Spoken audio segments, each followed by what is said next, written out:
Chapter 1981. Corpses are everywhere. Nan Rongjishir was stunned for a moment, then looked at the corpses. And then his face became serious. They were all killed. Nan Rongjishir is not stupid. But compared to Yisha, Nan Rongjishir is more emotional. He was sad about the death of the guide, so he didn't find the problem. But after Yisha said it, Nan Rongjishir also found something wrong. If it was a three-way fight, there must be survivors. It is impossible for all to die. This is the first problem. The second problem is the cause of death. Yisha pointed at the corpses. These are sword wounds. The opponent is a master. The cause of death is a sword through the throat. There are also traces of charring on the bodies of these corpses. But the skin and flesh are not rolled up. There is no burn. It doesn't look like fire. Finally, these headless corpses. All the heads were smashed. Nan Rongjishir, these three types of similar death are the most, probably accounting for half. Yisha, I think the most reasonable explanation is that there was a melee here, and the three parties all participated in it. And then, the fourth party appeared and joined the battle. This fourth party had at least 3 people, and they were very strong.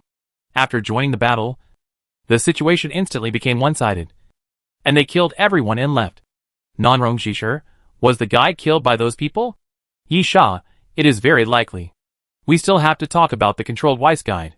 He was obviously manipulated by Compu to help guard the gate near the edge of the core area. Attack us and explode. Do you know what this means?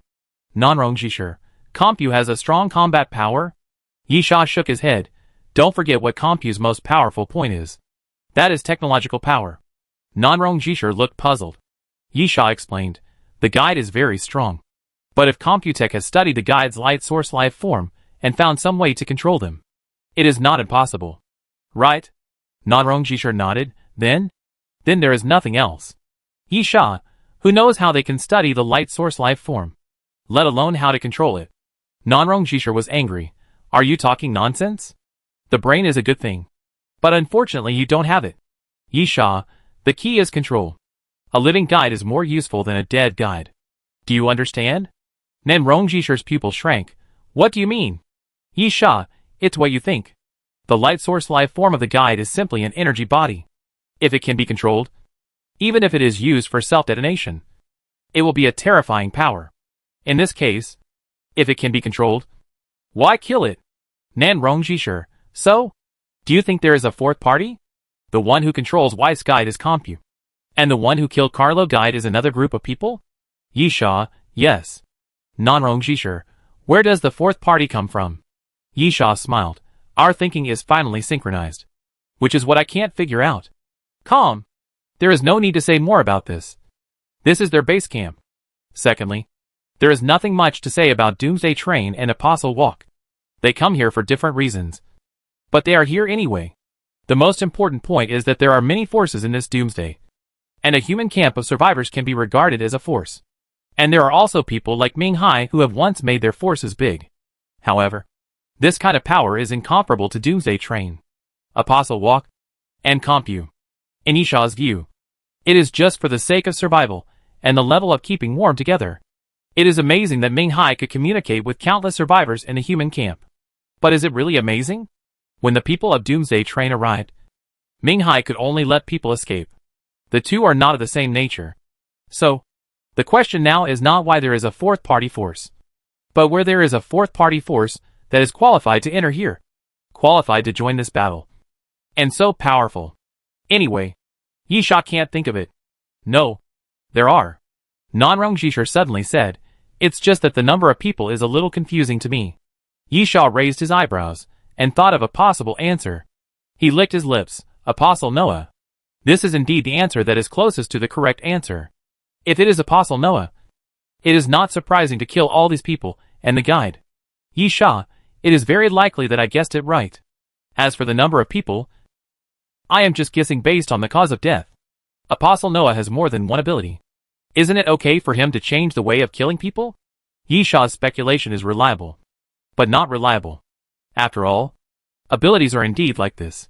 For example, Yisha has fire, thunder, and swordsmanship, which can cause 3 different forms of death. This is the reason why it is reliable. And the reason why it is unreliable is that generally no one is so boring. For example, If Yisha can easily kill people by using the Thunder Emperor, he will definitely not use the power of the Son of Flame. If the power of the Son of Flame can be used to deal with it, why bother using swordsmanship? But it's all speculation anyway. And it's a better speculation. If there are really more Noah's apostles, and there are 3 of them, Yisha wiped his sweat. This joke is not funny. 1 Noah's apostle is abnormal enough. And now there are 3. However, it is not impossible. The incident of the Tower of Babel is still vivid in our memory. Limers was looking for the 2nd Noah's apostle, and set a trap to kill the train conductor, which led to the appearance of the Tower of Babel. However, for some reason, the 2nd Noah's apostle Gades directly killed Limers. If there is a 2nd one, there may be a 3rd one, a 4th one. As for the death of Limos, it is indeed a mystery. But it does not mean that all Noah's apostles will attack and kill each other. It is also possible that there are more. This is the worst case scenario. Yisha hopes that it will not happen. With Dongfang Yu's swordsmanship, he may still be able to fight 1 Noah's apostle. But if there are 3, Yisha believes that he is dead. Nan Rongshisher said, "There is no point in our random guesses. Why don't we keep going forward?" Yisha nodded. "Let's go. Be careful." Nan Rongshisher nodded, took out a wooden sign, and stroked it slowly. If there is no accident, Nan Rongshisher, it should be safe for the time being. Yisha glanced at the wooden sign. Fortune-telling? Nan Rongshisher, you don't believe it? Yisha, I have seen many strange things. Why don't I believe it? Yisha said, holding the sword at his side, and then slowly walked forward. It's true that Nan Rongshisher's wooden sign has some tricks. He walked all the way to the end of the passage without encountering any danger. Or to be more precise, he didn't encounter anything. Chapter 1982 Little Fatty. There is a door at the end of the passage. Yisha looked at Nan Rongshisher. Tell your fortune again? Nan Rongshisher rolled his eyes. This thing is called divination, not fortune-telling. Or you can think that any danger can be told. Yisha, then tell it. Nan Rongshisher, I mean this thing is more advanced than you think. In that case, do you think you can use it whenever you want? Yisha sighed. Then you should use it at the critical moment. What did you use just now? Yisha might be suspected of being an afterthought. But if it was Yisha, he would definitely not have used it just now. The battle in the passage had ended a long time ago. Otherwise the blood would not have dried up. So the possibility of danger was very small. However, since it was already used, there was nothing to say. And Yisha directly smashed the door with one punch. Behind the door was a space that looked like an experimental area. An octagonal hall, surrounded by laboratories one by one. As for what it was used for, Yisha was not sure. Besides, there were still corpses all over the floor. Nan Rongshisher looked around. 8 doors. How do we get out? Each side of the octagonal hall was a laboratory. But there were doors inside the laboratory to leave. In other words, there were 8 options. Wait a minute. Yisha suddenly stopped and came to a corpse. Nan Rongshisher glanced at Yisha. Do you know him? Yisha nodded. Yes. Xiong Daji. But we are used to calling him Little Fatty. As Yisha spoke, he squatted down and reached out to feel the little fat man's breath. But at this moment, the little fat man suddenly reached out and grabbed Yisha's wrist. This scared Yisha a lot. After all, the little fat man looked extremely miserable. His whole body was covered with blood. His left hand was broken. His face was pale and bloodless. And he really looked like he was dead. Yisha. The little fat man said weakly, you are here too. Yeah. Yisha, don't talk. Yisha took out the cell repair solution and prepared to inject it. The little fat man waved his hand. It has been used. It can't be saved. You. Cough. Cough. The little fat man suddenly coughed violently and spit out a mouthful of blood, which was even mixed with some internal organs. Be careful of the 5 people. The little fat man gritted his teeth. It's terribly strong. Maybe related to Noah, the apostle. The little fat man's voice gradually became smaller, and every word was extremely difficult. In the end, he completely lost his voice, and his eyes were dim. Yisha was silent for a while, then reached out and closed the little fat man's eyes. Nan Rongshisher glanced at the silent Yisha. It seems that you are not as cold-blooded as I imagined. I can feel your anger. Probably. Yisha stood up. You go first. If it were someone else, Yisha might not be so angry. But the little fat man is different. different from Yisha, Yiyu, and Nyepa. Yisha is like Nyepa. Both of them are extremely rational people. They do not rely on emotions, but rational analysis to make what kind of decision they should make. Fatty is a little different. He is a sentimental type. Even if Yisha left Doomsday train, Fatty never stood against Yisha. Fatty's philosophy is that even if he doesn't help Yisha, he won't go against Yisha. This is why Fatty didn't appear in front of Yisha with Nyepa. Unfortunately, this is a wrong choice. Yisha grinned and looked at the corpse. If you were with Nyepa, maybe you wouldn't have to die. As Yisha spoke, electricity continued to flow from his body. Nanrongjishir frowned. What do you want to do? Yisha said indifferently. Murder? Nanrongjishir, you are not such a person who can't calm down. The other party has left. You may not be able to find them if you look for them now. And, no, I am very calm. Yisha pointed at the body of the little fat man. With this kind of injury, how long do you think you can last? The little fat man's injuries were more serious than expected. Not only were they superficial injuries, but his internal organs were all shattered. Normally, he should have died on the spot. Only their physical fitness was extraordinary. Moreover, the little fat man was injected with cell repair fluid, so he was able to hold on for a breath. But it's just a breath of fresh air. Yisha, it's good to be able to hold on for half a minute. At most 1 or 2 minutes. So the other party hasn't gone far. Nanrongjishir said in a deep voice. The other party can kill the guide. Yisha, don't waste my time. I told you to get out. Don't you understand? Nanrongjishir sighed and stopped persuading. But did not leave. But retreated to the corner. The next moment, the current on Yisha's body suddenly burst out. Rushing out madly in all directions. Rushing through the ground. The glass windows of the surrounding laboratories were shattered. The current penetrated the metal door, and then rushed into the passage madly, making a sizzle sound. After a while, the current gradually dissipated.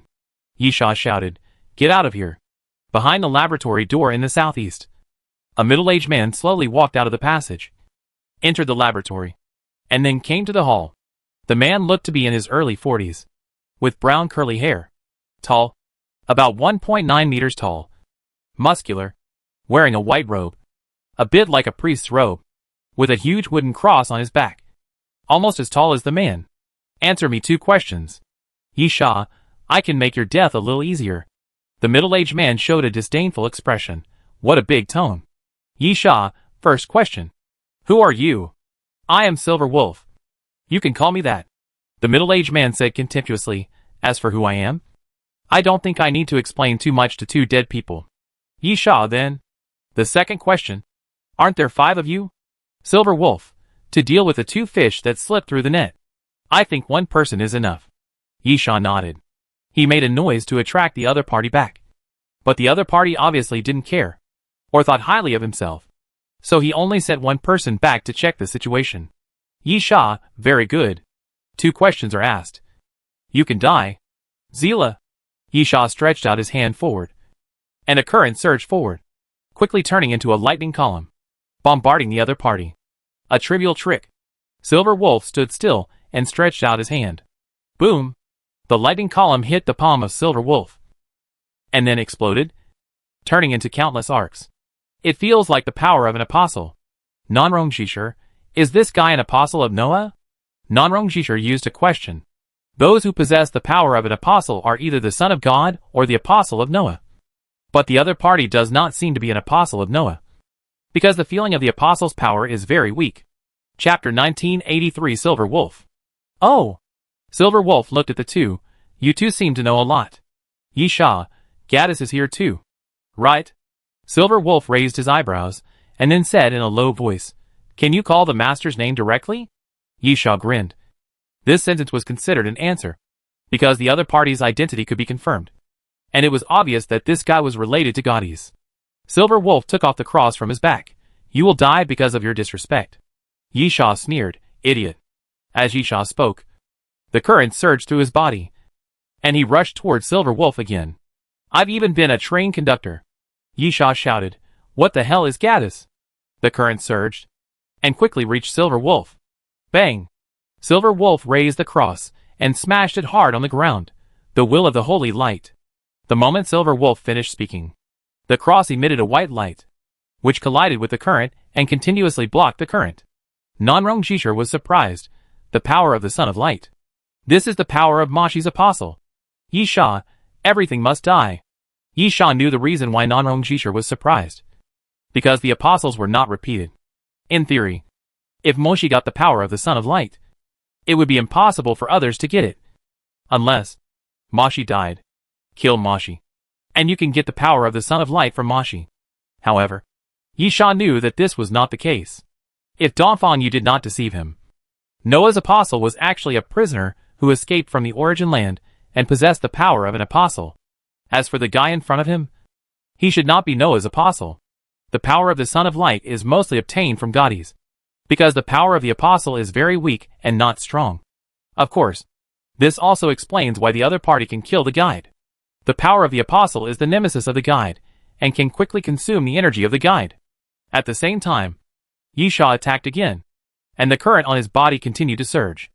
5%, 10%, 15%, 20%, 25%. Yi Sha frantically called upon the electricity in the thunder core, and then bombarded forward again. Silver Wolf's expression remained unchanged, and he raised the cross, Holy Light Blessing. Silver Wolf didn't care too much. If he could block the first time, he could block the second time. However, when the current hit the white light again, Silver Wolf's face suddenly changed. On the surface, there was no change in the two currents. But after contact, Silver Wolf realized that Yi Sha's two attacks were completely different. Sizzle! In almost an instant, the white light was shattered by the electric current.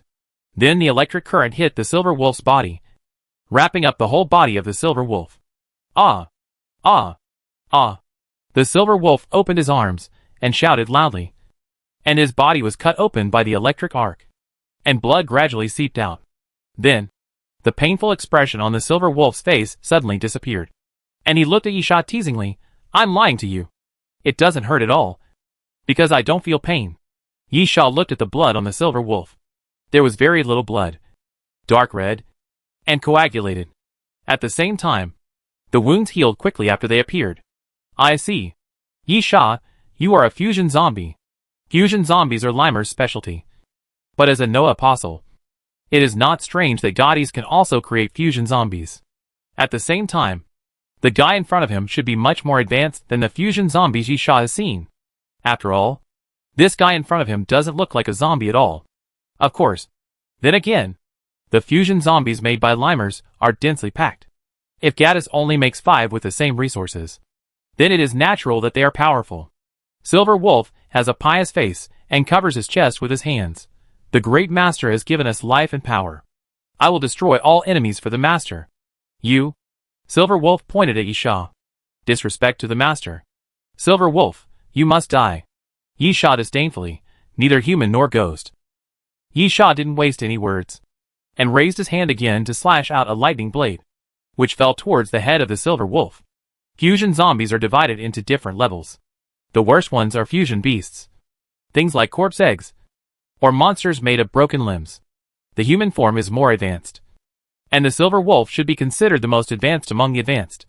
However, after all, it is still a zombie, and the weakness remains unchanged. And the head is the weakness. But the Silver Wolf is not stupid. It has suffered a loss before. So how could it give Yi Sha a chance to hit it? It ran to the side directly, to avoid the lightning blade. Nanrong Jishir took off the sword box, but was stopped by Yi Sha. Don't worry about it. I can do it myself. At the same time, Silver Wolf stopped and raised the cross, Judgment. A white light flashed, forming a huge cross of light, falling towards Yi Sha. Boom! Yi Sha did not dodge, allowing the cross to cover him. And immediately, there were burn marks on his body. But it was quite strange. There was pain, but no burning feeling. Those burns seemed to appear out of thin air. After a moment, the light faded. Yi Sha looked at his body. Is that the extent? Silver Wolf's face was gloomy, and he raised the cross again. Holy Light Judgment. Bang! As soon as Silver Wolf finished speaking, Yi Sha took a ghost step, and a fist suddenly appeared in front of Silver Wolf, and hit Silver Wolf's face hard, knocking Silver Wolf away. You are lucky. Yi Sha, even if you die, I don't plan to let you die easily. But since you are a zombie, forget it. Zombies have no sense of pain. So even if Yisha tortured Silver Wolf, it obviously didn't make much sense. Silver Wolf got up from the ground, looked at Yisha rushing towards him again, and immediately raised the cross. Bang! Yisha suddenly drew his sword and chopped it down, hitting the cross with a loud noise. The cross was a bit strange. It looked like wood on the surface, but it was not ordinary wood, because ordinary wood would be cut into two pieces by Yisha's sword. The next moment, Silver Wolf stretched out his hand and made a false grab, and the white light formed a lightsaber, which then swept towards Yisha. "You want to play swords with me?" Yisha said contemptuously. "Are you worthy?" Yisha also raised his sword, blocked the lightsaber, and then suddenly jumped back. Yisha held out the sword in his left hand. He Shan Feng Yu's sword. Yisha shouted softly. "The sound of the wind is connected to the sea. The mountain air is deep in the clouds. The sword moves. The wind moves." Yisha already has the ability to control the wind flow, and when he drives it with the sword, the wind flow around him instantly becomes violent and extremely sharp, coming from all directions, one piece after another, falling towards the Silver Wolf. Chapter 1984 Kill. Boom! The wind blade slashed, and then a loud noise appeared. The place where the Silver Wolf was suddenly exploded. The ground collapsed downwards, and the wall collapsed forward. The sand and dust flew, but Yisha did not stop. He twisted his body in the air and drew his sword again. He Shan Feng Yu's sword. Yisha raised his sword and pointed it into the air. Heaven's sword falls north. Buzz! The piercing sound of the sword appeared, and then a virtual sword suddenly appeared in the air and fell towards the position of the Silver Wolf. In a moment, the sword light shattered and dispersed, and the Silver Wolf appeared, lying in a large pit on the ground. His chest kept rising and falling, and his body was covered with sword marks. But at the same time it was emitting white light. It was obvious that he used his defensive ability in the critical moment and avoided the fatal blow. "Yisha, stand up if you are not dead." The Silver Wolf gritted his teeth and stood up, looking extremely angry. Yisha's attitude obviously made him feel humiliated. "Ah!" The Silver Wolf roared and suddenly flew towards Yisha, grabbing the bottom of the cross directly and smashing it towards Yisha continuously. Yisha dodged and moved, taking ghost steps continuously, moving his body like a ghost, dodging Silver Wolf's attacks continuously. "Yisha, just like that?" Silver Wolf shouted again, "Guardian Thorn." Silver Wolf slammed the cross to the ground fiercely, and a white light suddenly appeared under Yisha's feet, forming a spike, which stabbed Yisha fiercely. But at the moment of being hit, Yisha raised his hand and swept his sword, cutting the light thorn in one blow. "Rubbish. Yisha, you'd better die obediently." Instantly, Yisha's sharp edge was exposed. At this moment, Yisha was a sword, an extremely sharp sword. Yisha stepped forward. He Shan Feng Yu Jian. Yisha pointed his sword horizontally to the side. Green bamboo hat. Green raincoat. No need to return in the slanting wind and drizzle. Yisha paused for a step and continued to walk towards the Silver Wolf. The Silver Wolf roared and pointed the cross forward. Holy light impact. White light surged out from the cross again, quickly forming a beam of light, bombarding in the direction of Yisha. But sword rises, sword falls. Yisha swept his sword forward, and then a sword light appeared, slashing forward, and the white beam of light was cut in an instant. Puff! The sound of a sharp blade piercing flesh suddenly appeared, and one of the Silver Wolf's arms suddenly flew up, and then fell downwards. Tick! Tick! The blood fell to the ground, making a continuous sound. Yisha raised his sword again, without any intention of holding back. This time, Yisha just wanted to kill people, and his killing intent was so strong that there was no need to hold back. So, this was not a fight, but killing. Puff! The sword light swept forward again. Silver Wolf felt Yisha's killing intent, and a bit of fear appeared on his face. And then he raised the cross high. Soul fall. Silver Wolf smashed the cross to the ground fiercely, and white light once again gushed out of the cross crazily. However, the white light quickly turned into black. If the white light had the feeling of emoji before, holy and peaceful, then now it has become extremely evil, gloomy, dim, and revealing an obvious evil spirit. The Silver Wolf raised his head and roared, "The Avenger is born." The black light suddenly surged and enveloped the Silver Wolf's body. Roar! The silver wolf roared fiercely, and fine scales appeared on the surface of its body. A pair of huge bat wings spread out behind it, and its hands and legs turned into claws. The cross in front of the silver wolf began to rot and break. The shadow of the devil. The smell of decay. The silver wolf rushed forward. Die. I will kill you. Nanrong Jishur smacked his lips, not knowing whether to remind Yisha. Nanrong Jishur knew that ability. She symbolizes light. But where there is light, there is darkness. There cannot be only beautiful things in this world. There are also dark things. The two complement each other. And it is precisely because there is darkness in the world that beautiful things become more beautiful. Therefore, corruption is the key to the power of the Son of Light. And also the most powerful. The last ability. The apostle power that Silver Wolf possesses comes from Gaudis. Of course, it cannot be as powerful as Mashi. But it is still extremely powerful. At the moment when Silver Wolf completed the corruption, the surrounding space seemed to have suffered a heavy blow. Countless tiny cracks appeared on the walls, the ground, and the ceiling, spreading wildly, covering every corner, as if to completely crush this place. However, Nanrong Jishur found that she no longer needed to hesitate, because Yisha did not need her reminder. When the silver wolf came to Yisha with a fierce momentum, black smoke swirled around the silver wolf, and one claw stretched forward. The black smoke around his body formed a huge palm, which fell towards Yisha's head. Then, the silver wolf's ferocious expression froze on his face, and his body suddenly became shorter. The silver wolf looked down in disbelief, and then found that his legs had disappeared and fell to the ground. Then, the body that jumped into the air also fell to the ground with a bang. The huge palm suddenly shattered at this moment, turned back into smoke, and scattered around. Yisha squatted down and wiped the blood off the sword with Silver Wolf's robe. Silver Wolf said dryly, "Who are you? Who are you? Yisha, do you deserve to know?" Yisha spread his palm, and flame surged out, quickly wrapping Yisha's fist. Silver Wolf's pupils widened. Apostle power. Bang! Before Silver Wolf finished speaking, Yisha's fist had already fallen down, hitting Silver Wolf's head hard. And then Silver Wolf's head exploded. Countless pieces of meat were scattered around, carrying a strong stench. And the body of the Silver Wolf completely went limp. Nanrong Jishur took a deep breath and came to Yisha. "Are you done venting?" "Yisha, there are still 4 left. These guys must die." Nanrong Jishur was puzzled. "Huh?" "Apostle Noah." Yisha pointed to the corpse. "This was made by Gaudis. By Apostle Noah. So do you think Apostle Noah would not appear here?" Nanrong Jishur's face suddenly became solemn. Gaddis. Nanrong Jishur had never fought with Gaddis, but Mashi reported Gaddis's appearance to the guide. So Nanrong Jishur naturally knew of Gaddis's existence. After all, this is a very important matter. In the eyes of the apostles, the Apostle Noah is the ultimate goal. Only by ending the Apostle Noah can everything be ended. Limos died, and Gaddis appeared, although he was still a Noah apostle. According to Mashi, Gaddis was obviously much stronger than Limos.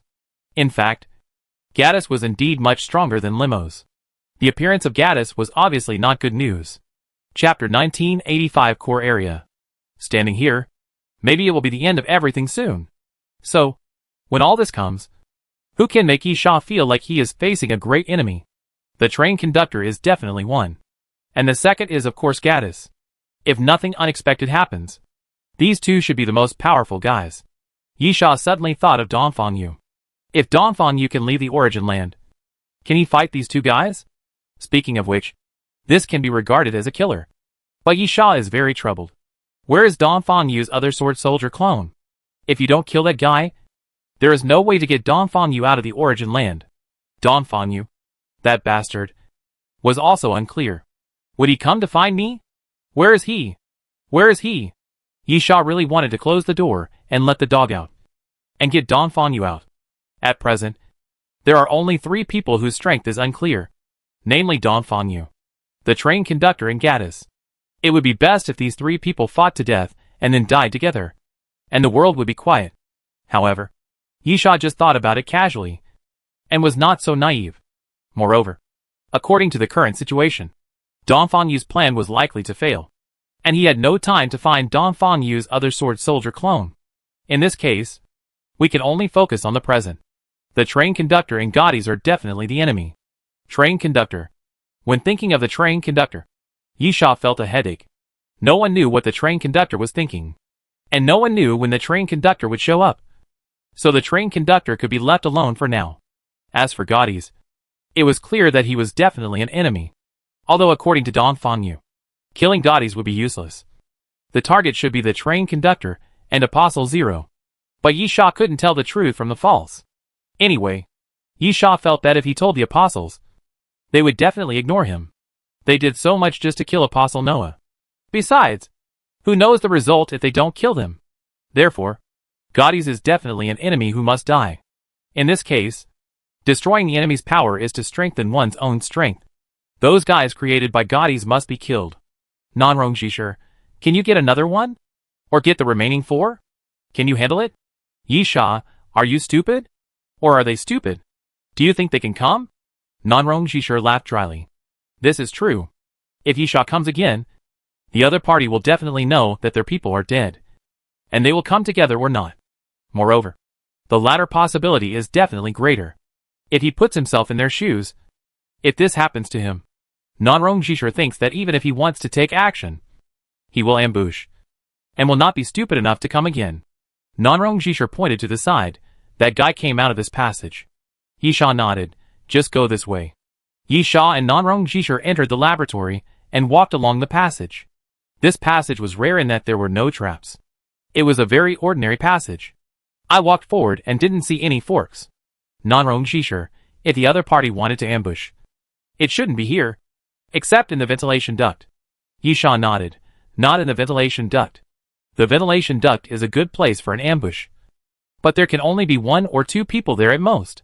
It is still a problem whether 4 people can squeeze in, let alone move. Secondly, Yisha did not continue to tease the other party. And the other party may not know that one of them died. After walking forward for a quarter of an hour, the clouds finally cleared and the sky arrived at the end of the passage. There is no door, but a direct exit. Nanrong Jishir's eyes lit up. Is this the core area? Yisha looked forward. It should be. This is a huge space. And Yisha feels like he has returned to the outer city of Doomsday City. The two are currently located at a height of about 10 meters. There is a slope on the side of the exit of the passage, which can go all the way down or up. The space is generally a circle, and the slope is built against the wall. There are at least dozens of entrances and exits next to the slope, distributed at different heights and directions. As for the space below, there are a large number of buildings and a helipad, which is a bit strange. Is there a direct aircraft passage to the outside in this place? Otherwise, why build a helipad? There are more vehicles transporting some things. However, at present, those vehicles are just left there, and some boxes of supplies have fallen on the ground, while the people are gone, and they must have left in a hurry. Otherwise, they would not drive the vehicles halfway and leave them there without caring about the transported goods. Yisha, this place is most likely the core area. But there is a big problem. Nanrong Jishir, what's the problem? Yisha, after arriving at the core area, where should we go? Nanrong Jishir was stunned by this question and really didn't know how to answer. In everyone's opinion, Apostle Zero must be in the safest place. Where is the safest place? Of course, the core area. Let's not talk about Apostle Zero. The core area is the center of the hive. If this place is breached, the hive is basically finished. In this case, it must be the safest place, and the security level must be the highest. Apostle Zero should of course be here. However, no one expected that the core area would be so large. Nanrong Jishir, it must be in a certain building. Let's look for it. Yisha vaguely remembered that Dr. Witzel said he was in the Central Control Center. That place should be the most important place in the core area. Right?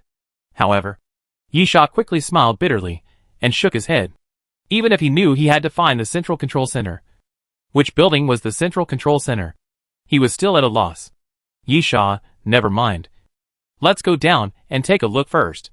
Nanrong Jishir nodded, and the two walked down the slope and soon reached the ground. Yisha looked around and found that there was indeed no one in this place. Not to mention people in the outer area. Even ghosts could not be seen. As for whether there were people in the building, Yisha was not sure. Yisha, it should be a temporary evacuation. And the evacuation was quite urgent. Nanrong Jishir nodded. This place was a bit chaotic. The randomly parked transport vehicles and overturned material boxes all showed that it was a temporary evacuation. Yisha came to a building, also. The building was sealed off. Yisha came to a building with a big door in front. But a metal plate had fallen outside the door, sealing the door. In addition, the surrounding windows were also blocked. Behind the windows, there were thick metal plates that completely sealed the windows. Nan Rongjishir stepped forward. Do you want to break the door and take a look? Chapter 1986, Forward. No need to break the door. Yisha looked at the building in front of him. This is a kind of guidance. Nan Rongjishir was puzzled. What guidance? Yisha, the other party is telling us that this is the wrong road. And the place without a closure is where we are looking for. Nan Rongjishir, why do they tell us? Yisha, not us. But everyone who comes here. Nan Rongjishir, intention? How do I know? Yisha looked around. If you still want to entangle, such a large area can be used. There is no need to evacuate temporarily. The reason why the other party did this is to point the way. Or it can be understood as luring you into a trap. Nan Rongjishir, it's just your speculation. Yisha, you will know if there is a building that is not closed. As Yisha spoke, the shadow behind him suddenly stretched. And then the ice and snow god flew out and flew forward. About half an hour later, the ice and snow god returned to Yisha and landed on his shoulder. Sure enough, Yisha turned to Nan Rongjishir. There is an open building.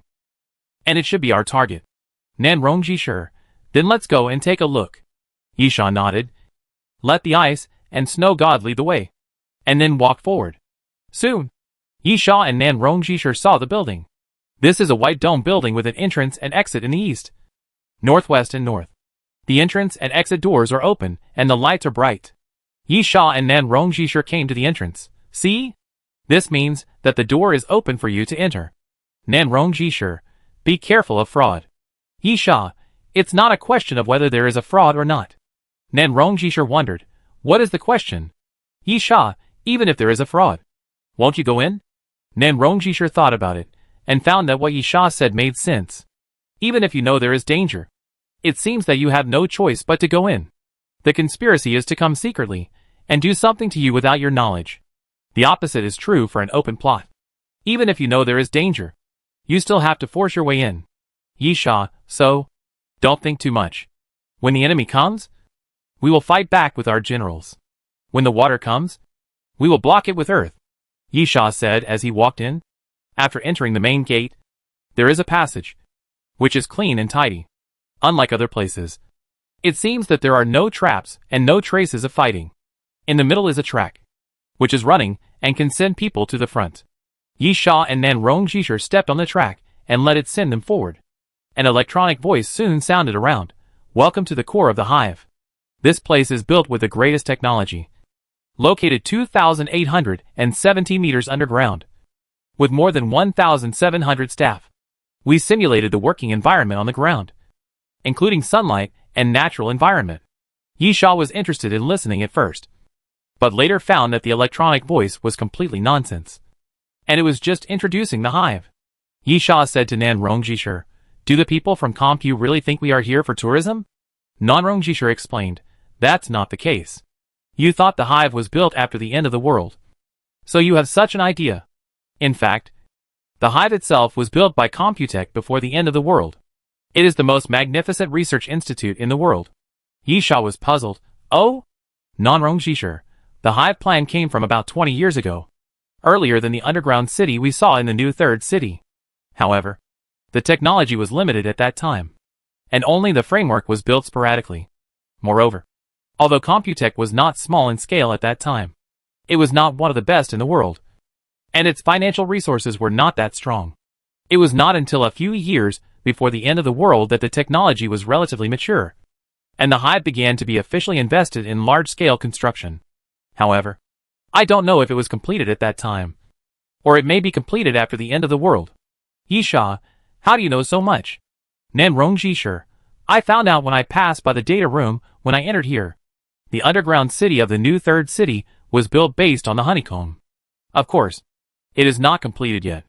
TSK. Yisha curled his lips. It took 20 years to build such a place. It is undeniable that even if it took 20 years to build this place, It can be called a miracle. Nan Rongjishir. In addition, Compu's original intention did not seem to be to conduct any secret experiments here. There are signs introducing many areas. Compu probably wanted to use this place as their iconic industrial building. So it is not surprising to have such a voice introduction. Yisha put his hands in his trouser pockets. But after the end of the world, there must be reconstruction. I don't think that open facilities will be equipped with so many traps and secret passages. Nan Rongjishir nodded. That's for sure. Yisha, have you ever thought about what you should do if the end of the world ends? Nan Rongjishir was stunned for a moment. No. I focus on the present, not the future. Yisha smiled, because at that time, the goals and beliefs you firmly believe in will have no meaning. And you can't think of what to do? Or do you know this? But dare not think about it. Maybe? Nan Rongjishir, maybe I'll be confused. Maybe at a loss. But the most important thing to me is still now. Besides, why are you asking all this suddenly? Do you want to shake me? No. Yisha, I'm just a little scared. Even a little excited. Nan Rongjishir puzzled. Yisha, maybe. We are heading towards the end of the world. The end of everything. Victory. Defeat. Life. Death. The so-called story will always come to an end. But before the end, no one knows what the ending will be. I have imagined the ending many times before. But when the ending may really come, I can't help but feel a little scared. Nan Rongjishir laughed. You don't sound like someone who can say this. Yisha, why? It's normal for people to be afraid. Nan Rongjishir, who knows? Maybe you always show perseverance and ferocity. Or even cruelty. It's hard for people to feel nervous and afraid of such a person. Yisha, you don't sound like a compliment. But I'm willing to take it as a compliment. Nan Rongjishir laughed. Then let me ask this question. If the end of the world really ends, what are your plans? If possible, I want to be an ordinary person. Because in a peaceful era, there is no need for monsters. Yisha looked at Nan Rongjishir seriously. You and I, we are both monsters. Chapter 1987. Please wait. Nan Rongjishir was silent. The atmosphere became not so good. And there was a bit of a heavy feeling in it. At the same time, the track had reached the end. At the end was a huge door, which was not closed but open. After getting off the track, Yisha and Nan Rongjishir walked into the door. This was a huge metal hall. And then, guide. Nan Rongjishir shouted with his eyes wide open. And immediately tried to run forward, but was grabbed by the shoulder by Yisha and forced to hold him down. In the center of the hall, there is a metal device with a huge glass tube on top, which contains 3 red, yellow and beige light balls. Of course, the correct term should be guide. The reason why Yisha stopped Nan Rongjishir was because Malfarian. Across the hall, Malfarian was leaning on a cane, wearing a black dress, with his hair meticulously combed back. He took out a handkerchief from his chest and gently wiped the corners of his mouth. The old man was still dressed like a gentleman as always. Malfarian smiled. Long time no see. It seems you are doing well in the Apostles' Walk. Yisha, no need to bother with that. Nan Rongjishir whispered. We need to save the guide. Yisha, we can't save him. At least not for the time being. Nan Rongjishir, why? Yisha, first of all, there is something wrong with the glass tube. Otherwise the guide would have tried to escape. Secondly, Malfarian arrived first. I saw him standing there when I came in. He didn't search around and didn't do anything. There must be a reason. Since Malfarian didn't make any rash moves, I advise you to not do anything for the time being. At this time, Dr. Witzel's voice suddenly sounded. Welcome the third group of guests. But there are too many guests. Please wait for a while. I can provide coffee, red wine, and mineral water. Nan Rongjishir said. Release the guide. Oh, do you mean the first group of guests? Dr. Witzel smiled. Guests should be polite, so as not to make the host unhappy.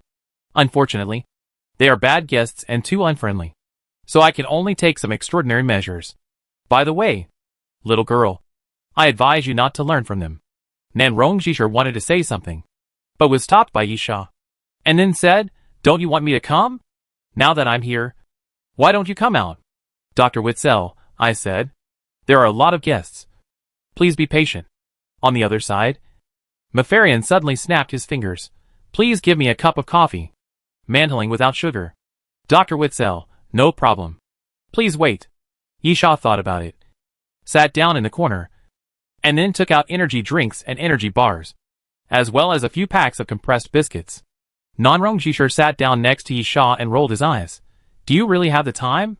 Yi Sha, I won't move unless the enemy moves. Nanrong Jishir, what the hell is that old guy doing? I don't know. Yi Sha, but again, since Malfarian chose to wait quietly, there must be a reason for waiting quietly. I don't think he would do nothing after arriving first. The only possibility is that he did something, and then found that it would be better to honestly follow Dr. Witzel's instructions. Nanrong Jishir, just sit there. Yi Sha, if you are willing to sacrifice yourself, I think you can try to attack and see if you can break the glass tube and rescue the guide. Nanrong Jishir gritted his teeth. Will you die if you don't make sarcastic remarks? Yi Sha, well, the most important reason is that I don't know what I can do. Nanrong Jishir was puzzled. Huh? Yi Sha, except for attacking the glass tube. This place seems to have reached the end. Dr. Witzel is here, but he doesn't show up. What should we do? I believe that Apostle Zero is here, and is under the control of the other party. But I think Dr. Witzel will arrange it like this now. Which means that even if we turn the entire building over, we should not be able to find Apostle Zero. In this case, I think it's better to wait, and see what he wants to do. While Yi Sha was talking to Nanrong Jishir, the fourth group of guests arrived. Yi Sha didn't recognize them, but he knew who they were. They were not from Doomsday Train, nor from the Apostles, but Apostles of Noah, people from Gaddis. There were 4 of them, 3 men and 1 woman, who looked like normal humans. Judging from their appearance, they looked like humans, and no one would think they were fused zombies. After the 4 entered, they immediately showed a vigilant look, first looking at Malfarian, then looking at Yi Sha and Nanrong Jishir. Yi Sha whispered, don't talk. Maybe there's a cannon fodder? Unfortunately, Dr. Witzel's voice sounded again. There was nothing new in the words, just like what he said before, quietly waiting for the next batch of guests. Do it. So cowardly. Hurry up and do it. Yi Sha muttered in his heart. At this time, it would be best to have cannon fodder to test the law and see what the result would be if he didn't follow Dr. Witzel's words, so that Yi Sha would have an idea in his mind.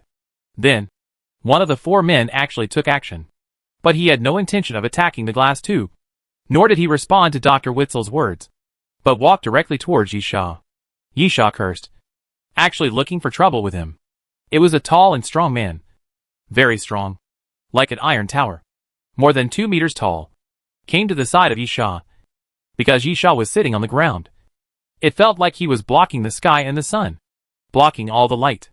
Man, you killed Silver Wolf? Yi Sha sneered. Yeah. What? Do you want revenge? Or do you want to die early and reincarnate early? Oh, sorry. I forgot that you are originally a corpse. A thing that is neither human nor ghost. Provocation. Naked provocation. Yi Sha was expecting the other party to take action.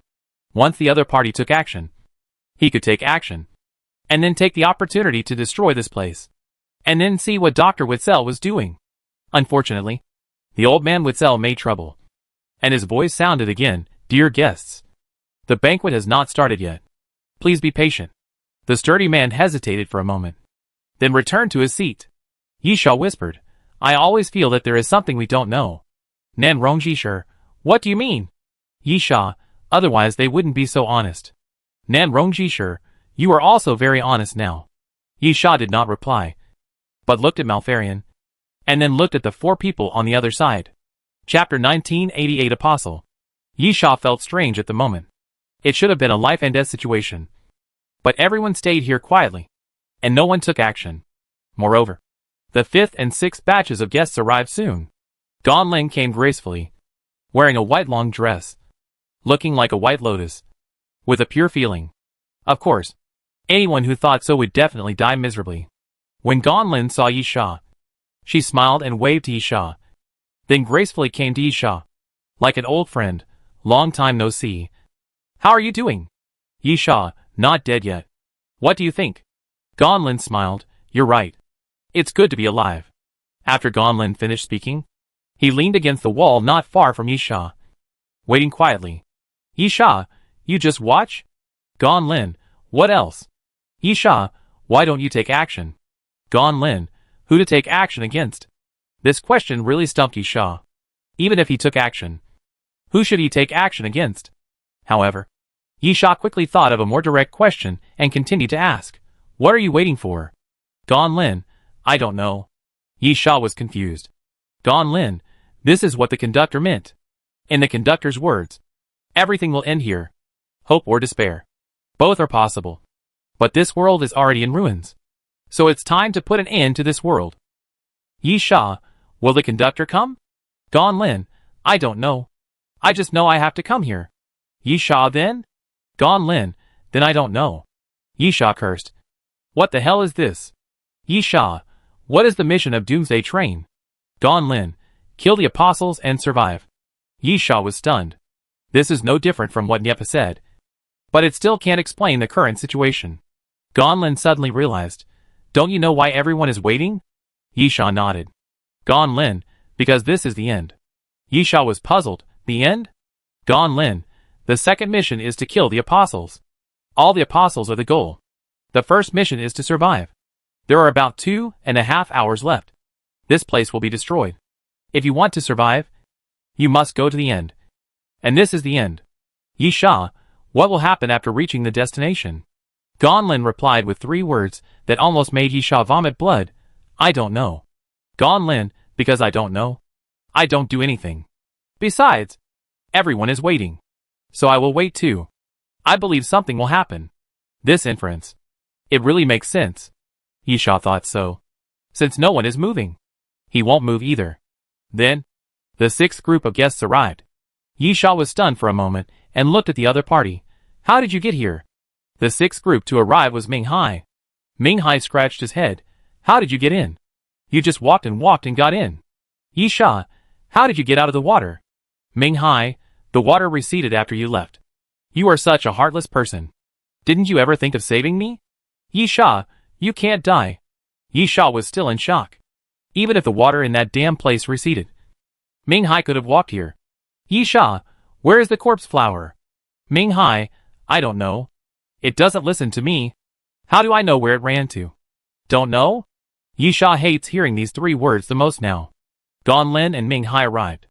Yi Sha was thinking about who else was qualified to enter here.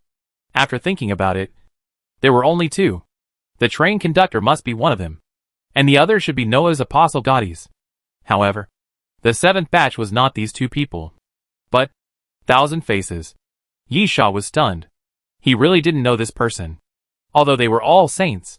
Even Nan Rongjishir was not familiar with Qian Mian. Qian Mian didn't come alone. Moshi was with him. Moshi came to Yi Sha and Nan Rongjishir, while Qian Mian found a corner where no one was and leaned against the wall. Moshi and Nan Rongjishir were talking on the side. Yi Sha sat with his back against the wall, and then turned his head helplessly. What are you looking at?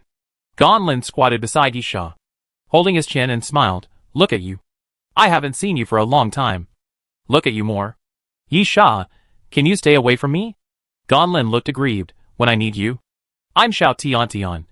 When I don't need you, I just stay away. Stop. Yi Sha, just keep watching.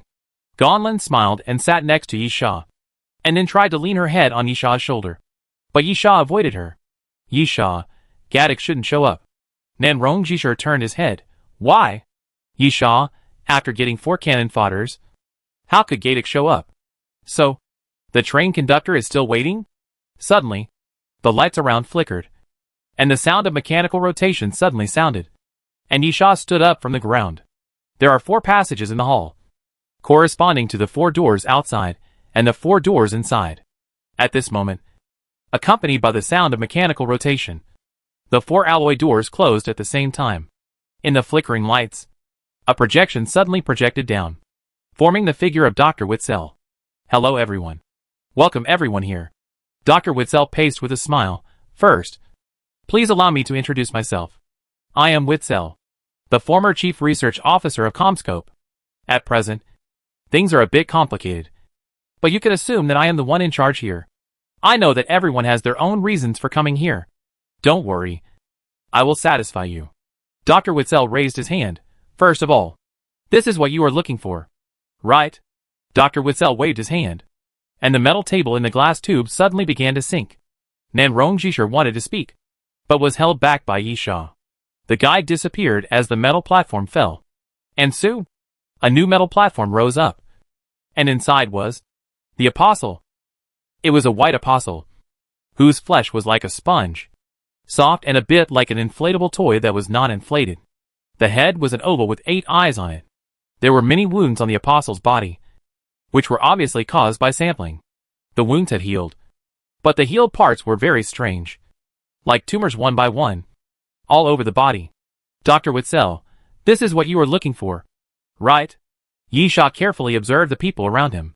The eyes of several people on Yisha's side naturally lit up, as they were originally looking for Apostle Zero. In addition, Yisha discovered the 4 fusion zombies created by Gaudis, and his eyes also lit up.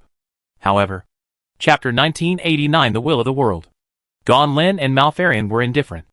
Dr. Witzel continued to pace. And then, next is the exit. Right behind me, there is a secret door on this wall. Behind the door there is a passage about 50 meters long. After the passage, there is the apron. There is a lift platform in front of the apron. It will take you back to the ground in 30 seconds. And there is an intact aircraft there. Dr. Witzel's projection suddenly stopped and smiled at everyone. Well, I will announce the rules of the game now. Dr. Witzel, I don't care why you come here. If there is something you want here, then you can go ahead and take it. In addition, if you kill me, you can open the way to leave.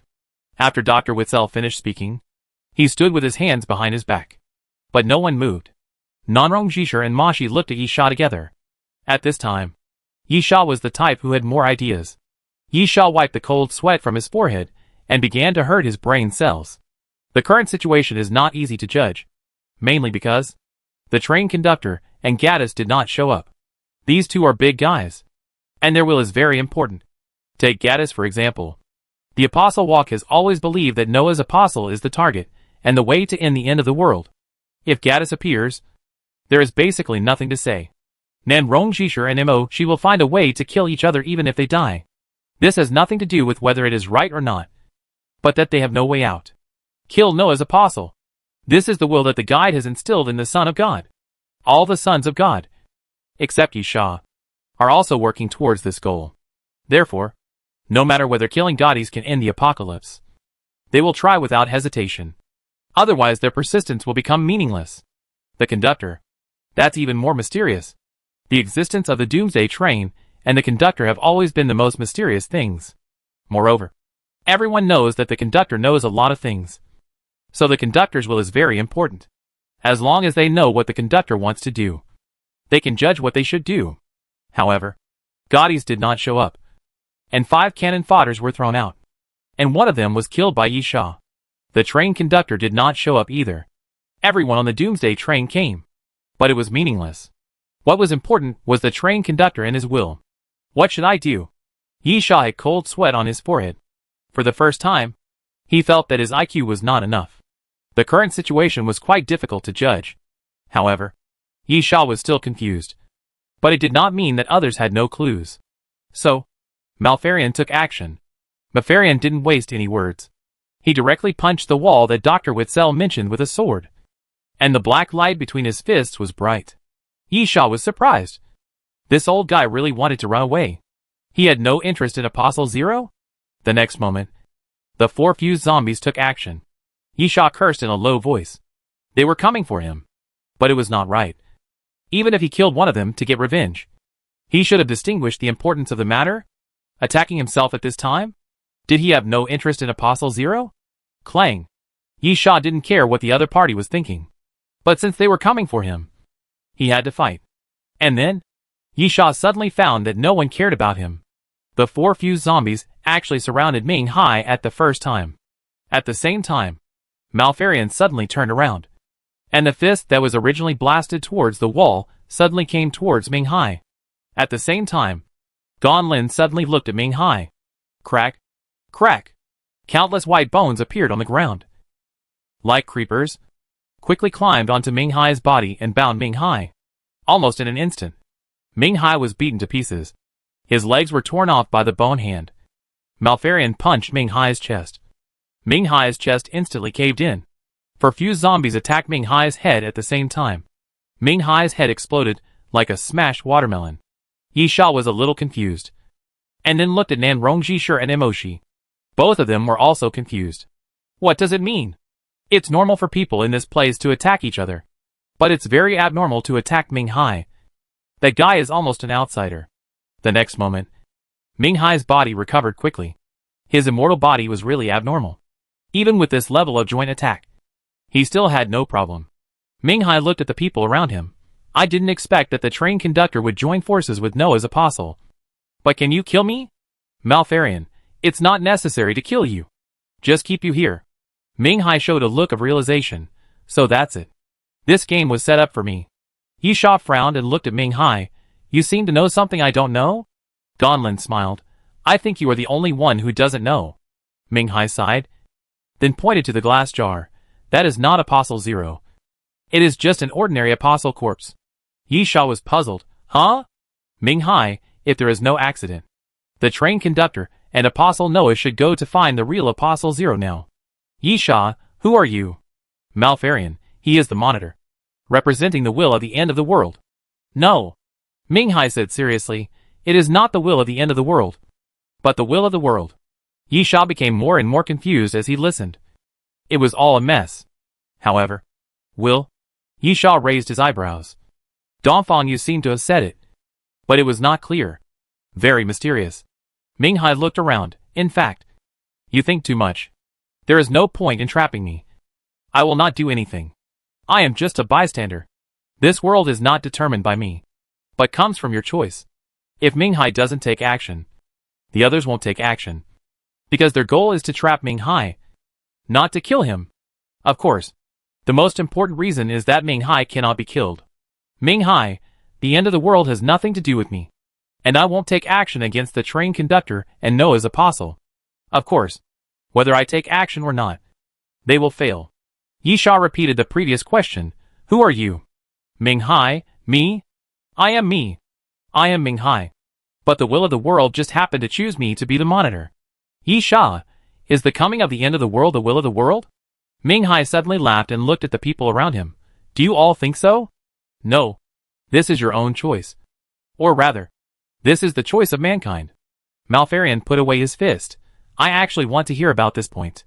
I hope to understand what this world is like, and what the will of the world is thinking. Chapter 1990 beginning. Do you want to listen? Ming Hai paced to the side. How to explain the will of the world? It is something that must exist, and does not exist. It does not control everyone, but conforms to everyone's choice. Even if the coming of the end of the world is related to the will of the world, it is also the choice of mankind. Yisha cursed. Only idiots hope that the end of the world will come. Ming Hai, the will of the world does not let humans choose whether the end of the world will come, but gives the possibility of the end of the world coming, and the possibility that the end of the world will not come. It is not just this time, but all the end of the worlds are like this. For example, everyone knows Atlantis, right? After all, it is a very famous civilization. Why did Atlantis collapse? Yisha, flood. Yisha knew this. He had seen it in the cylindrical tower. The flood engulfed everything. Yisha really didn't want to recall the feeling of being unable to resist for the second time. No. Ming Hai, it was the war and the destruction of the ecological environment. Yisha was puzzled. Huh? Ming Hai, have you ever thought about why the flood came? Yisha, it was a natural disaster. Ming Hai laughed. Atlantis is a symbol of technological civilization. At that time, no civilization had a technological power greater than Atlantis. In fact, there were not many races that could be called civilized at that time, and the world's population was small. Atlantis developed technology and polluted the marine environment, causing the biological degeneration of the Lemurian civilization, turning the Lemurians into beasts in the sea.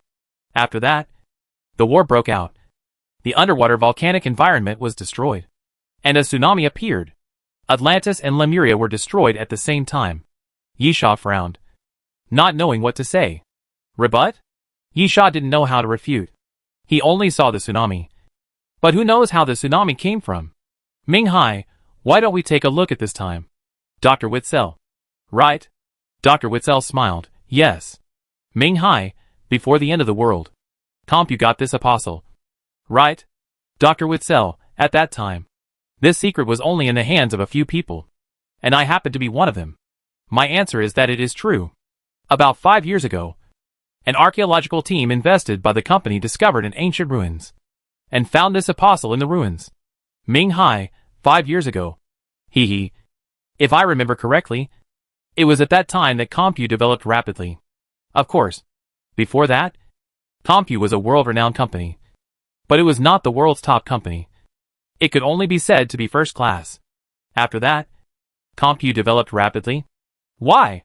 Because Compu has overcome many difficult problems in medical drugs. You have developed the world's best anti-cancer drugs, the world's best progeria drugs, and have made great achievements in the research of genetic genes and gene chain recombination. Can you explain why Compu's technology level has suddenly exploded? Dr. Witzel smiled. You should know the answer. Right? Ming Hai, yes. I know. Because you studied the apostles, and got these from them. At that time, many of the technologies you mastered were no longer the technology of this era. I also know that many companies tried to study your drugs and technologies, but there was no progress because they did not have apostles. Yes. Dr. Witzel stroked the glass jar. This is a gift from God. Ming Hai continued, but you ignored God's gift. You wanted more. You began to study bionic people and clones, and even signed an agreement with the military to use human beings for genetic modification to create super soldiers, which is the prototype of the zombie virus. Dr. Witzel, scientific and technological progress, the development of civilization, always requires sacrifices. As long as it succeeds, everything is valuable. Ming Hai, but you failed. The drugs you produced had serious side effects. If you stopped at that time, maybe the problem would not be so serious. But you continued the experiment, and finally made a finished product. But it was not a super soldier potion at all, but the initial zombie virus. And it led to the expansion of disputes within the company. Ming Hai shook his head and sighed. Ming Hai, Kareem was not the first to die. The first to die was Adams Will, a scientist worthy of respect. He discovered the danger of the zombie virus and demanded that the drug be destroyed. But Wayne Astaire refused. He was a businessman. A greedy businessman. Compu invested a huge amount of money in research. If the drug was destroyed, everything would be ruined. Adams threatened Wayne with revealing the truth, and then was killed by Wayne. After that, all the atoms seen inside the company were fake. And then it was Kareem. Ming Hai pointed at Yisha. Do you know who killed Kareem? Yisha, there are only a few suspects. But if you can kill one, you can naturally kill the second one. Ming Hai, no. You are wrong. It was Kareem himself who killed Kareem. Kareem was very hesitant. On the one hand, Kareem did not want to give up. But on the other hand, he did not agree with Wayne's approach. In the end, he chose to leave it to fate and took the initial zombie virus. Everyone was stunned. This is not called leaving the choice to fate, but seeking death. Dr. Witzel coughed lightly. I need to explain this. The zombie virus was called Super Soldier Potion at the time. During the experiment, it was found to have very strong side effects, which are the characteristics of zombies. However, side effects do not always occur. There were successful cases at the time, but that was because there was an incubation period. In fact, Super Soldier Potion is indeed a zombie virus. A complete failure. But Mr. Karam does not know this. Ming Hai, the most ironic thing is that Kareem did not die after taking the potion. And then he thought there was still hope. So he agreed to Wayne's proposal and continued to develop the Super Soldier Potion. However, not long after, Kareem found that the side effects appeared. So he met with Wayne. This was also the last chance to stop everything from happening. Do you know how Wayne chose? Nan Rongjishir snorted coldly. Is there any need to say this? Otherwise, how could the end of the world appear? Yes. Ming Hai, the death of two former partners and friends still did not awaken Wayne's reason, but made him even crazier. He continued to use live experiments and continued his research. Finally, the alienated zombie virus appeared, destroyed the institute, and caused the zombie virus to leak. Chapter 1991 The Truth. You see, there is actually a choice. Ming Hai, the will of the world does not necessarily bring about the end of the world. In the end, it is still the choice of mankind. It's just that in the final choice, the end was chosen. Bullshit! Yisha was extremely angry and pointed at Ming Hai. Pure bullshit. Ming Hai, am I wrong? Yisha, you are not wrong. But, Yisha pointed his finger at Dr. Witzel. Yisha, Why should 3 pieces of trash decide the fate of everyone? Are they worthy? Who are they to decide all this? This is unfair. Very unfair. Ming Hai laughed. Did I say that the will of the world is fair? I never said that. I just said that the will of the world gave a choice. The appearance of the will of the world itself means that the end of the world may be coming. Malfarian interrupted. Why did the will of the world appear? Ming Hai, the world will is invisible and intangible. The so-called world will is actually a kind of law and rule. Just like a food chain. One link after another. If you must give me a reason, then it is that the development of civilization has seriously affected and destroyed the structure and order of the world. Such as war, pollution, etc. And the world will appear. How is all the order established? It's very simple. Just tear everything down and start over. When a civilization reaches the end, it means that a new civilization will appear. Only this world will remain unchanged, and will not be allowed to change. Ming Hai couldn't help laughing when he said this. So, you said it was fair? There was no fairness in the first place. Although the emergence of the worlds will not bring about the end of the world, it will bring about the opportunity for the end of the world. Then, there is a choice. Life or death. There must be a choice. Ming Hai smiled. It's very interesting. Adams made some preparations before his death. When he died, the truth was automatically announced. Yi Sha frowned. I have never seen any relevant news. This happened before the end of the world. If Adams had really revealed the truth at that time, this matter should have caused a big stir. There is no reason why I haven't read the news. Ming Hai, first, Huaxia has never been the final development area of Compu. In fact, Compu only has a sales company in Huaxia. And there are not even a few experimental bases. The investment and scale are very small. Yi Sha understands this point. Huaxia is a big market in the world. With a large population, the consumption power is naturally high. But it is not easy to enter the Huaxia market. Language, customs, all these have an impact. For example, Chinese people like to discuss things at the dinner table, which is a custom and culture. But when foreign companies are involved in business, they will directly start negotiations. Most of them prefer to keep personal relationships to personal relationships, and personal relationships to personal relationships. So, it is true that Computech is spread all over the world. But the scale of the China region is indeed the smallest. And the Asia-Pacific headquarters is not even in China, the most populous market. Ming Hai, second. This matter was quickly suppressed. And it is very interesting that Wayne did not even use too many connections. At that time, some people marched to protest and slander Computech. And these people were really spontaneous. Most of them were beneficiaries, such as people who successfully fought cancer, and some people who supported Computech's drugs.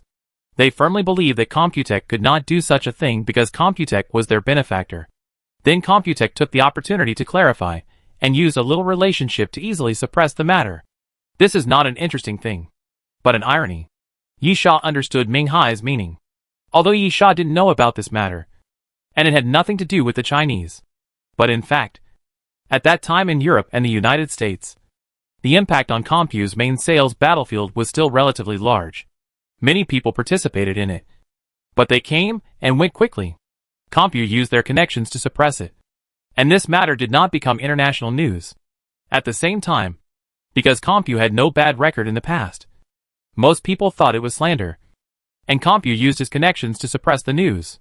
Ming Hai meant that the people who made this choice were not just the 3 giants of Compu, although it cannot be said that it was the choice of all mankind. The end of the world was caused by many people. Of course, Ming Hai did not deny that the emergence of the worlds was to bring about the end of the world. Yi Sha's questioning of fairness itself was meaningless. The embodiment of the world's will is the apostle. The root of everything is the appearance of the apostle, who is discovered by Compu. This is indeed not arranged by humans. But it is like there is a thread in fate that always pulls things to happen. Or in Chinese words, that is, there is a will of heaven in the dark. So, who are you? Yi Sha Monitor? Malfarian, I can explain this question. The so-called monitor is the symbol of the world's will. You can think of the monitor as the person who monitors everything that happens. Ming Hai, that's about it. From the perspective of a human, I am a human. No different from you. It's just that after the end of the world, I became a monitor. In addition, I think it is necessary to change this statement. I am not the one who monitors everything. Strictly speaking, I am a bystander. I will watch the beginning of everything from the perspective of a bystander, and then move towards the end. Yi Sha, then what is the value of your existence? Ming Hai thought for a moment. Of course. If you have to say the value of existence, it is naturally there. The so-called world will is essentially a kind of law and rule. You must abide by the rules. I cannot take action. And you cannot kill me. But for those who violate the rules, killing them is my mission. After Ming Hai finished speaking, he glanced at everyone and then laughed. So, there is really no need for you to trap me. Ming Hai, normally, no matter what happens, I will not take action. Nor can I take action. A few zombie, you took action at the Tower of Babel. Yi Sha raised his eyebrows, finally knowing how they survived Gaddis's hands at that time. Under the circumstances at that time, they were no match for Gaddis at all. Ming Hai's explanation was that Gaddis could not kill him. So he left. Now it seems that it is not that simple. Ming Hai smiled. First, I took action. But I did not kill him. Second, he knew this problem in his heart. It would have been fine for me to kill him at that time. Otherwise, why would he kill limos? Ming Hai did not explain this question in depth. But Yi Sha could roughly hear some meaning. That is, Gaddis's identity as a Noah apostle was a bit shady. And the fact is indeed so. The real Noah apostle should be limos. Chapter 1992 Ares arrives. Yi Sha once again asked a question that everyone wanted to know. How did you become a monitor?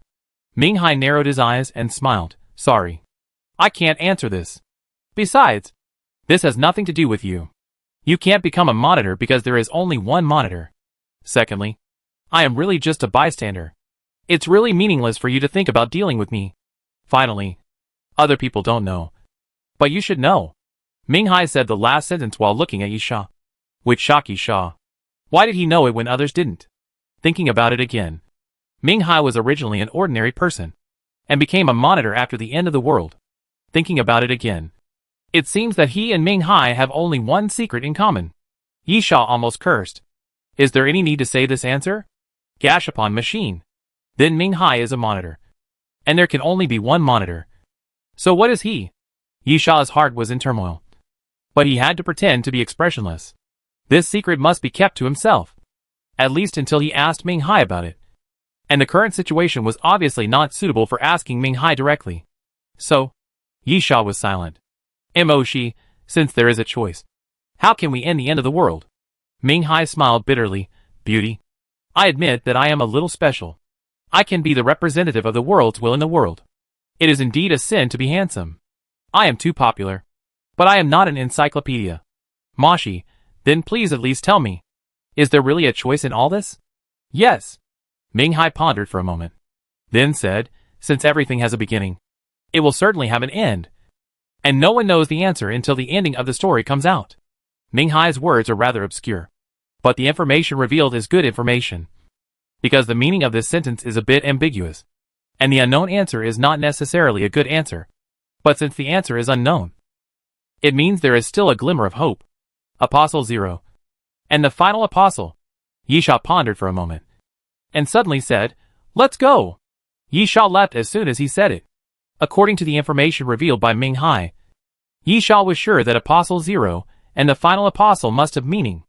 Although he didn't know what to do. He should first find those two things. Moreover, the conductor and Gaddis certainly had an intention to deceive people here with a fake apostle's body and bring everyone here. What's the intention? Ming Hai just said that the train conductor and Gaddis should go find the real Apostle 0. So, their goal now is to find Apostle 0. I'm sorry. Dr. Witzel stood in front of Yi Sha and smiled. Do you need me to repeat the rules of the game? Kill me to open the way out of here. Yi Sha pointed at Ming Hai. Didn't you set up such a big game just to trap this guy? Then trap him slowly? What does it have to do with us? Dr. Witzel smiled. I said that everyone has their own reasons for being here. And I certainly have my own reasons. So I set the rules of the game. You are not allowed to leave here unless you kill me. This is the rule. Yi Sha sneered. Just you? A projection? Dr. Witzel smiled. You call those guides. Right? Or, is this what guides look like? Dr. Witzel's body suddenly twisted. And then his body emitted a black light. Soon, Dr. Witzel's body began to fall apart, turning into circles of black halos that then condensed together and turned into a black ball of light. Nanrong Jishur and Mashi were surprised. Guide shit. Yisha gritted his teeth. Light source life form. Yisha finally understood why Compu could control the guide and even kill the guide. Dr. Witzel was also a light source life form. To be honest, this is surprising, but not that surprising. Dr. Witzel used his body to make Taurus, leaving only his brain, and then relied on technology to ensure the survival of his brain. Yisha knew about this. But how did it become a light source life form? In fact, it is not too surprising. The ability of the guide to transform light source life forms was developed from the power of the apostles in order to obtain eternal life. Dr. Witzel's body is gone, and he has the apostles in his hands. It is not strange that he has also developed a light source life form. Moreover, relatively speaking, Dr. Witzel has more advanced technology and wisdom, and has a deeper research on light source life forms. Of course, on the other hand, the guide was purely for the purpose of prolonging life, and after transforming into a light body life, there might not be any in-depth research. But Dr. Witzel is different. So it is not surprising that Dr. Witzel can deal with the guide. At least he should know the weaknesses of this energy body life, which should not be difficult. Clang. Yisha drew his sword without hesitation, even if you are a light body life. So what? I will kill you. Dr. Witzel smiled and turned back into human form. I would like to fight with you, but I am not very interested in fighting, and I think there are more suitable opponents for you. Crack. The moment Dr. Witzel finished speaking, the ceiling suddenly made a mechanical sound, and then a big hole appeared, and a figure suddenly fell from behind the ceiling. Yisha saw the other party clearly, and his pupil shrank. And then he shouted, "Retreat!" Yisha jumped away quickly, but Emoshi and Nanrong Jishur were a little slower, and the figure just fell between Nanrong Jishur and Emoshi. Bang! The other party waved his hand fiercely, at a very fast speed, and after the fist went past, Emoshi flew out first and hit the wall on one side. Nanrong Jishur was startled and immediately took out the sword box. But at this moment, the opponent punched fiercely. After the punch hit the sword box, a huge force came. Nanrong knew that he was punched out with the sword box. My father. I'm here. It's Ares. Yisha solemnly said. Why is this guy here? Dr. Witzel. Because Davis can't make him complete. And I succeeded. It is my wish to be able to make a perfect constellation monster. This wish has finally come true. It is the most perfect. Ares spread his hands towards Yisha, but it's not enough. I hope to become stronger. My father. Please give me everything you have. I will inherit everything from you. Your flesh and blood. Your will. Chapter 1993, Confrontation. Yisha, I'm so sorry. I don't have a son as ugly as you. While Yisha was speaking, he suddenly swung his sword forward. Ares' figure flashed, and the sword light had clearly reached Ares. But Ares' body suddenly disappeared. This is not Gemini's stealth, nor Capricorn's invisibility. This is pure speed. Ares suddenly came to Yisha, and Yisha was surprised. When they were on the island, Ares showed a bit abnormal strength. But now it is even more abnormal. Faster than the ghost step. Bang! The next moment, Ares' fist came, and Yisha almost instinctively raised his arm to block it. After a muffled sound, Yisha's body slid backwards. Yisha came to the wall and stabilized his body with his back against the wall. At the same time, two figures jumped up at the same time. One figure is Emoshi. After Emoshi stood up, a white light shone brightly on her body. Holy, peaceful. I am here, and I am the light. Emoshi shouted softly, Judgment. A beam of light descended from the sky, forming a beam of light that enveloped Ares. The light enveloped Ares' body in an instant. But at that moment, Ares suddenly stretched out his hand and tore it apart, as if he could grab the light, and then punched out. Before the fist arrived, the fist wind arrived first. Emoshi felt a tightness in her chest, and was blown away by a punch. At this time, another figure rushed towards Yisha. It was one of the 4 fused zombies. Ming Hai seemed very calm.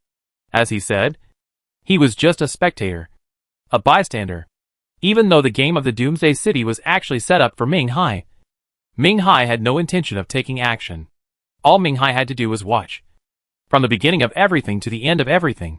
He is the incarnation of the will of the world chosen in the human world. His mission is to witness everything. So, one of the 4 fused zombies suddenly attacked Yisha. Perhaps to test Ming Hai's attitude. And Ming Hai really had no intention of helping Yisha. However, someone attacked before Yisha and met the fused zombie. Still, Ares! Ah! Ares roared. Suddenly appeared in front of the other party. Suddenly stretched out his palm. And grabbed the other party's throat. What do you want to do? Ares, what do you want to do to my father? I am the only one who can kill him. Boom! The fused zombie suddenly burst into flames. And the roar of the explosion suddenly sounded. And the flames rushed to cover Ares. The power of the Son of Fire. But it was useless. The flames surrounded Ares' body. And then, they were quickly absorbed into Ares' body. Don't disturb my fight. Ares said fiercely, otherwise, die! Poof! Ares' palm suddenly thrust forward. Directly into the opponent's lower abdomen. And with a fierce force, the fused zombie was torn into 2 halves by Ares. The next moment, Ares threw away half of the corpse. Then raised his foot and stepped on the opponent's head to completely explode. There were 3 fused zombies left. Ares turned around and looked at Yisha again. In Ares' eyes, there was only Yisha, the man who was regarded as a father by Ares. And he was also a person who must be killed. Yisha suddenly laughed and waved his hand towards Nan Rongjishir and Mo Shi. Don't worry about me. I will take care of it. You guys deal with that old guy. If we don't kill him, we won't be able to leave here. That's good. Ares was happy. It seems that your will is the same as mine. Even if we have to die, we should die at each other's hands. We will make each other complete. Why are you talking so much nonsense? Yisha twisted his neck. Come on. Punch. Ares smiled and took another step forward. So fast that he came to Yisha in an instant and swung his fist. The next moment, bang! Yisha punched him. And also, fist. The 2 fists collided with each other, making a dull sound. Ares showed a little surprise. He did not deny Yisha's strength. But in terms of physical strength, no matter how strong Yisha was, he could not compare with Ares. In other words, they are simply incomparable to the constellation monsters. Not only Ares, but any constellation monster, even Virgo, is not weaker than Yisha in terms of physical strength. In fact, all the people present cannot be compared with the constellation monsters in terms of physical strength, because the 2 are not of the same nature. In terms of physical strength, Yisha and his people are still at the limit of human beings. While the constellation monsters themselves are monsters, their physical bodies come from mutant zombies or ancient species. In fact, under normal circumstances, Yisha could not take a punch from Ares in pure strength. But now it is an abnormal situation. Feeling the user's desire for power, the demigod characteristic is triggered. Demigod LV2, as long as you want. You are a god. Demigod characteristic randomly obtains ability. Barbarian King. Barbaric King, temporary, strengthening ability, physical ability within 15 minutes. Physical fitness is improved by 50%. And physical attributes can be adjusted freely. Yisha did not expect that the ability of the half-human half-god would be activated at this time. Although Yisha could indeed try to deliberately trigger the 2 characteristics of the half-human half-god and the death-defying after mastering certain rules. This time it was really not controlled by Yisha's will. On the contrary, Yisha was a little unhappy. He actually envied the monster in front of him. After all, only when the other party showed strength, he would desire it. And in the process of desire, there must be a certain amount of envy. Of course, Ares does have something to be envied. And strength is everything. In addition, Yisha also felt frightened. Yisha adjusted his speed by 80% to strength, and reduced his physical strength and spirit by 50% to strength. Even so, when the 2 of them fought, Yisha did not gain an advantage, but only slightly suppressed Ares. You know, the Barbarian King's ability was always invincible before. After all, this adjustment attribute is very targeted and can easily gain an advantage. And this also shows from the side that Ares is stronger than Yisha imagined. At least in terms of physical fitness. This is definitely the level that can only be achieved when the physical fitness is evolved to the extreme. However, Yisha knew very well that the original intention of Ares was definitely not a template for the extreme evolution of physical fitness. Chapter 1994 now. It's my turn. Yisha couldn't help but grin. It seemed that the strongest constellation monster had really appeared. Yisha moved another 30% of his spiritual attributes to strength. exerted his strength for the second time, and knocked Ares back with one punch. Ares first showed a look of surprise, and then a clear look of joy, and said to Yisha, "Very good. If you are too weak, I will feel disappointed." The next moment, Ares moved again, like a ghost, and suddenly came to Yisha again. Yisha also moved, continuously taking ghost steps. Almost in an instant, two figures kept appearing and disappearing, flickering strangely in the entire space. Loud noises kept ringing around, and the walls, the ground, the ceiling, and the inlaid metal plates kept twisting and deforming. But no one could see how the two attacked. Only the traces left in the battle. Malfarian's face was solemn. He was still thinking about killing Yisha, but now, he felt fear. Malfarian could be said to have watched Yisha grow up step by step from becoming a crew chief. And now Malfarian felt that Yisha had grown to a level that he could hardly deal with. Such a high-speed battle lasted only about 30 seconds.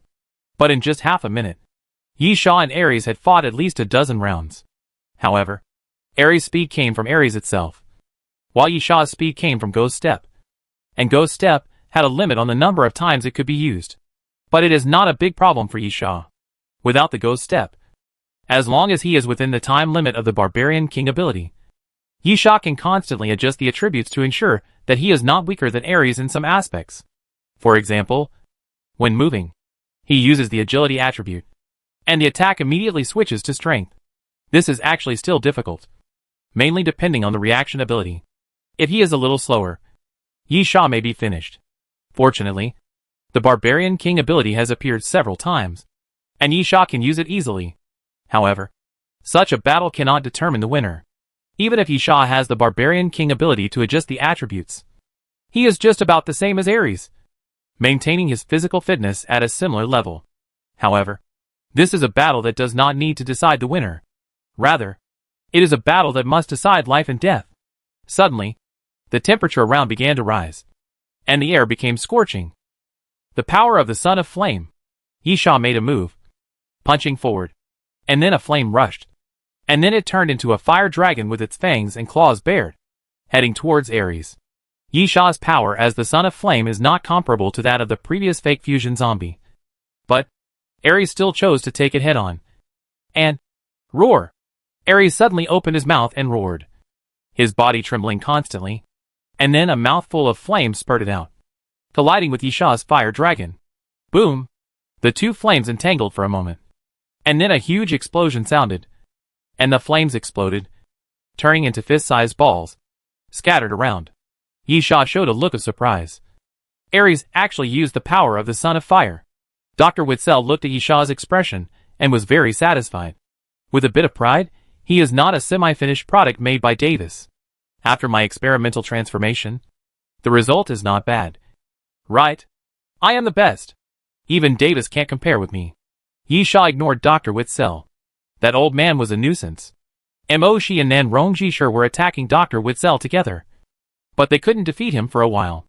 Moreover, Dr. Witzel even had time to be narcissistic. Of course, another reason was that Yisha didn't have time to care about Dr. Witzel. When Dr. Witzel started to speak, Ares rushed up again. Continuous punches. Ares' fists were like a storm, and they blasted forward continuously. In front of Yisha, the punches flickered, and it was impossible to see where the real fists were. Yisha was not a pushover either, and immediately adjusted his agility. In fact, the speed attribute never existed. It is true that there are abilities and props that can increase speed, but speed belongs to agility. But agility does not mean running fast. Agility is multifaceted, including speed, flexibility, and flexibility. In fact, in terms of physical fitness, many people pay more attention to strength, because strength is the most intuitive attribute. You can feel the difference by punching the wall twice. But in fact, agility is the attribute that reflects the most characteristics of physical fitness. Yisha kept retreating, and his body flashed quickly at the same time. The frequency was very low, and it was almost invisible if you didn't look carefully. But in fact, Yisha and Ares had fought for hundreds of rounds at this moment. The expressions of both of them looked normal, but there was cold sweat on their foreheads. Ares found that Yisha's speed was terrifying. He had thrown hundreds of punches in a short period of time, but not even one of them hit. Yisha was even more frightened. because every punch he avoided was extremely dangerous, and every punch brushed past his body. Yi Sha didn't even dare to use too big a movement. The speed of each punch was terrifying. If the body swung too much, if he avoided the next punch, he might be hit by the next punch. At the same time, what made Yi Sha most worried was that with the Barbarian King's ability, Yi Sha could really have the physical fitness to match Ares. But what should he do after 30 minutes? Yi Sha felt that he should improve the level of the battle to a certain extent. Suddenly, Yi Sha stood still. Bang! Ares' fist hit Yi Sha's chest. But Yi Sha's expression did not change, and he actually took the punch. In fact, physical strength is also a very broad thing. Many people think of endurance when they think of physical strength, but that actually belongs to endurance. The correct term for physical strength should be constitution, which includes endurance. But there are actually other factors. For example, self-healing ability, regeneration ability, and resistance to blows are all physical qualities related to physique. Ares was surprised when he saw the fist that hit Yi Sha's chest. He believed that he could not kill Yi Sha with one punch. But he did not believe that Yi Sha could completely take his punch without any injury. The former represents equal strength, while the latter represents absolute strength. Ares absolutely does not believe that there is such a huge gap between himself and Yi Sha. But the fact is that Yi Sha was hit by Ares' punch and nothing happened. Yi Sha sneered, "You finished fighting. Now it's my turn. Right?" As Yi Sha spoke, he clenched his fists, his joints crackling, and then punched Ares hard in the face. Bang! Yi Sha's punch hit, and Ares' body flew out directly across the entire hall and hit the wall in front. Chapter 1995 The Power of the Apostles. I don't know what material this place is made of. It's so hard that it's terrifying. Yi Sha and Ares' fists are enough to demolish a 2- or 3-story building. But the wall didn't break after a punch. Ares was directly embedded in the wall like a pancake. Ares' body is also strong, and his injury is not serious. But he is very anxious. Yi Sha's punch made him have no power to resist. Of course, Yi Sha was just deceiving Ares. Is the Barbarian King powerful? Of course. However, the Barbarian King's ability is also flawed.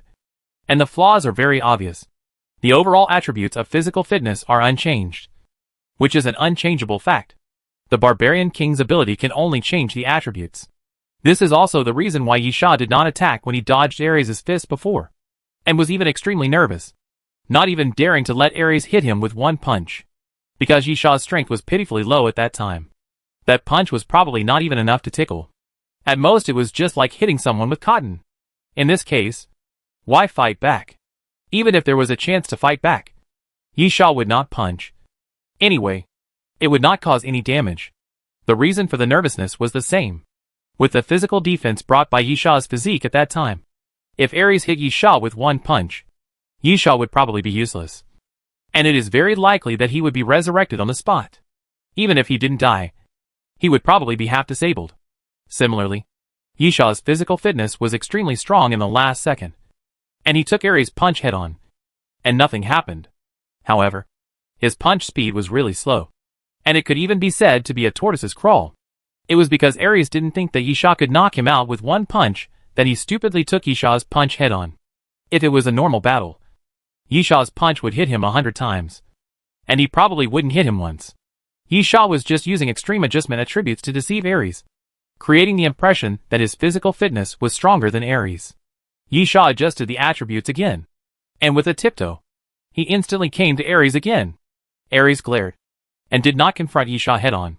His figure flashed and distanced himself. Yi Sha sneered in his heart. This was the effect he wanted. Fighting Ares in close combat, Yi Sha knew that he would suffer a loss, and a big loss. Without the ability of the Barbarian King, he could not bear it at all. Moreover, even if Yi Sha used other abilities, Ares was determined to force his way in. With Ares' speed, Yi Sha could not stop him at all. In this case, Ares was forced not to dare to fight in close combat, even though the last resort was actually a trick. Roar! Ares quickly jumped away, roared, and a flame blazed on his body. And then a piece of flame enveloped Yi Sha. Flame? Yi Sha was not afraid, because Yi Sha also had the power of the Son of Flame. However, not being afraid did not mean that there would be no harm. In this regard, the power of the Apostle was not as good as that of the Thunder Emperor. At least because of the Thunder Emperor. Yisha was never afraid of pure electric current attacks. In this case, Yisha naturally didn't want to take it head-on. But he shouted, and flames surged all over his body. And then punched forward. The flames of the two formed a fire fist in the air. And then, they slammed together fiercely. After a roar, the flames suddenly exploded. At the moment the flames exploded, a black shadow rushed out from behind Yisha and flew towards Ares. But what he didn't expect was that Ares' shadow also flew over. And the two shadows entangled and pulled each other. Yisha was stunned. "I don't believe you can do that with water," Yisha said, as he absorbed the moisture in the air, and condensed a water ball to bombard forward. Ares also stretched out his hand forward. And an identical water ball appeared. After colliding with each other, they exploded at the same time. The power of the water spirit is quite useless in a place without water. And it is completely unworthy of the name of the apostle power. Of course, Yisha was also testing. And the fact proved that Ares could use all of his apostle power. Yisha cursed in a low voice. Dr. Witzel really created a monster. After all, this was definitely not done by Dr. Davis. When he was on the island, Ares had already shown his strength. But it was mainly physical. He probably had other abilities. But he didn't have time to show them. With his physical body alone, Ares was already strong enough. Especially the ability to use the power of water spirits. Yisha's water spirit power had just awakened not long ago. Yisha now understood a little bit why Dr. Witzel didn't intend to kill him before, but kept making things to entangle him. The old bastard probably collected his ability data through fighting, and then transformed Ares in this aspect. Ares' blood comes from Yisha. And theoretically, the blood also contains the cells and genes of the apostles. So it is reasonable that they can awaken the power of the apostles. But what surprised Yisha was that the strength of the apostles of the two was almost the same. Ares' apostle power came from Yisha's blood. And it was impossible for him to be stronger than Yisha.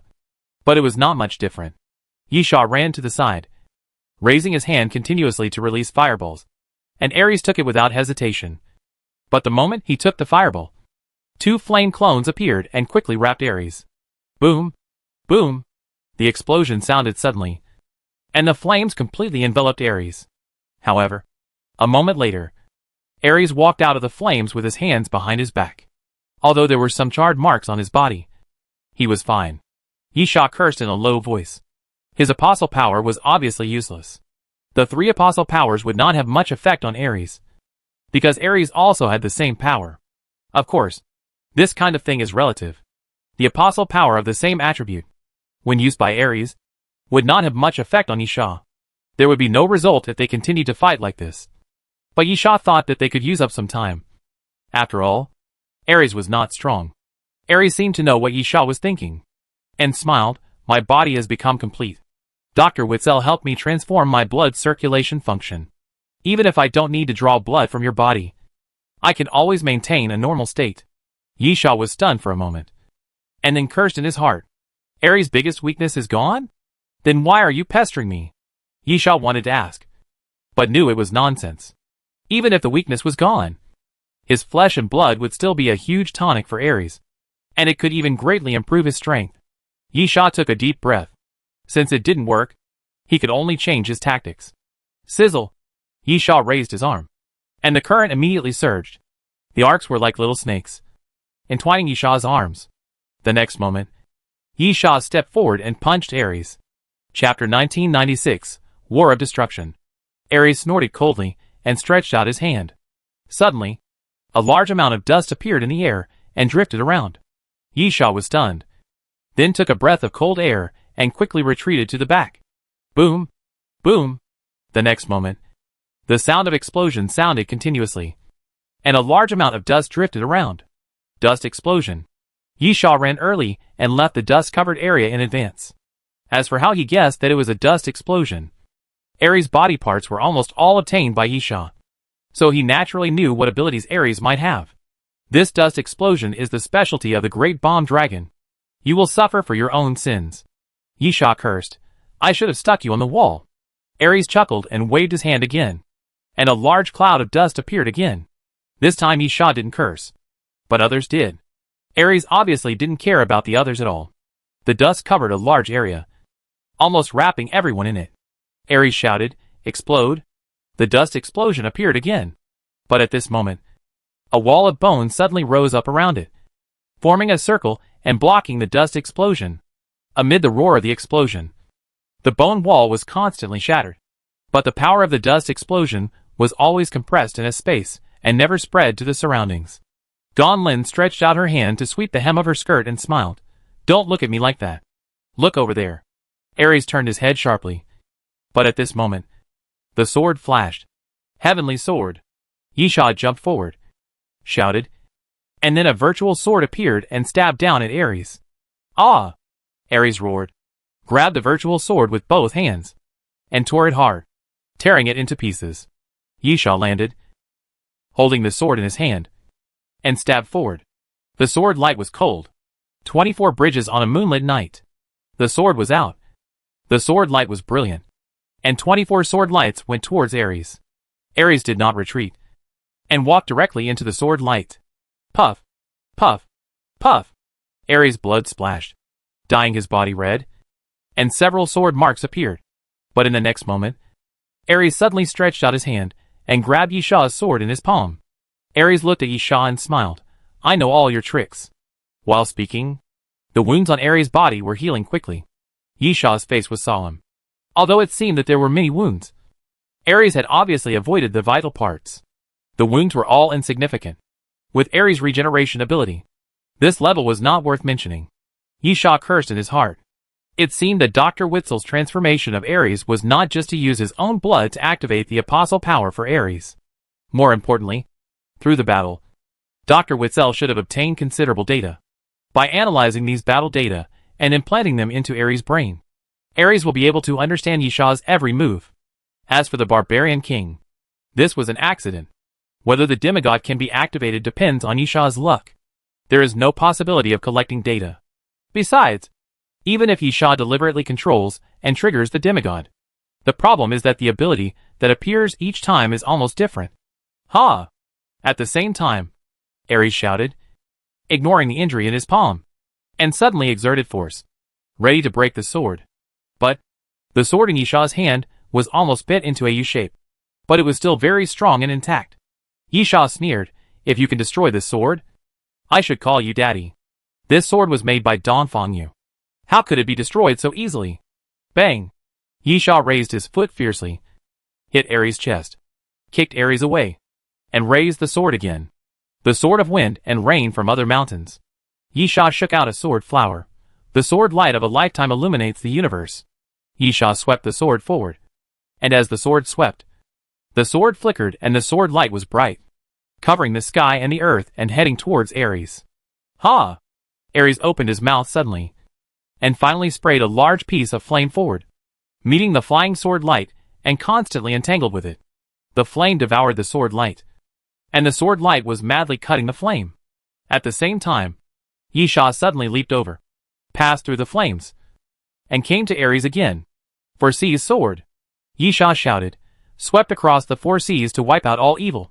This sword was not a sword shadow, not a sword light, but sword force. Yisha thrust the sword forward, looking ordinary, but with extraordinary momentum. Ares' face became solemn, and the moment Yisha thrust the sword out, Ares suddenly felt like a small boat in the ocean. The storm is coming, and the boat is drifting, as if the broken stones will be sunk. This is the sword power. Yisha sneered. "Do you feel unfamiliar? Because I have never used this sword before. Isn't it just collecting combat data?" Yisha's ability is limited, but he has many swordsmanship. Dongfang Yu's attainments in swordsmanship are indeed not exaggerated. It is said that he has all the 3,000 sword ways and all the swordsmanship in the world. There are countless swordsmanship sealed in the sword. The Hashanfeng Yu sword is indeed a very powerful set of swordsmanship, but there are many powerful swordsmanship in it. For Sea's sword, after one sword strike, Yisha did not stop and drew his sword again. Swordsmanship across the 4 seas is crazy. Yisha twisted his body in the air and stabbed again in the air. The next moment, the previous sword force suddenly gathered and condensed into one sword, stabbing fiercely at Ares. Puff! In the center of Ares' chest, a wound opened, and blood gushed out crazily, dyeing the white hair red. Blood also flowed from Ares' eyes, ears, mouth and nose. Ares looked down at his chest. And suddenly, ha ha ha. Ares was not angry but happy. And laughed out of nowhere. Laughing louder and louder. Showing great excitement. My father. Ares looked at Yisha, at least to this extent. Killing you will make me feel a sense of accomplishment. I believe that only if you are strong enough. You will feel proud of me after you die in my hands. As Ares spoke, he roared and suddenly opened his arms. Yisha immediately felt a huge force coming, madly invading him along the sword. Yisha immediately mobilized his attributes and strengthened his physique. But Yisha's heart skipped a beat. The duration of the barbarian king has expired, and the 30-minute usage time has just ended. Bang! Yisha felt as if a heavy hammer hit his chest, and the whole person flew backwards and rolled continuously on the ground. Ares did not chase, but half bent over and clenched his fists. Ah! Ah! Ah! Ah! Ah! Ares roared continuously, and then his body slowly swelled up. Chapter 1997 Three Swordsmen of the World. Ares is also a type with sharp muscles. However, the muscles are obvious, but not huge. According to human standards, Ares should be a symbol of a well-proportioned body, or thin when dressed, and muscular when undressed. And now, Ares' body suddenly began to swell like inflated. Of course, it's not too outrageous. Ares' height has increased by about 20 centimeters, and his muscles have become twice as strong. But it's not to a very outrageous degree. Just looks very explosive. At the same time, at the knuckles of Ares, a layer of black metal powder surged out from the skin, covering Ares' fist. At the elbow, two thick bone spurs suddenly broke through the body, with sharp tips and black metal powder mixed in the bones. Ares. Second form. Yisha licked the corner of his mouth. How could he forget that the constellation monsters can evolve in form? Which means that Ares did not try his best before. Yisha took a deep breath, then take a few more of my swords and see. Yisha held the sword horizontally at his side, and then swung it forward fiercely. 3 swords in the world. Yisha shouted softly. 1 sword can cut all rivers. Yisha swung the sword forward, and then the silver sword light suddenly exploded, and countless silver halos condensed in the air, quickly turning into a sword light that was more than 10 meters long, slashing down towards Ares. Roar! Ares roared, took a step forward, clasped his hands towards the sword light, and forcibly pressed the sword light down. Yisha did not stop, and swung his sword again. 2 swords swallow the sun and the moon. Yisha thrust the second sword forward, and the sword light that Ares caught suddenly split, swung in all directions, intersected, and fiercely cut Ares' chest. Ah! Ares raised his head and screamed, and a cross-shaped wound appeared on his body, deep enough to see the bone, and blood flowed. At the same time, Yisha's third sword fell. 3 swords anger the world. Yisha's sword had not yet fallen forward, but the faces of the people around him changed. Nanrong Jishur and Mashi stopped at the same time.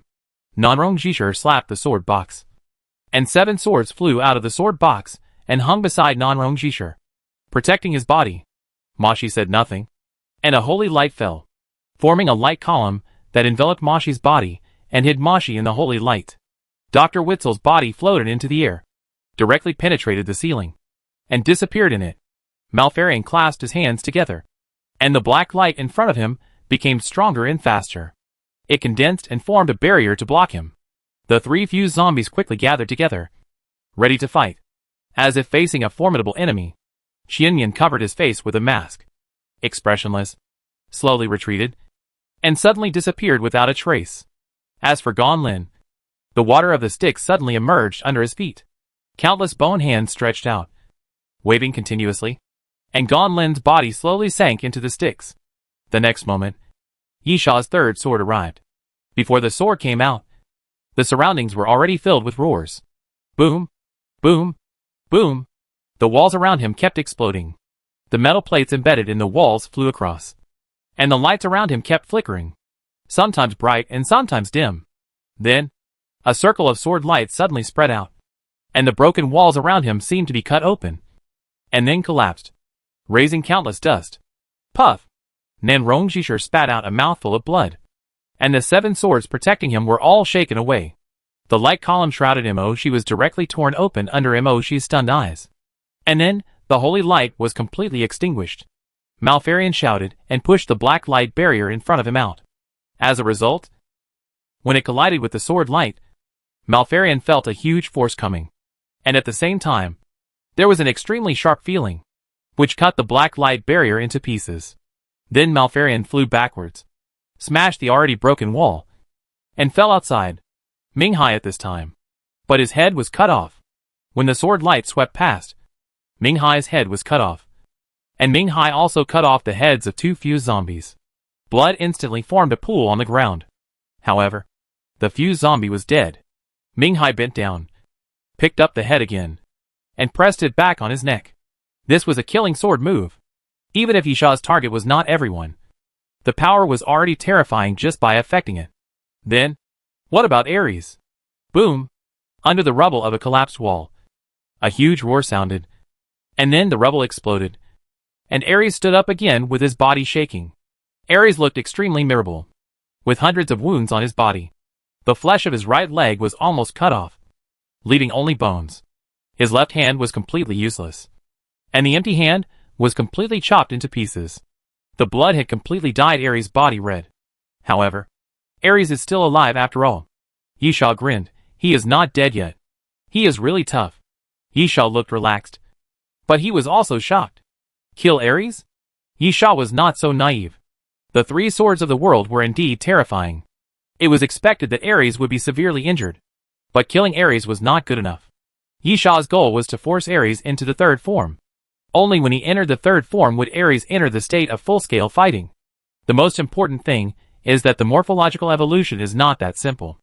Each morphological evolution is almost equivalent to a life. As long as you are not dead, the superfast regeneration can instantly recover from any injury. This is also the difficult part of the constellation monster. After a lot of effort, it was crippled, but the morphological evolution recovered. After another crippling, the morphological evolution recovered again. If you are not clear about the characteristics of the constellation monster, it is easy to suffer a loss at this point. Fighting with the constellation monster must be a war of attrition. This is the reason. But what makes Yisha a little frightened is that Ares was hit by the 3 swords of the world. But he was still in the 2nd form. Even though he was injured like this, he did not enter the 3rd form. Yisha licked his lips. This was inconsistent with his plan.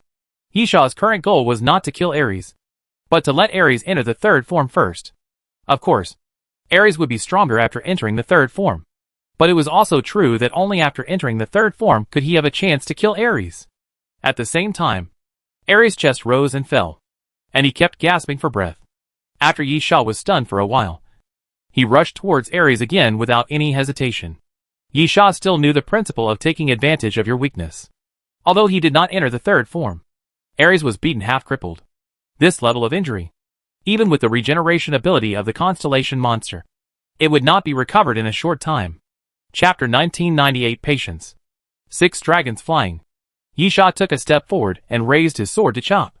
The blood-colored sword light overflowed, suddenly appeared, slashed forward, quickly twisted and transformed, turned into a blood dragon, and flew towards Ares. Facing the ferocious blood dragon, Ares flashed and bypassed the first blood dragon. With a loud bang, the blood dragon fell to the ground with a loud noise. The data of 6 dragons flying has obviously been collected by Dr. Witzel, because Yisha has used it before. And Ares should obviously know how to deal with 6 dragons flying. Taking on the opponent head-on is definitely not the right choice. The best way to deal with the 6 dragons flying is to dodge. Dodging 1 blood dragon means that the 6 dragons flying is a little weaker. The more you dodge, the weaker the power will be.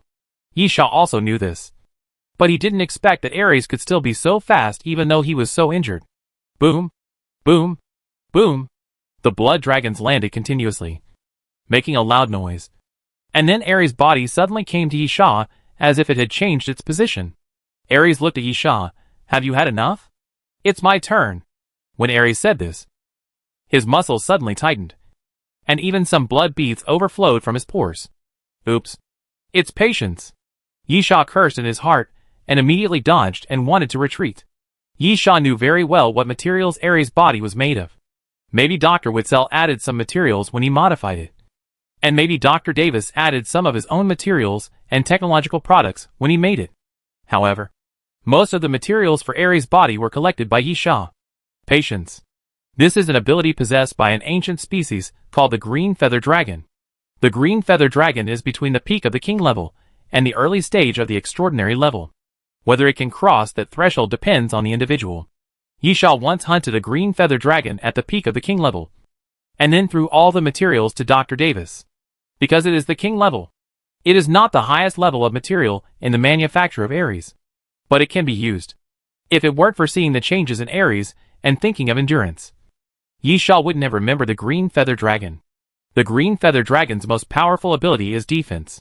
It is one of the few with thick skin and flesh. Very high defense, but extremely poor attack power. Therefore, the Green Feather Dragon is not actually very powerful, which is why Yi Sha didn't take it seriously. After all, with only the advantage of high defense, as long as you are patient enough, you can eventually kill it. However, endurance is the Green Feather Dragon's attack ability. This ability is very simple. When the endurance ability is activated, a certain degree of damage is sustained, and then an attack can be launched. The power of the attack is determined by the damage sustained. Yi Sha finally understood why Ares was holding on and not entering the third form. Endurance is a potential stimulating ability that relies on injuries or pain to stimulate. If you enter the third form, the injuries will be directly restored, and the endurance ability will naturally not be activated. Ares is holding on now, preparing to use the endurance ability to give Yi Sha a fatal blow. This is a fatal blow. As soon as Yi Sha retreated, Ares quickly chased him, not giving Yi Sha a chance to breathe.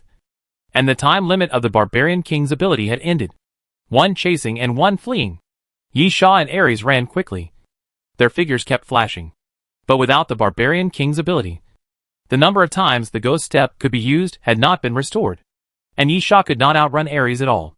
Another flash. The moment Yi Sha stopped, Ares suddenly appeared in front of Yi Sha. I will remember this day, Ares, because today is the anniversary of my father's death. The next moment, Ares' fist blasted out. At the moment of punching, blood flowers exploded on Ares' body again, and continued to spread around. Endurance is originally a way to hurt others, and it hurts yourself first, and then hurts others. Sunshine. Sunshine, a large-scale defense ability that can resist all attacks for 15 seconds, and a 24-hour interval between uses. Yi Sha was not vague. Ares' punch was really fatal. Either resurrect or use sunlight. Weighing the pros and cons, it was better to use sunlight. The chance of resurrection was much more precious. The moment the fist came in front of Yi Sha, a large piece of flame surged out and wrapped Yi Sha's body. The moment Ares' fist came in front of Yi Sha, a large piece of flame appeared around Yi Sha's body and quickly spread out. When the fist collided with the flame quickly condensed and crystallized, forming a barrier. Crack. Crack. The crisp sound continued to appear. Ares felt that his fist hit a barrier that could not be shaken at all. Ah! Yi Sha raised his head and roared, and the current continued to surge from his body, bombarding Ares continuously. Within 15 seconds, Yi Sha was not afraid of any attack, so he naturally took the opportunity to attack crazily. Boom! Boom! Boom! The current surging from Yi Sha's body continuously bombarded Ares, but Ares' fist bombardment was all blocked by the crystallized flame. Unfortunately, 15 seconds was too short. Yi Sha continuously slashed out 5 or 6 electric currents, which blasted Ares back step by step. But that was all.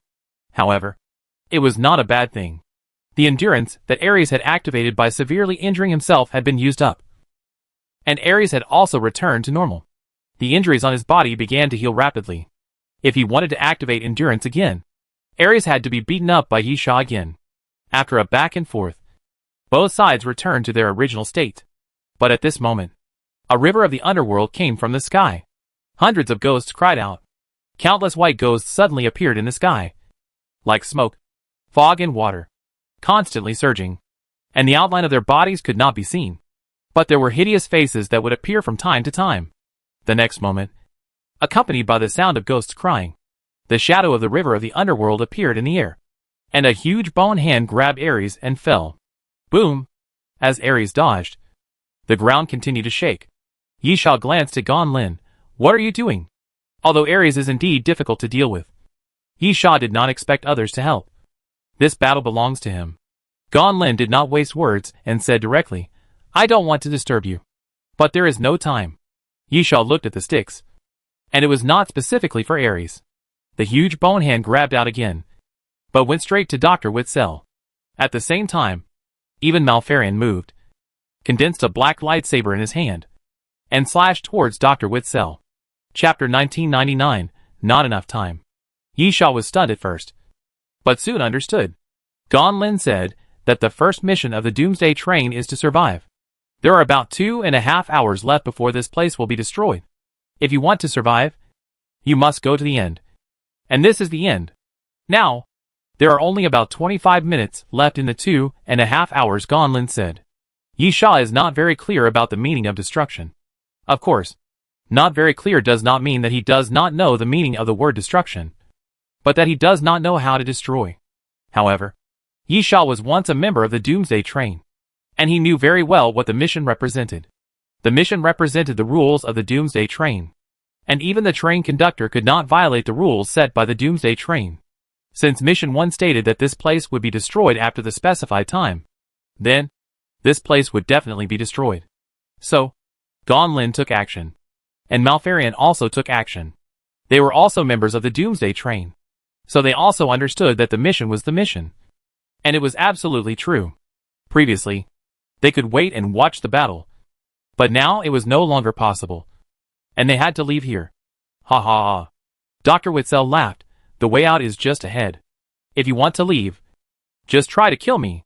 While Dr. Witzel was speaking, he changed from a ball of light to a human form again, pointed forward, and a black gold beam of light suddenly appeared, colliding with the lightsaber slashed by Malfarion. With a bang, Dr. Witzel did not move.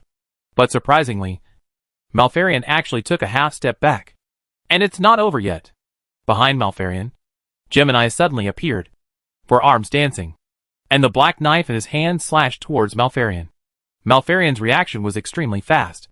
He turned around and took the 4 swords of Gemini with one hand, then blasted forward with his left hand.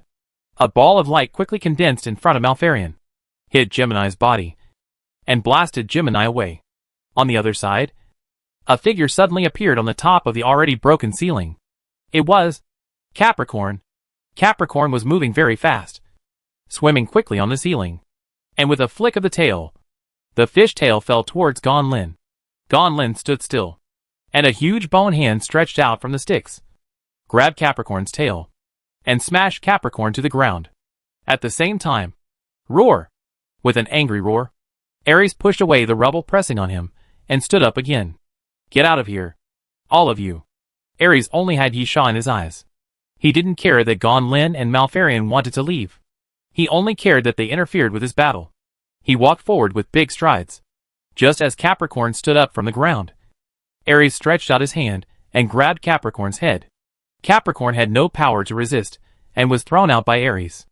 The next moment, Ares took a step forward and punched. Bang! The bone hand blocking Ares was smashed by a blow. Ares kept moving forward and watched a few zombies attack Dr. Witzel. He raised his hand directly, raised his palm into a knife, pierced the opponent's chest, and then threw the person aside. Yisha's face darkened slightly, and then he said to Nan Rongjishir and Imoshi, kill that old thing and leave here first. Yisha also made a decision in an instant. If he didn't kill Ares, it would always be a worry for Yisha. And where the train conductor and Gaddis went was also a question. But the most important thing now should be to leave. Yisha knew how serious the mission of the Doomsday train was. Want to fight? Sure. You can leave here and fight. However, Yisha felt that if he discussed this matter with Ares, he would not pay any attention to him at all. Ares was completely bloodthirsty, and he was originally on Dr. Witzel's side. Nan Rongjishir was anxious. The guide is still trapped. Xianmian is gone. Yisha, then you rescue them? After you rescue them, you can't be sure whether they will help you or kill you. Yisha's words were not alarmist. The 3 guides were indeed iron guides. Absolutely real. But whether they were really imprisoned in the glass jar, Yisha could not guarantee it. After all, they had been in Dr. Witzel's hands. And the facts proved that Dr. Witzel really had a way to control the guides. It's already troublesome enough now. It's easy to add 3 more guides to help me. But it's hard to say if they help Dr. Witzel. Nan Rongjishir was also entangled. but only for half a minute. And then, I still want to give it a try. She said on the side, don't worry about Qianyan. He should have left alone. And with his strength, he should be able to get out by himself. Yi Sha then, destroy the floor and go to the next level. The device is sinking, and the guide should be sent to the next level. Well, I think there is no need to do this. Yi Sha guessed that Nan Rongjishir would most likely go to rescue the guide. This was the way the apostles walked. Although this kind of loyalty was admirable, it was really not a good choice. But it didn't matter whether it was a good choice or not. Yi Sha couldn't stop it anyway. Now that Malfarian and Gan Lin were taking action, it wouldn't be difficult for Nan Rongjishir and Mo to free up their hands. But what Yi Sha didn't expect was that while he was talking, the device in the center started to work again. The body of the apostle in the glass jar was sent down. And then a new metal platform rose up, which was the 3 light balls he had seen before. 3 guides. The glass cover of the glass tube rose, and the 3 guides floated up, shaking constantly in the air, appearing extremely unstable. Yi Sha glanced at Nan Rongjishir and Mo. Now it's not a question of whether you save the guides or not, but whether you are willing to kill the guides. Yi Sha had seen controlled guides, just like the 3 guides in front of him. The life characteristics of the light source would appear very unstable, constantly shaking. The light source flickered, and even the distribution of the light source became uneven. And it was obvious that it was irritable. Under normal circumstances, the guides would never vibrate so violently when floating in the air. And this kind of vibration was a manifestation of irritability. Nan Rongjishir and Mo looked at each other. Their faces were full of confusion. This was a very difficult decision for both of them. Nan Rongjishir was better off. She had no ability to kill the guide. It was true that she was the son of God, but she did not get the power of the apostle. In other words, she had the opportunity to get the power of the son of flame. But unfortunately, it was ruined by Yi Sha. She also had the opportunity to get the power of the water spirit. But unfortunately, it was ruined by Yi Sha. Chapter 2000 Demonic Dragon reappears. In Yi Sha's opinion, the guide is a dogskin plaster. It is not an impossible task to defeat the guide. It is undeniable that there are great sages and powerful guides like Jiuyo. But there are also relatively weak ones, or those who are strong but not good at fighting. This mainly depends on the ability of the guide. However, it is difficult to kill the guide. The life of the light source is very difficult to be killed. After Yi Sha knew the characteristics of the guide, he also knew why the train conductor was delayed and restrained by the guide several times. The train conductor's strength is strong enough. The guide is not the train conductor's opponent. The key is that the train conductor is not unable to win, but cannot easily kill the guide. Of course, the Way Guide also has a nemesis. The Son of God is the Way Guide's nemesis. Or in other words, the Apostle's power is the Way Guide's nemesis. After all, the technology of light source life conversion is found from the Apostle's power. Therefore, Nan Rongjishir doesn't need to be so entangled. Even if she can make up her mind, she must be able to kill the Way Guide. She is really entangled. She is the real Son of God, not a reserve. She has the power of the Apostle. It is undeniable that Dr. Witzel is also cunning. With the Constellation Monster and the controlled Way Guide, Dr. Witzel's hidden power is quite terrifying. Of course, the word hidden is not correct. It should be unexpected. Yi Sha really didn't think that Dr. Witzel would evolve himself into a light source life and be able to control the guide, which greatly increased Dr. Witzel's strength. She hesitated for a moment and said to Yi Sha, "Is there no way at all?" Yi Sha, maybe there is a way. It can be controlled. And theoretically there is also the possibility of breaking free from control. Shi and Nan Rongjishir's eyes suddenly brightened. But Yi Sha quickly followed up with a sentence that made the two of them vomit blood. "But I don't know what to do." Shi really wanted to slap Yi Sha to death. He was talking nonsense when he had no other choice. "Yi Sha, let me remind you that even if there is a way to help the guide to release the control, the other party can make the guide to self-destruct before releasing the control. This is another huge shortcoming of the guide, which has never been exposed before." But Dr. Witzel obviously viewed the guide from a technological perspective and accurately grasped the guide's biggest weakness. That is, energy body. The guide is a light body life. And this life form is actually an energy body form. Using some scientific and technological means, Dr. Witzel has plenty of ways to detonate the energy. "Yi Sha, anyway, whether to kill or not, it's up to you. I don't have time to care about you." Yi Sha is not ruthless this time. He really has no time. Because Ares is coming to kill again with red eyes. Yisha can't even take care of Ares. How can he care about the life and death of the guide? Ares quickly came to Yisha. The surroundings were in chaos. A complete melee. The enemies in front of him were all fighting. But Ares was the only one who was targeting Yisha. Ah! Ares roared angrily, raised his fist, and blasted at Yisha. Yisha immediately raised his sword without hesitation. He shone Feng Yu's sword. Yisha shouted softly, "The wind and rain are hard to stop. And the world is hard to end." The sword light was bright, as brilliant as exploding fireworks. The next moment, Yisha jumped up and raised his sword to the front. Don't ask about the past and the future. This is one of the killing swords in his Shanfenjia's sword, which carries the sword intent of death. Boom! The sword and fist collided, and a huge roar sounded, with Yisha and Ares as the center. A circle of air waves spread wildly around. Then, there was a loud bang, and the ground under the feet of the two suddenly broke. The steel plate twisted. The ground sank, and a piece of it was broken abruptly, and the broken rubble continued to collapse downwards. Still, it's hard to tell who will win. Yisha and Ares retreated at the same time, sliding on the ground. But at this moment, a voice sounded in Yisha's ears, feeling the user's determination to fight to the death. The Death Determined feature is triggered. Death Determined LV5. I am not afraid of death. So how can I be afraid of you? Death Determined feature randomly improves ability. Dragonization. Dragonization ability is improved to Descendant of the Dragon Clan. The Descendant of the Dragon Clan ability is matched with the mythical Dragon Clan, and the target of this match is Demon Dragon.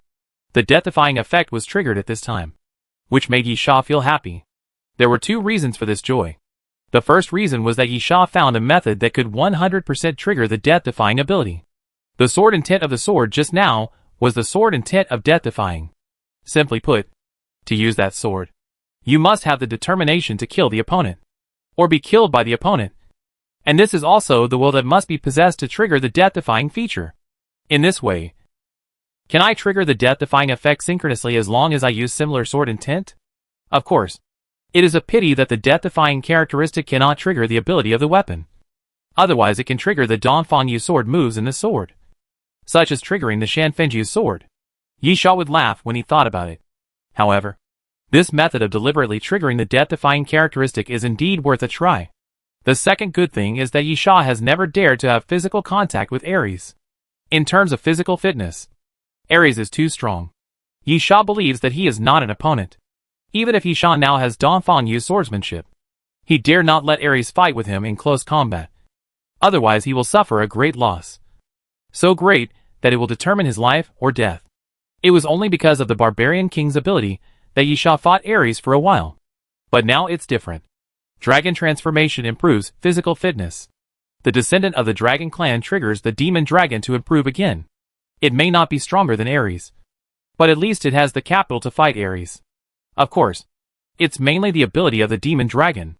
The demon dragon is a dragon attribute type with a strong body. The improvement is mainly in the body. And the second is the ability to use hellfire. Boom! Boom! The ground beneath Yisha's feet collapsed, and Yisha's calves sank into the ground. But Yisha stood up. Puff! Puff! Yisha's back was torn apart, and huge black and red wings spread out from behind Yisha, extending to both sides. The skeleton of the wings was blood red, and the wings were as black as ink. With a slight flap, a strong wind blew up around, blowing away the gravel. Two dragon horns suddenly grew out of Yisha's forehead, slowly bending and becoming a circle, like the horns of an argali. The clothes on Yisha's chest were torn, and the sharp dragon bone pierced through, wrapping Yisha's body and forming the appearance of armor. The scales on Yisha's right hand slowly turned blood red, and the nails grew longer and longer, forming a sharp claw shape. The scales on Yisha's left hand that had just appeared were fading, and the color of the skin became dark. But the muscles swelled up, becoming clearly defined, and the blue veins emerged one by one like earthworms. Chapter 2001 Earthquake. Ah! Yisha raised his head and roared. And then the flesh and blood of his body began to tear again. Puff! Puff! Puff! 3 bone spurs grew out of his forearm, forming a triangle, wrapping around Yisha's arm. Thick, sharp, and ferocious. Call! Yisha took a deep breath and then exhaled the foul air. White smoke came out of Yishah's mouth, hot and scorching. And at the same time, green sparks of hellfire kept coming out from the corners of Yishah's mouth to both sides. Yishah raised his right hand and clenched his fist hard. His joints cracked. Yishah could clearly feel that his body was full of strength. "Come on!" Yishah shouted at Ares. The fight continues. Yishah kicked the ground with both feet, and the steel plate on the ground made a twisting sound. Then Yishah rushed forward. Ares did not retreat. The damage caused by Yishah before had been recovered by now. Ares obviously preferred the fierce melee combat. Relatively speaking, the Apostle's power was not used much. Of course, the main reason is that the two have similar Apostle powers, and using them won't have much effect. But Ares has other abilities, such as Dust Explosion, but it is not used much. Ares obviously prefers to use fists. Every time the fists collide, Ares will appear quite excited. This time, it's the same. Ares imitated Yishah, stepped hard with both feet, and then rushed forward. The next moment, the fists of the two collided. Yishah gritted his teeth, and the muscles in his arms swelled. Yishah could feel a huge force constantly pushing him. The power of Ares was really quite scary. However, he managed to hold on. This was within Yishah's expectations. After entering the demon dragon state, he should be able to fight Ares head-on. But it would be difficult to be stronger than Ares. It's not that the demon dragon's physical enhancement is not large enough, but the percentage enhancement. The human physical limit limits the enhancement. This is an upper limit problem, which is unavoidable. But entering the demon dragon state, it is not just the physical aspect that is improved. Yishah suddenly opened his mouth, revealing his dragon teeth, looking extremely ferocious. Roar! Yishah opened his mouth and roared. Dragon breath. Yishah roared, and it seemed that something was flowing around him, invisible and formless. Although it could not be seen, its existence could be felt clearly. Then, boom! The ground and walls around him cracked, and the ceiling even collapsed directly, falling down. Ares was originally struggling with Yishah, but the dragon's breath caught Ares off guard, and he was immediately blown away. After rolling on the ground for several times, Ares supported his body with one hand and barely stabilized his body. But at this moment, Yishah had already killed him again. The dragon wings behind him opened. Yishah soared into the air, came above Ares, and then stretched out his hand to press Ares. Hellfire. Puff. Puff. Puff. The sound of the flames jumping sounded, and then it burned fiercely. 3 dark green fireballs appeared in front of Yishah, and then fell in the direction of Ares. Bang. Bang. Bang. The flames hit the ground, and then continued to explode. In the blink of an eye, the dark green hellfire covered an area and continued to burn. But it was useless. Suddenly, Ares soared into the sky from the dark green hellfire, and jumped out again towards Yishah. Bang. Bang. Bang. Fist-to-flesh collision and bombardment. Neither of them used any fancy abilities. Yishah saw Ares punching and punched him, and then both sides began to punch continuously. Fists kept hitting each other's bodies. Both sides were grinning, and they forcibly took each other's fists. In just half a minute, the two of them threw dozens of punches crazily. Then, bang, bang, Yishah and Ares punched at the same time again. Their arms crossed in the air, and then Yishah's fist hit Ares' face, and Ares' fist hit Yishah's chest. Boom, boom, with 2 violent collisions. Yishah's back hit the ceiling, making a hole in the ceiling. Ares hit the ground, which made a crack sound, and then cracked inch by inch, and then the ground collapsed, and Ares fell to the next floor. But it was only a moment. Yishah spread his dragon wings, and quickly flew back from the hole in the ceiling. Ares jumped up the moment he landed, broke through the ground and appeared again. Bang! Bang! The two quickly approached each other, and punched each other again, still bombarding without dodging. Punch after punch. When 2 brave men meet on a narrow road, they win. The next moment, both of them were blown back at the same time, hitting the wall hard. Yishah covered his chest, grimacing in pain, feeling that at least 2 bones were broken. But the state of the demon dragon strengthened the body, naturally including the physique, and the regeneration ability and self-healing ability were greatly improved. Such severe pain only lasted for a moment, and he recovered quickly. However, Ares is faster. When Yishah recovered, Ares had already rushed towards Yisha again. Hellfire. Yisha did not even bother to get up, and raised his palm without hesitation and pressed forward. Groups of dark green hellfire appeared in front of Yisha one after another, and then began to fly forward and bombard Ares continuously. Bang, bang, bang. Ares directly swung his fist, smashing the flying hellfire continuously, and then came to Yisha. While the hellfire was delayed for a while, Yisha also took the opportunity to stand up and meet Ares. The shadow behind him suddenly stretched out and rushed forward. Yisha's shadow was like a rope, quickly wrapped around Ares' body and bound Ares. This trick was actually useless to Ares, because Ares also had the power of the Shadow Demon's apostle, and could control the shadow freely. Yisha bound Ares, and then Ares could untie himself. However, it still takes a moment, so Yisha took advantage of this moment to punch Ares in the face. Ares was knocked away by a punch, and Yisha, in his demon dragon state, was still able to cause some damage to Ares with his fist. After knocking Ares away with a punch, Yisha immediately pressed his hands to the ground, and a huge circle of hellfire pattern suddenly appeared around Ares. Yisha was about to use a killing move, but, boom, suddenly there was a loud noise, and then the whole space suddenly shook violently. Earthquake. Chapter 2002 Doomsday Train. Everyone stopped at this moment, including Yisha and Ares. It's not that they don't want to fight, but they can't fight. The violent noise can be said to be deafening, and at the same time, the surroundings are constantly shaking and shaking violently. The shaking frequency is very violent, and stone chips are constantly falling around, and the metal plates embedded in the walls around them began to break off piece by piece. Dr. Witzel came to the center with a smile and spread his hands. Everything is coming to the end again. Yisha noticed the time, and it was the so-called destruction time. Yisha looked at Dr. Witzel. What did you do? Dr. Witzel smiled. I didn't do anything. Dr. Witzel snapped his fingers, and secret compartments appeared on the edges of the surrounding walls. In the violent shaking, screens fell from those secret compartments one by one. Many of those screens were damaged in the violent shaking and the impact of the battle, but some were lucky enough to escape. Soon, the screen flickered with light and shadow, and then the picture gradually emerged. The picture on the screen was the periphery of the hive, which was the city of Doomsday. The high-rise buildings of the city of Doomsday were shaking violently, and the buildings were constantly collapsing. Suddenly, the picture switched to a street. The street was shaking, and a crack suddenly appeared.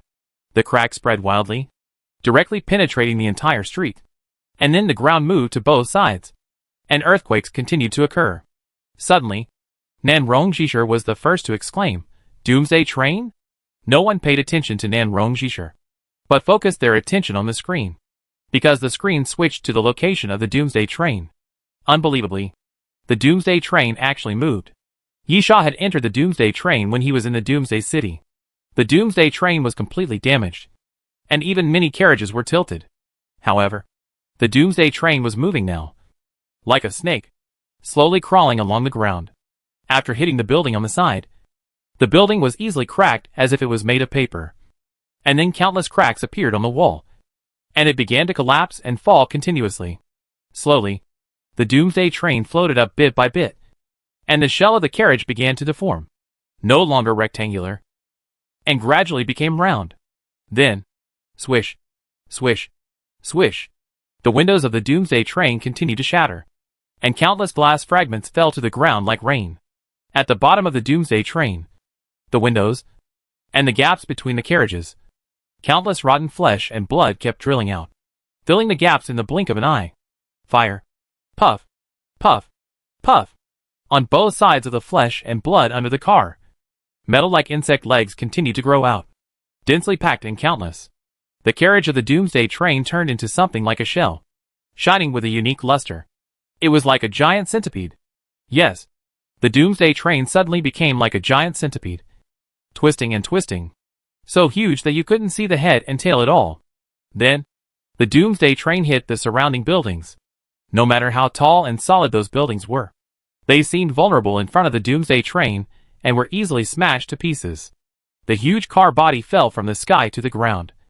The ground was completely shattered, and a large number of spiderweb cracks appeared, spreading wildly around.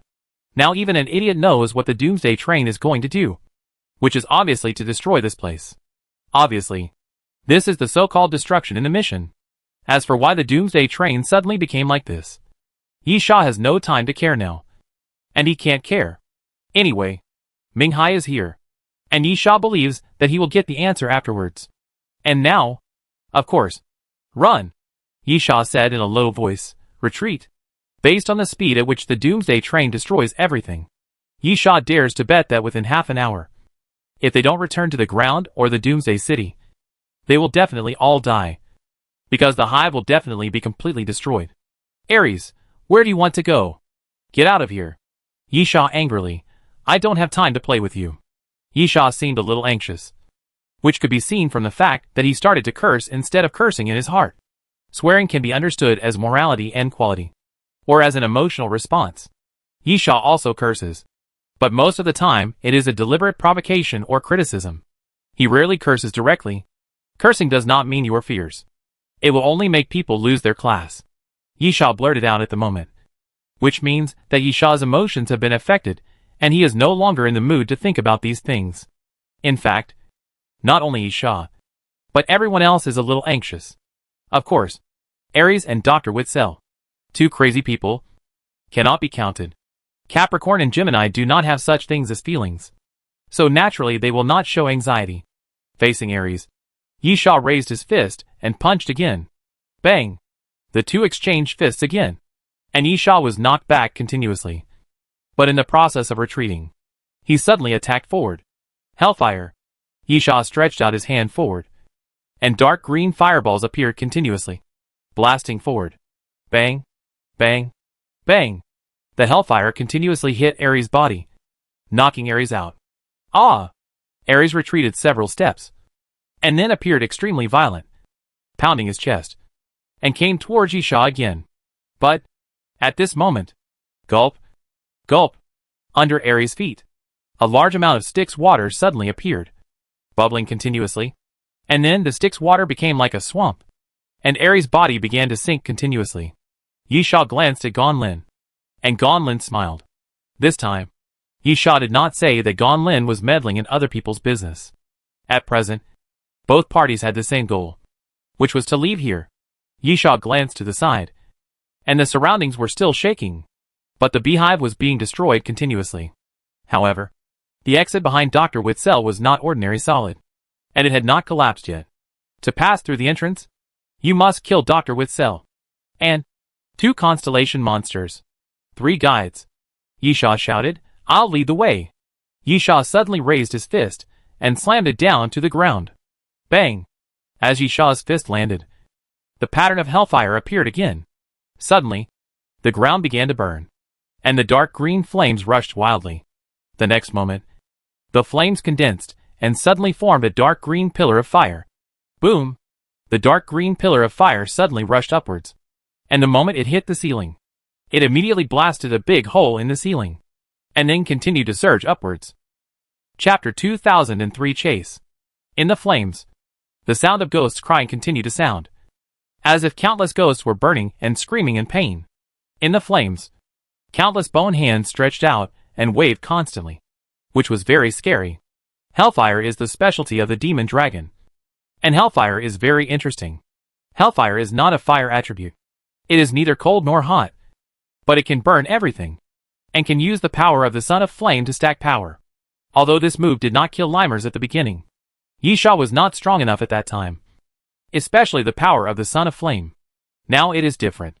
With the power of the Son of Flame, the hellfire is extremely terrifying.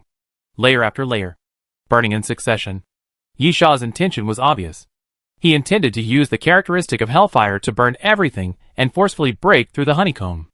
As for why he didn't use it when he came in, it would also require the death-defying characteristic to be able to be used randomly. Boom! At the ground, violent tremors appeared again. Then countless cracks appeared, followed by dark green flames, and the ground broke faster. Finally, with a loud bang, the ground broke, and a green column of fire rushed out. Yi Sha didn't know whether the hellfire could blast through the hive and reach the ground. Yi Sha couldn't see it either. He could only wait for the hellfire to last, and then give it a try. After a moment, the flames gradually died out, and a big hole appeared above everyone's head. Malfarion, the old man, was very experienced, and had been watching the movements here for a long time. When the hellfire died out, he was the first to withdraw from the battle circle. After knocking Capricorn back with a punch, he rushed out towards the big hole in the ceiling. Gonlin waved his hand forward, and the sticks flowed backwards, quickly rushing towards the direction of the hole. Gonlin shouted to Yisha, "Let's go!" Yisha came to Ming Hai, grabbed Ming Hai and jumped into the sticks. Ming Hai smiled, "You don't have to worry about me. I can't die." "Yisha, do you think I dragged you along because I was worried that you would die?" Ming Hai smiled again. "I know you have something to ask me.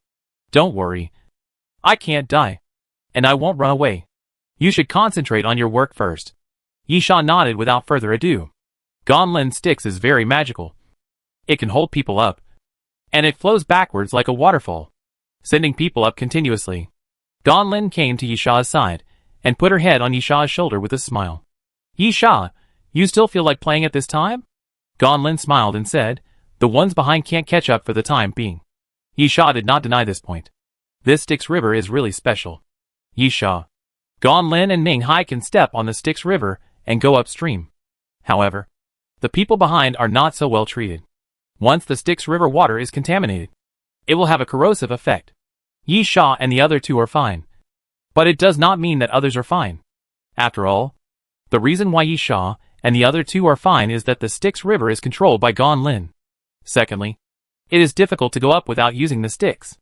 If you go up directly without using the sticks, you will be attacked. There will be ghosts flying out of the sticks, crying and screaming, which can produce a certain sound wave attack effect. Although the effect is very weak, it will make people's heads ache, which is somewhat of an impact.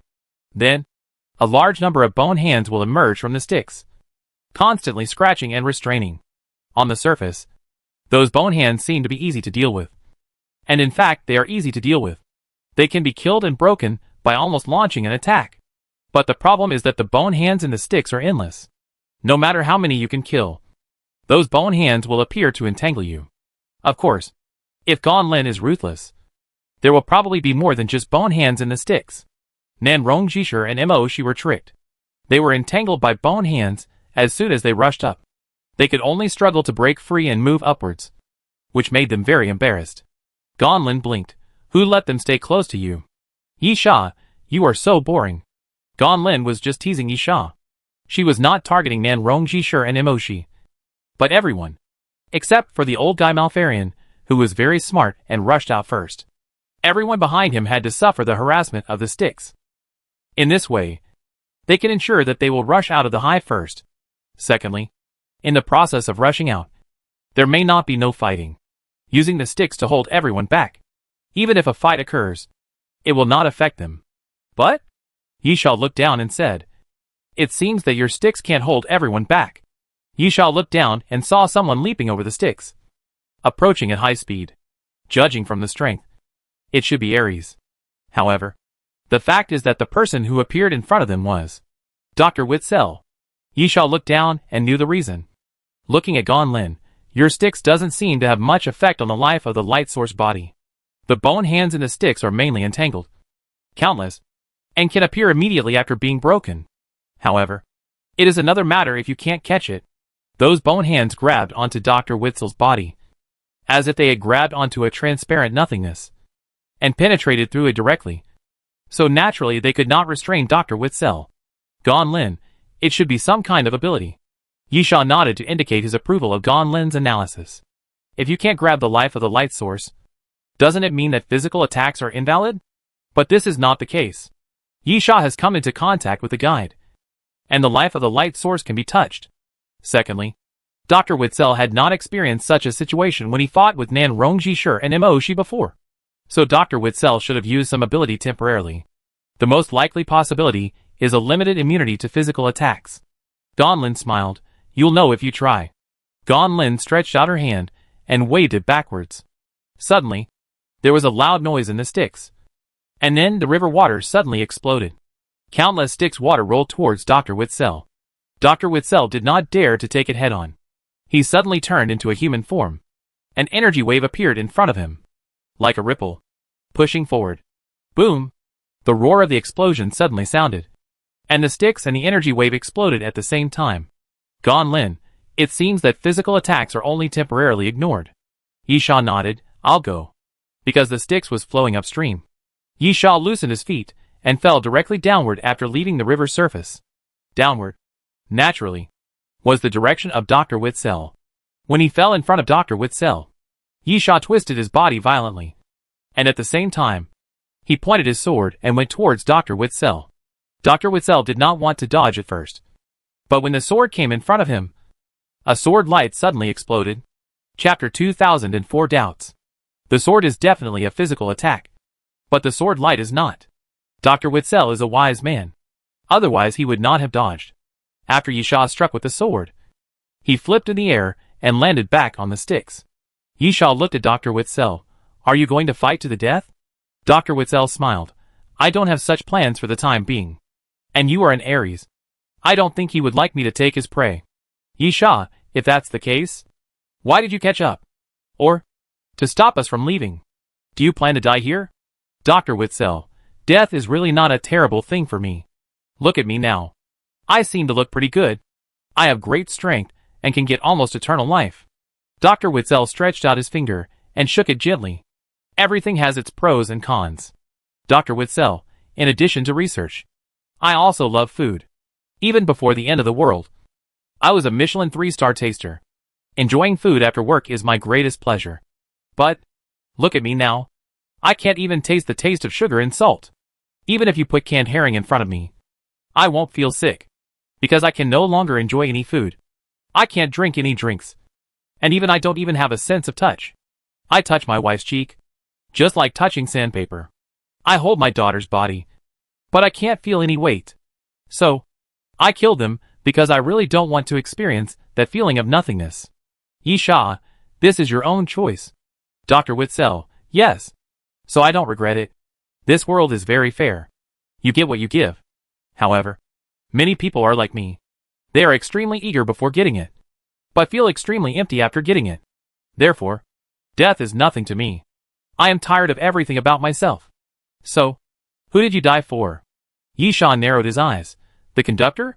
Dr. Witzel did not deny it, and said directly, yes. Yi Sha, I am curious about what role the train conductor plays in Compu. Dr. Witzel, in fact, there is a sequel to the story of Compu.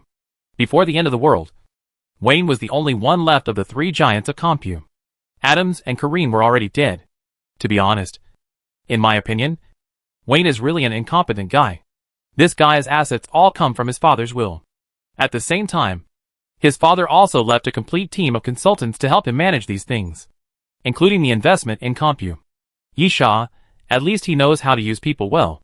He listened to the advice of his advisory group, which is why he became one of the giants of Compu. Ha! You are right. Dr. Witzel laughed. When I say incompetence, I mean Wayne's talent. But as you said, Wayne still has some shining points. At least he has no bad habits, and is good at listening to the opinions of his subordinates. Unfortunately, being too indecisive is not a good thing. It was his advisory group that instigated him to kill Adams. Yi Sha, are we off topic? I have no interest in what kind of person your boss is. Dr. Witzel, he is not my boss. After the end of the world, Wayne's incompetent nature was exposed. Without those people around him, he didn't know what decision-making was. He was afraid, cowardly, incompetent, and guilty. At that time, he was the only one who could stand up and stabilize the situation. But he retreated. Yi Sha, I can see it. I saw it when I entered this place. It seems that you are the real boss of Compu. Dr. Witzel smiled. At least it's not Wayne. He shot himself in the 2nd month of the end of the world. Yi Sha, so? Back to the previous question. Is it the train conductor? Dr. Witzel, I can't answer your question because I have never seen him. He always came to me. You know? I was very scared at the time. He seemed to be omnipotent. Sometimes, when I turned on the computer, he would appear on the screen. Sometimes, when I sat on the sofa to take a short break, when I opened my eyes, he stood behind me and spoke to me. I didn't even dare to look back. He was like a shadow, always following you. You can't get rid of him no matter what. As Dr. Witzel spoke, his face showed a look of reminiscence and some fear. After a moment, Dr. Witzel continued, but are these important? I later found that they are not important. Because he can help me realize my dream. He gave me many things I have never seen before, and opened the door to a new world for me. People like you will not understand how excited I was at that time. The end of the world is a source of fear for you. But it is different for me. The end of the world is a paradise. I have gained a lot of unprecedented knowledge, and can conduct research without any scruples. I can have as many living samples as I want. The most important thing is that he can provide me with countless materials. I can conduct many studies that I have never thought of. Yisha, so? The train conductor is the person behind Compu? Dr. Witzel laughed. Probably. I said. I have never met him. But for everything he has given me, I am willing to do anything for him. Yisha narrowed his eyes, and looked at Dr. Witzel. And suddenly said, no. There is one person missing. You are not telling the truth. Dr. Witzel laughed. Oh? Where am I not telling the truth? Yisha, it is true that the train conductor has contact with you. And it is true that you help the train conductor. But the manager of Compu cannot be the train conductor. And it is also impossible for you to be the same. The train conductor controls Compu? Yisha thinks there must be some reason. But the train conductor does not need to use Compu to do things for himself. Why? There is a Doomsday train. A train conductor mission. There are people who help the train conductor to work hard. What is Compu? The train conductor can send the deputy train conductor and the chief steward with just one word. Compu has no high-end combat power at this level, except for the Constellation Monster. Moreover, from Dr. Witzel's words, it can be heard that Compu can reach this point now, which is inseparable from the train conductor's funding. They can come up with enough research results, and then gain a foothold in the end of the world. So, what if there is no funding from the train conductor? Compu is nothing. Chapter 2005 Speculation. Okay. This sentence seems serious. Compu itself still has quite advanced technology. But without the train conductor, it must be much worse. For example, can Compu really easily research something like the God-killing cannon? However, it is another matter if the train conductor provides Compu with a drawing of the God-killing cannon. Of course, the premise here is that Compu itself has a considerable level of technology to be able to research it. If the level is not enough, the drawings cannot be understood. In general, Yisha believes that the train conductor privately gave Compu some things, provided some help, and then used Compu to achieve some goals.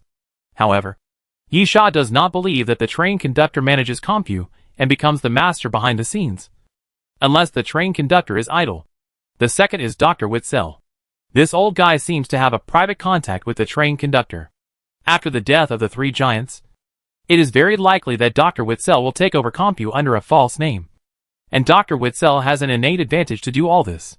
On the one hand, he knows the big three very well. On the other hand, even before the end of the world, Dr. Witzel had a high status in Computech.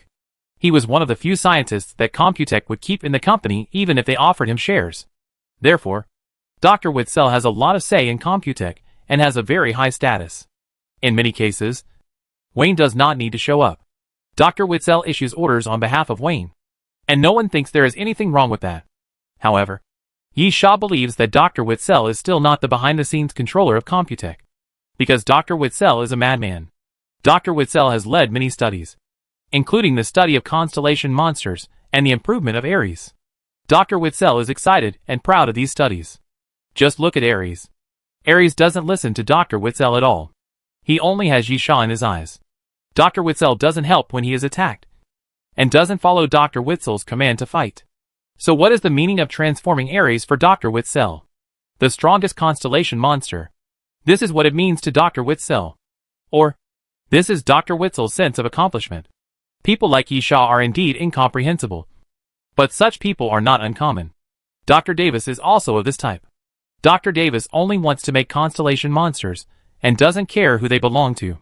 It seems that Dr. Davis is completely doing a loss-making business, and working in vain. But for Dr. Davis, being able to make the most perfect constellation monster in his mind is enough to satisfy him. Research success is his goal, and he will feel a sense of accomplishment and satisfaction. In this respect, Dr. Witzel and Dr. Davis are of the same type. Both of them are crazy scientists. Such people are unlikely to have the energy to manage those trivial matters. They only have their own research in mind. So, one person is missing. Yi Sha can feel that there is one person missing in everything about Compu. A very critical person. In order to figure out the initial zombie virus, Yi Sha still inquired about Compu. And he was quite clear about the history of Compu's rise in the end times.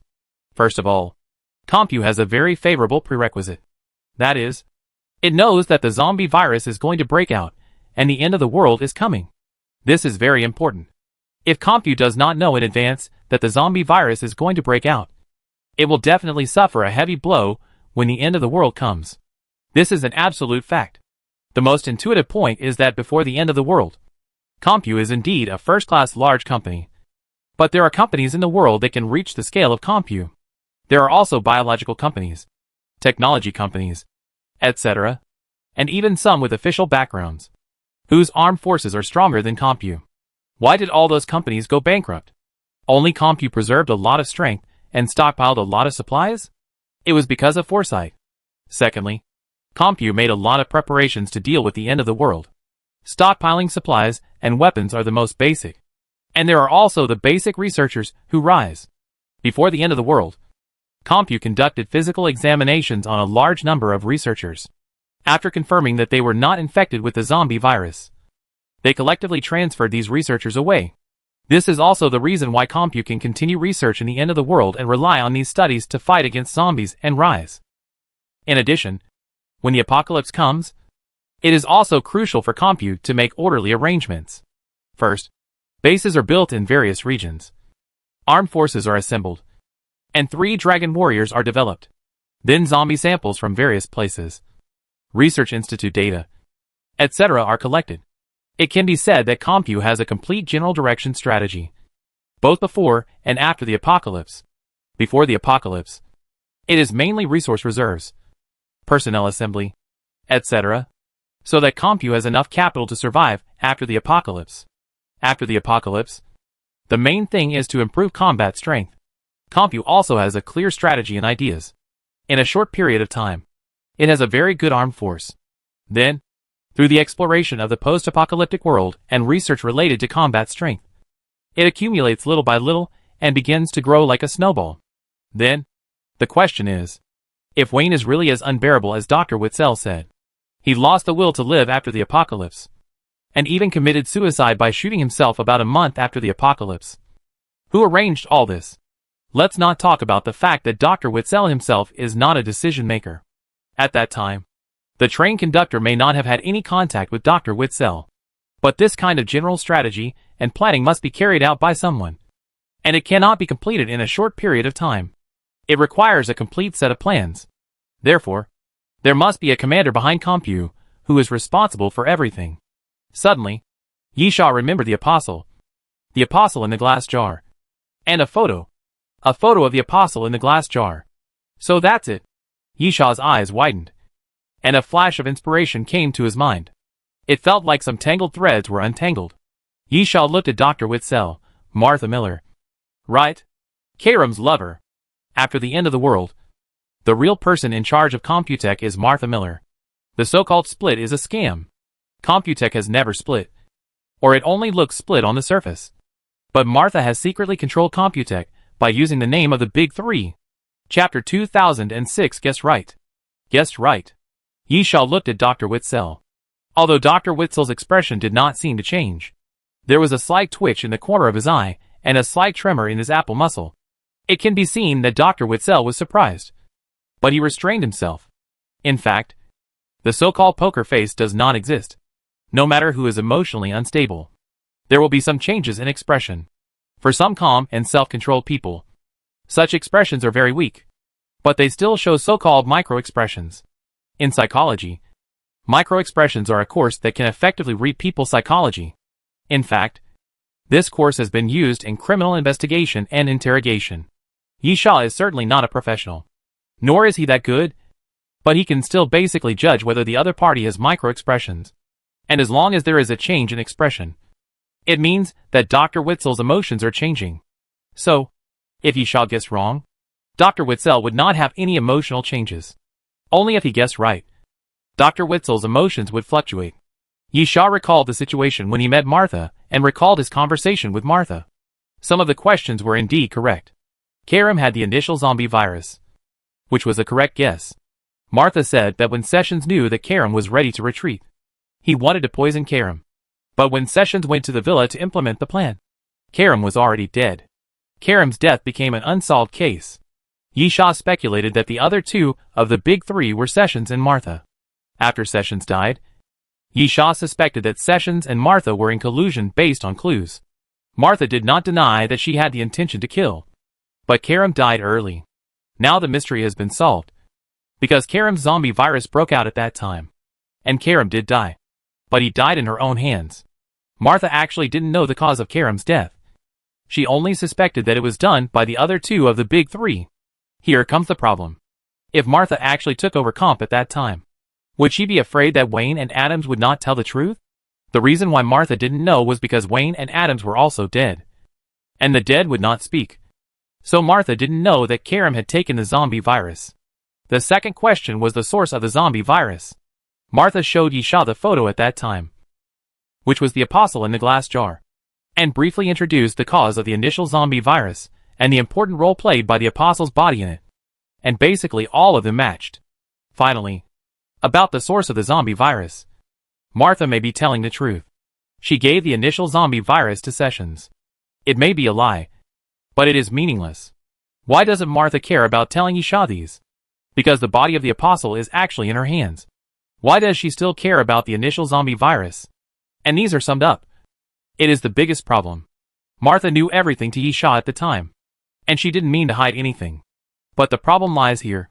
If Martha inherited part of Kareem's power after the end of the world and separated from Compu, how could Martha know so many things? Secondly, if it was Martha, it would be reasonable to impersonate Wayne and Adams. Martha was a shareholder of Computech before the end of the world. But her main identity, or everyone's perception of Martha, came from the title of Karam's woman. Or to put it more directly, Martha has status but no real power. Martha wants to show up and control Computech directly.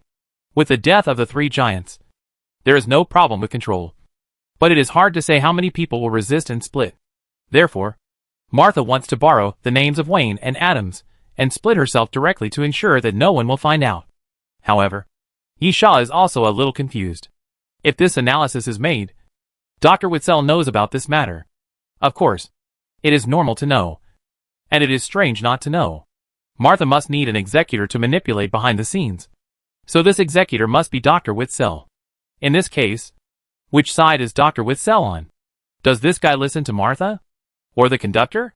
Yisha was a little puzzled, but soon figured it out.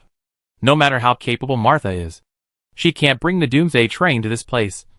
So you old guy are a fence-sitter. Yisha sneered. The most likely possibility is that Dr. Witzel listens to both Martha and the conductor.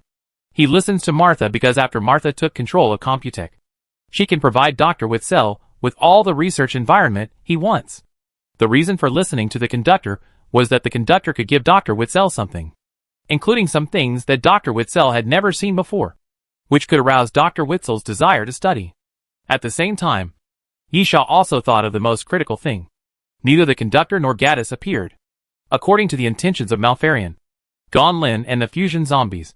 This plan was mainly aimed at Ming Hai, the monitor, and secondly, to deal with the Apostle Walk. The former may cause trouble, and the latter always cause trouble. But the main thing should be Ming Hai, and Ming Hai cannot be killed. And what the other party has to do is to delay. Why delay Ming Hai? Yisha's eyes lit up. Looking at Dr. Witzel, Apostle Zero is in Martha's hands. Right? The train conductor and Gaddis went to White Whale Island to find Martha. Dr. Witzel still didn't say anything, but he took action. Dr. Witzel stretched out his hand directly to the front, and energy suddenly condensed in his palm, forming an energy beam that flew towards Yisha. Yisha knew that he had guessed right again. Dr. Witzel's emotional fluctuations were obviously more obvious than before, but he was just trying not to show it. But this was actually the biggest problem. On the one hand, taking direct action was to hide his emotions, and on the other hand, it was an attitude. That is, Dr. Witzel's attitude of not wanting to continue talking to Yisha. So, let's take a deeper look. Why didn't Dr. Witzel want to continue talking to Yisha? The answer is of course very simple. Because Yisha was right. Seeing the energy beam flying towards him, Yisha raised his sword without hesitation. The next moment, the sword light whistled and met Dr. Witzel's energy beam, colliding fiercely. With a loud bang, accompanied by a huge noise, the energy beam and the sword light exploded at the same time. However, at this moment, Yisha's body was covered with fire. Yisha looked at Dr. Witzel. You really shouldn't have caught up with me. Although you were not a guide, there is no difference in the essence of life. You also found the way to find the light source life form from the apostle's body, which means that you are also afraid of the apostle's power. Chapter 2007. No one is not afraid of death. The moment Yisha finished speaking, he punched forward. The flame rushed towards Dr. Witzel and hit him accurately. Dr. Witzel wanted to hide, but he couldn't. The space around him was limited, and there was a river of the underworld occupying half of the space. Yisha's flame spread out, and Dr. Witzel had no place to hide. But it didn't matter if he couldn't hide. The characteristic of the light source life form is that it can withstand beatings. Although it will be injured, it just consumes energy. Moreover, Dr. Witzel is a better light source life form than the guide, because the guide has never explored the characteristics of light source life forms in depth, and only uses it as a means to prolong life. Since the lifespan of the light source life form is long enough, the guide will naturally complete the transformation. But Dr. Witzel is different. As a crazy scientist, Dr. Witzel has a great interest in all unknown things, including zombie viruses, constellation monsters, and of course, the new life form of light life. And Dr. Witzel's biggest research on light life is energy replenishment. This is something the guide does not know. The guide only knows that life will come to an end when the energy is consumed. Although the energy consumed to maintain consciousness and the existence of light can make the guide's lifespan calculated in tens of thousands of years. Of course, it is precisely because of this that the guide has never thought about how to replenish his own energy. A lifespan of tens of thousands of years is long enough. So long that it makes people feel that living is a pain. Therefore, for Dr. Witzel, it was not a big deal to take Yisha's attack head-on. After killing Yisha and solving everything, he could find a chance to replenish his energy. However, when Dr. Witzel's body collided with the flames, Dr. Witzel was shocked. The energy in his body seemed to be madly extracted by a water pump and began to dissipate madly. With just one attack, Dr. Witzel found that his energy was consumed by nearly 1/10. This is impossible. Dr. Witzel screamed at Yisha madly. What did you do? What did you do? Yisha smiled. As you can see, I am trying to kill you. Although she was able to consume a lot of Dr. Witzel's energy in the previous battle, compared with Yisha, she's apostle power was obviously not enough. After all, Yisha stayed in the origin land longer and developed the apostle power more thoroughly. Moreover, Yisha's body contained 3 kinds of apostle power. Since you are so loyal to the conductor and are willing to do anything for him, Yisha, then you might as well die for him, Yisha said as he punched out again. Red Lotus Hell. After Yisha punched out, the flames rushed wildly again, covering Dr. Witzel's body. After covering Dr. Witzel's body, red lotuses bloomed in the flames. Yisha shouted, "Explode!" Boom! Boom! Boom! The roar of the explosion sounded continuously, and those fire lotuses continued to explode, wrapping Dr. Witzel in them. The sticks continued to explode, and the water of the sticks scattered. The bone hands floating in the sticks were originally densely packed, but in this moment, a vacuum was formed, and they were completely blown into powder. You know, those bone hands are endless, and the ability to form a vacuum area means that the speed of destruction has exceeded the speed of the bone hands appearing. Ah! Dr. Witzel screamed at this moment, struggling in the flames. At the same time, energy circles appeared around Dr. Witzel's body, pushing wildly around, barely dispelling some of the flames. But at this moment, Water Dragon Song, Yisha shouted softly, raised his palm and pressed forward, and as his palm swept through the air, the water in the stick suddenly turned up. Bang!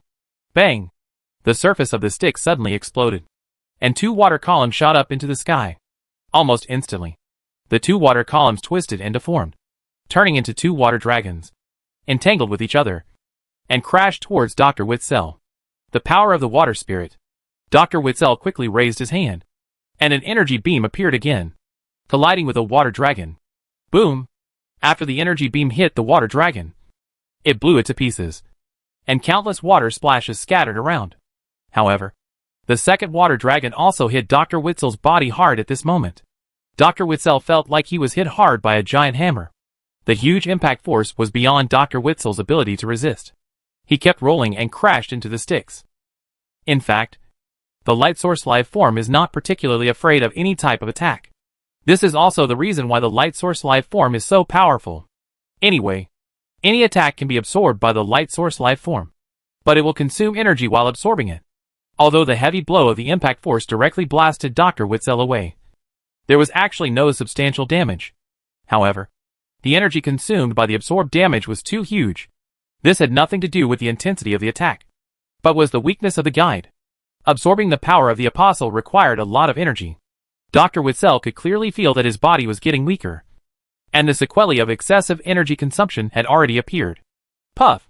The surface of the sticks exploded with a splash of water. Dr. Witzel shattered the surrounding bone hands, rushed out of the sticks, and then turned around and ran without hesitation.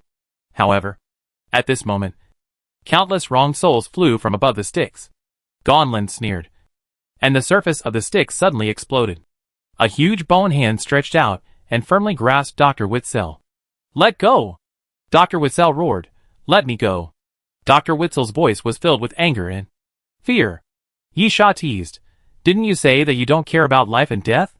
Your wish has been fulfilled. You have created the most perfect constellation monster. Even if you die, there is no regret. Right?" Dr. Witzel ignored Yi Sha and struggled hard. The huge bone hand cracked into countless fine cracks because of Dr. Witzel's struggle. But at this moment, Yi Sha had raised his right hand high, and the surrounding stick's water surged wildly, condensing into a huge water mass in Yi Sha's palm. "Don't care about life and death?" Yi Sha laughed contemptuously. "No one is not afraid of death." Chapter 2008 Apostle. The moment Yi Sha finished speaking, he attacked forward again, and the water ball in his hand hit Dr. Witzel, sending him flying. He fell 2 floors downwards and fell directly into the sticks. Yi Sha floated on the sticks, but after a while, Dr. Witzel did not appear.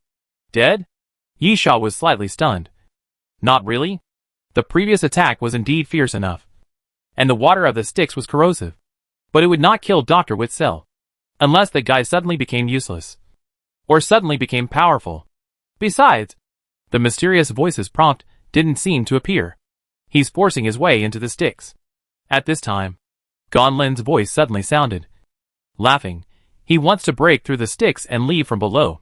Yi Sha grinned, looking for death. Yi Sha knew Gonlin's sticks. Although the sticks that appeared in his imagination was only 3 or 5 meters wide and about 2 meters deep. Eyes can deceive people. Once you enter the sticks, the water is thousands of feet deep. Dr. Witzel didn't go up, but went down. This is purely courting death. Of course, Gonlin does not have the power of an apostle, so it would be difficult to kill him. But Dr. Witzel will definitely not be able to come out of the sticks for a while.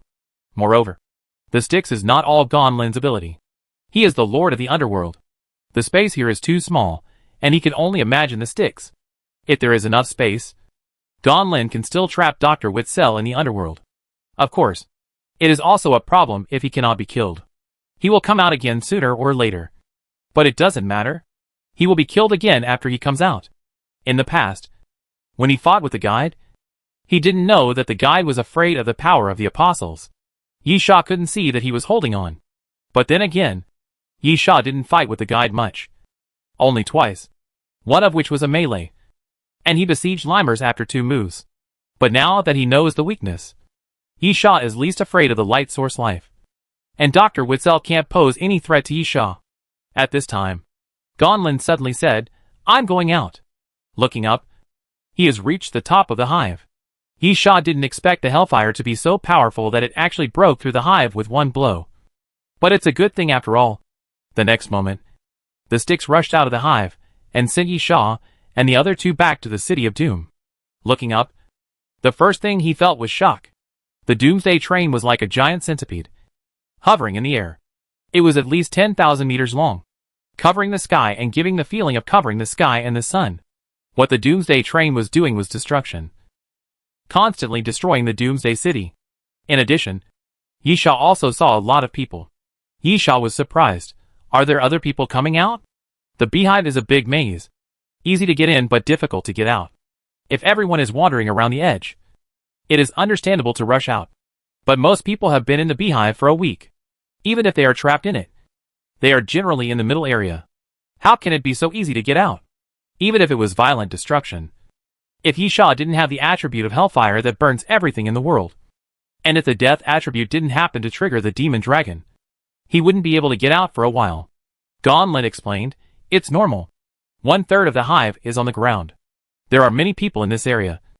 And there are still people in the Doomsday City who haven't entered the hive. The most important thing is that the passages of the hive are interconnected. So it will become a huge maze. If one part is destroyed, many passages may fail. And many people will definitely be able to escape. Yisha nodded. They are attacking the Doomsday train. Gonlin, all the exits from the Doomsday City are blocked. How can we get out without attacking? But Gonlin looked up at the Doomsday train and saw that all parts of the Doomsday train were being attacked. But is it useful? Anyway, it doesn't seem to be any use on the surface. Facing those attacks, the Doomsday train stood still, and then twisted its body, smashing a building of about 20 floors to pieces. And countless rubble began to collapse and fall downwards. Yisha looked at Gonlin. It seems that the train conductor intends to kill everyone on the Doomsday train. Gonlin, it's not surprising. When the train conductor announced that the Doomsday train had arrived at the end and issued the task of surviving, I guess this possibility. Of course, I think it's not correct to say that the train conductor wants to kill everyone, but that the train conductor doesn't care about killing anyone. Yisha nodded. The Doomsday train does not actively attack, but destroys and blocks the road. If you can escape, that's your ability. If you don't have the ability, then die. This was not a targeted massacre. Boom! At this time, a loud noise appeared again. And then the ground underfoot began to tremble again. And the ground began to shake continuously. The houses on the side cracked into countless gaps. And then began to collapse continuously. Yisha, no matter what, the most important thing now is to leave here. Gonlin, to get out, you have to go up. Most of the exit passages have been destroyed. It is possible to directly destroy the top and kill out. But you will have to face the Doomsday train. Yisha, that's why so many people are attacking the Doomsday train. Gonlin, do you have a choice? Yisha, no. Gonlin smiled and said, then let's start. I don't want to die yet. The moment Gonlin finished speaking, the sticks reappeared. The sticks went straight into the air, like a ribbon, flowing in the air and falling under the Doomsday train. 1, 2, 3. Countless huge bone hands stretched out from the sticks and grabbed the Doomsday train.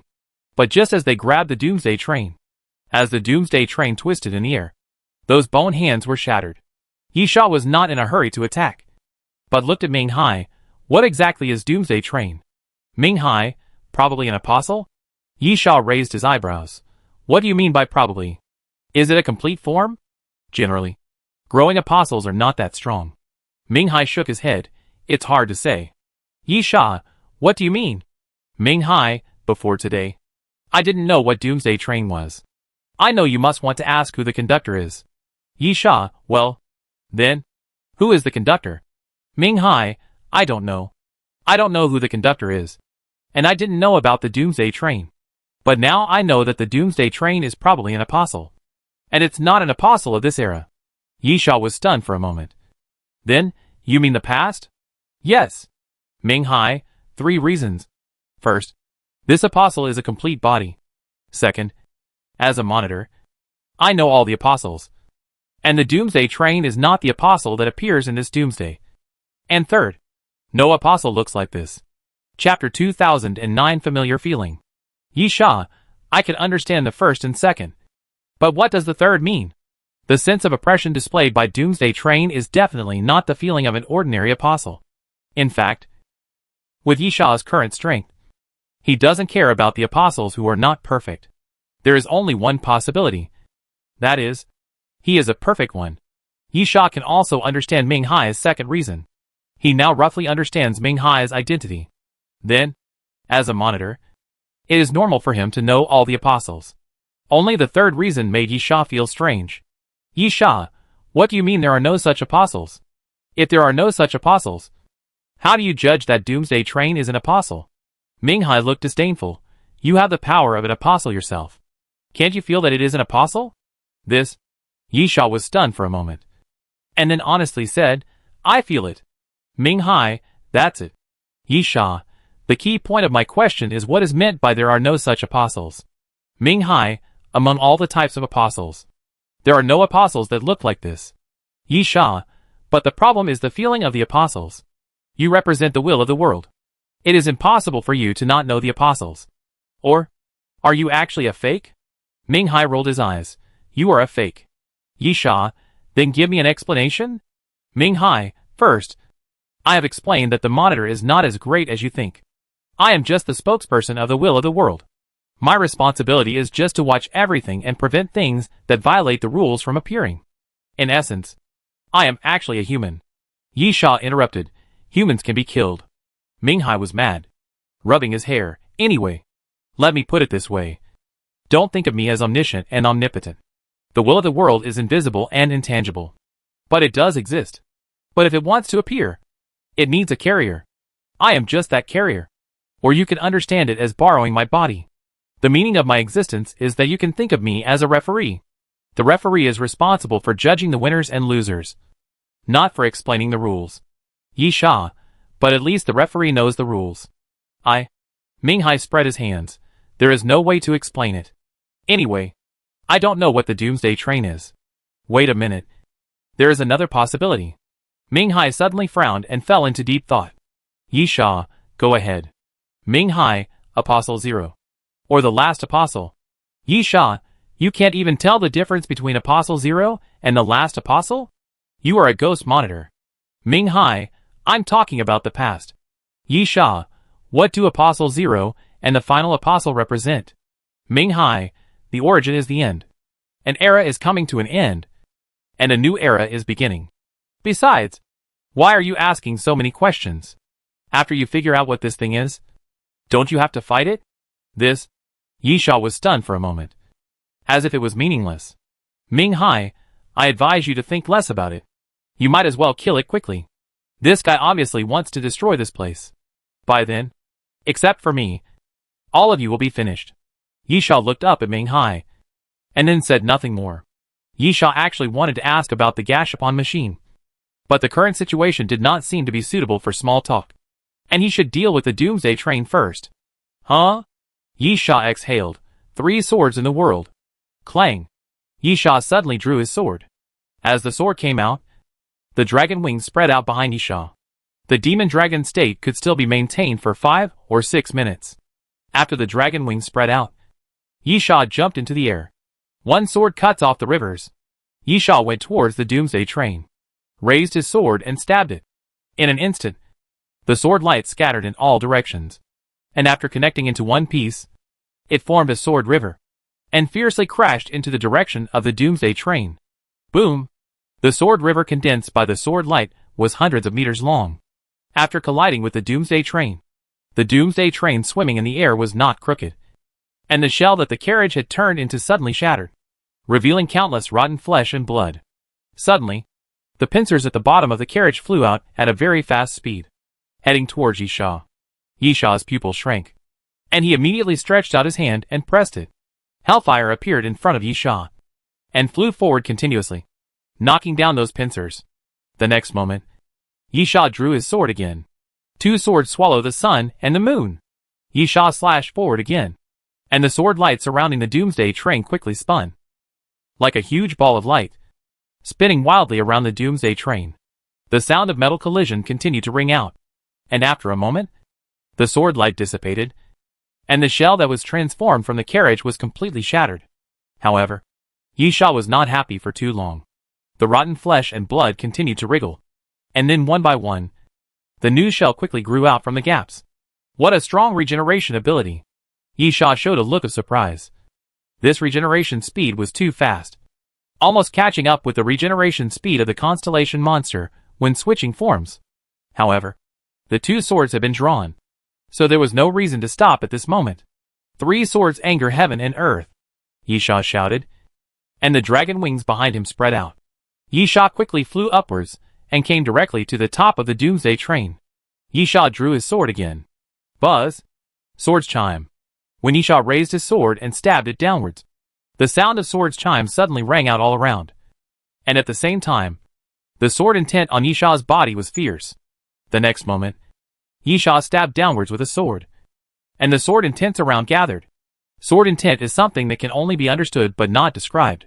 It seems that Yisha's third sword is the most ordinary, neither earth-shattering nor brilliant like fireworks. However, when Yisha passed by the Doomsday train, a silver sword circle suddenly swung open and landed fiercely on the Doomsday train. Bang! This time, not only the carapace that the carriage had turned into, but also the flesh and blood underneath suddenly exploded, leaving a huge wound.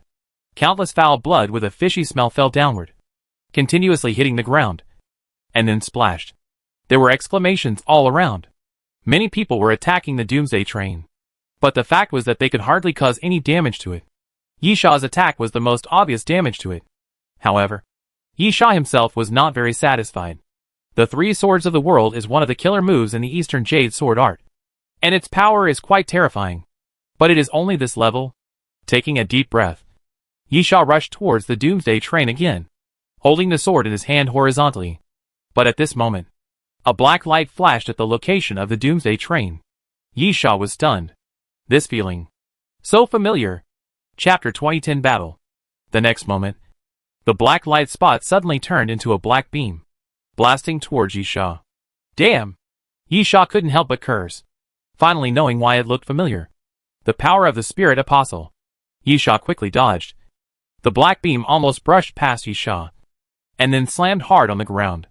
After the black beam hit the ground, it did not explode, but quickly swept forward, cutting the ground, and then swept towards a building. With a loud bang, the building with more than 10 floors was cut directly from the center by a blow, and then began to collapse crazily. Yisha's forehead was covered with cold sweat. This power was so terrifying. The man Yisha had seen in the Origin Land had the power of a spiritual apostle, and could also use this move. The power was also extremely huge, but it was definitely not to this extent.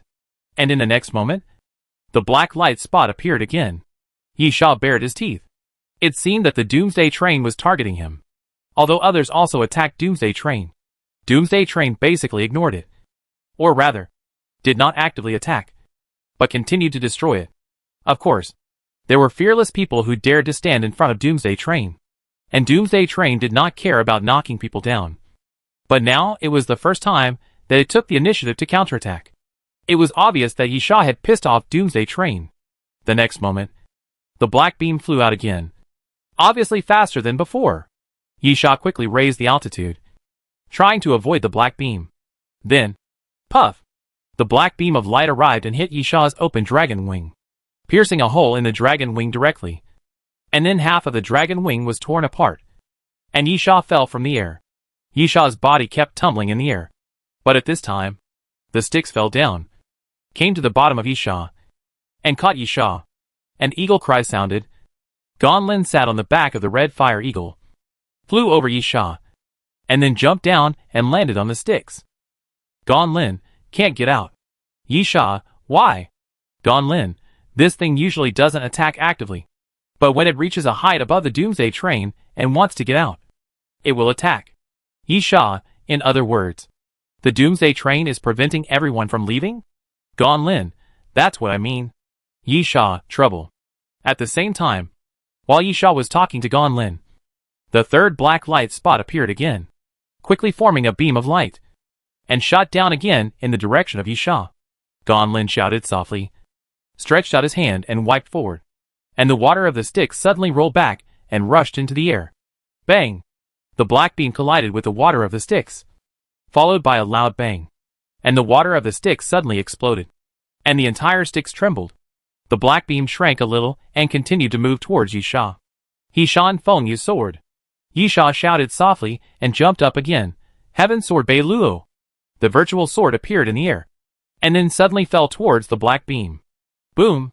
A loud roar suddenly sounded, and the virtual sword was blasted into pieces of sword light, and the black beam was completely shattered into a black halo. Yisha said in a deep voice, this thing is targeting me. Gonlin, you want to leave. Sooner or later you will be targeted. Ah! At this time, an angry roar suddenly sounded. And Yisha looked down and saw that it was Ares who finally got out. Ares stepped on a broken building on the side, stepped on the outer wall and ran as if walking on flat ground, constantly coming into the air. Then suddenly jumped onto the sticks and suddenly punched Yisha. Yisha and Gonlin leaped to both sides at the same time. With a bang, a column of water exploded in the sticks with the arrival of Ares' fist. Yisha quickly looked back and saw Ares stepping on the sticks, constantly beating his chest, obviously extremely violent, and roaring continuously. Yisha did not stop either. The moment he fell back into the sticks, he swept his sword backwards. The sword roars in the west wind. The wind stops, but the sword does not stop. Yisha swept out with his sword, and the surrounding wind flow rolled back and quickly condensed along the sword wind, forming a huge wind blade, which fell on Ares' head. Ares was not afraid and punched out directly, colliding with the wind blade. With a bang, the wind blade was smashed to pieces by Ares' punch. The scattered wind blades passed over the sticks, cutting it continuously. But at this moment, two huge bone hands stretched out from the sticks and slammed down towards Ares. Bang! Bang! Ares raised his palm to the sky and directly reached out to catch the two huge bone hands. Yisha said to Gonlin, "Get out of the way." Yisha and Gonlin dodged to the sides at the same time. And at this moment, the Doomsday train launched another attack towards the side. The black light spot expanded, turned into a black beam, and then blasted down again. As Yisha and Gonlin jumped away from both sides, the black beam passed between the two and slammed into Ares. Bang! The sound of the bombardment resounded through the world. The moment the black beam hit Ares, it suddenly exploded and turned into a black beam of light that wrapped Ares up. Ah! Ah! Ah! In the black beam of light, Ares' roars continued to be heard. If Ares could be killed by Doomsday train, it would obviously be a good choice. Ares was extremely powerful, and most importantly, he was still entangled. But at this moment, bang! Ares suddenly punched in the black beam of light and hit the black beam of light hard. Crack! Crack! The black beam of light seemed to have substance, like broken glass, with countless cracks, and then suddenly shattered into pieces. Ares raised his palms like knives, pierced the black light column with both hands, and then pulled it to both sides, completely tearing the black light column apart. Of course, Ares was also in a very bad state after being hit by the Doomsday train. There were many wounds on his body, and a blood hole was blasted out in the center of his chest, which was constantly bleeding. Roar! Ares raised his head and roared, then rushed forward, came to Yisha, and raised his fist to hit him. Yisha immediately drew his sword horizontally. Bang! Ares' fist smashed on the sword, and then the two of them moved quickly, one in front and one behind, stepping on the sticks. Yisha gritted his teeth. "Get out of here. I don't have time to play with you now." "My father," Ares said in a low voice, "do you want to kill the thing above your head? It's very simple. Give me everything you have.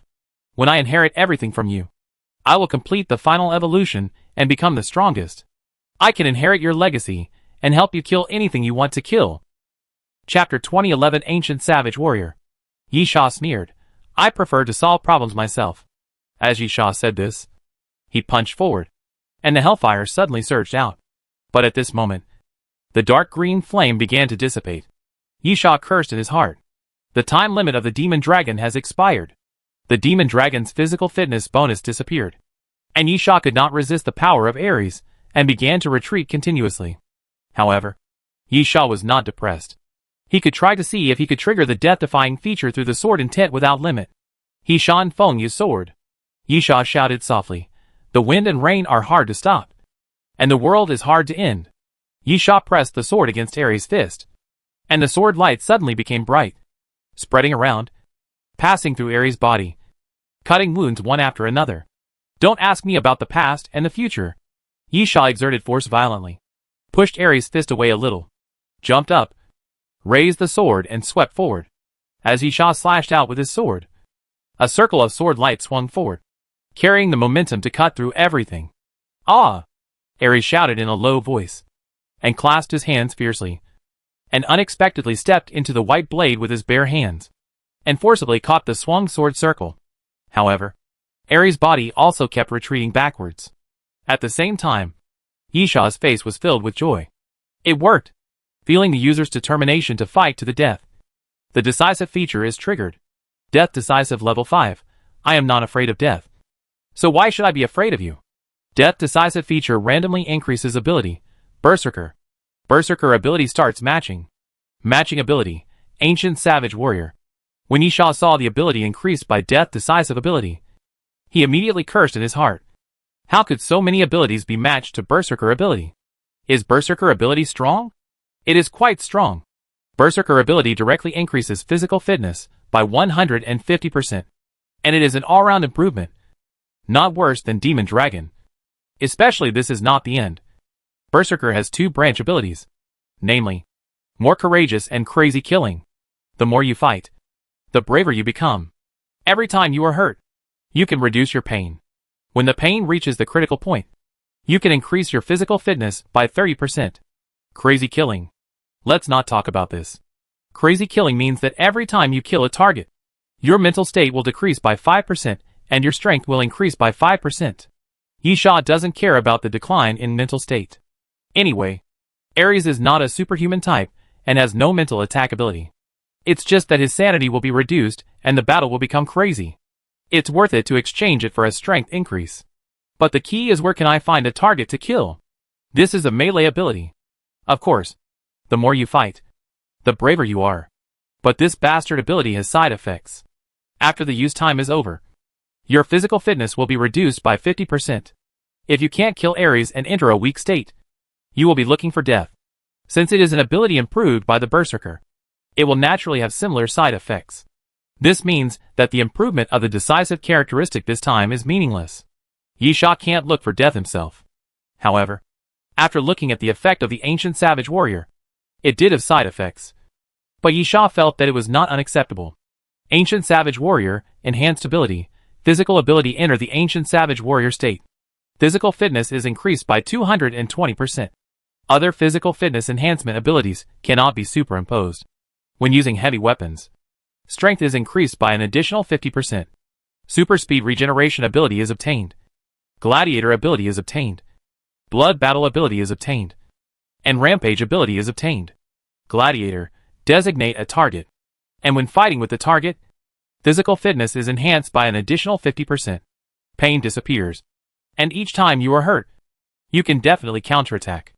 Bloody battle, when receiving a fatal blow, avoid death. Speed up regeneration and self-healing by 200%. Strengthen physical fitness by 50%. Strengthen mental strength by 100%. Lasts for 30 seconds. And can only be triggered once each time entering the Ancient Barbarian Warrior state. Rampage, lose reason. Do not distinguish between friend and foe. And attack all non-self targets at will. Strengthen physical fitness by 300%. And have a 30% chance of breaking, tearing, knocking back, breaking bones, or shocking with fist power. Lasting for 15 minutes. Yisha licked his lips. This ability was incredible. The Ancient Savage Warrior itself was nothing special. It just increased the physical fitness of the Berserker from 150% to 220%. But the Gladiator's branch ability was more brutal. Unlike the fight more and more courage, which needed to be slowly improved in battle, but directly strengthened the physical fitness by 50%, and lost the sense of pain, and could counterattack. The blood battle was even more brutal. First of all, it could avoid death once. The Ancient Savage Warrior state had super speed regeneration, and then increased the recovery speed by 200%. Yisha could completely ignore all damage, unless the opponent could kill him with one move. And at the same time, the physical fitness could be strengthened by 50%. Of course, it was only 30 seconds, which was a bit short. But it was understandable. This move was a life-saving move at a critical moment. If the time exceeded 1 hour, Yisha even felt that he could go to the train conductor to try his skills. As for the final rampage, this was Yisha's biggest headache. But it was different from the Berserker. The side effect of the Berserker was to sacrifice oneself, while the rampage seemed to sacrifice others. 300% physical fitness improvement, superimposed with 220% of the Ancient Savage Warrior, plus 50% of the Gladiator, with a physical fitness improvement of almost 600%. Yisha is confident that he can compete with Ares in strength and crush Ares into a meatball. As for not distinguishing between friend and foe, first of all, there must be friendly people. And secondly, it is completely possible to let people dodge first. Anyway, as long as this side effect does not pit himself. Yi Sha even thinks the time limit is too short. Only 15 minutes. Ah! At this time, a roar sounded. But it was Ares, who had broken the sword circle and rushed towards Yi Sha again. Yi Sha thrust his sword directly into the sticks and entered the ancient barbarian warrior state without hesitation. Crack! Crack! Yi Sha opened his arms, and the joints of his body began to make noises. Yi Sha's body slowly stretched a little, and his muscles began to swell, full of explosiveness. His eyes turned red because of congestion. Ah! Yi Sha growled and punched Ares directly. The punch was not fast, but full of power. This kind of attack is what Ares likes most. A fist-to-flesh collision. Ares immediately punched forward. Bang! The two fists collided. But Ares suddenly widened his eyes. The power from the fist was even greater than when he was in the demon dragon state. Chapter 2012, Bombardment. Ares quickly retreated, stepped on the sticks to stabilize his body, and then saw Yi Sha coming to kill him. Ares is different from other constellation monsters. He has wisdom that is not inferior to humans, and has the ability to think independently. Therefore, Ares looked at Yi Sha rushing towards him, and was extremely surprised. It can be clearly analyzed from the battle that Yi Sha refused to have physical contact with him. But now Yi Sha began to actively seek physical contact. Bang! Ares didn't have much time to think. All he could do was punch forward. After a crashing sound, Ares suddenly raised his right leg, and swept it towards Yi Sha's waist. Bang! Yi Sha's waist was hit. And then, counterattack. Bang! Yi Sha blasted with his left hand, and Ares tilted his head back, trying to avoid the attack, but found that Yi Sha's punch speed suddenly increased, and hit his nose accurately. At the moment, Yi Sha's only opponent was Ares, so Yi Sha naturally designated Ares with his gladiator ability. And after designation, not only did he have a secondary enhancement of physical fitness, but he also had a 100% counterattack. This counterattack did not come from Yi Sha's will, but as long as Yi Sha was hit, he would instinctively counterattack, and the counterattack would hit, and Ares could not dodge it, because this is the rule of ability. Since it is written that a counterattack can be carried out, it must be possible. Ares was hit so hard that he saw stars and took a step back. But before he could stabilize his body, Yi Sha rushed up again. Ares swept his leg without hesitation, and at the moment of hitting Yi Sha's shoulders sank and hit Ares' chest hard, completing the counterattack again. The next moment, Yi Sha grabbed Ares' thigh, and then grabbed Ares' shoulder with his other hand, and lifted Ares up. Go to hell! Yi Sha suddenly exerted force, and threw Ares forward. Ares quickly twisted his body in the air, and stabilized his body. However, just as he fell back to the sticks, a bone hand suddenly stretched out from the sticks, and grabbed Ares' body. Gon Lin made a perfect move. The bone hand naturally couldn't restrict Ares' movements, but a brief restriction for a moment was enough for Yi Sha. Bang! At the moment when Ares forcibly broke free from the bone hand, Yi Sha had already come to Ares and punched him again. Bang! Ares was hit in the chest and was blown away, rolling continuously along the sticks. Bone hands were still stretched out around him, constantly grabbing Ares. Ares roared, raised his arms, and swept around vigorously, crushing those bone hands, and then met Yi Sha again. Ares was also furious, punching Yi Sha without hesitation. Bang! Bang! Bang! As the two punched at the same time, the sound of fists colliding became more and more frequent. Yi Sha was completely attacking without defense, as if he was going to kill me. Anyway, since he could trigger the blood battle effect, Yi Sha would definitely not die, and he could also rely on the blood battle effect to see if he could kill Ares. However, the fact is that the ability to save life is indeed rare. This rarity is not only in small numbers, but also in very low frequency of use. Yi Sha found that his plan was a good one, but it was almost impossible to trigger the blood battle ability, because his physical fitness had improved. Not only did his fists become more powerful, but he also became more durable. Therefore, even if Yi Sha had no defense, and didn't care about Ares' killing, there was no fatal blow for Yi Sha to bear. However, the blood battle ability was just a bonus, and Yi Sha had been keeping an eye on the time. The side effect of the ancient barbarian warrior was Yi Sha's killer move. Remove the sticks. Calculating the time. Yisha shouted to Gan Lin, "Stay away from me. Quickly!" This was a confusing command for Ares, because the sticks was really annoying. Gan Lin did nothing else. Just release bone hands from the sticks from time to time to restrict Ares' movements. But it was enough. This kind of punch-to-flesh bombardment must be a close combat. Being restrained suddenly, even if it was only for half a second, was enough for Yisha to complete the punch. In that case, why bother to remove the sticks? Ares wanted to deal with Gan Lin, but he couldn't spare his hands. So what was Yisha's intention? Of course, the time is up. Gan Lin didn't hesitate, and directly removed the sticks, and landed on the top of a dilapidated building. Without the sticks, Yisha and Ares fell downward at the same time, and fell back to the ground. The next moment, ah, ah, ah, ah, ah. Yisha's eyes were bloodshot, and he roared wildly. His body swelled again, and his height exceeded 2 meters in an instant, becoming extremely strong. Roar! Yisha roared and rushed towards Ares again. Ares was suddenly shocked. Yisha's speed was faster than his own. Arriving in front of Ares, Yisha grabbed Ares' shoulder and lifted Ares up. Puff! Yisha lifted Ares up and suddenly exerted force. Then there was a sound of flesh and blood being torn apart. One of Ares' arms was torn off by Yisha. The wound on the shoulder made a sha sound, and the bright red blood sprayed out like crazy. Boom! Yisha bent his arm and threw Ares to the ground. The ground cracked with a rumble, and Ares' body was embedded in it. Yisha looked up and roared again, then raised his foot and stepped down, hitting Ares' chest. The ground broke again and collapsed directly downwards. Ares opened his mouth and spurted out a mouthful of blood. Yisha did not stop, and raised his fist and punched down again. Bang! The fist landed on Ares' face, and Ares' cheek was obviously sunken. The ground under his head broke again, and Ares' entire head was buried in the ground.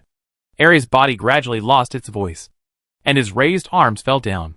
Roar! Yisha roared again, and then began to look around. Yisha was completely unconscious at this moment, without any thoughts at all, and his only goal was to find prey. What is prey? Those who are alive and can move are the prey. Bang! Yisha's figure suddenly disappeared, and when he appeared again, he was already hundreds of meters away. 2 people from the Doomsday train were attacking the Doomsday train in the air. But at this moment, he suddenly felt a strong wind sweeping behind him. And then, bang! Bang! Yisha roared. And then the 2 heads suddenly exploded, and blood mixed with pieces of meat continued to scatter around. Yisha looked up at the Doomsday train in the air, suddenly bent his body, and then jumped up suddenly. Chapter 2013 Power Angel. Yisha rushed into the air like a cannonball, and hit the Doomsday train hard. The next moment, a blood arrow suddenly exploded, and the Doomsday train was directly hit by Yisha, and a hole was made. Then, Yisha landed on top of the Doomsday train.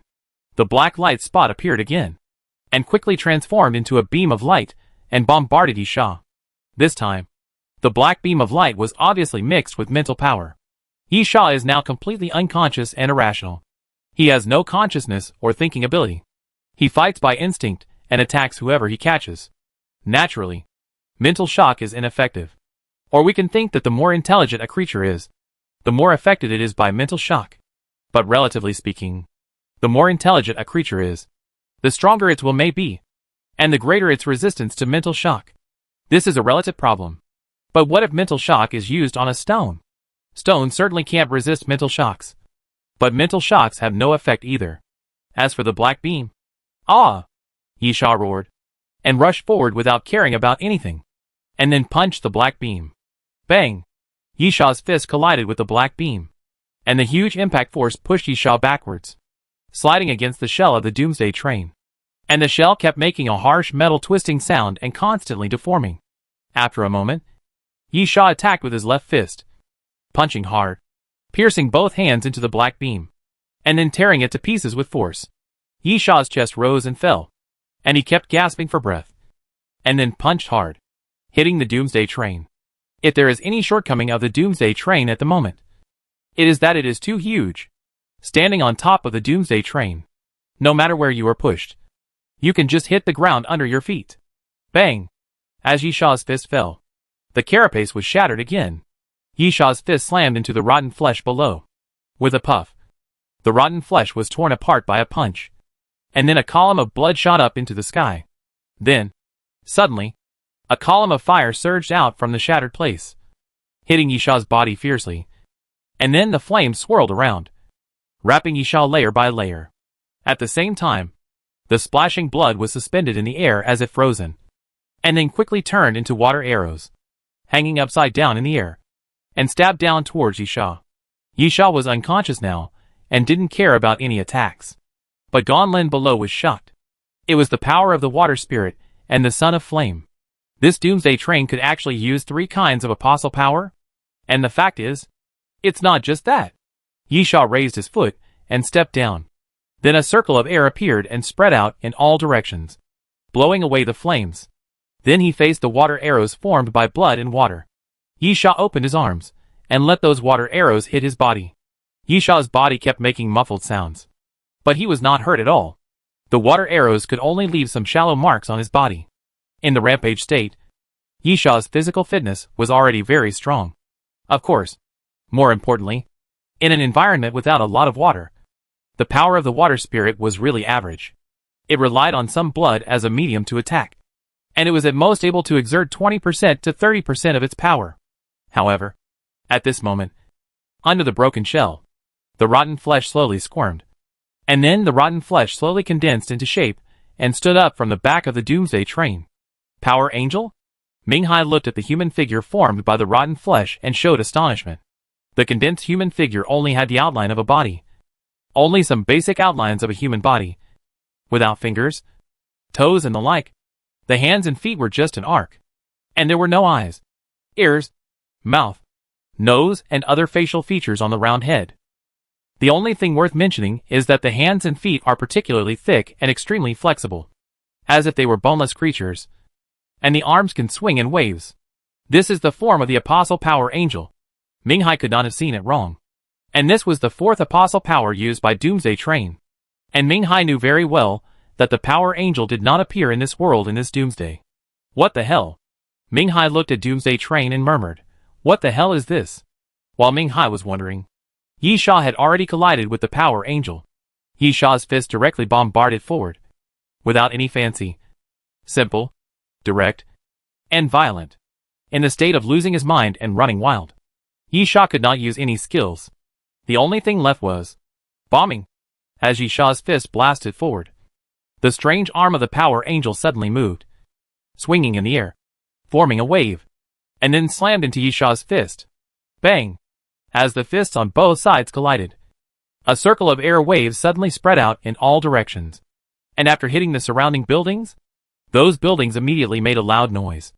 And then large cracks appeared, and broken glass fell downwards, like rain. Extremely spectacular.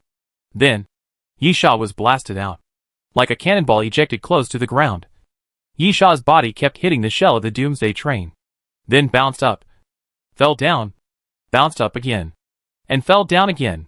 After more than 10 times in a row, Yisha grabbed the shell and tore a few cracks, and then barely stabilized his body. On the other side, the Power Angel stood still. But the right arm was gone. There was a 30% chance of triggering the shattering effect. And the Power Angel's entire arm was blown to pieces, surrounded by pieces of meat. Immediately afterwards, the body of the Power Angel twisted, then slowly rotated and condensed back into the rotten meat. Is the attack over? Of course not. Behind Yisha, the shell of the Doomsday train suddenly cracked, and the rotten meat inside suddenly poured out, turning into the Power Angel again, and punched Yisha again, with his physical fitness greatly enhanced. Yisha's 5 senses also became extremely sensitive, feeling the strong wind behind him. Yisha immediately turned his body and blasted backwards. The fist of the Power Angel was right in front of Yisha. But this time, the Power Angel did not confront Yisha head-on. When Yisha's fist arrived, the Power Angel's arm suddenly twisted and directly wrapped around Yisha's arm, circling around Yisha's arm and tightly wrapping up Yisha's fist. Yisha's eyes were red, and a whimpering roar came out of his throat.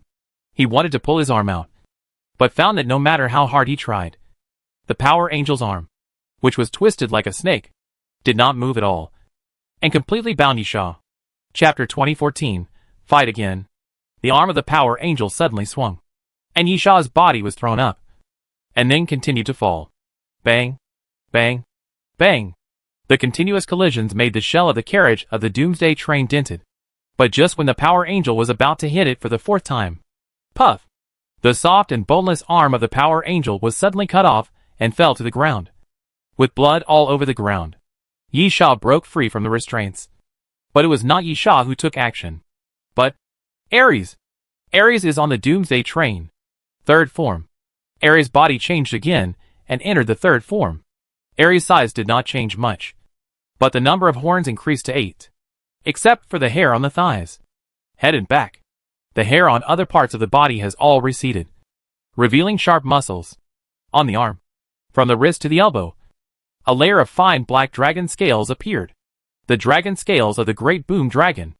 There are 2 strands of red hair floating around the ankles. A closer look reveals that they are not hair, but 2 flames. The third form of Ares is not much different from the second form, but the momentum is completely different. It has become extremely violent, and all the damage suffered before has been recovered. Watching Yishaw get up from the ground, Ares reached out to the front without hesitation. Dust explosion. Countless dust appeared around Yishaw, and then suddenly exploded, and the surroundings were gray and covered by dust. But in the next moment, Yishaw suddenly rushed out from the dust and mist, came to Ares, and waved his fist. Ares did not hesitate to raise his fist to fight back. Bang! Bang! The 2 fists hit each other's chest, and then flew out at the same time, rolling on the Doomsday train, and then stood up quickly with a somersault. Yishaw bent his legs, like a hunting cheetah, and jumped forward again, almost instantly coming to Ares. Fist wind suddenly rises.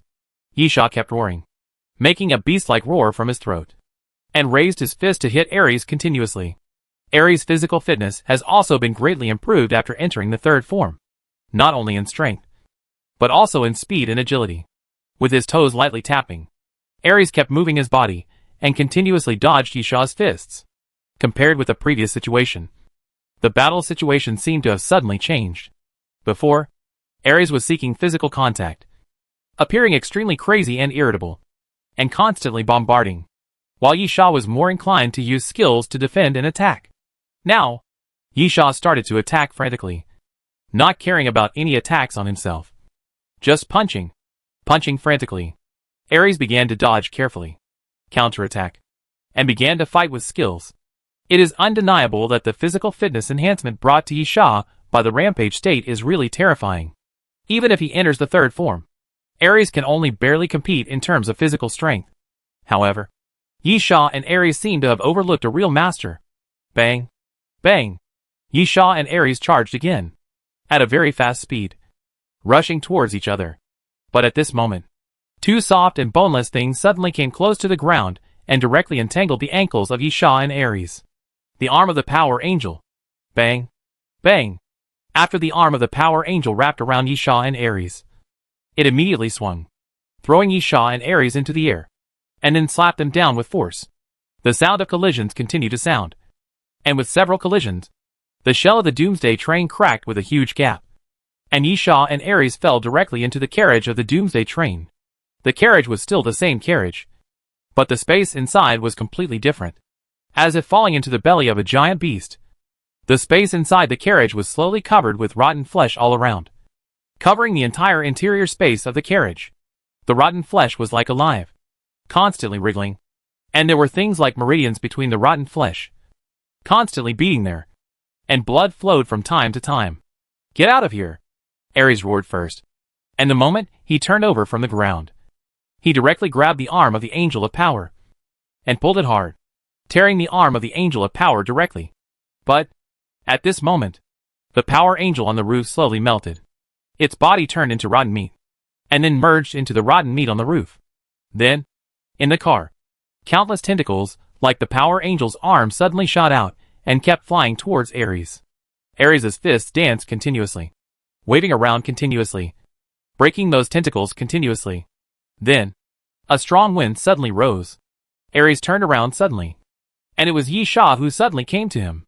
Before Ares could react, Yishaw's fist hit Ares' face, sending Ares flying. However, The Doomsday Train's attack also did not distinguish between enemies and friends.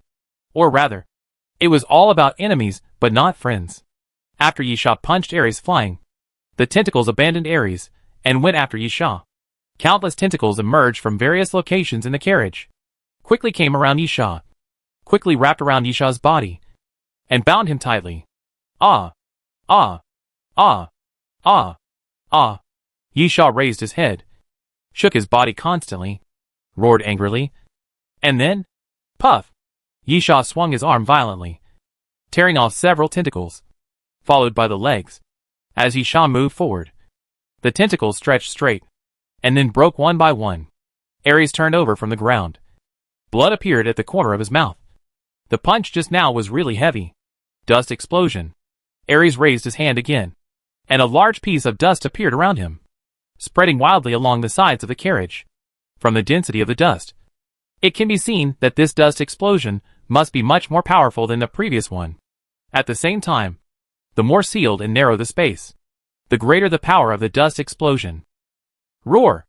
Yisha roared wildly, finally tore off all the tentacles, and rushed towards Ares again. And at this moment, the dust explosion came. Boom! Boom! Boom! The dust that spread wildly around caused a dust explosion, and violent explosions continued to sound, covering everything around. Outside the Doomsday Train, many people looked up at the sky, at the Doomsday Train in the sky, and then showed shock, because, after a violent explosion, a carriage of the Doomsday Train was blown apart. Suddenly, a large amount of blood rain filled the sky, mixed with dense pieces of meat, falling madly towards the ground and pouring down. Chapter 2015 Fighting. Bang! Bang! At the same time, Yisha and Ares fell from the sky and hit the ground hard. Gonlin looked around and immediately urged the sticks to rush out to the sky. Gonlin stood on the sticks and shouted to the bottom, "If you don't want to die, attack with me. Otherwise everyone will die here. There are already many people around." With the continuous destruction of the Doomsday Train, it is undeniable that many people died. But because the internal structure of the honeycomb was destroyed, many areas could no longer trap people. So naturally people continued to escape. However, even though they had escaped from the hive, they were still in the Doomsday City, so they could not just leave. Gonlin's words were very provocative. The reason why they were provocative was not because Gonlin's words were provocative, but because Gonlin spoke at the right time. Before, everyone had been attacking the Doomsday Train, but there were also many people who were watching. At the same time, the more they attacked, the more desperate they became, because the attacks had almost no effect on the Doomsday Train. But now the Doomsday Train was blown off by the dust explosion of Ares, and the damage caused was obvious, which was equivalent to sending a message to everyone. That is, the Doomsday Train could still be destroyed. If you can destroy, you have the hope of winning. And if you can win, you have the hope of living. Gonlin appeared at the right time, adding fuel to the fire, giving everyone confidence to challenge the Doomsday Train. Of course, Gonlin also used some tricks. When she shouted, her voice contained the ability of mind control. This was Gonlin's forte, and she didn't need to control the will of the people around her, as long as she had some influence. The next moment, in order to make the fire burn more vigorously, Gonlin did not hesitate to let the sticks crash into the Doomsday Train. In a moment, black smoke filled the sticks, and corpses floated for hundreds of miles. Above the sticks, the sound of ghosts crying came, and white wronged souls emerged and kept hovering in the air. Then, the sticks hit the Doomsday Train. The location of the sticks' collision was very clever, directly pinching the broken carriage. One carriage was blown apart, and that carriage fell to the ground. But it was only a loss of one carriage, and the carriages on both sides could be connected again through the fusion of rotten flesh. As soon as the sticks arrived, it directly cut off the connection, making it impossible for the Doomsday Train to reconnect. Countless bone hands emerged from the sticks and climbed up to the carriages on both sides. In the blink of an eye, they covered the Doomsday Train, layer upon layer, making the two carriages look like bones. In fact, Gonlin did not do anything. Or in other words, he only prevented the Doomsday Train from connecting, and did not cause continuous damage to the Doomsday Train. However, such an incident gave everyone a lot of confidence, and they launched a crazy attack on the Doomsday Train again. Some people who were watching also felt that the time had come and began to attack the Doomsday train crazily. Taking advantage of the situation is what Gan Lin is best at. Moreover, judging from the huge size of the Doomsday train and the current situation, Gan Lin knows very well that even if some existing masters fight desperately, it will be difficult to destroy the Doomsday train. If you want to survive, the only way out at this moment is to work together. Only with hope can you work together. In an instant, the sky became extremely gorgeous, and all kinds of attacks appeared, madly greeting the Doomsday train. Gan Lin shouted in a low voice and sent his voice out again, concentrate firepower to attack. Attack the position covered with bones. No one questioned Gan Lin's words. First, Gan Lin was now the deputy train captain. Second, Gan Lin had set an example by urging the sticks. Third, this was obviously the correct command. The previous random attacks were because there was no target. Now, wherever the sticks was heading, that was where the attack was heading. On the other side, Yisha's battle with Ares was still going on. Roar! A roar came from the piled rubble, and then a huge piece of rubble was lifted up by Yisha, and then fell heavily forward. Yisha fell from the ruins, and Ares was on the other side, climbing up from the ground with difficulty. With one of the goat horns on his forehead broken, Ares stretched out his hand and pointed forward, and a fireball appeared at the front of his finger. With a bang, the fireball suddenly exploded, turning into a pillar of fire that blasted forward. Boom! When the pillar of fire came in front of Yisha, it exploded with a bang, forming an explosion. A large piece of flame suddenly exploded, forming a hemisphere, covering an area with a radius of about 50 meters. Burning wildly, the flames hit the broken buildings around, forming waves of fire, and even rolled up against the wall, like a waterfall of flames, which looked very spectacular. But it was useless to Yisha. Although Yisha fell into a rampage and could not think, the ability of the Son of Flame was in Yisha's body, and it had nothing to do with whether Yisha was thinking or not. Although Yisha could not absorb the flames, like using the Thunder Emperor to absorb the current, the damage caused by the flames to Yisha was very weak. This had nothing to do with Yisha's will, but was the passive characteristics brought by the power of the Son of Flame. The next moment, a hole was torn in the surging flames, and Yisha suddenly rushed out. Ares quickly raised his hand, and the dragon scales on his arm kept trembling, releasing a large amount of dust. Dust explosion. Bang, bang, bang. Continuous dust explosions appeared, but Yisha had no intention of retreating at all, and kept moving forward against the dust explosions. Yisha had some explosion injuries on his body, and blood kept flowing down, staining his clothes red, but Yisha was unaware of it, and rushed to Ares again frantically, raising his fist. Bang! Yisha punched Ares hard in the face. Ares' body tilted. His whole face looked a little deformed, and his facial features were completely distorted. However, this also completely aroused Ares' ferocity, and he took a step back and crushed the ground. After Ares stabilized his body by force, he roared, turned around and punched back. Bang! Ares' fist also hit Yisha's face hard, knocking Yisha back. Pah! Yisha spat out a mouthful of blood, then stood firm and slowly clenched his right hand into a fist. Crack! Crack! Yisha's knuckles kept making noises as he clenched his fist, and then he punched out again. Bang! Yisha's fist hit Ares' face again, and Ares leaned back, with 2 streams of blood flowing out of his nose. Ares stretched out his hand and wiped it. Then a ferocious look appeared on his face, and then he punched back, hitting him in the face with the same punch. The two of them fought back and forth, and suddenly it became like a fight between children. One punch and another, but the fists of the two were not at the level of children. Chapter 2016 Fatal Attack. Bang! Yisha and Ares punched again.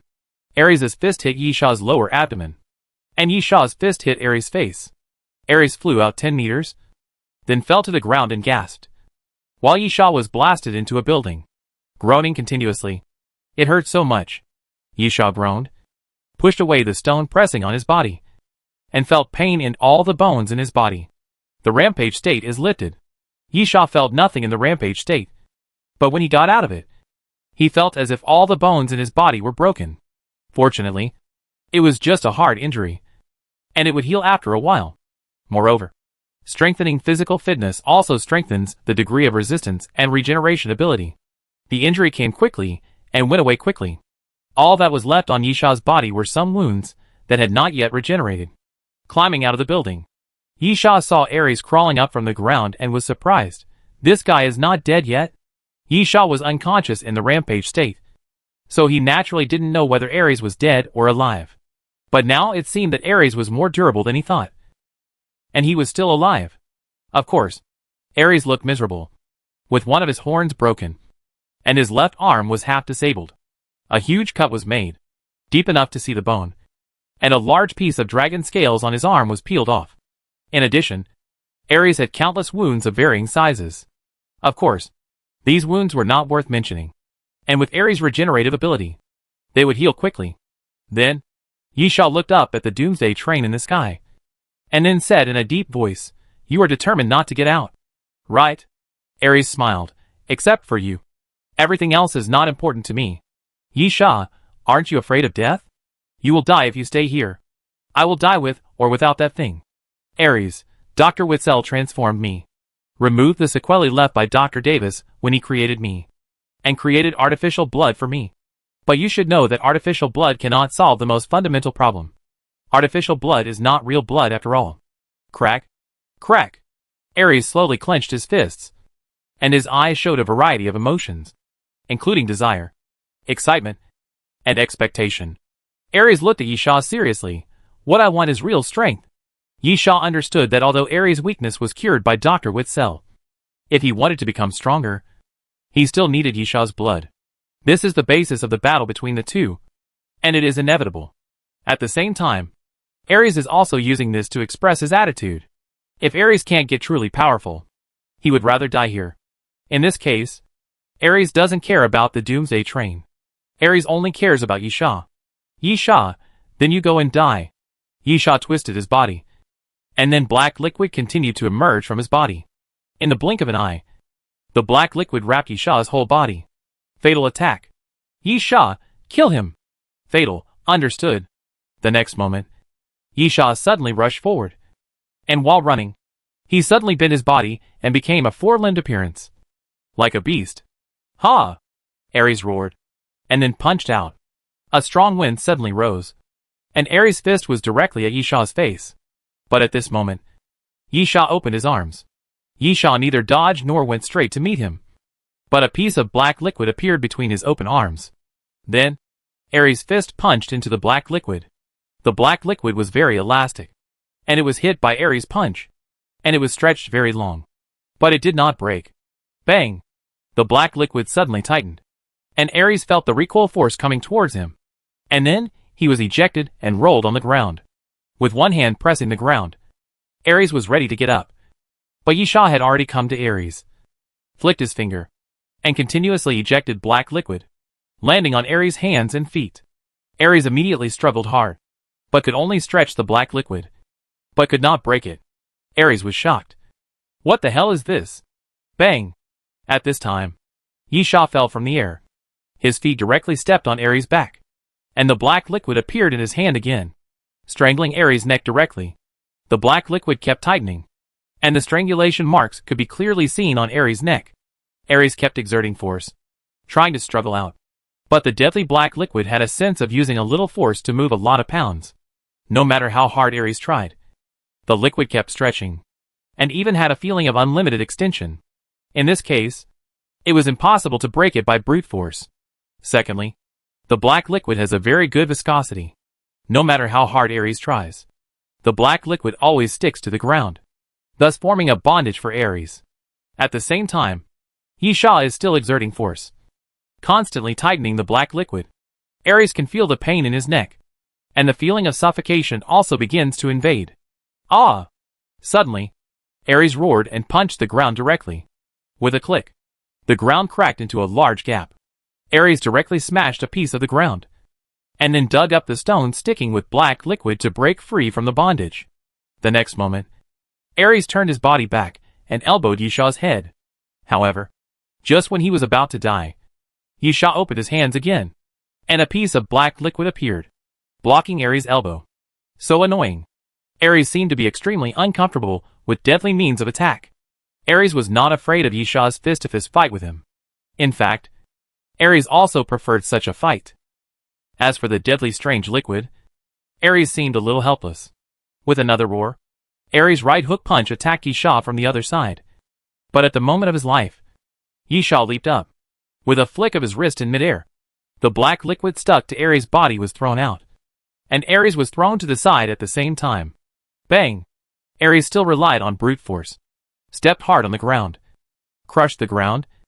And embedded one foot into the ground to stabilize his body. But, at this moment, puff, puff, puff, the black liquid stuck to Ares' body hardened quickly.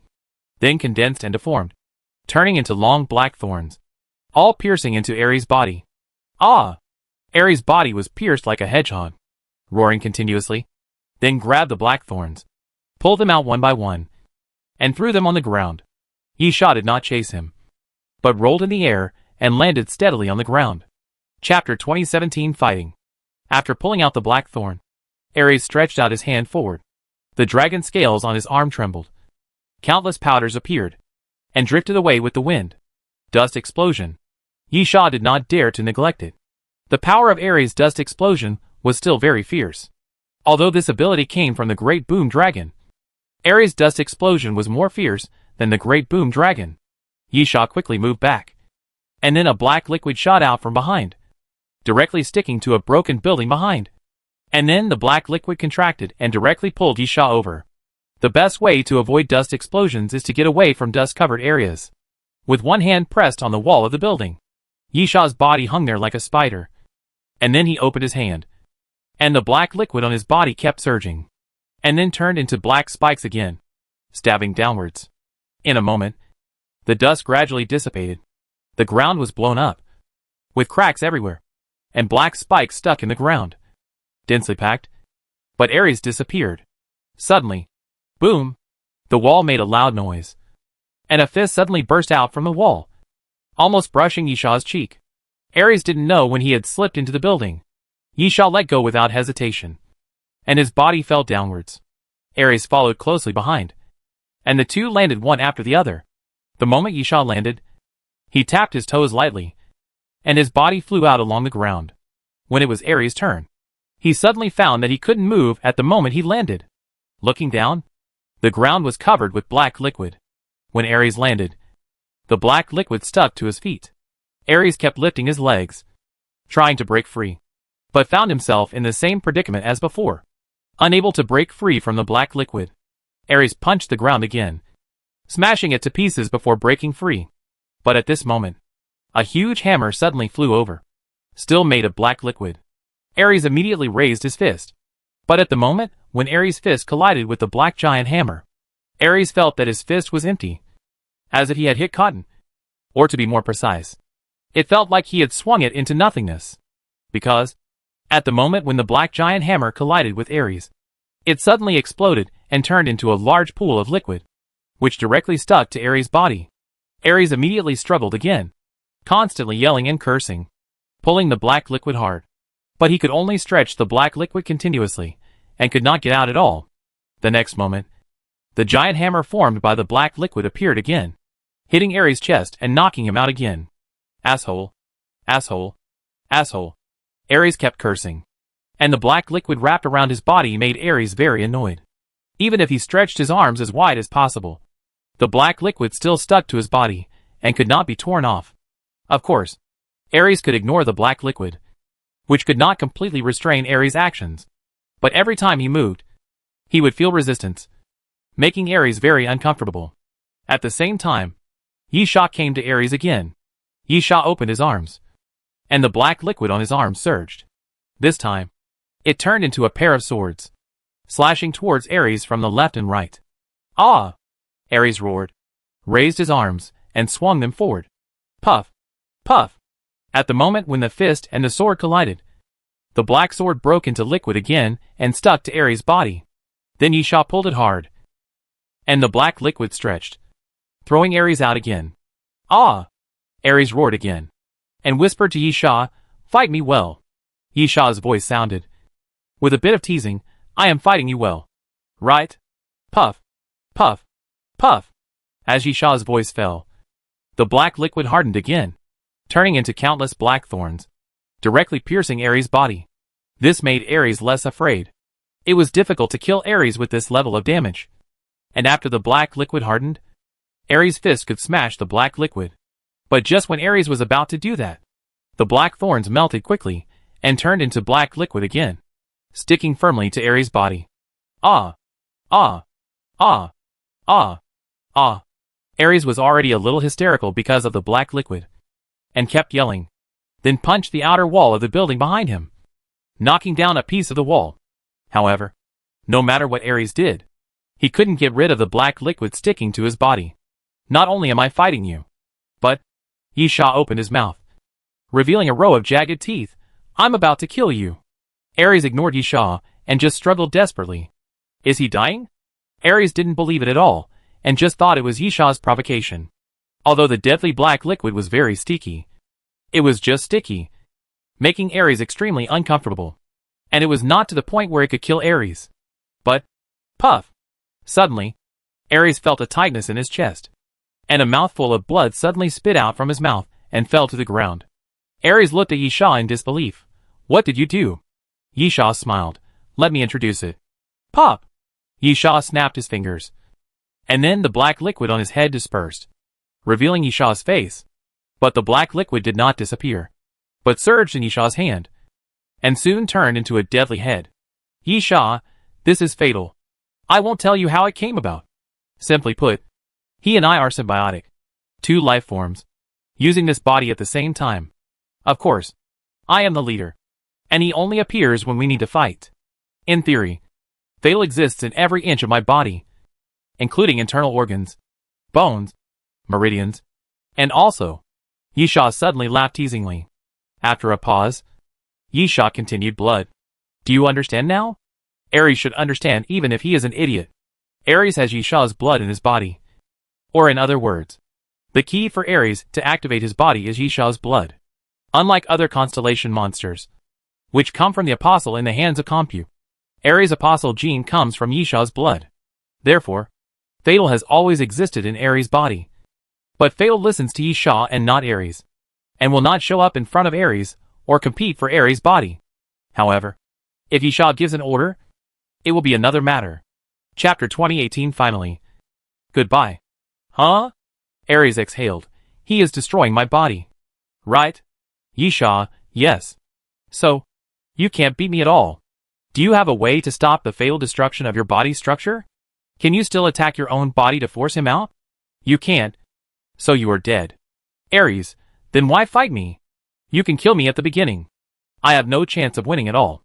The possibility of me killing you is zero. Yisha showed an unsatisfied expression and looked at Fatal. I am also unhappy about this. You should have told me such an important thing earlier. Fatal, you didn't ask. But you said that you have the final say over your body. I can only appear when you call me, unless it is a life and death crisis. But it is obvious that you have not faced a death crisis in the previous battle. For the first time, Yisha hated the guy in front of him for being so obedient. Otherwise, he would have killed Ares long ago. It was not until Yisha called Fatal and Fatal appeared that he told Yisha this. Kill me. Ares took a deep breath, and suddenly lost the will to fight. Looking at Yisha, my father. Kill me. Yisha showed the trump card this time. The so-called trump card is the card thrown out at the most critical moment. Once the trump card is out, it will naturally kill all. Otherwise it is not qualified to be called a trump card. Yisha, you can survive. Ares was stunned for a moment, then laughed. The condition is to listen to you. Right? Yisha nodded, yes. Under normal circumstances, even if a guy like Ares surrendered to Yisha and was willing to fight as Yisha's alien creature, Yisha would never pay attention. The reason is simple. Ares is too strong. Being strong is what many people desire, even if it is not oneself. But having a strong helper is definitely a good thing. Unfortunately, the stronger one is, the more it means that Ares is a double-edged sword. Yisha must worry about when Ares will suddenly stab him. After all, Ares is different from the alien creatures cultivated by Yisha himself, and does not have absolute loyalty. But now it's different. Since Yisha's blood was used in the manufacturing process of Ares, it means that the fatality is also completely integrated into Ares' body. At the same time, it means that Ares' life and death can be completely controlled by Yisha. especially in order to let the fatality spread all over Ares' body. Yi Sha deliberately used the battle to delay. Why didn't Ares feel anything strange inside? Because the black liquid kept covering Ares' body, making it impossible for Ares to tell whether this power came from the outside world or from his own body. Before, the fatality was only hidden in Ares' body. But now, the fatality is all over every inch of Ares' body. If Ares had the possibility to expel the fatality from his body before, then now there is absolutely no chance. Unless Ares completely destroys his body, it is possible to break free from the fatal bondage. But the result is no different. Ares is dead. In other words, Yi Sha can now control Ares, because Yi Sha controls Ares' life and death. Unfortunately, Yi Sha knew that he would not succeed. Ares looked a little teasing and disappointed. Then he looked at Yi Sha and shook his head. This was Ares' answer. Ares, everyone's birth is meaningful. But what is the meaning of my birth? I don't know. Dr. Davis was very happy after he created me, because creating me was his dream. But what is my dream? I don't know. Until Dr. Davis found that my body was defective and needed your blood to survive. I was very happy at that time because I found the meaning of my birth. That's the goal, not the meaning of birth. Yi Sha suddenly became angry and pointed at himself. In order to make your body. Do you know how many dangers I took and how many battles I went through? In fact, because of you, I was kicked off the Doomsday train, chased by the train conductor, and experienced cruel battles. I almost died at sea. Now you tell me that your birth is meaningless? Your birth is to help me fight. Bastard. Ares was silent for a moment. And then, I'm sorry. I didn't think about these. I only know that for me. Killing you and making myself complete is the meaning of life. Later, I met Dr. Witzel, who made me complete. For this, I even killed Dr. Davis. But he was not angry, but very happy. Before he died, he told me that if I could become perfect, even if I died, he would have no regrets. So, the meaning of my survival changed. Killing you makes myself stronger and more perfect. Yi Sha, you can change the meaning of your existence again. Ares shook his head. It's meaningless. Even if I can kill you, I can't become perfect. I will always have flaws. The perfect me can't be controlled by anyone. And I can't have weaknesses. Now, you have shown me my weaknesses. Weaknesses that can never be made up. I think I am just a failure. I think Dr. Davis will be disappointed. Yi Sha, then tell me, what is the reason why I worked so hard to get you out? Ares smiled. Kill me? Yi Sha took a deep breath. This answer represented Ares' will. After this guy lost his will to fight, he didn't even want his life anymore and started to ask for death. Yi Sha stretched out his hand. You should know that I can't let go of a threat like you and leave myself an enemy who may come to me at any time. Yes, my father. Ares, I know what kind of person you are. Yi Sha, life or death? Ares again, die. Yi Sha took a deep breath. In that case, goodbye. Yi Sha turned around and left Ares. My father. Ares looked at Yi Sha's back. I'm glad to be born in this world. Glad to meet you. And Dr. Davis. Thank you for giving me life. And finally, goodbye. Puff. Puff. Puff. The moment Ares finished speaking, his body suddenly tore into countless cracks. Countless black liquids poured out of Ares' body. And then Ares' eyes slowly closed, and slowly lost their voice. Yi Sha cursed, and suddenly felt a little sad. Maybe it was because of the effort he had spent, and the materials he had invested. Or, it was the sadness of being one of the creators. Yi Sha looked back at the body of Ares. What a pity. Chapter 2019 Human Sword. Yi Sha's sadness did not last long, because now was not the time to be sentimental. Ares died, and finally there was nothing to entangle Yi Sha. And Yi Sha turned his attention to the Doomsday train. At the other end, there was also a big battle under the Doomsday train, and countless people were attacking the Doomsday train. This time everyone was united, whether it was the people of the Doomsday train or the apostles, because finally everyone had the same goal. Survive. When everyone has the same goal, without any conflicts of interest or positions, unity can truly emerge. Gan Lin stood at the front, because she also wanted to survive. And as the deputy conductor, only if she stood at the front could she bring hope and fighting spirit to others. Gan Lin did know how to use others to do things for her, but she also knew that she had to take action now. And it was a desperate action.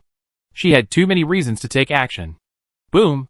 The next moment, the sticks appeared in front of Gan Lin again, crashing forward, crashing into the Doomsday train. There was a loud roar, and the sticks crashed into the Doomsday train, constantly impacting, rolling up waves, and crashing into the Doomsday train layer by layer. However, it was not enough. This level was not enough for the Doomsday train. Gan Lin gritted his teeth, then took out a knife and cut his palm open. Tick, tick.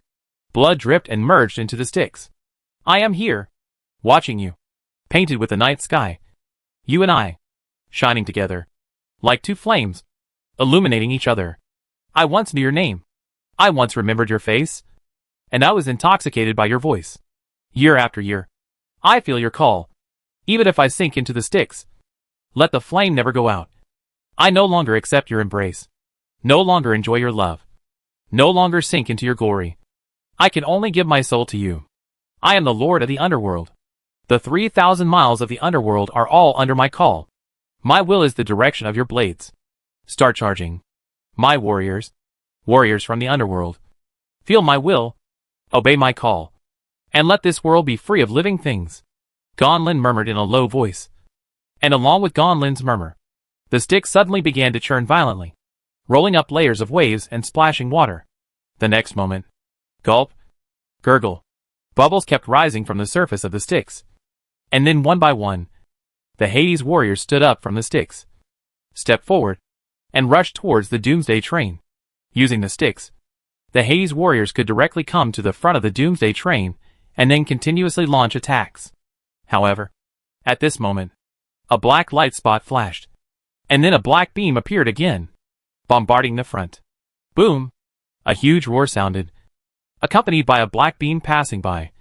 The sound of explosions continued to sound, and black light balls continued to appear around.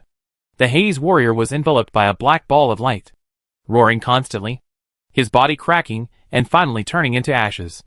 Gan Lin took 2 steps back, blood oozing from the corners of his mouth. But at this moment, a hand rested on Gan Lin's back, holding her up. Gan Lin looked sideways and then smiled. You're here. Yi Sha nodded. Yeah. Gan Lin rolled his eyes at Yi Sha at this time. You should kiss me. That's romantic. Yi Sha looked at the bones floating in the sticks. Is stepping on corpses romantic? Gan Lin sighed. What a boring man. Yi Sha, I think you should have known this after trying countless times. And you should think about how to leave here. Gan Lin said seriously.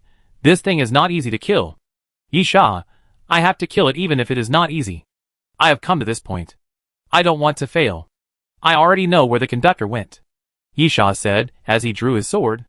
Gan Lin, use the trick I used before? I will lend you my power. Yi Sha, no need. Gan Lin, why? You can't do it alone. Yi Sha, if you lend me the power of the underworld, you will be half useless. I can't protect you in the current situation.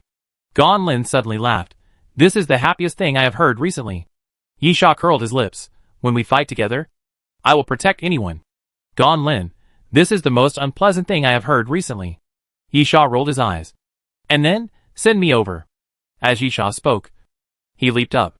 At the same time, the sticks under his feet surged, rolling up waves to support Yi Sha's feet, sending Yi Sha to the front of the Doomsday train. Yi Sha slowly tightened his grip on the sword, took a deep breath, and then his aura suddenly became fierce. This is a human sword. At this moment, Yi Sha is a sword that is unsheathed and sharp. The next moment, Yi Sha's sword intent burst out. Sword intent is sword intent. It has never been a sword.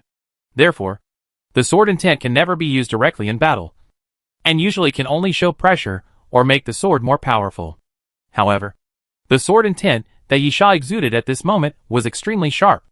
Around the Doomsday train, there were still some people stepping on the sticks and attacking continuously, but they stopped involuntarily at this moment. Those people involuntarily stepped back a little and left Yi Sha's sight. Or in other words, they gave the road ahead to Yi Sha, so that Yi Sha could face the Doomsday train directly, because everyone had a feeling that they would be torn to pieces by the sharp sword intent. When those people made way, Yi Sha suddenly jumped forward, came to the Doomsday train, and suddenly drew his sword. The moment the sword came to the Doomsday train, it suddenly disappeared without a trace, because That sword is called a glance for 10,000 years. A glance saw all the 10,000 years. And then? That sword traveled through 10,000 years of time and came here. There is no sword. No sword light. No sword shadow. It seems that there is nothing. But, bang! There was a loud noise on the shell of the Doomsday train.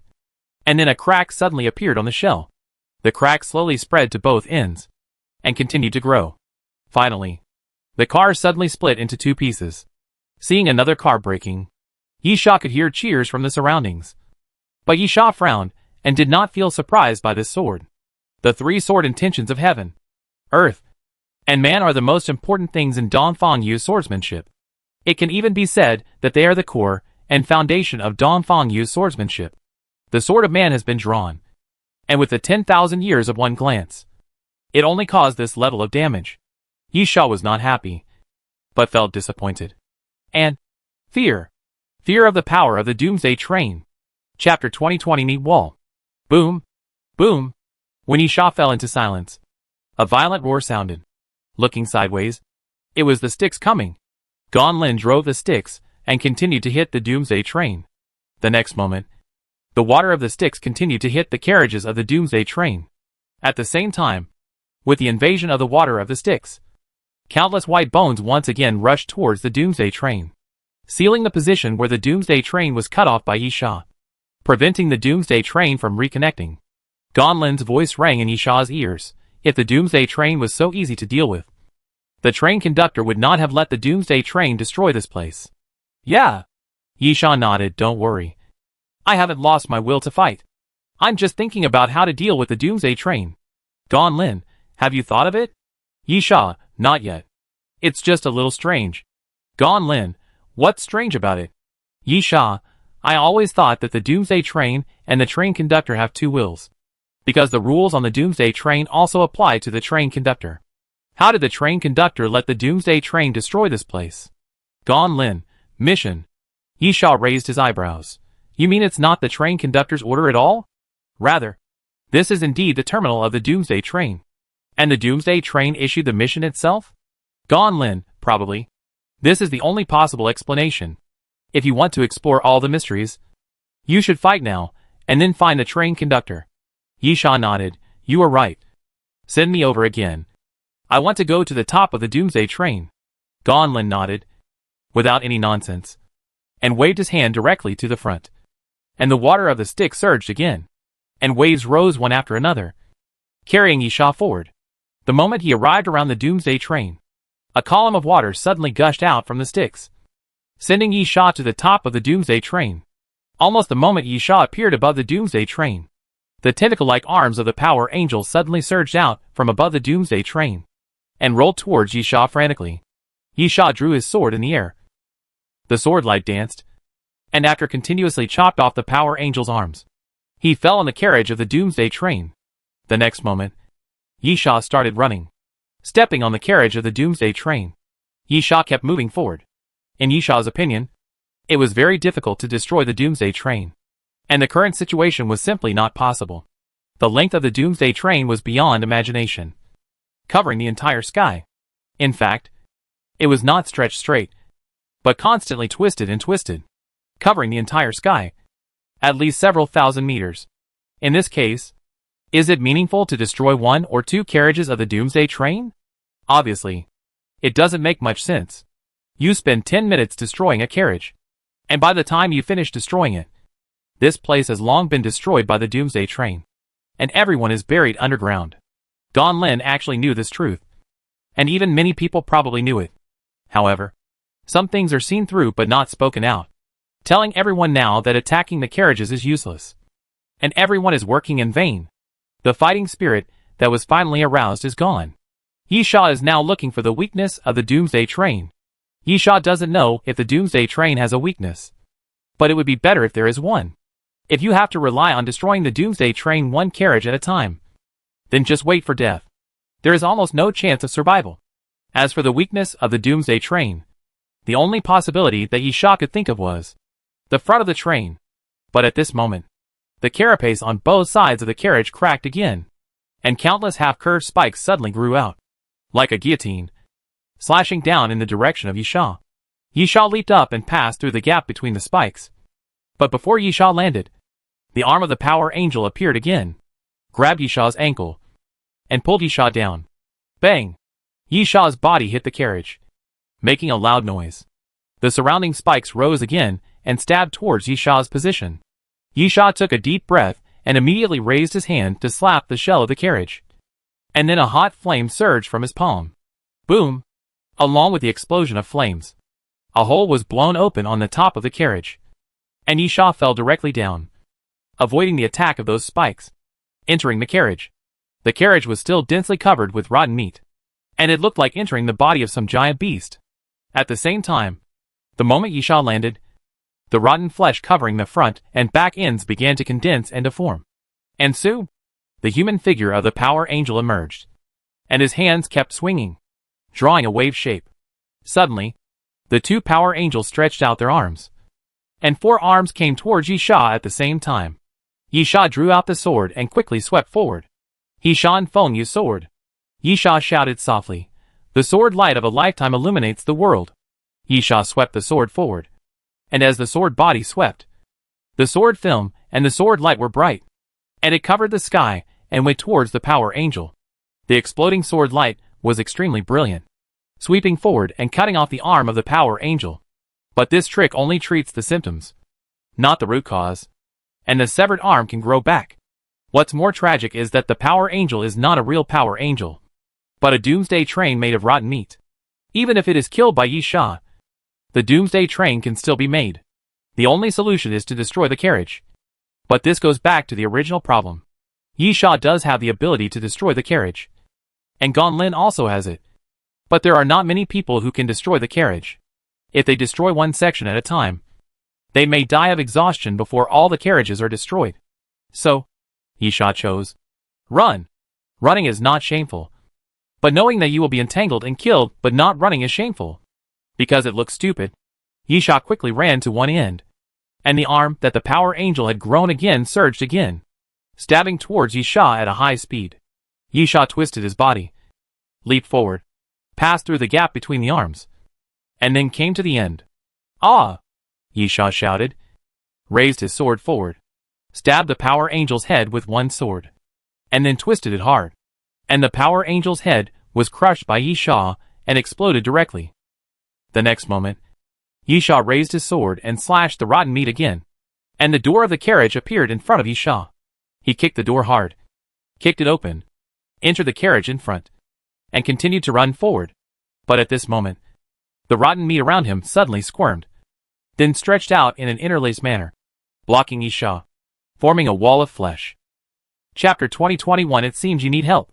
Yisha looked at the closed flesh wall and slashed forward with a sword without hesitation. But, with a puff, the flesh wall was cut open. But there was a second layer of flesh wall behind it, which quickly rushed forward to fill the gap. Then, the sword was stuck. Yisha pulled hard a few times, but found that he couldn't pull it out at all. At the same time, the flesh wall was like a quagmire, constantly squirming, sucking the sword in bit by bit, and at the same time sucking Yisha's arm in. Apostle power. Yisha felt the apostle power, and it was a new apostle power, different from the previous ones. If Minghai was here, he would definitely tell Yisha that this was the apostle de sure. Yisha's arm quickly sank into the flesh wall, and then the arm of the angel of power appeared again, slamming it hard on Yisha's waist, making Yisha grimace. Yisha shouted in a low voice, trying hard to pull his arm out, but found that the rotten flesh seemed to have suction, tightly binding his arm. Damn it! Yisha cursed in a low voice. Isn't this a fatal move to deal with Ares? Yisha now understood Ares' mood, which was quite bad. Fortunately, rotten meat is rotten meat. Suction is suction. And stickiness is stickiness. Boom! Suddenly, Yisha clenched his fist that was stuck in the meat. And then the sound of an explosion suddenly sounded. The power of the Son of Flame. The flames quickly surged out, and a piece of the meat wall was blown off. Yisha immediately pulled his arm out, and then reached out to grab the arm of the Power Angel. The sword fell. Yisha chopped off the arm of the Angel of Power with a sword, and then raised the sword high. The sword of wind and rain in another mountain. Yisha shouted softly, "The sword of heaven falls north." The sound of swords rang out, And then above the Doomsday train, a virtual sword suddenly appeared and stabbed down. Boom!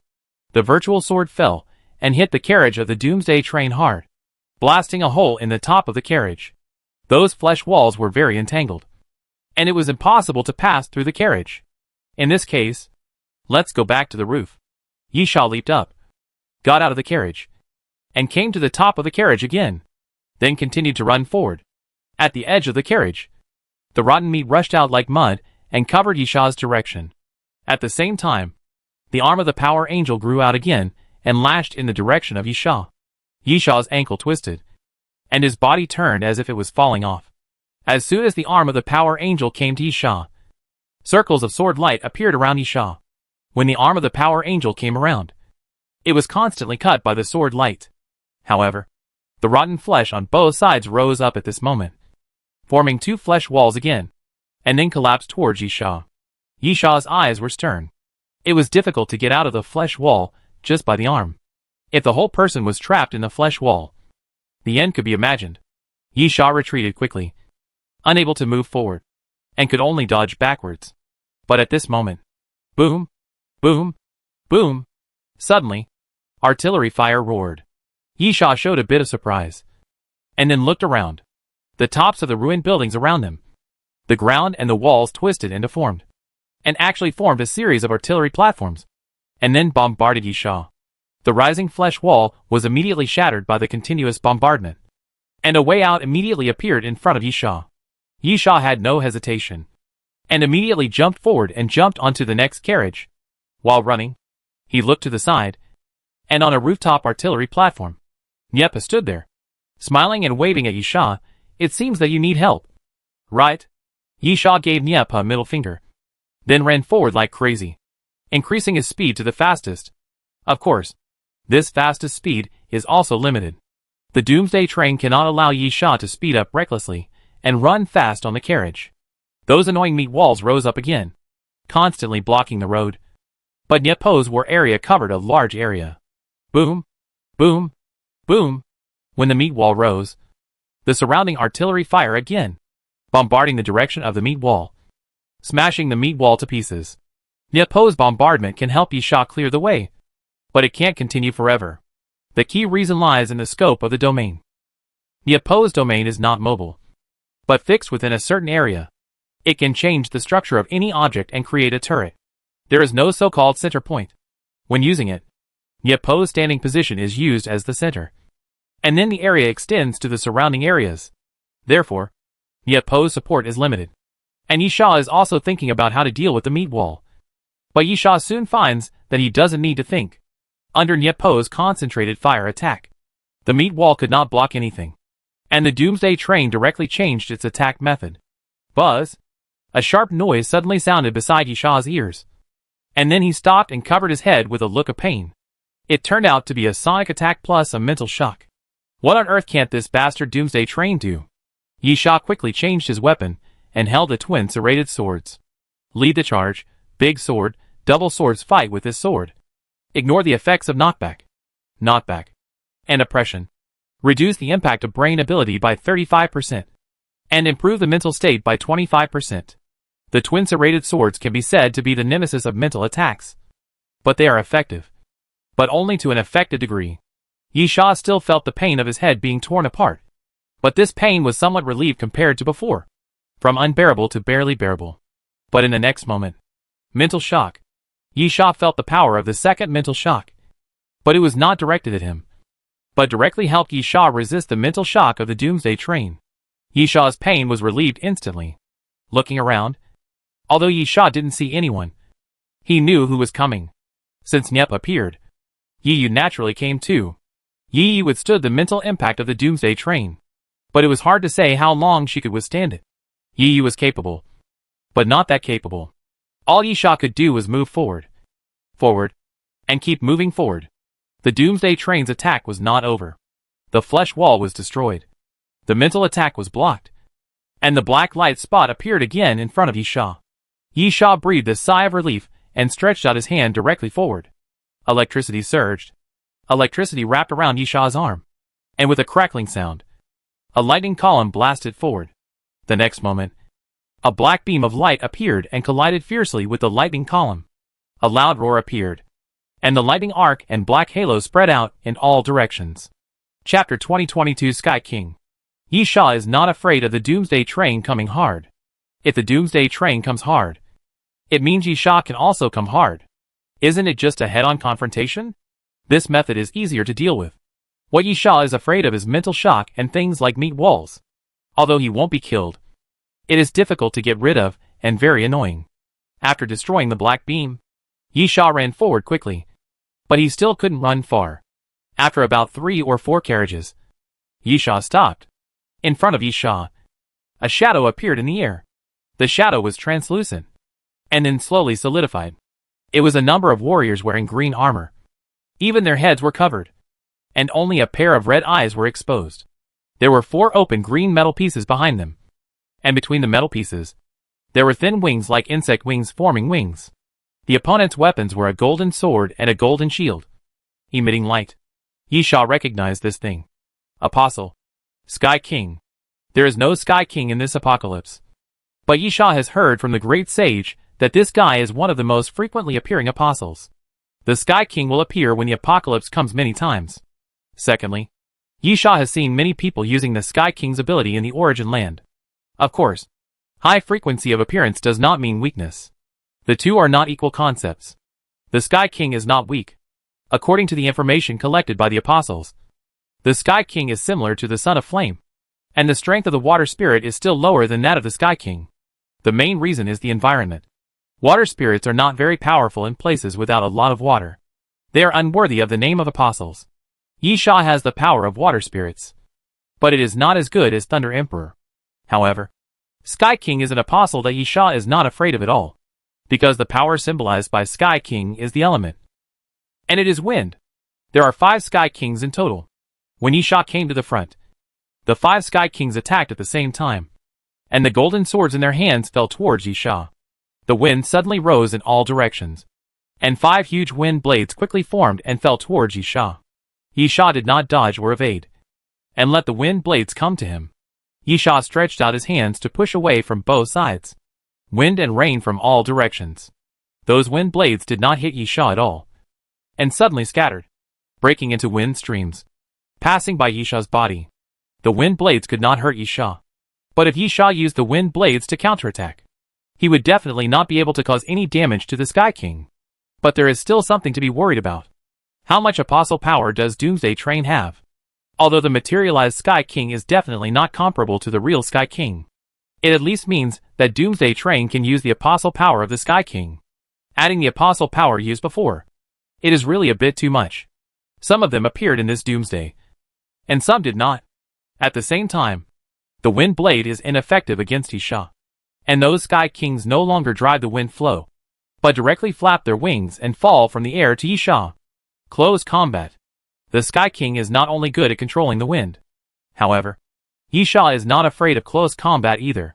Seeing 5 Sky Kings falling from different directions, forming a circle to surround him, Yi Sha raised his sword without hesitation and attacked first. He Shan Feng Yu's sword. Yi Sha pointed the tip of his sword and suddenly attacked. Swinging the sword cannot break the mortal calamity. This time, Yi Sha used Sword Chi. A sword made of gold and iron is easy to break because of its sharpness. But a sword made of essence and energy originates from heaven and earth and cannot be destroyed.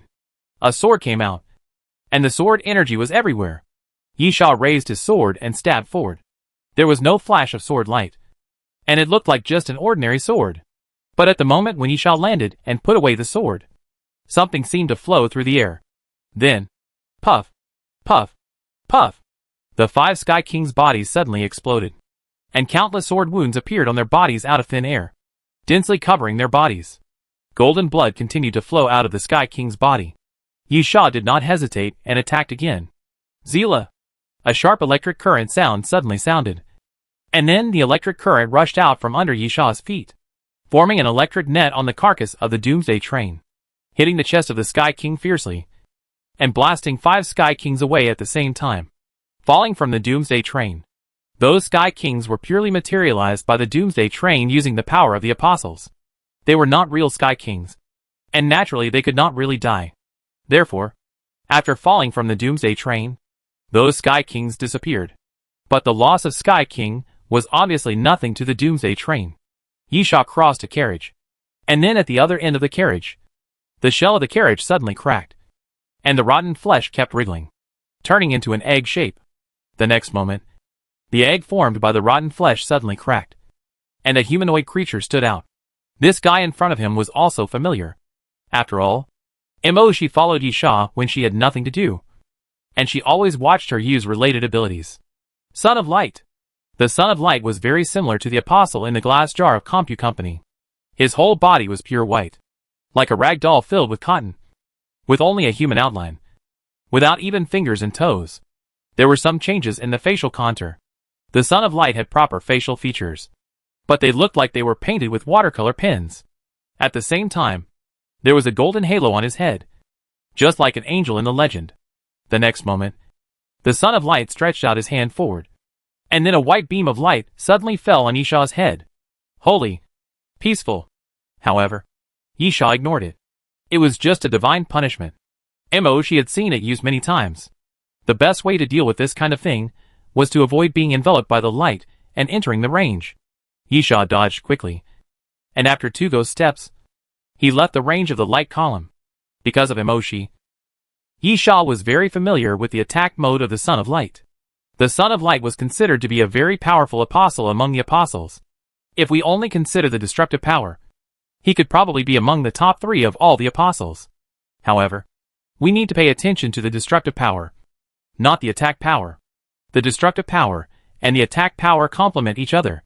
If the destructive power is excellent, the attack ability will certainly not be too bad. But there is still a difference between the two. The Son of Light has excellent destructive power because all its attack methods are large-scale attacks.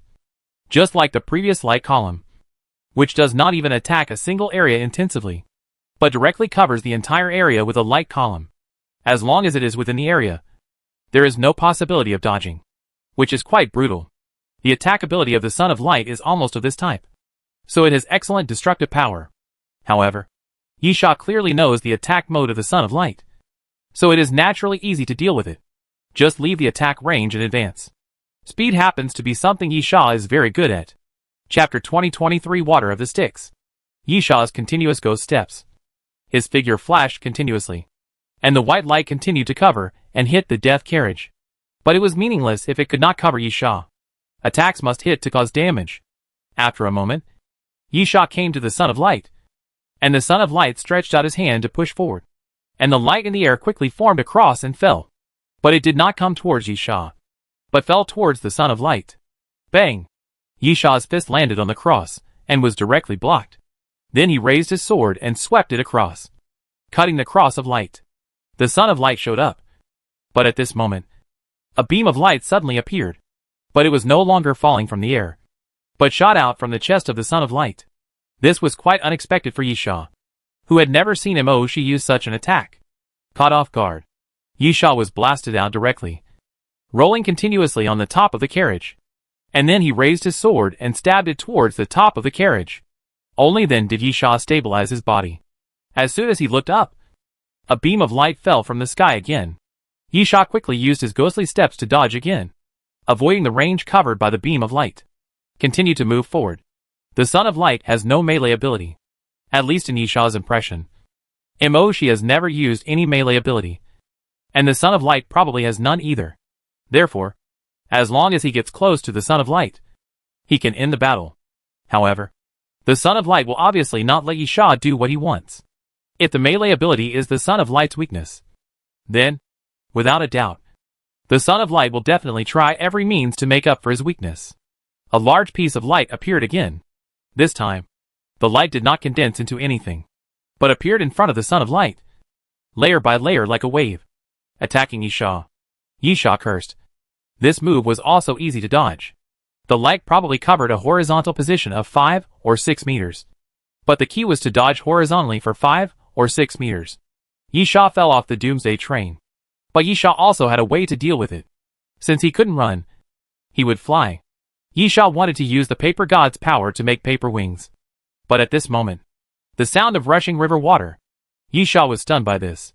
And then he saw the Styx appear above the Son of Light's head. And then the water of the Styx suddenly poured down from the air and fell on the Son of Light. The Son of Light's body immediately twisted and kept squirming in the water of the Styx. And then his body began to rot, turning into a mass of rotten meat, which was completely rotten by the water of the Styx. Gonlin jumped down from the top of the Styx and landed next to Yisha. Then said, "Look up." Yisha looked up at the sky, and then his pupils shrank. The front of the Doomsday train. Yisha cursed himself for being stupid. The Doomsday train was very long. Very long. So long that if it always maintained a straight line, this space would not even be able to accommodate the Doomsday train. Therefore, the Doomsday train occupied the air. And its shape was actually like the snake game we often played when we were young, constantly twisting and turning, forming a piece in the air. Moreover, Snake is just a flat block game after all, while Doomsday train can not only change direction and circle, but also circle in 3 dimensions at different heights, and then slowly crawl, crash, and destroy everything around. Yisha ran to the position at the moment. Looking up, the front of Doomsday train can be seen at a 60-degree angle. To be honest, this is the first time Yisha has seen the front of Doomsday train. Even when he was on Doomsday train before, he went up and down, and every time he entered the platform, he looked to both sides, but he could not see the front and rear of the train at all. Of course, Yisha did not care about this matter, and ran to the front or rear of the train to take a look. So, it was the first time that Yisha saw the front of Doomsday train. To be honest, there was nothing strange about it. The front of Doomsday train was just a very ordinary train front, with a bullet-shaped structure, an arc at the front, lights on both sides, and a single-sided glass on the top. There was nothing worth mentioning. It was exactly the same as everyone's impression of the train front. However, there was a strange feeling, as if it was alive. The 2 lights on the left and right felt like eyes. When Yisha looked over, he felt that Doomsday train was also looking at him. A palpitation. Yisha suddenly felt goosebumps on his arms, and a palpitation appeared for no reason, as if there was darkness in front of his eyes, and he could not see hope. Even in that darkness, there was a beast staring at him. Suddenly, Yisha felt a chill on his cheek. Yisha suddenly came back to his senses, and then saw Gonlin put his palm on his face. The cold feeling was the temperature of Gonlin's palm. Gonlin said softly, "What's wrong?" Yisha took a deep breath. "It's okay. Take me up." At this point, Yisha knew that he had no way out, and no one here had any way out. As for Gonlin's appearance, it was to remind Yisha that there was no need to keep running forward. As long as he kept jumping up at the intersection of the Doomsday train's carriages, he could get closer to the front of the Doomsday train faster. Of course, in addition to jumping up, moving forward is also necessary. After all, the Doomsday train is not fixed, but is always moving, and the front of the train is not fixed in one position. Yisha looked up again, and the front of the train had disappeared. Or rather, it had moved to the left. As the carriage moved completely, the front of the train was blocked. At the same time, Gonlin did not say much, and directly raised his hand, and the sticks appeared again, moving diagonally upwards, and connecting with the carriage diagonally above. Yisha stepped on the sticks and moved forward quickly, heading towards the carriage above. But at this moment, the arm of the Power Angel appeared again, and quickly rolled towards Yisha. Yisha held his sword horizontally and entangled with the arm of the Power Angel, but suddenly felt the temperature around him suddenly rise. Yisha felt something and immediately turned back to shout to Gonlin, "Be careful! Meteorite falling from the sky!" A huge fireball fell from the sky, carrying an extremely hot breath, causing heat waves to roll around, and fell towards the direction of the sticks. The power of the Son of Flame. The intention of the fireball to appear was very obvious, which was to break the sticks. But Gonlin did not retreat at this time. Taking a deep breath, Gonlin suddenly stretched out his hands forward. "Listen to my call," Gonlin whispered, "Underworld giant beast." Gulp, gulp. Bubbles began to appear in the sticks. And then the huge body of the underworld giant beast emerged from the sticks, and raised its head to meet the fireball falling from the sky. Chapter 2024 Chi arrives. Yisha had seen the underworld giant beast before. The biggest feature of this guy is its strong destructive power, and resistance to beatings. It can even be said that it is very resistant to beatings. Its shortcomings are also obvious. With the huge body of the underworld giant beast, even an idiot knows that there must be defects in its mobility, even if its speed is not slow. Such a body means that it is not flexible enough. However, Gan Lin threw the underworld giant beast out just to be beaten. Boom! The huge fireball fell on the underworld giant beast. And then, there was a loud roar. The flames spread out in all directions, sticking to the body of the underworld giant beast. And after spreading to both sides, it turned into sparks and scattered from the air. Boom! Boom! Boom! The appearance of the fireball was just the beginning. Then, one after another, fireballs like meteorites appeared in the air and fell down continuously. The Hades giant beast simply laid down in the sticks and used its body to forcibly protect the sticks. The explosions continued. The Hades giant beast was really tough. It stood firm in the face of continuous attacks, although its body was shattered and had some wounds. However, the flesh and blood of those cracked wounds will turn into white ghosts, flying in the air, and then surround the body of the underworld beast. And the wounds will heal quickly. Not only is it durable, but the regeneration ability of the underworld beast is also terrifyingly strong. Gan Lin caught up with Yi Sha. Don't worry. I have already gathered people. If we gather a dozen good people to charge together, we should be able to send you to the front of the Doomsday train. Yi Sha smiled bitterly. In fact, I don't know if destroying the front of the train can kill the Doomsday train. Gan Lin, no matter what, we have to give it a try. Yi Sha nodded. In fact, there was a worse possibility that he didn't say. That is, the front of the Doomsday train might really be a weakness. But he couldn't get rid of it. However, Yi Sha just thought about it. At this moment, Yi Sha couldn't retreat and destroy everyone's hope. And it was even more impossible for him to lose his will to fight because of retreat. Fight. There is hope of survival. Don't fight. Just wait to die. It lasted about 30 seconds. And the fireballs finally stopped falling in the sky. The underworld beast really survived. But the attack of the Doomsday train was obviously not just that. The sky suddenly darkened, although it was underground. At the top of the Doomsday city, Compu installed a lot of artificial lighting, which was different from the feeling of sunlight. But it was also quite bright. However, those lights seemed to have disappeared, and the dark color covered a large area. Yi Sha took a breath. Big trouble. Gan Lin looked up. That black? Yi Sha nodded. Qi. Yi Sha was also familiar with the Apostle's ability, which was Yu Ye's Apostle ability. He had been tortured to death by this damn ability several times. Yi Sha didn't know the specific effect of Qi Ye's ability, because Yu Yi hadn't discussed this issue with Yi Sha in detail. After all, it was the opponent's strongest combat ability, and he would not show it to others easily.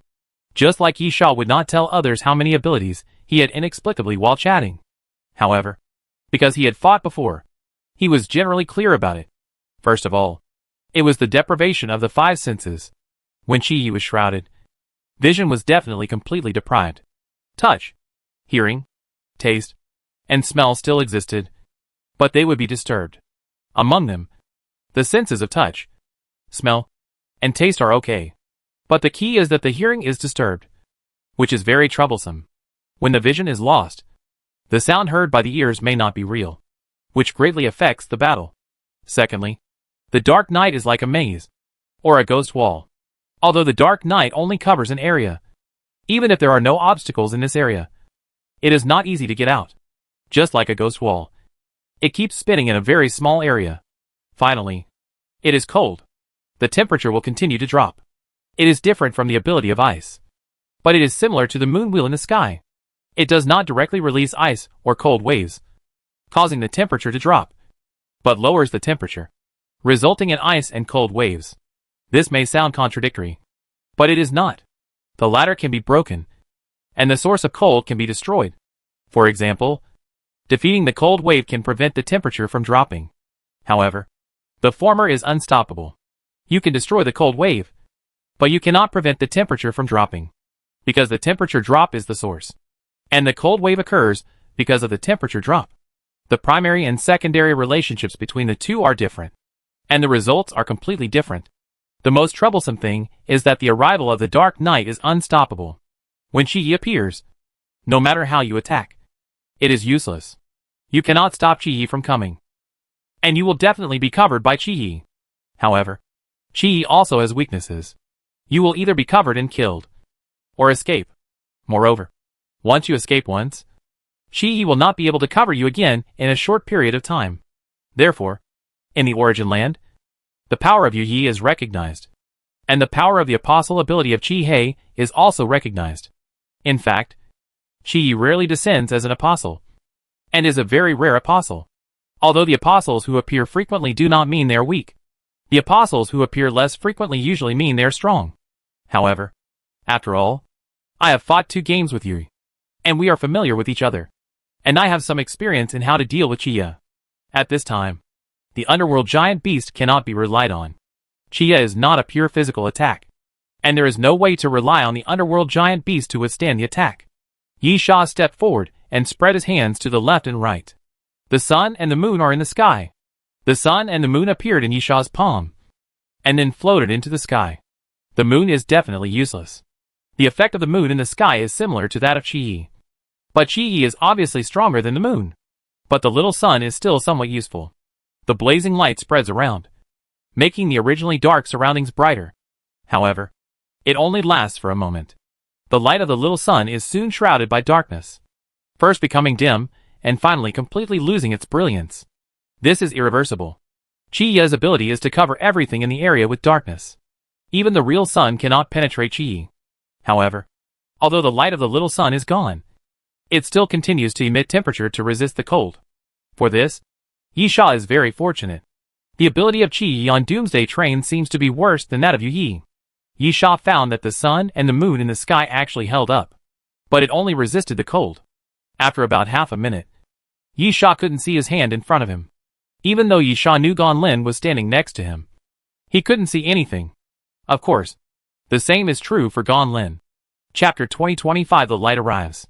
Yi Sha whispered, "Be careful. Don't move." Gan Lin's voice came. "Yeah." Yi Sha grinned. The interference of the 5 senses had begun. Yi Sha knew that Gan Lin was beside him, and knew that Gan Lin was on his left. However, the sound came from all directions, and it was impossible to tell the specific location. Moreover, the sense of touch was also affected.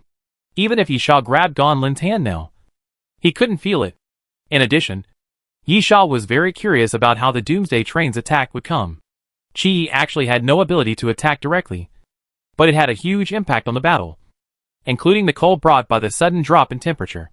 With Yi Sha's physical fitness, it would be difficult to freeze Yi Sha to death. Therefore, other methods were needed to kill people. The power of Yu Yi was not only because her apostle power was Qi Yi, but because Yu Yi itself was very powerful. By using Qi Yi and then sneaking into Qi Yi to fight, Yu Yi would be extremely powerful. Although many people attributed it to Qi Yi's ability, and even called Yu Yi, Yi Sha knew very well that Yu Yi's own strength was the basis of all this. So, what would Doomsday Train do? Suddenly, Yi Sha felt something passing behind him, and immediately turned around and swung his sword, then secretly shouted, "Oops." The feeling was wrong. The other party was not behind him. The next moment, Yi Sha felt a pain in his arm, and it was obvious that the other party had completed the attack. Yi Sha touched his arm and found blood, as if it was cut by something sharp. Yi Sha asked, "Are you still nearby?" Gan Lin said again, "Yes." Yi Sha, the original position? Gan Lin said again, "Yes." Although his hearing was damaged, and he could not tell the correct position, Yi Sha did not move. And Gan Lin did not move either, which meant that Gan Lin was still on his left side. Yi Sha took a deep breath. Zila! The sound of electric current surged, and electric current appeared on Yi Sha's body, spreading out in all directions, and at the same time wrapped Gan Lin in. Of course, without seeing or hearing, Yi Sha could only barely judge the distance and wrap Gan Lin up. Then, the electric current became Yi Sha's hands and feet, and eyes. Got you. Yi Sha slowly moved his feet, and suddenly slashed out with a sword behind him. The sound of the sword blade being like flesh soon sounded, and Yi Sha felt that he had hit something. But in just a moment, the opponent ran away. The electric grid covered the surroundings, and the opponent could not get close to Yi Sha. As long as he touched the arc, Yi Sha would know where the opponent was. Yi Sha felt that if he had the chance to meet Yu Yi again, he really had to thank him. It was because of the battle with Yu Yi that Yi Sha knew how to use this method. Otherwise, facing such a situation, Yi Sha felt that he might be blind. Although Yi Sha was almost like a blind man now. Gan Lin, How long can we continue like this? Yisha honestly, I don't know. Yisha really didn't know how long Chi-Yi could last. When he fought with Yu-Yi, he just ran and stopped. If he was lucky, he could rush out.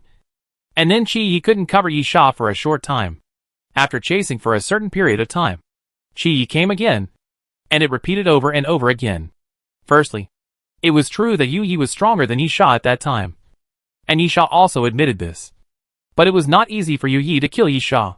Secondly, Yu-Yi enjoyed the feeling of cat catching mouse, and deliberately used this method to wear down Yisha's will, and did not deliberately pursue killing Yisha in a short time, so Yisha could rush out of Chi-Yi from time to time. Therefore, Yisha did not know how long Chi-Yi could last. Boom, boom, boom. At this time, violent cannon fire sounded, accompanied by explosions. Gonlin, Nyepa is here. Yisha nodded. Gonlin planned to gather good players to rush to the front of the Doomsday train. Yep, and you must be involved. They are definitely the strongest ones, who can be used at present. But, Yisha, Nyepo's ability is useless against Chi-Yi. I have faced Chi-Yi before, and attacked Chi-Yi from the periphery. All attacks, no matter what type, hit Chi-Yi, and were like a stone sinking into the sea. Completely ineffective. Yisha said this with some helplessness. He had dealt with Yu-Yi in the same way at the beginning. But as long as Yu-Yi sneaked into Chi-Yi, Yisha's attack would be completely ineffective. So, the situation at that time was that Yu-Yi could not kill Yisha. And Yisha could not kill Yu-Yi either. They chased and fled for more than half a month, which was a complete battle of wills. However, what Yisha did not expect was that he was slapped in the face. As soon as he finished speaking, a hole was torn in Chi-Yi, and a white light shone in, illuminating an area not far in front of Yisha. Holy, peaceful. Yisha was stunned for a moment, then immediately understood who was coming. Mo-Shi. Yisha was delighted. Mo-Shi's ability could be said to be the nemesis of Chi-Yi. One symbolizes light, and the other symbolizes darkness. However, the torn gap did not last long. Only 2 or 3 seconds. The gap was closed again, and the surroundings were dark again. At this time, Nyepo's voice sounded, "Hey, can you hear me? When the light appears again, a gap will be broken, and then rush out." The woman said it will last for 30 seconds at most. Be quick. Yisha, how did you get in? Nyepa cursed. Do you think I want to come in and fall into a trap? You can't hear what's happening outside. And there's no response. I can only risk my life to come in. Just to tell you something. Yisha, be careful. When the light appeared earlier, Yisha confirmed Gonlin's position. The two were very close, so they could definitely rush out. But it was hard to say where Nyepa was. If Yisha and Gonlin ran out, Nyepa would be trapped inside. After a moment, the holy and peaceful feeling reappeared, and then a hole was torn in the dark night, and a large area of light shone in, even forming a beam of light. 30 seconds. Yisha immediately, retreat. Yisha did not move, but his body quickly floated towards the direction of the light, because they were still standing on the sticks. Gonlin could directly drive the water of the sticks to send the two out. When they arrived at the location of the light, Yisha heard a loud sound of something exploding under his feet, and then a column of water rose up, lifting Yisha and Gonlin up at the same time. After a moment, the surroundings finally regained light, and the two rushed out of the Chia together. 2 or 3 seconds later, Nyepa, wearing a black armor like strong mecha, also rushed out. After the three left, the Chia began to disperse. The Chia could not cover the same target in a short time. As long as they rushed out once, the Chia would not be able to trap them temporarily. In this case, there was no point in continuing to maintain the Chia. Chapter 2026 Gathering. At the same time, when Chi dispersed, Yisha finally saw the guy who attacked him before. It turned out to be a shadow demon. Yisha didn't waste any words. The shadow behind him suddenly stretched out, and quickly chased the shadow demon below. The two shadows chased and fled, and after a while, the shadow demon was caught up and torn to pieces. The power of apostles of the same attribute depends on the pure strength of power. Although the Doomsday train has a lot of apostle power, if it is split up, the strength of each power is not strong. At least it is still different from the real absorption of apostle power.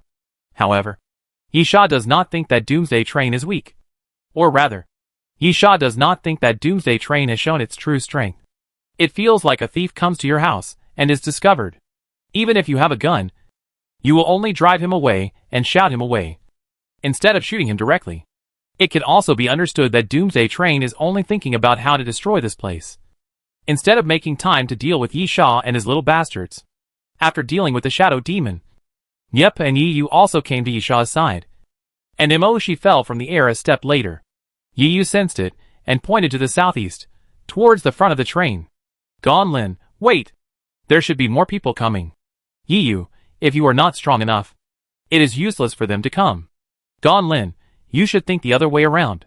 Most people can only attack from below. Those who can reach this position are all very powerful. Gon Lin finished speaking, and pointed at a building on the side. A young man wearing a baseball cap and a double-edged gun behind him stood on the roof and saluted Gon Lin. Nyepa, Jinsei City. Not bad. Gon Lin, that old thing is here too. The old thing Gon Lin was talking about was Malfarion, who came from the carriage behind them, with angelic arms surging around him. But the moment he approached Malfarion, a dark light burst out around Malfarion's body, cutting off those arms. Yi Sha glanced at Malfarion. You, the veteran deputy train conductor, are here, and it seems that you have been abandoned by the train conductor, or you are not as important as you think, and you don't know as much as you think. Malfarion, this is the conductor. We are just chess pieces on the chessboard to him. I knew this a long time ago. Yi Sha, what does the conductor want to do? Malfarion, I don't know. The conductor never tells anyone what he wants to do. Only he knows what he wants to do. But from the current situation, the conductor is about to complete what he wants to do. So we chess pieces are no longer important to him. Yi Sha, is Doomsday Train also a chess piece? Malfarion shook his head. I don't know. But Doomsday Train should have certain restrictions on the train conductor. The train conductor has certain restrictions on the Doomsday Train. At least as far as I know. The train conductor cannot get off the train at will against the will of Doomsday Train. Every time he gets off the train, he has to pay a considerable price. Of course, the train conductor is an old and cunning person. All this is just an illusion. It is also possible to mislead others. Yi Yu is impatient. Why are you talking so much? The problem now is to leave here. If you don't want to die, just kill this damn thing. It's that simple. Yi Yu's words were very rough. But the truth was not rough. That's the truth. To pursue the truth, you must live first. Malfarion, wait a little longer. There should be someone else who can come. As soon as Malfarion finished speaking, 3 people came nearby.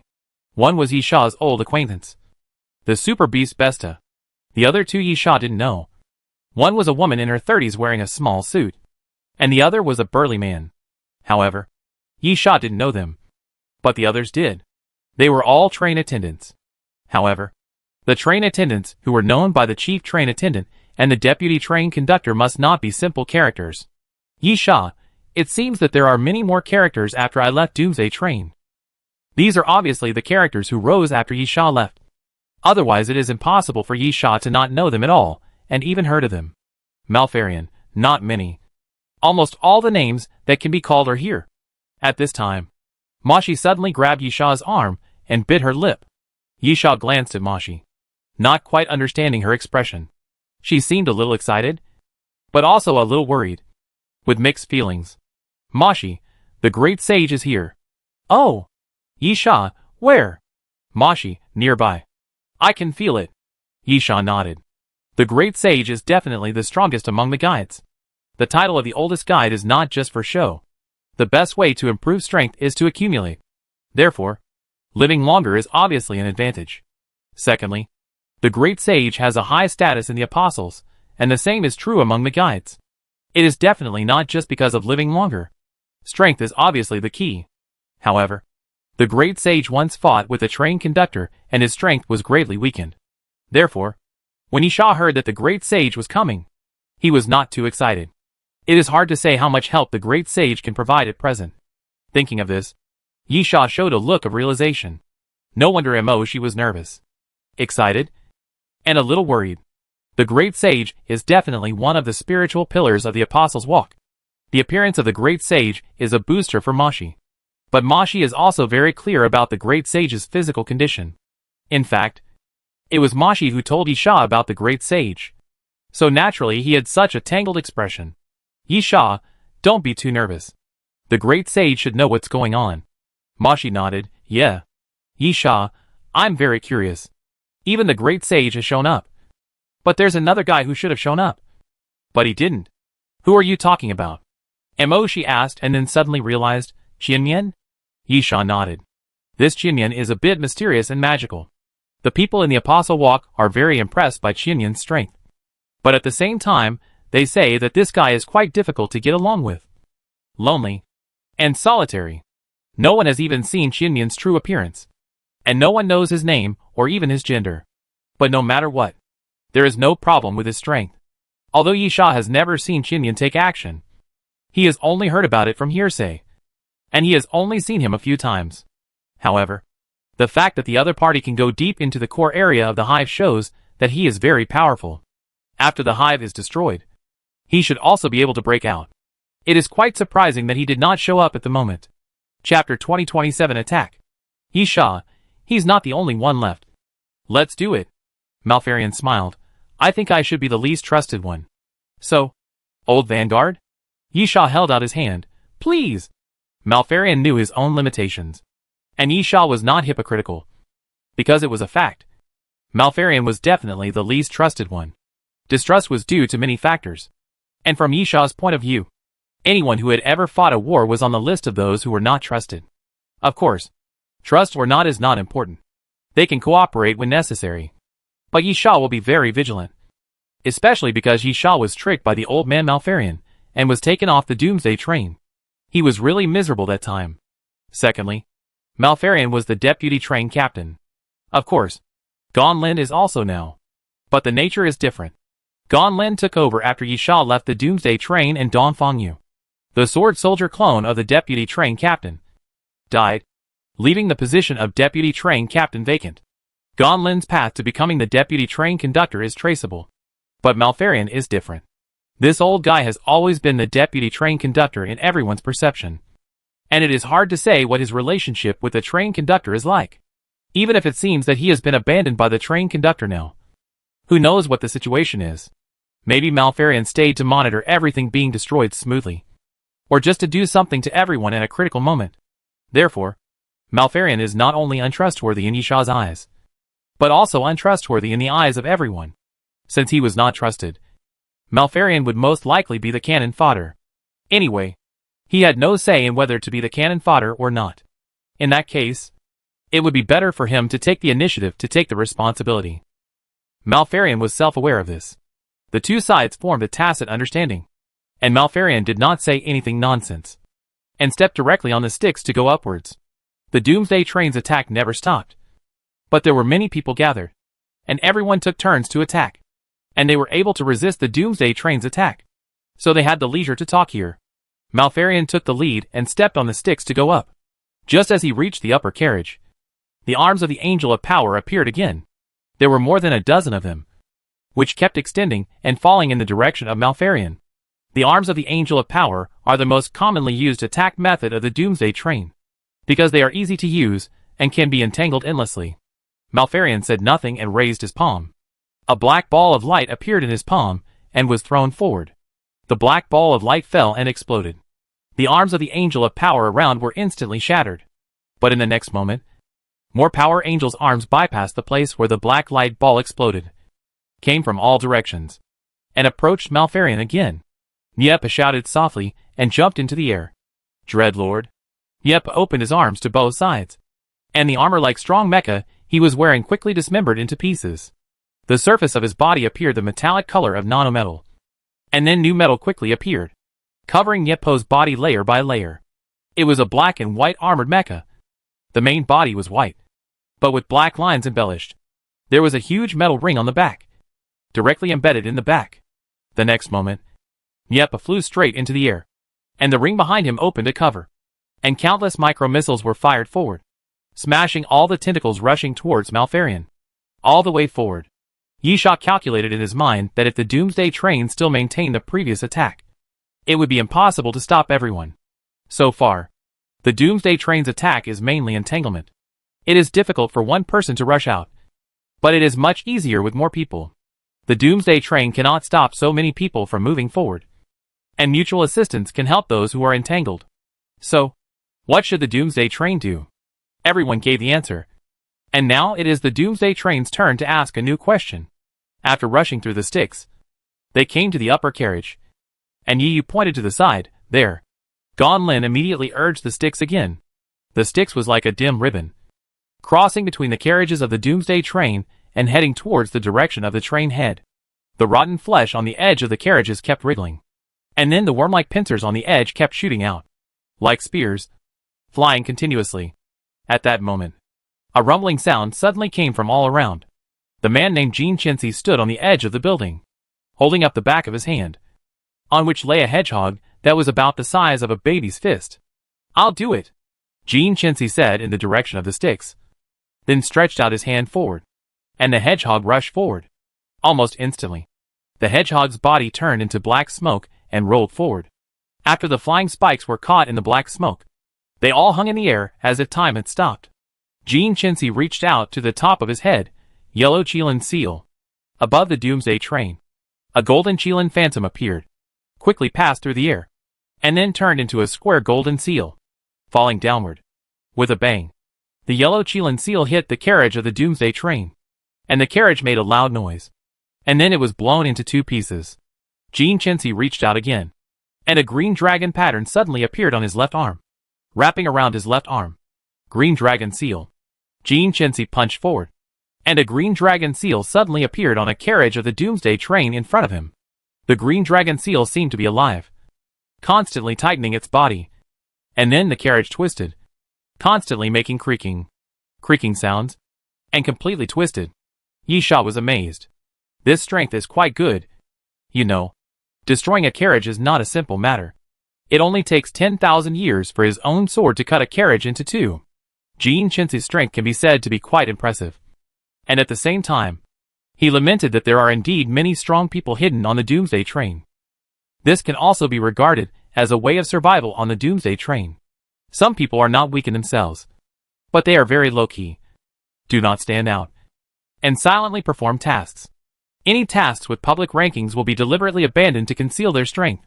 This way of survival is undoubtedly a weakening of the speed of improving strength, but it is undeniable that it is helpful for the survival rate.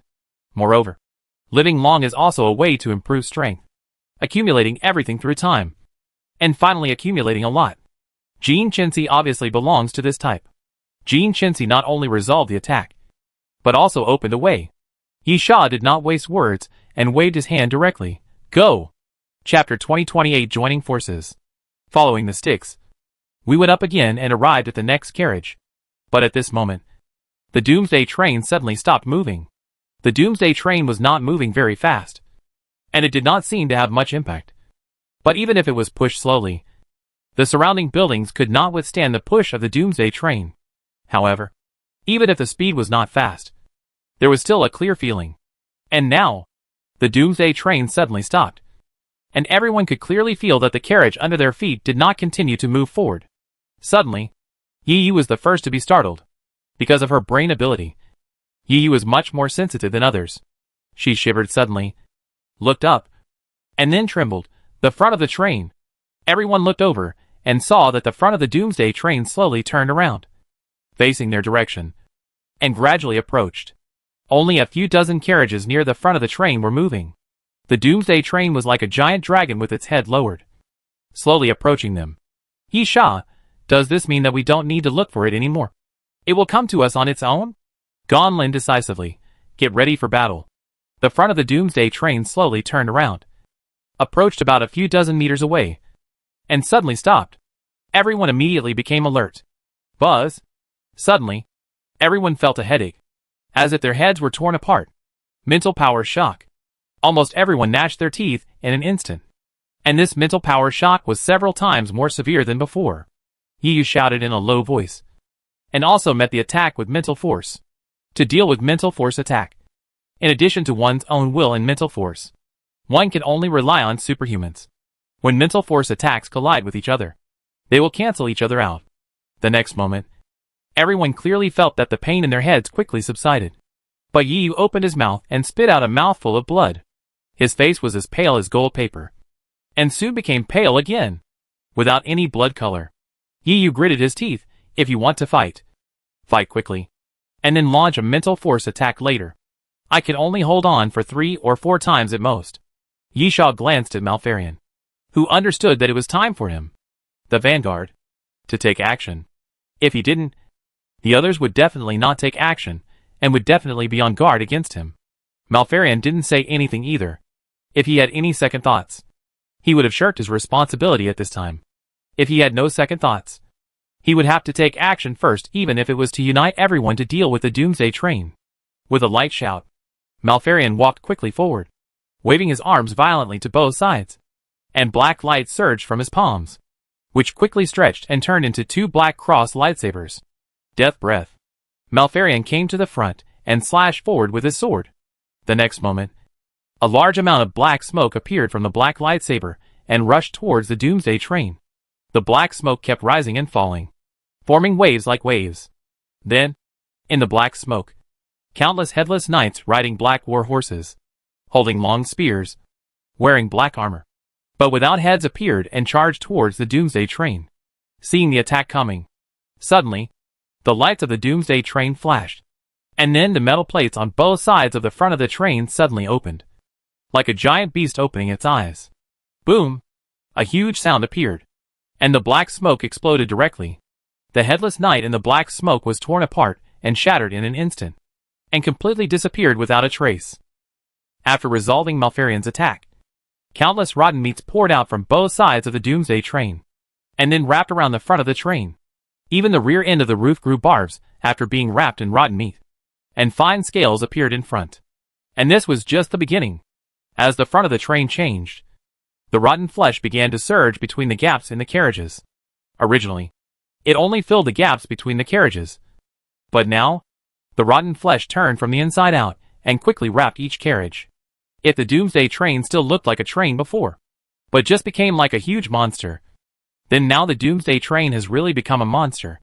Malfarion did not stop, and jumped forward again, with black smoke swirling around his body. He turned his double swords along his wrists, shook out a sword flower, and continued to slash forward with one sword. There were 6 headless knights in total. The previous headless knights were just shadows hidden in the black smoke, but the 6 that appeared now seemed to have completely solidified their bodies, and they looked extremely real. The 6 headless knights raised their spears at the same time, and then stabbed in the direction of the Doomsday train. With a point of the spear tip, green ghost fire appeared in front of the headless knight, coming from 6 different directions, and then gathered at the center. Boom! At the moment of gathering, the ghost fire rose directly to a height of 20 meters, turning into a huge headless knight shadow, waving a spear, with the tip of the spear carrying ghost fire, and smashing down fiercely towards the Doomsday train. Bang! A huge noise appeared. The Doomsday train kept shaking, and a crack appeared on the rotten flesh covering the roof. And then, nothing happened. Malfarion was surprised. This was one of his killer moves, and it was only this bad? When Malfarion was surprised, a wave of air suddenly appeared, with the Doomsday train as the center, and it spread wildly in all directions. The headless knights were shattered in an instant, and then the phantom fire was blown back directly. Before Malfarion could react, he was hit by the phantom fire and fell out directly. Malfarion struggled to get up.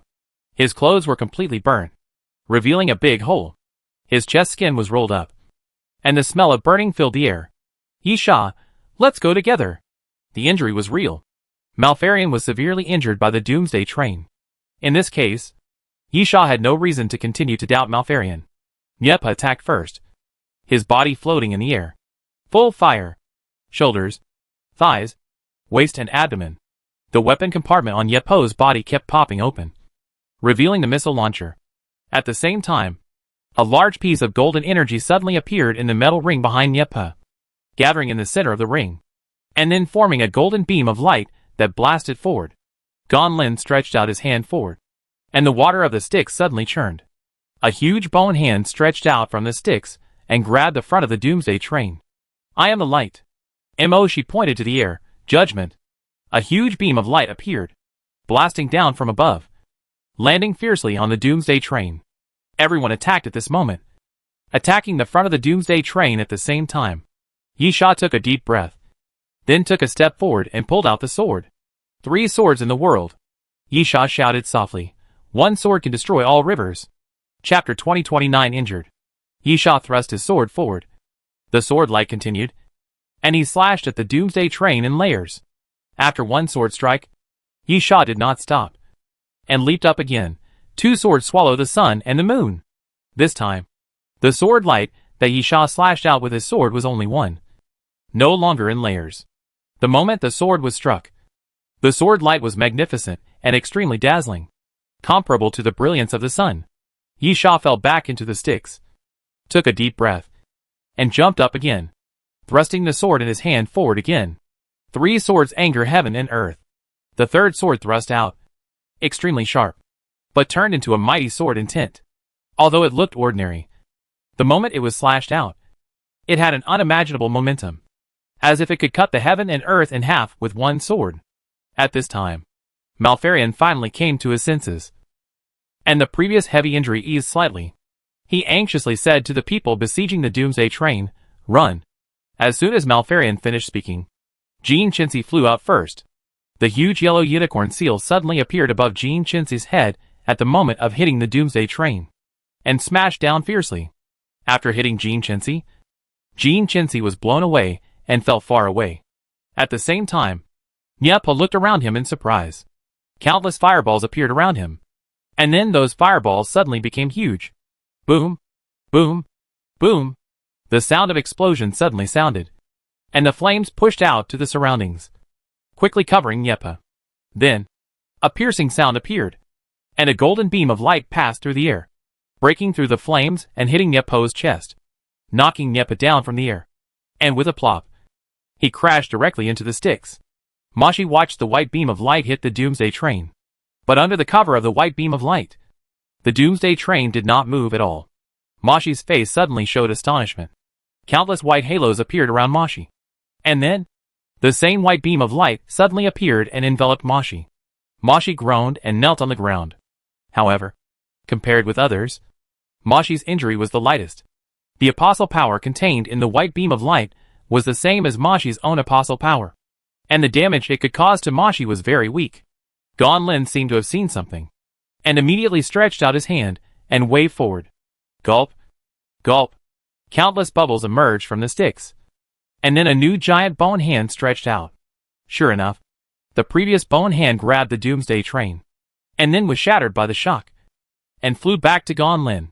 Fortunately, Gon Lin was prepared, and the second bone hand stretched out and pinched, grabbing all the flying bone pieces in his hand. But at this moment, a figure passed over Gon Lin's head. Gon Lin was startled, flicked his sleeves, and quickly came to the back. Yisha was lying on the sticks, drifting with the current. Gon Lin was a little at a loss. Was he dead? Or not? Ah! At this time, Yisha turned around suddenly, opened his mouth and spat out blood to the side. Gon Lin, how are you? Yisha grinned. You were stabbed in the chest by 3 swords. What else can you do? The most tragic thing is that you stabbed yourself.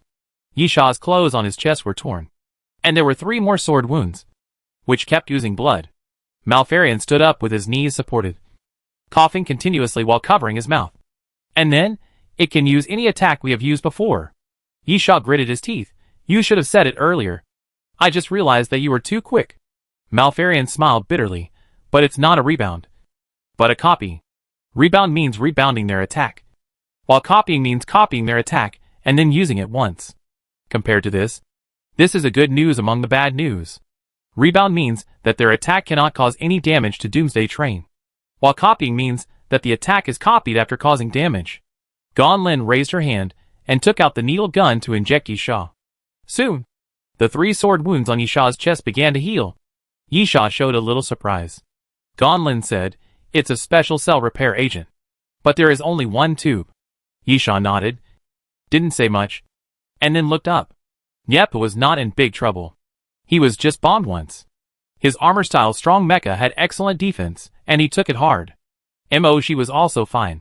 The power of the apostle with the same attribute could not cause much damage. Gon Lin had foresight, and the second attack offset the attack. He was the only one who was not injured. The worst ones were Yisha and Jean Chincy. Yisha recovered after wasting a tube of precious medicine, But Gene Chinsey was half disabled. He attacked with all his strength. And then he was also hit with all his strength. Although he stood up, his body was shaking, and he couldn't stand steadily. It was quite tragic. Even worse was the super beast Besta. He also attacked with all his strength. And then he was hit with all his strength. The palm of his left hand was directly cut off. His body was covered with wounds. He lay on the ground without getting up. It seemed that he would not be able to participate in the battle for a short time. The others were slightly better, but they were also badly injured. Counting Malfarion, Yi Sha's side was pretty miserable in the first round. Yi Yu didn't attack, guarding against the mental shock, which was the luckiest. Looking at Yi Sha, what should we do now? Yi Sha gritted his teeth. Is there any way out now? Keep going. Yi Sha flipped over and looked at Doomsday Train. Although Malfarion said it was a copy, Doomsday Train didn't seem to have suffered any damage. But some attacks did hit. For example, Emoshi's beam of light and Yi Sha's sword did not cause as much damage as expected. Yi Sha took a deep breath and prepared to continue leading the attack. But at this moment, Yi Sha suddenly felt something and looked up at the Doomsday Train again. The lights of the Doomsday Train flickered faintly, as if a giant beast had opened its eyes. Yi Sha immediately shouted, "Get out of the way!" Yi Sha pushed Gan Lin beside him, and then immediately jumped in the opposite direction. At this moment, something seemed to be happening in the air around them. One could vaguely see that the air was distorted, and the space around them seemed to be wrinkled. The next moment, boom, boom, boom, a huge roar suddenly sounded. The sticks made a bang, bang sound, and streams of water continued to explode, and the water splashed into the air. The bone hand floating in the sticks exploded in an instant, turning into a pile of bone powder floating in the sticks. Chapter 2030 Rotting Man. Boom, boom, boom. The surrounding buildings kept making loud noises, and then cracks appeared one after another, spreading from the top to the bottom, and even spreading to the street. Huge cracks kept appearing on the street. Gene Chinsey stood on the edge of the building, with a look of fear on his face. He also heard Yi Sha's shouting, but in his current condition, he couldn't move a large area. Ah! Gene Chinsey suddenly raised his head and roared in the direction of the Doomsday Train. Gene Chinsey's voice was filled with anger, hysteria, unwillingness and attachment to this world. The next moment, Gene Chinsey's body suddenly exploded. Countless pieces of flesh mixed with bones flew out in all directions, and a pool of blood slowly spread out in all directions. Gene Chinsey died. In addition to Gene Chinsey, 2 other people died. A flight attendant, and Besta. Besta was half crippled in the previous counterattack. Facing the attack of the Doomsday Train, he could only close his eyes. Everything is over, Besta whispered softly. Besta did not feel sad. On the contrary, he felt relieved. This world is so painful, so sad, so cruel, and most importantly, it makes people live so tired. Many times, Besta was thinking, why not just die? Death may not be so scary. Maybe death will bring new life. At least, not so tiring. It's just that Besta has too many attachments, so he can't make up his mind. It takes courage to live. It also takes courage to die. Now, Besta doesn't need to struggle, nor does he need to make up his mind, because he has no choice. All he can do is close his eyes. At the same time, Yi Sha felt like he was in the center of a storm, with invisible forces pushing him all around, constantly pushing him. And at the same time, there was a violent tearing feeling, as if it would tear his body to pieces. Yi Sha gritted his teeth, kept backing away, and his body kept swaying. The Doomsday Train's attack lasted about half a minute. And for everyone, this half a minute was like a year, and they kept enduring everything. Half a minute later, the fluctuating power finally disappeared. But before everyone could catch their breath, the Doomsday Train slowly moved. The front of the train kept moving forward, and at the same time, as the Doomsday Train moved, the rotten flesh covering the carriages suddenly twisted and squirmed. Soon, the rotten flesh formed a person. That person was made of rotten flesh, with a human-shaped outline. Apart from that, it was just a pile of rotten flesh, and there was no way to tell that it looked like a person. The first person quickly jumped off the front of the Doomsday Train, stepped on the sticks, and then came towards Yi Yu.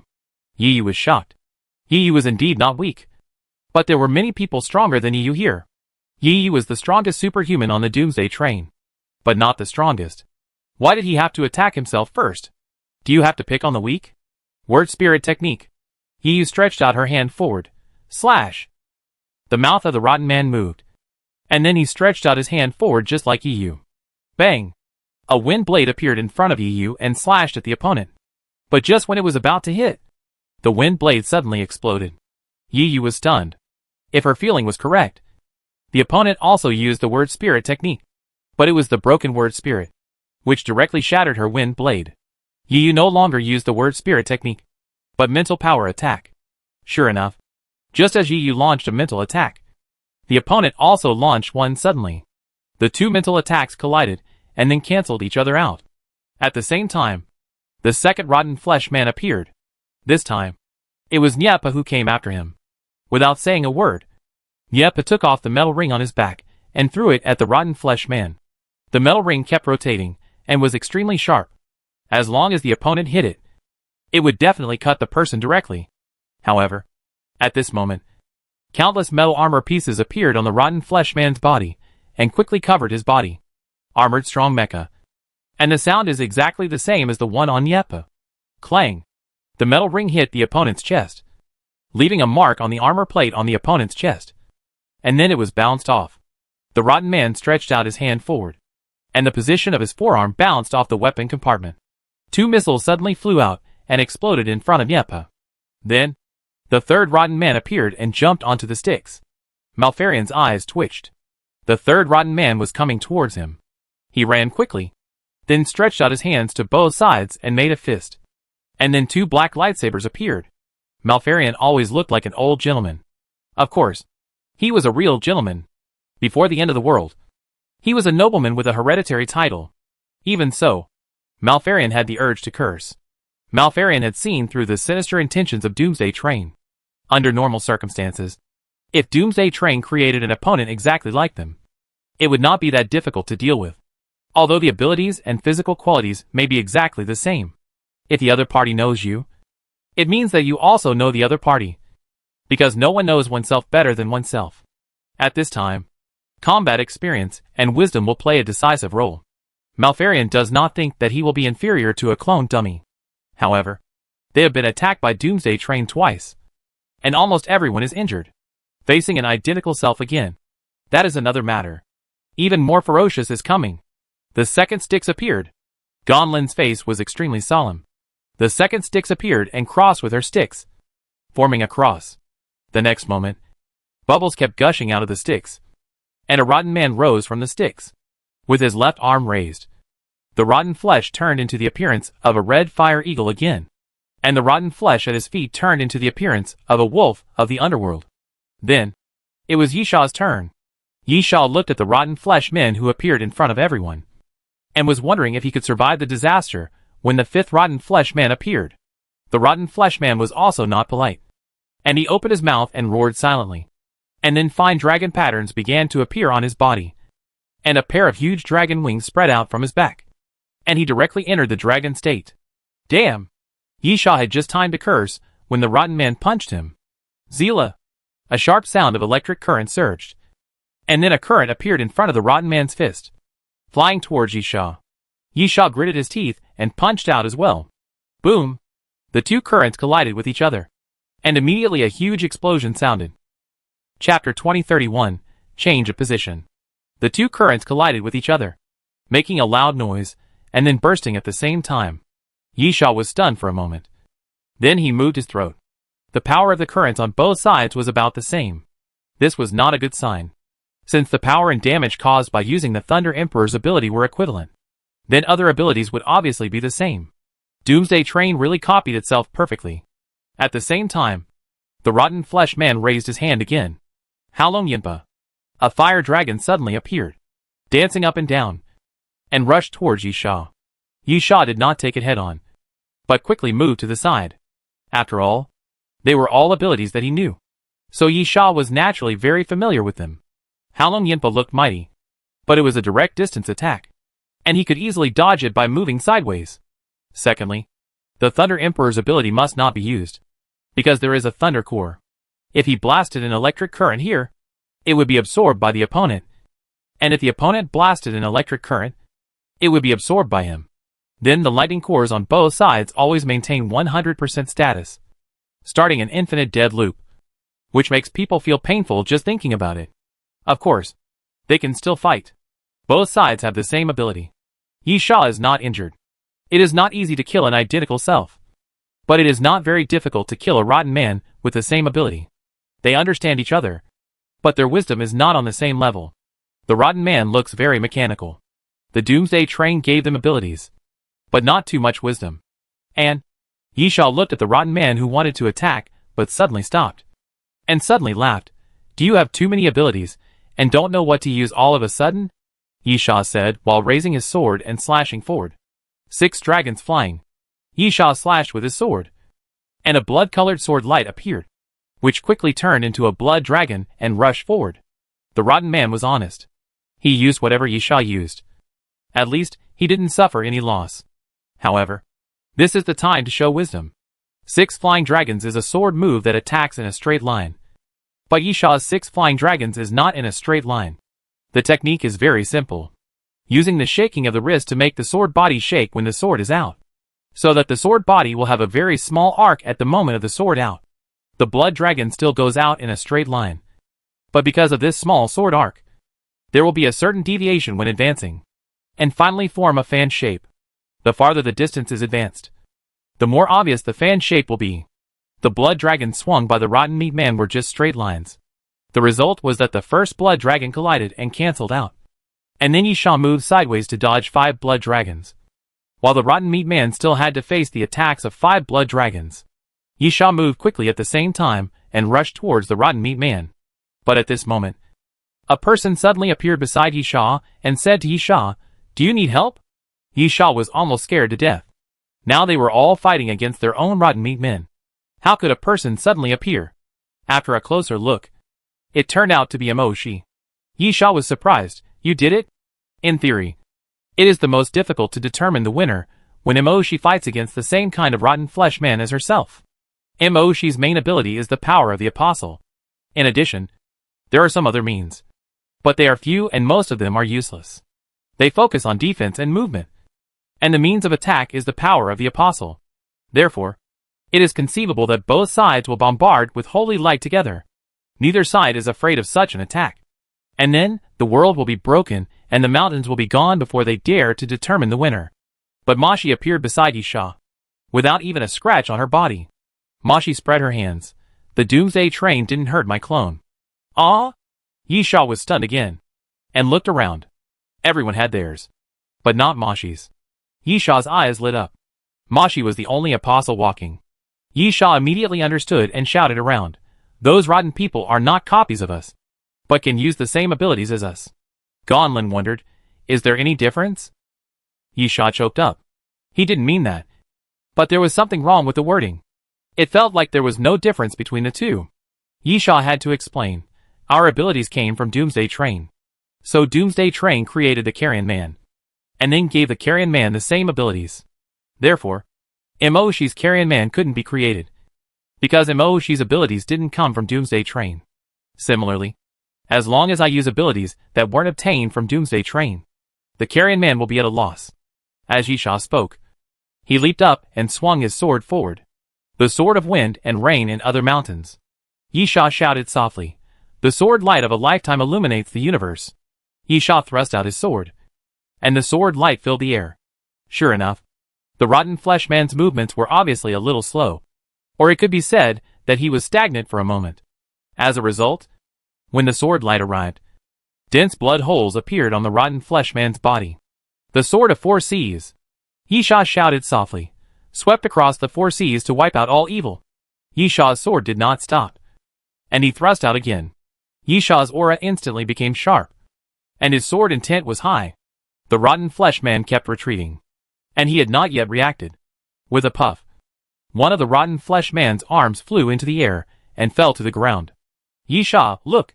I use swordsmanship, and that guy is stupid. Yi Sha's sword skills and sword intent were learned on the Sword Mountain.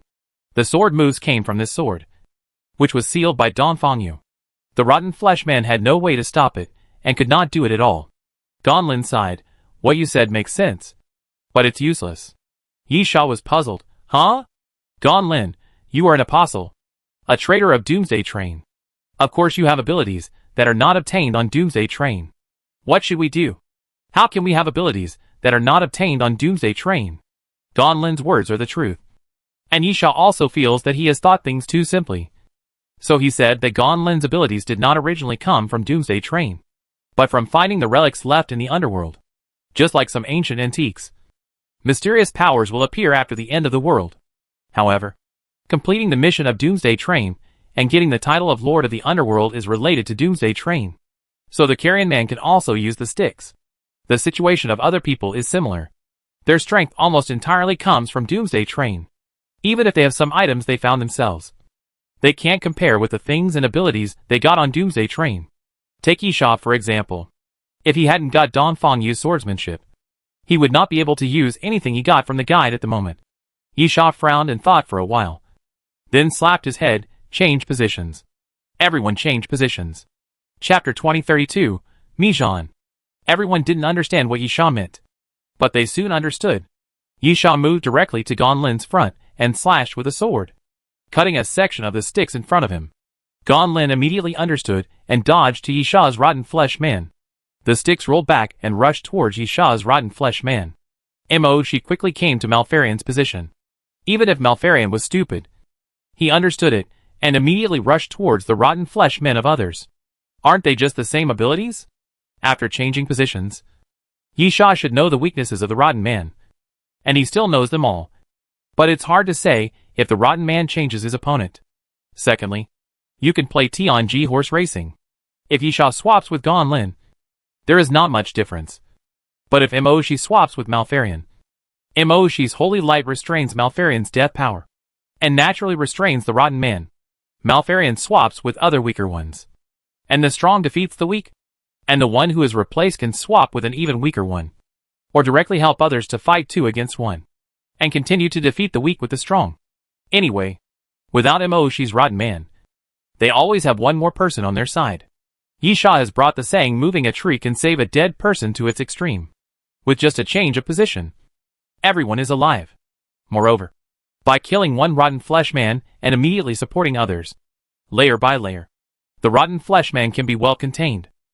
In about a quarter of an hour. Except for Yi Sha and Gan Lin's rotten flesh men. All other rotten flesh men were killed. And Gan Lin and Yi Sha's rotten flesh men.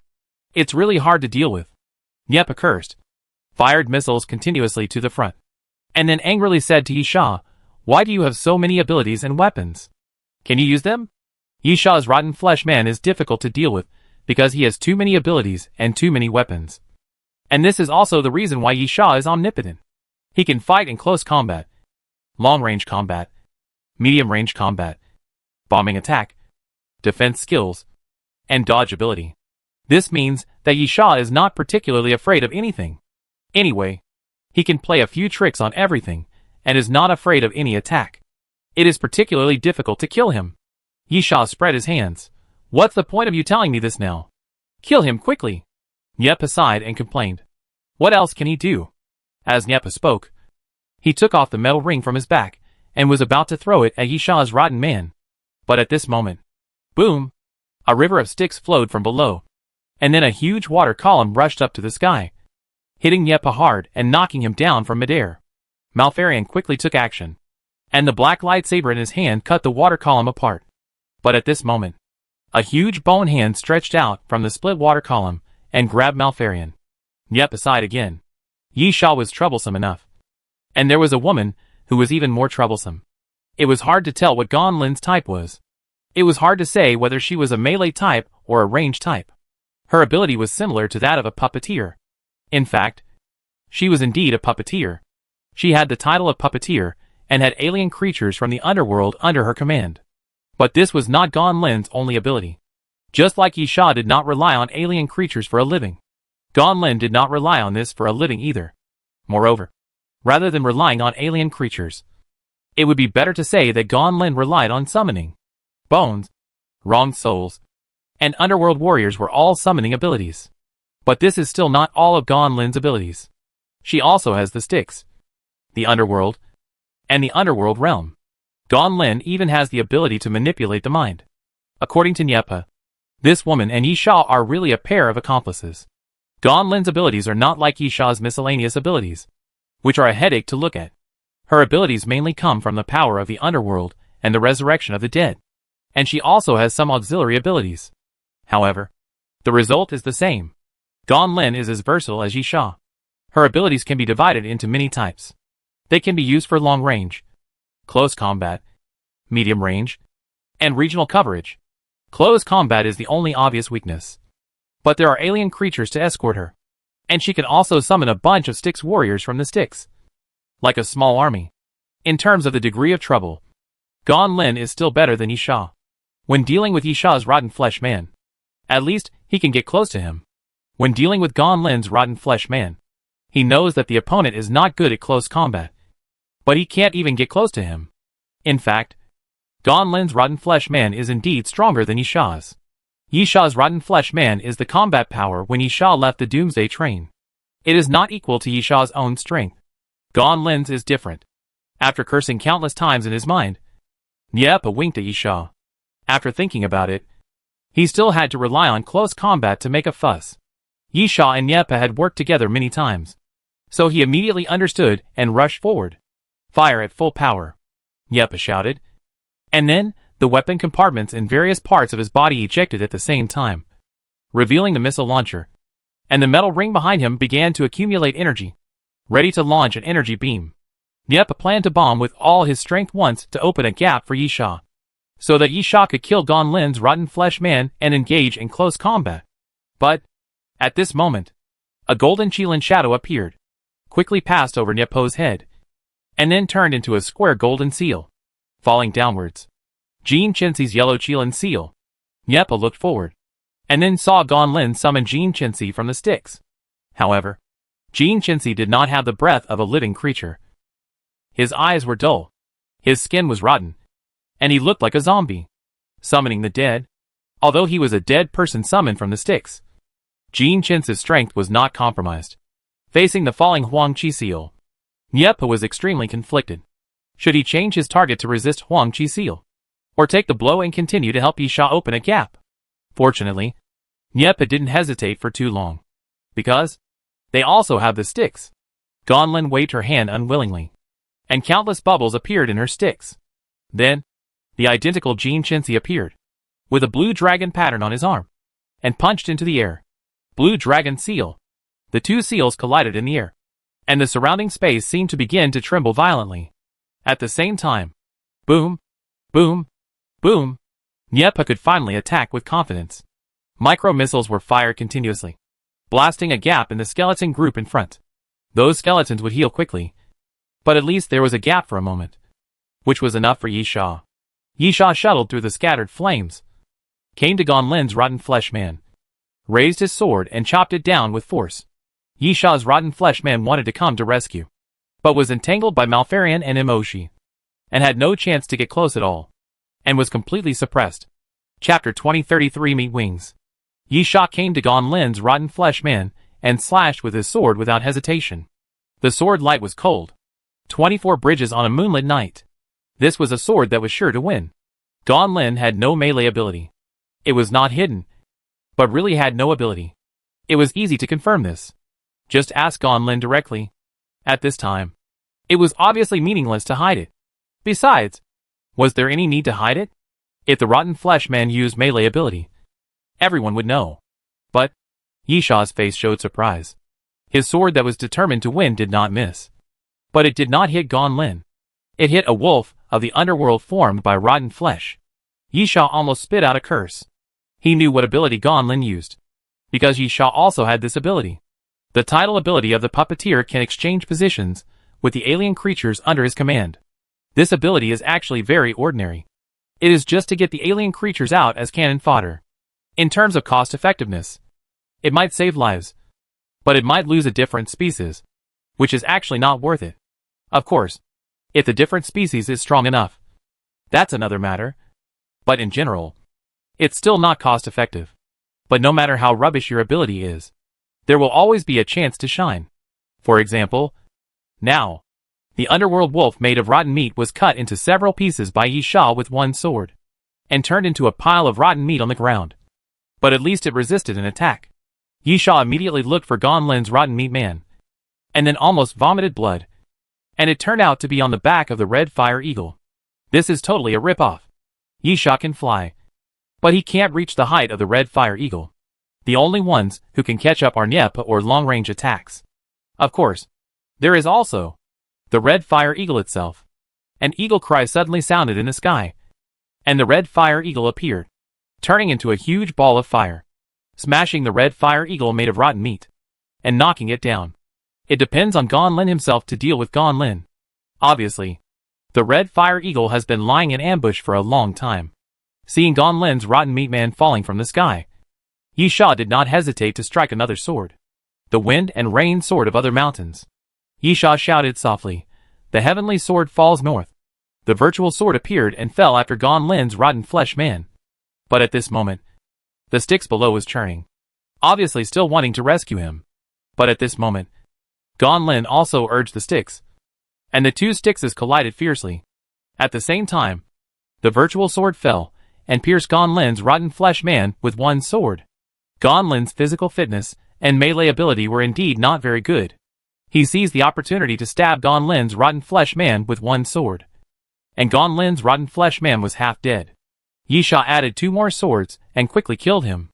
Looking back, only Yisha's rotten man was left, and everyone did not delay and immediately focused their fire on him.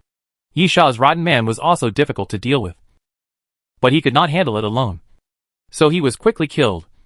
But the slain corpse emitted a green light, and soon the wounds on the body healed quickly, and then Yisha's rotten man stood up again. Yisha felt guilty. "Sorry, I have the ability to resurrect. It's killing me. Nyepa, can you stop coming up with some weird abilities?" "Yisha, it's no use telling me that now." Malfarion was more realistic and said directly, "How many resurrections are left?" "Yisha, it won't be enough to kill him once more anyway." Malfarion looked helpless. If the number of resurrections could represent fear of death, then Yisha was definitely the most afraid of death among the people he knew. But he was alive anyway, so what else could he do? Kill him. The crowd attacked again and continued to attack Yisha. At the same time, the moment Yisha attacked, he also stared at the Doomsday train. "Be careful." The others nodded. Doomsday train still had some feeling of teasing them, or it didn't fight them seriously. The most direct point was that Doomsday train created the Carrion Man to attack them, but it didn't attack them itself. The previous 2 attacks, 1 copy attack return and 1 wave impact, were both quite powerful. If the Carrion Man attacked again while entangled with everyone, it would definitely not be so easy to deal with. But when the rotten flesh men were dealt with, the next attack of the Doomsday train would definitely come. This was beyond doubt, so we had to be alert. About half an hour later, Yisha's rotten flesh men were killed. The ability to resurrect was of course rare, but resurrection was not omnipotent, especially in this situation of being besieged. The value of resurrection became, die a few more times. After killing Yisha's rotten flesh men, everyone immediately looked up at the sky. The suspended Doomsday train slowly moved again, and sure enough, the expected attack appeared again. The rotten flesh on the front of the car suddenly moved to the sides, and the shell of the car body was exposed again. The shell of the car body slowly opened and extended to both sides. The rotten flesh kept wriggling and wrapped the unfolded shell. Soon, 2 pairs of huge flesh wings appeared on both sides of the front of the car. "Yisha, physical attack?" As Yisha was talking, the 2 huge flesh wings slapped down. Yisha looked around, and there seemed to be no physical extreme evolutionists. However, in terms of defense alone, there was a guy who could be compared with the physical extreme evolutionists. Nyepa sighed, "I am destined to work hard and make great contributions," Nyepa said as he flew into the air. The 2 flesh wings were quite huge. Nyepa approached to a distance of 30 meters, but he was not stupid enough to collide with the 2 flesh wings. Instead, he opened fire again, ejected the missile launcher from the weapon bay on his body, and then launched an attack on the 2 flesh wings. Boom! Boom! Boom! The missiles were fired continuously, and the moment they hit the flesh wings, they exploded. Huge fireballs continued to appear, forming a continuous piece, and stretched horizontally to form a huge fire line. The next moment, a golden energy beam suddenly shot out from the circle behind Nyepa. And then a golden energy wave appeared, swinging wildly in all directions. Nyepa raised his eyebrows. Did it work? Nyepa felt that he had hit the target. In fact, it didn't matter even if he didn't feel it. The missile launch system clearly showed that it hit the target 100%. And even all hits, without any deviation. Then, the next question was how much damage could be caused to the pair of flesh wings. As Nyepa was thinking, suddenly, the flames tore a hole, and then the huge flesh wings appeared, sweeping fiercely towards the front. Nyepa's eyes widened instantly. And then, bang! The huge flesh wings hit Nyepa. And Nyepa flew out, tumbling continuously in the air, and then hit a building on the side. With a loud bang, the outer wall of the building was shattered into pieces. Chapter 2034 The Great Sage is here. Cough. Cough. The armor on Nyepa's body was completely broken. The helmet was split in half, and the body was covered with cracks. When he opened his mouth, Nyepa spurted out a mouthful of blood. Everyone was shocked. What kind of armor like strong mecha was on Nyepa's body? Except for Emoshi. Everyone else knew it. After all, the most powerful item of mecha had extraordinary defense. But it was vulnerable. At the same time, the second piece of flesh wing fell down at this time and smashed directly into the sticks. With Nyepa's experience, everyone knew they couldn't resist and immediately dispersed. However, the target of the flesh wings was not anyone. It was the sticks. Boom! When the flesh wings hit the sticks was actually broken, and countless sticks water poured down to form a waterfall. Hishan Fengyu's sword. Yisha quickly entered the dragon state, spread the dragon wings behind him, and rushed into the air. The wind and rain sword of the mountain. Yisha shouted softly. The sound of the wind echoes through the sea, the mountain air, and the deep clouds. The sword moves. The wind moves. Yisha slashed with his sword, and the winds from all around gathered and quickly rushed towards Yisha. Then, as Yisha slashed forward with his sword, a huge wind blade appeared and slashed towards the direction of the flesh wing. Puff! A blood flower burst out from the huge flesh wing. But that was all.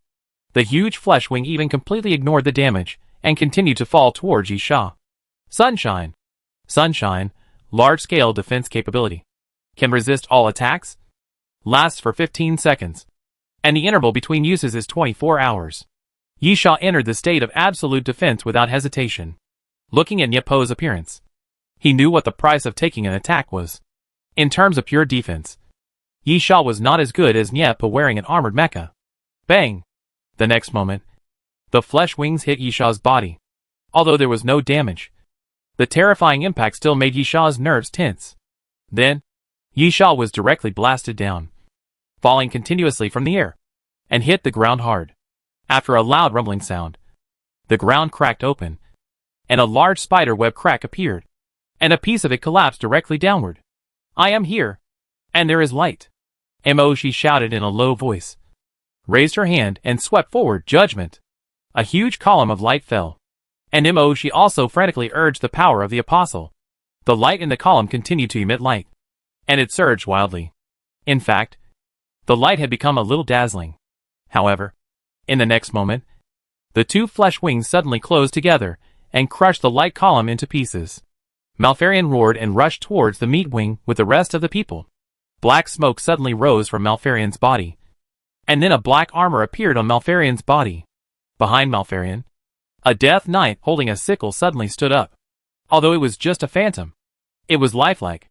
After raising the sickle high, it chopped down in the direction of the Doomsday train. Puff! A muffled sound of flesh and blood being torn apart. Now Yisha no longer doubted that Malfarion had any impure intentions. The old man was really risking his life. This attack was indeed effective, and he actually cut off a piece of the flesh wing. After all, he was the deputy train conductor, so he had some stuff in his hands. However, he was weak in the follow-up. After Malfarion's attack, a piece of the flesh wing was indeed injured. But there was another one. The second piece of flesh wing swept over fiercely, sweeping Malfarion and his men out and falling far away. Blood was flowing from under Malfarion's head, and it was unknown whether he was dead or alive. Yisha got up from the ground. He was not injured, although he was shot down from a height of hundreds of meters. The sun was absolutely defensive, although he had to withstand the impact force. he would definitely not be injured. However, Yisha looked up and looked around. He was the only one who could still stand intact. Several flight attendants all lost their lives. Yepa and Malfarian were unknown whether they were alive or dead. One blow was a serious injury. Gon Lin was also badly injured. The sticks was cut off. And she also suffered a lot of damage. Now she was barely standing. She was the only one who was intact like Yisha. But she was pale at the moment, because she was madly urging the power of the apostles. Obviously, she was overconsumed. Gon Lin came to Yisha and whispered, "The attack from behind has stopped." Yisha nodded, knowing what Gon Lin meant. When they attacked the front of the Doomsday train, others were also attacking the Doomsday train. But they all fell behind and continued to attack the carriages, cutting off the Doomsday train. But now, those people have stopped. Because despair. The people who appeared here can be said to be the strongest people. If they have no way to deal with the Doomsday train, then it will undoubtedly be a huge blow to others. If even Yisha and others are completely unable to defeat the Doomsday train, then is there any hope for others? Is it still possible to defeat the Doomsday train? Maybe. Fighting is not a good choice. It is right to think of a way to see if there is a way to escape from this place. Worse is despair. Some people are devastated and lose all hope of survival. They become decadent, indifferent, and wait for death. Yisha, we must continue to take action to give people hope, so that everyone can work together. However, I think what we need to worry about more is how to survive. Yisha raised his head, and while he was talking, the flesh wings in the air overlapped again and fell down. Boom! Boom! When the flesh wings fell, they pressed down a tall building, and then the tall building began to break. Cracks appeared on the building layer by layer, and then it split into countless pieces of rubble, and the rubble collapsed and fell down bit by bit. It even looked like the building was made of cake, completely vulnerable, and it was constantly flattened with the pressure of the palm. Yisha took a deep breath and held the sword tightly. He must block this attack. Life or death. On the line between life and death. But at this moment, the pair of flesh wings that kept blocking the fall suddenly hung in the air and stopped pressing down, as if blocked by something. Yisha was stunned for a moment. Then he felt something and looked forward. At the end of the street, someone was walking, slowly, towards the Doomsday train. It looked very slow, but in fact it was very fast. The last step was still at the end of the street, and the next step was in front of the Doomsday train. The Great Sage is here. When the Great Sage approached, Yisha showed a surprised expression and looked at the Great Sage. "What do you look like?" Chapter 2035, A Life or Death Blow. Yisha was quite respectful to the Great Sage, using the honorific title, and was surprised by the Great Sage's appearance. Originally, the Great Sage's light source life form was a white sphere, very similar to Moshi's holy light. After turning into a human form, he was an old man who looked like he would not live long. In fact, the Great Sage was indeed going to die soon. The Great Sage's current appearance had not changed, but his feeling had changed, and his spirit was completely different. Of course, there is no such thing as spirit, energy and vitality for light life forms. But that's probably what it means. They look exactly the same. But the Great Sage gives people the feeling that he is full of energy. Great Sage. Seeing the Great Sage coming, she also forced herself to come over. And then she also found the difference in the Great Sage, and couldn't help but ask, "Your energy?" The Great Sage took a deep breath, then covered his chest and sighed, "No more. Everyone is gone." She was surprised. "Other guides?" The Great Sage nodded. "They gave me all their energy. I think I am the final guide." Plop! Moshi fell to her knees, her face showing shock, mixed with pain and unwillingness. The Great Sage comforted, "Child, this is everyone's choice. They don't have any unwillingness or pain. A long time ago, everyone was ready to sacrifice as long as it was necessary. Such as now." The Great Sage raised his head and looked at the Doomsday train in the sky. The flesh wings were still falling, as if they were going to crush everything, but they seemed to be held up by some force. Yisha believed that this was the power of the Great Sage. The Great Sage, "Only by doing this can we overcome the current difficulties. I am even ready to sacrifice myself." "No." She was anxious. "Great Sage." The Great Sage smiled and stretched out his hand. "Then, don't worry. If possible, I also want to carry everyone's will and continue to live. To watch the light come on behalf of everyone. To watch this world that has been dyed dark. To welcome hope again. And no longer stage tragedies every day. So I must stand up and fight. The great sage put his hands behind his back. And then his body slowly floated up. Children. The great sage lowered his head. As long as there is hope in your heart, the earth will eventually be bright. After the great sage finished speaking, his speed suddenly increased. And he suddenly rushed into the air. The great sage's body continued to rise. And slowly, his body turned into a ball of light. After accelerating upwards, it turned into a white beam of light. Boom!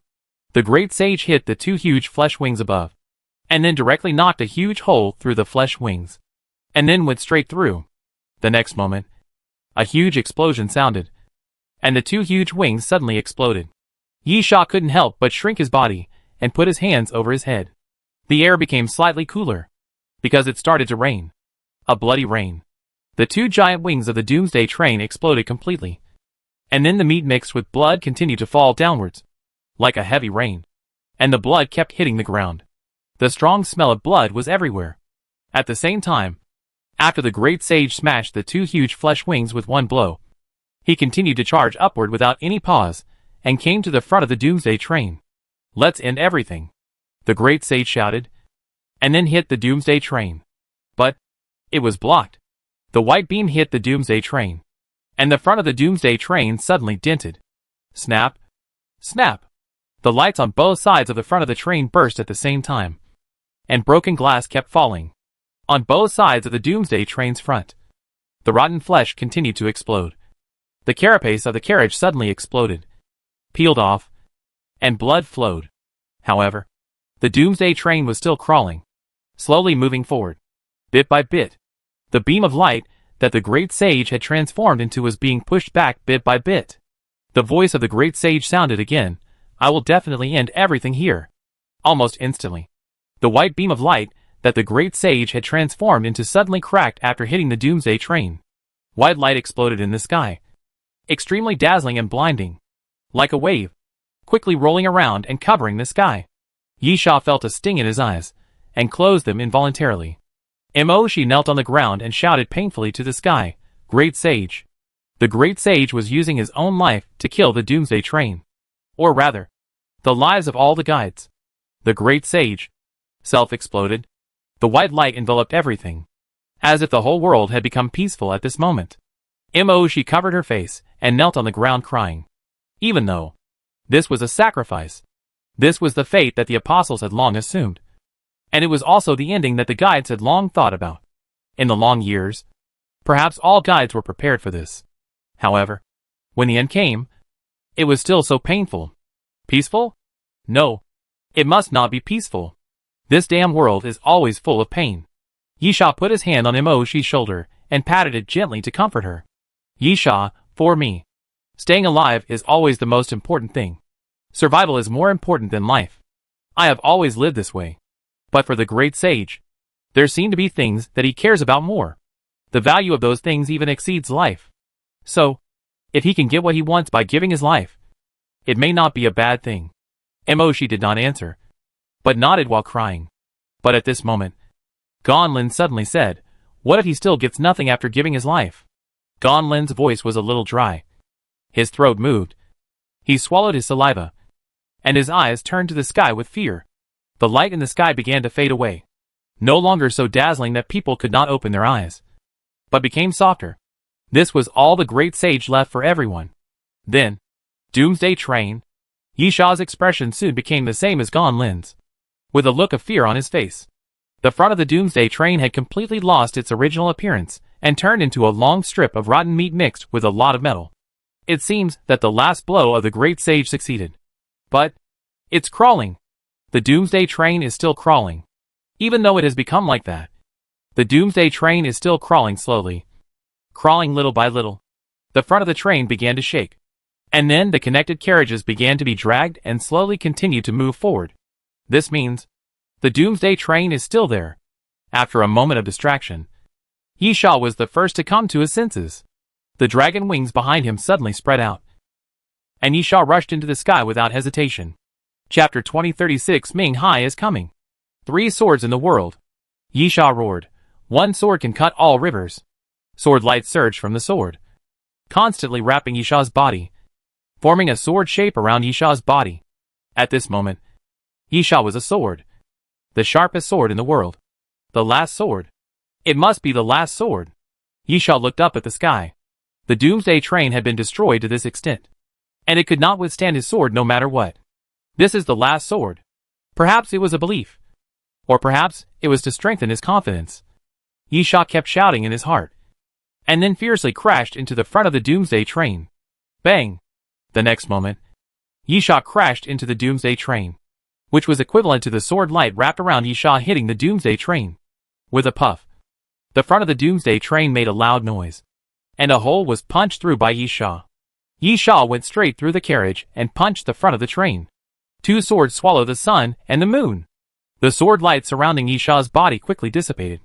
Without stopping, Yisha suddenly turned his body and slashed out the second sword with force. In an instant, the sword light was everywhere. Countless sword lights were like exploding fireworks, spreading wildly around, and then fell towards the front of the Doomsday train, covering the front of the train. The sound of the sword blade cutting continued to sound, and it kept falling on the front of the train. Countless pieces of rotten meat were constantly chopped up by the sword light, and then fell down piece by piece. Three swords anger heaven and earth. Yisha's third sword was slashed out, and it was also Yisha's last sword. This sword must win. Ah!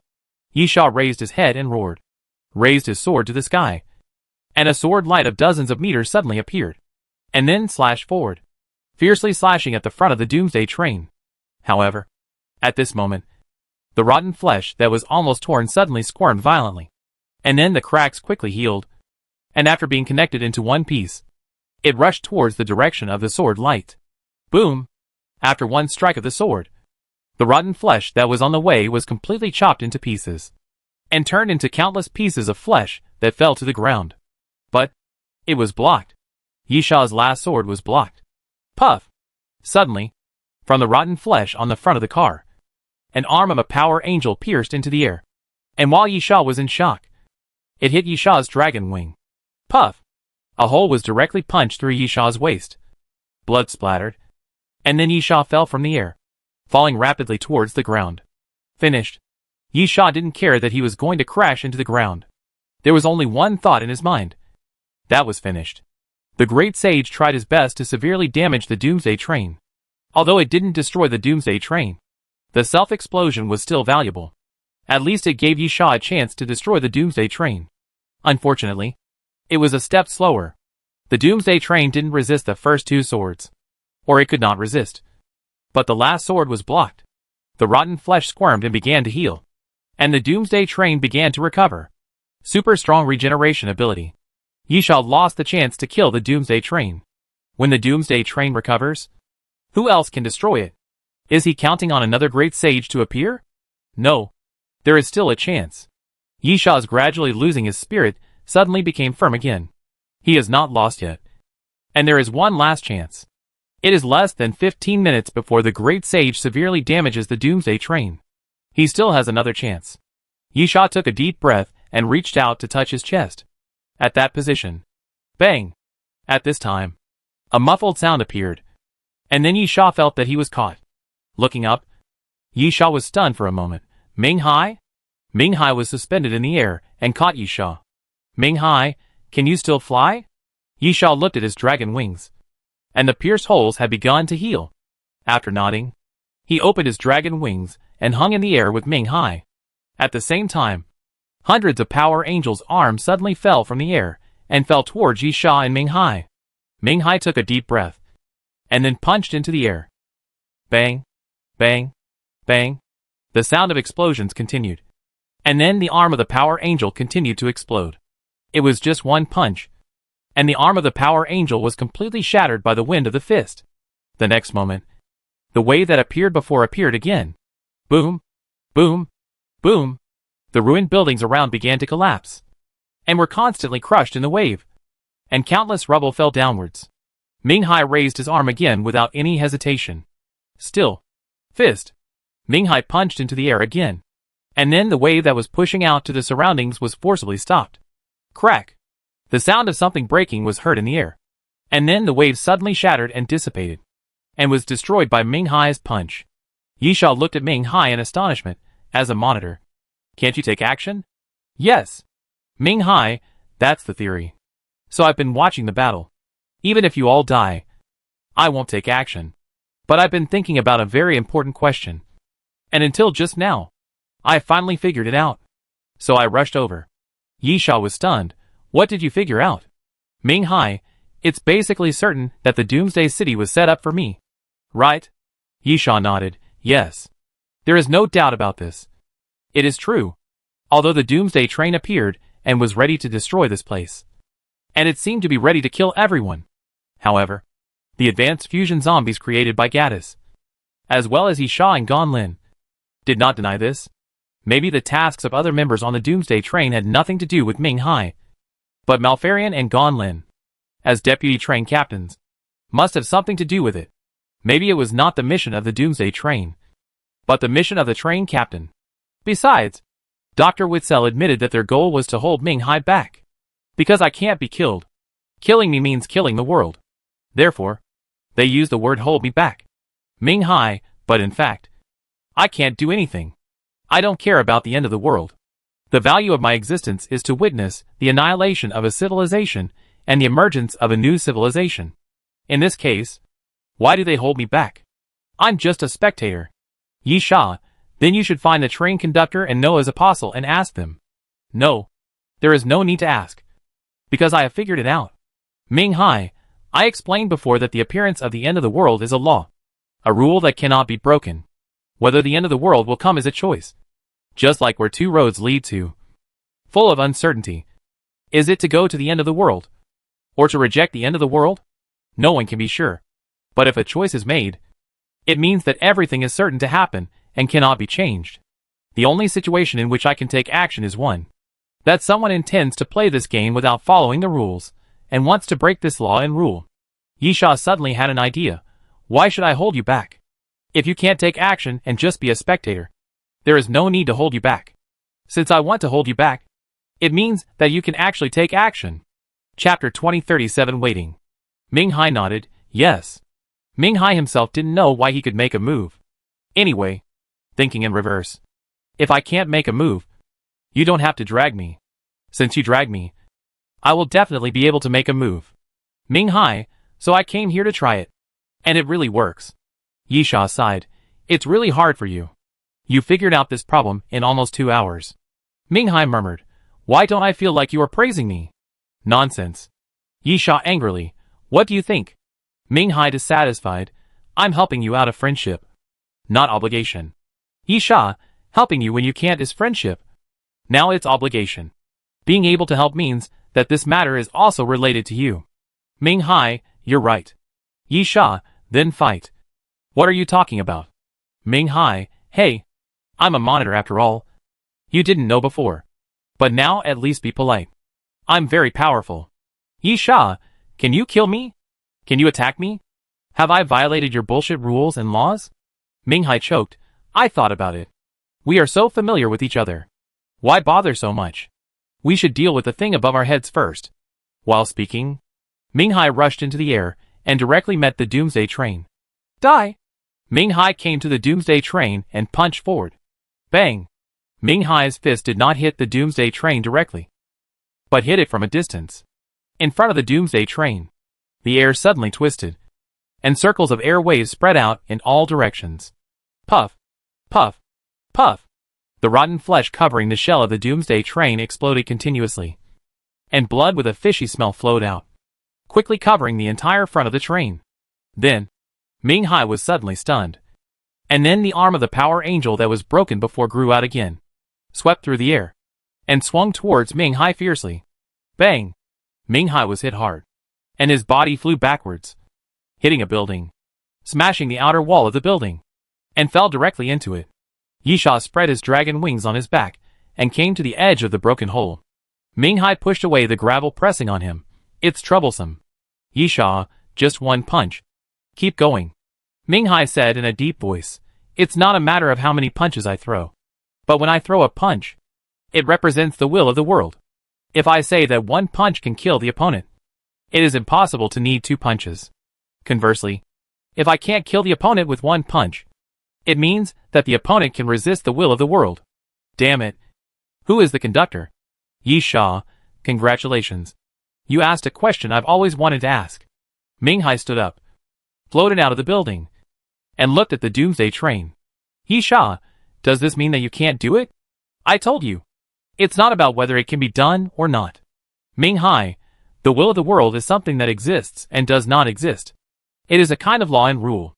The whole world exists only by relying on this law and rule.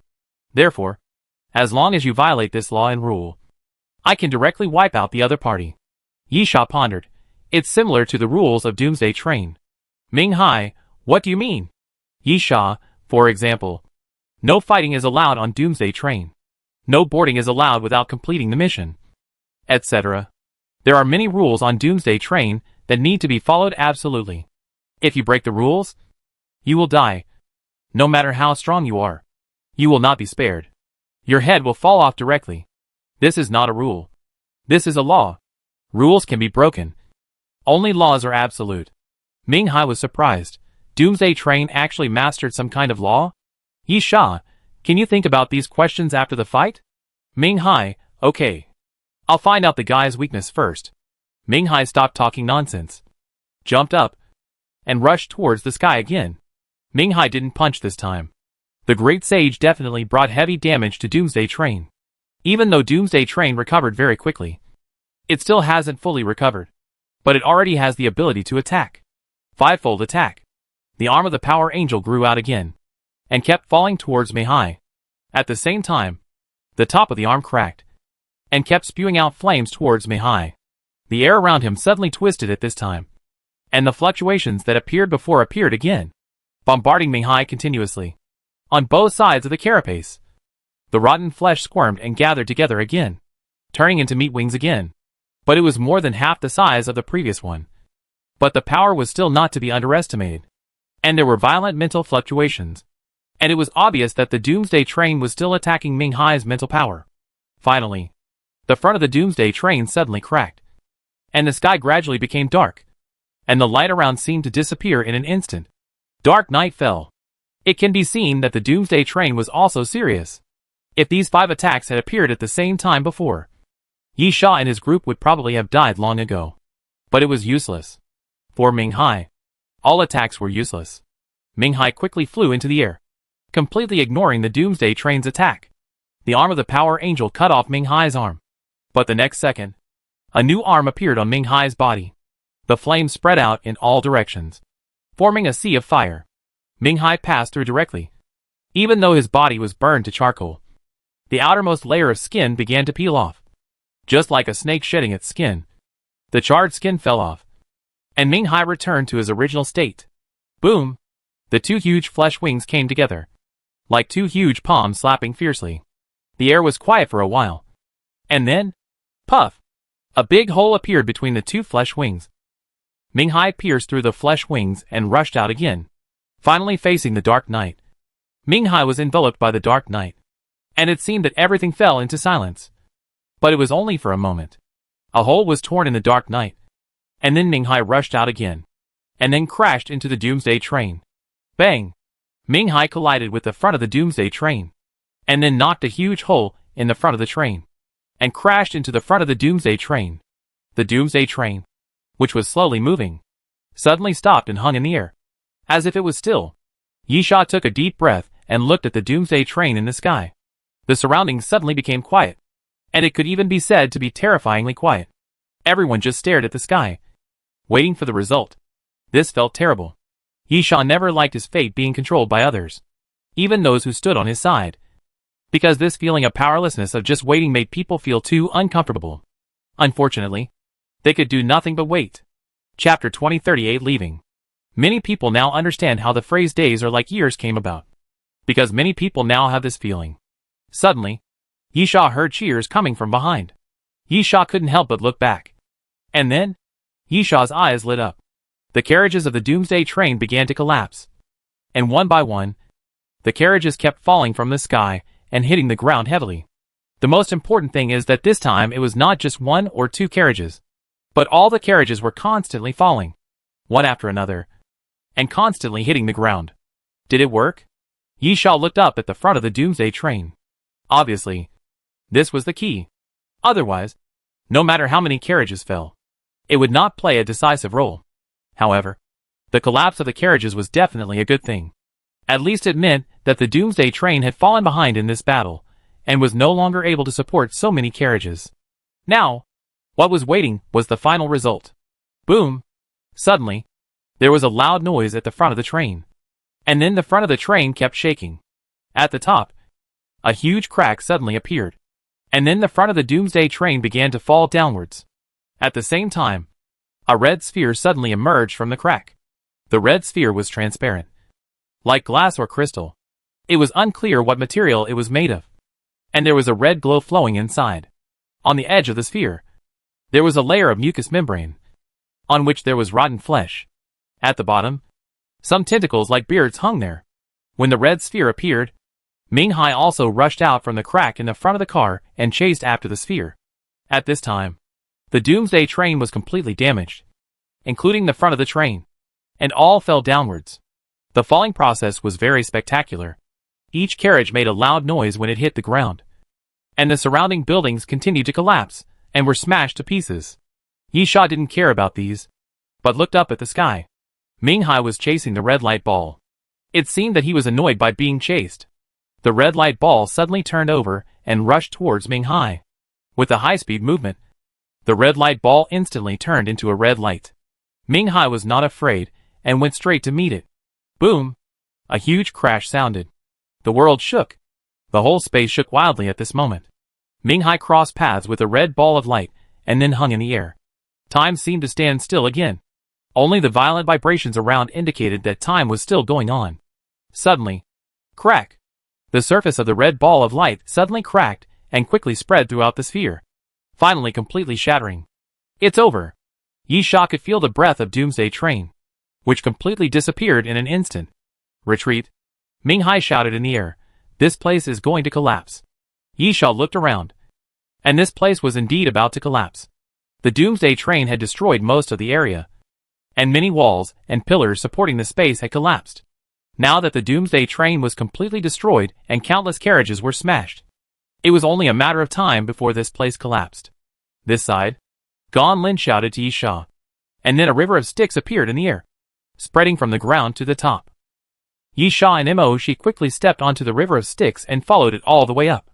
Soon they reached the top, where there were a large number of armor plates, one layer after another, which were the defense facilities used by Compute to prevent foreign invasions.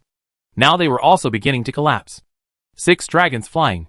Yi Sha slashed out with his sword without hesitation, and the tip of the sword was filled with blood light, which quickly condensed into a blood dragon and headed towards the top, spitting the armor plates.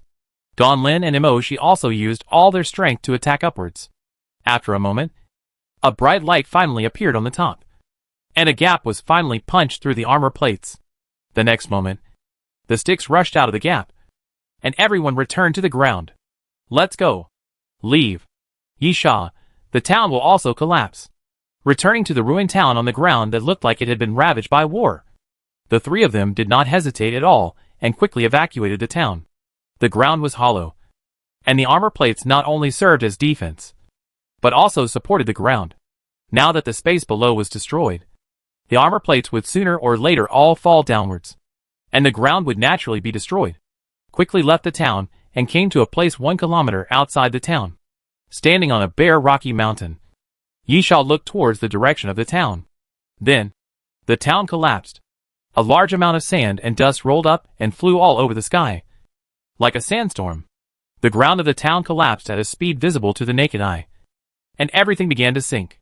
In just half a minute, a huge pit formed at the location of the town, and everything was destroyed. It was as if a piece of the earth was dug out in an instant. Mo Shi sighed. I don't know how many people can escape. Yi Sha, there are always people who can escape. If the Doomsday train is not destroyed, this place will become like it is now. At that time, everyone will be destroyed, and no one can escape. So, Ming Hai walked up the rocky mountain. You should thank me. Yi Sha, Thank you for bringing the end of the world? Ming Hai spread his hands. Don't be sarcastic. I explained that the world's will is not my will. I am just a chosen bystander. Yisha curled his lips. Then said to Moshi and Gan Lin, let's go. Hey. Wait. Ming Hai, where to? Yisha, it's not over yet. Gan Lin, conductor? Yisha nodded. Gan Lin, do you know where the conductor went? If nothing unexpected happens, the conductor should have gone to find Martha. That is, to White Whale Island. Yisha looked at Moshi. We need an interlude space device. It is definitely impossible to go to White Whale Island from here on foot. And any means of transportation will not work. Because there is no time. Although I don't know what the conductor wants to do. The Doomsday train has been delayed in this damn place for so long. And the conductor may have done what he wanted to do. So, we have to be quick. The quicker the better. Moshi, give me some time. Although all the members are on this mission, there are still a few people left. It will take some time to contact the people in the base camp and readjust the coordinates of the interlude space. Yisha, quick. Moshi said nothing more, but tried to find a way to contact. Yisha turned his head and looked at Ming Hai. Now I have some questions. You can answer them for me. Chapter 2039, A Journey with an End. Ming Hai spread his hands. What do you want to know? Yisha, everything. Ming Hai, that will take some time. Yisha, it doesn't matter. Moshi still needs some time. We are taking a break right now, so you can talk slowly. Ming Hai, okay. Where should I start? Yisha reminded. Gashapon machine? Okay. Ming Hai, there's actually nothing much to say. Basically the same as I told you before. Yisha was puzzled. Huh? Ming Hai, I was originally a human. A very ordinary human. And when the end of the world came, I escaped from the city. And then I found the capsule machine at the gas station. I didn't lie about the note I drew. That's it. The only thing I didn't say was that I became the spokesperson of the world's will in the world. Yisha, what is the world's will like? I mean, although you keep saying that you can't see it, you can't touch it, but you can't deny its existence, etc. I mean, have you communicated with the world's will? Ming Hai, no. Yisha, then how did you know you became a monitor? Ming Hai, this is really hard to explain. Just like you have doubts now. Ask me, and I will give you answers. I was like you at that time, with a head full of doubts. But I didn't need to ask. I knew what I should know naturally. As if those answers have always been in my head. I don't need to communicate with the will of the world to get the answers. Yisha nodded, then pointed at himself. Then what about me? According to what you said, you found the Gashapon machine. Which means that the world will chose you and made you a monitor. Watching the beginning and end of everything as a bystander. Then, what am I? I also found the Gashapon machine. Ming Hai, I'm sorry. I know the answer. But I can't say it. I said the beginning and end of everything. Either at the beginning, another choice was made. Otherwise, everything would not end and would develop according to the inevitable process. So, I can't tell you. Because you are already a part of it. And I can't destroy it all. However, I think this question is not a problem. And you should get the answer soon. Yisha, okay. Next question. Who is the conductor? Ming Hai, this is a very difficult question to answer. Because I don't know. Yisha, you are the monitor. Ming Hai rolled his eyes. I have said it before. Don't think of me as so great. I am just a bystander. I am not omniscient. Let's put it this way. Just like a train running. Maintenance. Safety confirmation. Driver. Waiter. Control center. Everything is carried out in an orderly manner. And I am just the person who monitors everything to run normally. But you can understand it in another way. If everything can be carried out in an orderly manner, what do I do? The conductor should belong to this unknown factor. And it is also the reason for my existence. Yisha, okay. Next question. What happened to Gaudis? When Gaudis appeared, you should have saved us. What happened to the Apostle Noah? Ming Hai, I know this and can explain it. But it's quite complicated. Yisha, I said. I have time now. Ming Hai spread his hands. Okay. Let's start with Limos. He is the Apostle Noah. That's right. When the Apostle Noah appears, it represents a new life. Yisha was puzzled. Rebirth? Ming Hai, the world will not be destroyed. What if the end of the world comes? This world has always been there. After the civilization is destroyed, a new civilization will eventually appear. The appearance of Noah's apostle is the symbol of the new civilization. But there was an accident, and this accident was Gaudi's. In theory, there will not be a second Noah's apostle. But I don't know how limos found Gaudi's. And I don't know why there is a second Noah's apostle. But this is against the law, Ming Hai said, and then suddenly rubbed his hair, feeling a little crazy. Ming Hai, I don't know how to explain it. In fact, I am also very entangled. The appearance of Noah's apostle is normal. It is something that already exists in the process. I can't take action against Noah's apostle. But Limos is the real Noah's apostle. Limos died. And Gaudi's appeared. He was not the Noah's apostle who was supposed to appear. But after Limos died, he was the only Noah's apostle. So I actually don't know if I can take action against Gaudi's. Yisha suddenly realized, so, you were trying to scare Gaudi's? Ming Hai, it's not that I was trying to scare him. I could have helped him, because he broke the rules. I know you'll ask him what rules he broke. I'm sorry. I can't tell you. Yisha, it's related to me. Right? Ming Hai looked up at the sky, pretending he didn't hear anything. Seeing Ming Hai's attitude, Yisha knew he was right. Ming Hai avoided talking about himself, and then avoided talking about Gaudi's again. Of course, it was probably related to him. Ming Hai, I actually have some doubts now. But I think I should have the answer after seeing the conductor. But I don't think we need to be so anxious. Because no matter what the conductor wants to do, he may have made some mistakes. Yisha, can't say? Ming Hai nodded, yeah. Yisha, everything. And it has something to do with me? Ming Hai sighed, can you stop being so annoying? Yisha, whatever. Ming Hai, you are very emotionally unstable now. Your curiosity makes you want to figure out everything. But when you know that the answer is about to be revealed, you start to feel scared. Yisha, do you know that living actually requires more courage than dying? Ming Hai was puzzled. Huh? Yisha, life or death? It's nothing more than an answer. I'm not afraid of death. I just want to live. But the more painful thing is that when everything is over, I don't know the meaning of living. Ming Hai suddenly realized, I don't want to win. I just don't want to lose. Yisha, it's almost the same. This is a very contradictory sentence. But it is not contradictory. The key lies in the inner pursuit and desire, and the goals that everyone should have when they are alive. What Yisha fears is that when everything comes to an end, the things that he has always been firm in his heart will lose their meaning. Just like people who like to read books. When they see the ending, no matter how the ending is, no matter whether it makes people satisfied or not, they will always feel a little regretful. Some people hope that the journey has no end, so that there will be endless scenery to see. Unfortunately, a journey is only called a journey if there is an end. Chapter 2040 White Whale Island. Half an hour later, Emoshi made an okay gesture to Yisha, indicating that Yisha's interlude space device had been completed. Yisha nodded. But at this moment, Yisha's arm was pulled by Gonlin. Gonlin looked into Yisha's eyes. Why? Yisha didn't understand. Why? Gonlin, the Doomsday train was destroyed. We survived. The mission was over. We succeeded. We won the game. And we have obtained the freedom we wanted. In this case, why should we care about what the conductor is doing? What does that have to do with us? Yisha was stunned. Yes. What does it have to do with me? Under normal circumstances, with Yisha's personality, he should just leave. He is already free. So what if it is the end of the world? Even in the end of the world, Yisha can survive with his ability. Gonlin held Yisha's face. Don't worry about it. Okay? No matter what the train conductor wants to do, as long as the world is not destroyed, it will be fine with our abilities. We can find a place where there is no one. Just pretend that the end of the world does not exist, and we can live well.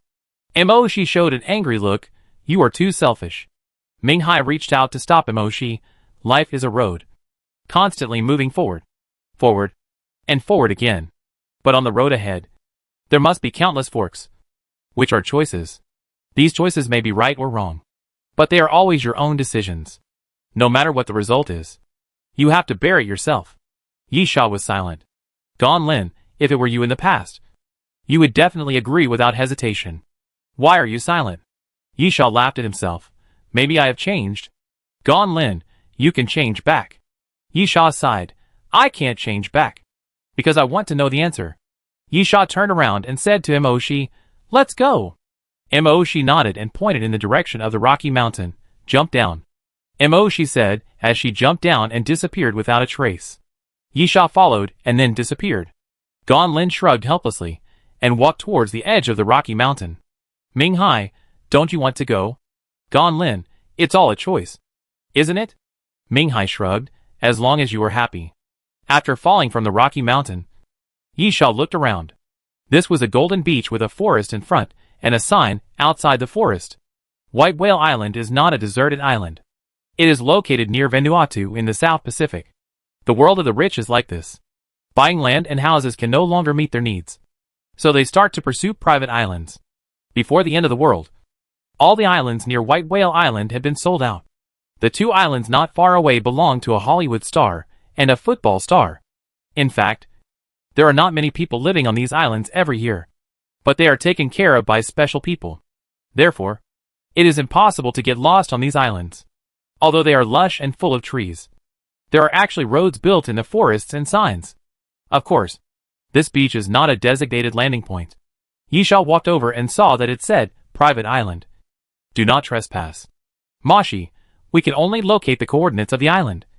But we can't locate the exact coordinates on the island." "Yisha, it doesn't matter. I think it's not difficult to find the place. There should be signs everywhere on the island. And the building should be relatively easy to find." Gan Lin's voice sounded. "Besides, there is also the simplest way, which is to find the body."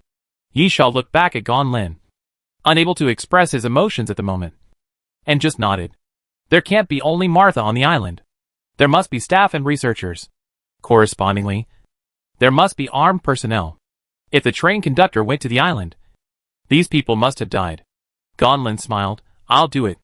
Gan Lin can communicate with the dead, so it's very easy to find the dead's location. According to the dead's location, the route can be roughly inferred. That direction. Gan Lin pointed to the southeast. "There is a smell of blood." Yisha nodded and entered the forest. The forest beside the beach was not dense, and it was obviously man-made. After walking for about a quarter of an hour, Yisha saw the body. Yisha squatted down and took a look. They are from Compu. The bodies were wearing the uniforms of armed personnel, and their identities were self-evident. In addition, Yisha also saw a man-made forest path. This made it easy. Following the forest path forward, about 1,500 meters, the forest suddenly opened up, and a building appeared in front of everyone. Yisha drew out his sword, showing a vigilant look, indicating that he would enter first, and then walked into the building. There had been a battle here. A very intense battle. Or rather, a massacre. Yisha looked up and saw that the floor was already stained with blood, and there were corpses everywhere. Yisha nodded forward and easily confirmed the route. The route was easy to confirm. Just go where there were corpses. The presence of corpses meant that Yisha's previous speculation might be correct. The train conductor and Gaddis really came here. And at the same time, the people here should not be able to stop the train conductor. So if he went forward along the place where the corpses were piled, he should be able to find the train conductor. Duh. Duh. Duh. Duh. Duh. Duh. The passage was terribly quiet. The footsteps were clear, up and down, with a distinct rhythm. About half an hour later, Yisha came to a hall according to the corpse. The door was not closed. Yisha stepped on the door line, and the muscles of his whole body instantly tensed. This hall was completely different from the architectural style outside. It was made of pure metal and octagonal. However, Yisha soon realized that this was a lifting hall with a structure similar to an elevator, which should have been hidden underground. However, this is not important. What is important is the people in the hall. Yisha saw the conductor, Gaddis on the other side, and Martha sitting on the ground leaning against the wall, her face pale and peaceful, because she was dead. There was a round platform in the center, similar to the one seen in the hive. A metal platform with a glass jar on it. And inside was an apostle. The apostle was half human, with an upper body similar to a human body, covered with a layer of fine black scales, and the lower body was missing. The conductor said, "Come in if you come." Yisha took a deep breath, then slowly entered the hall and stood near the door. The atmosphere was a bit depressing, even a bit dead, making people feel breathless, as if every breath became quite difficult. Chapter 2041 The Truth. It was unknown how long it had been before the conductor spoke again. I was wrong. It was a bit strange for the conductor to say this. And no one knew who he was talking to. But everyone soon understood because the conductor was looking at Ming Hai. The conductor looked at Ming Hai and pointed at the glass jar. This is not Apostle Zero. Ming Hai nodded. Yeah. Conductor, you know where Apostle Zero is. Ming Hai, I'm a monitor. Of course I know. Train conductor, will you tell me? Ming Hai, if you want to know. Why don't we exchange questions? You answer mine, and I answer yours. Train conductor, okay. Ming Hai, who are you? For the end of the world. You are redundant. Especially the existence of the Doomsday train. Train conductor laughed. Because of the Doomsday train, many more people survived. Which made the original end of the world process wrong. Right? Ming Hai did not deny it, and said directly, yes. The end of the world is coming. And humans are extinct. This is a normal process. Of course. It is impossible for everyone to die when the zombies break out. There must be people who can survive. The survivors' human camp is the best proof. The people there did not board the Doomsday train and survived. This is not part of the interference of the world's will. Those who survived are the sparks of civilization. Just like countless years later. Maybe someone can find the remains of human civilization. This is a trace of existence. But Doomsday Train and Apostle Walk do not belong to this category. Ming Hai knows about Apostle Walk. But even Ming Hai does not know about Doomsday Train and the train conductor. Train conductor, it is normal for others not to guess who I am. But I am surprised that you can't guess. Especially after you have seen Doomsday Train. Ming Hai is puzzled. Huh? Train conductor, apostles are the symbol of the demise and birth of civilization. In addition to Apostle Noah. Who else can master this power? Or coexist with the power of the apostles? Ming Hai fell into thought. Then took a deep breath and suddenly widened his eyes. Ming Hai looked at the conductor. Are you the monitor? The conductor smiled. Yes. I am. This question and the answer were beyond everyone's expectations. Yi Sha looked at Ming Hai. Isn't the monitor you? Ming Hai, he is the former monitor. With this explanation, everyone seemed to understand a little, but obviously did not fully understand. Yi Sha, when the end of the world comes to an end, what will happen to the monitor? You will die.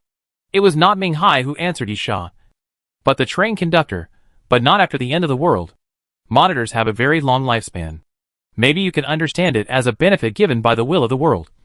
But I personally think that it is actually a punishment. In the long years, you have been alone. Walking the world alone. Directly until the next civilization appears. Witnessing the demise of a civilization. And then witnessing the birth of a new civilization. The monitor completes his mission and then dies. Until the new civilization comes to an end. The end of the world comes again. And a new monitor will be born again.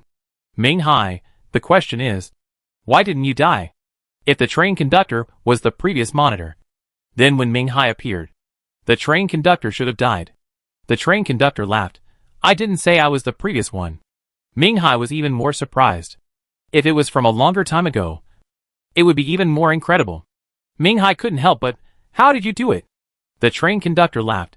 There is always a way to do it. It's complicated to say.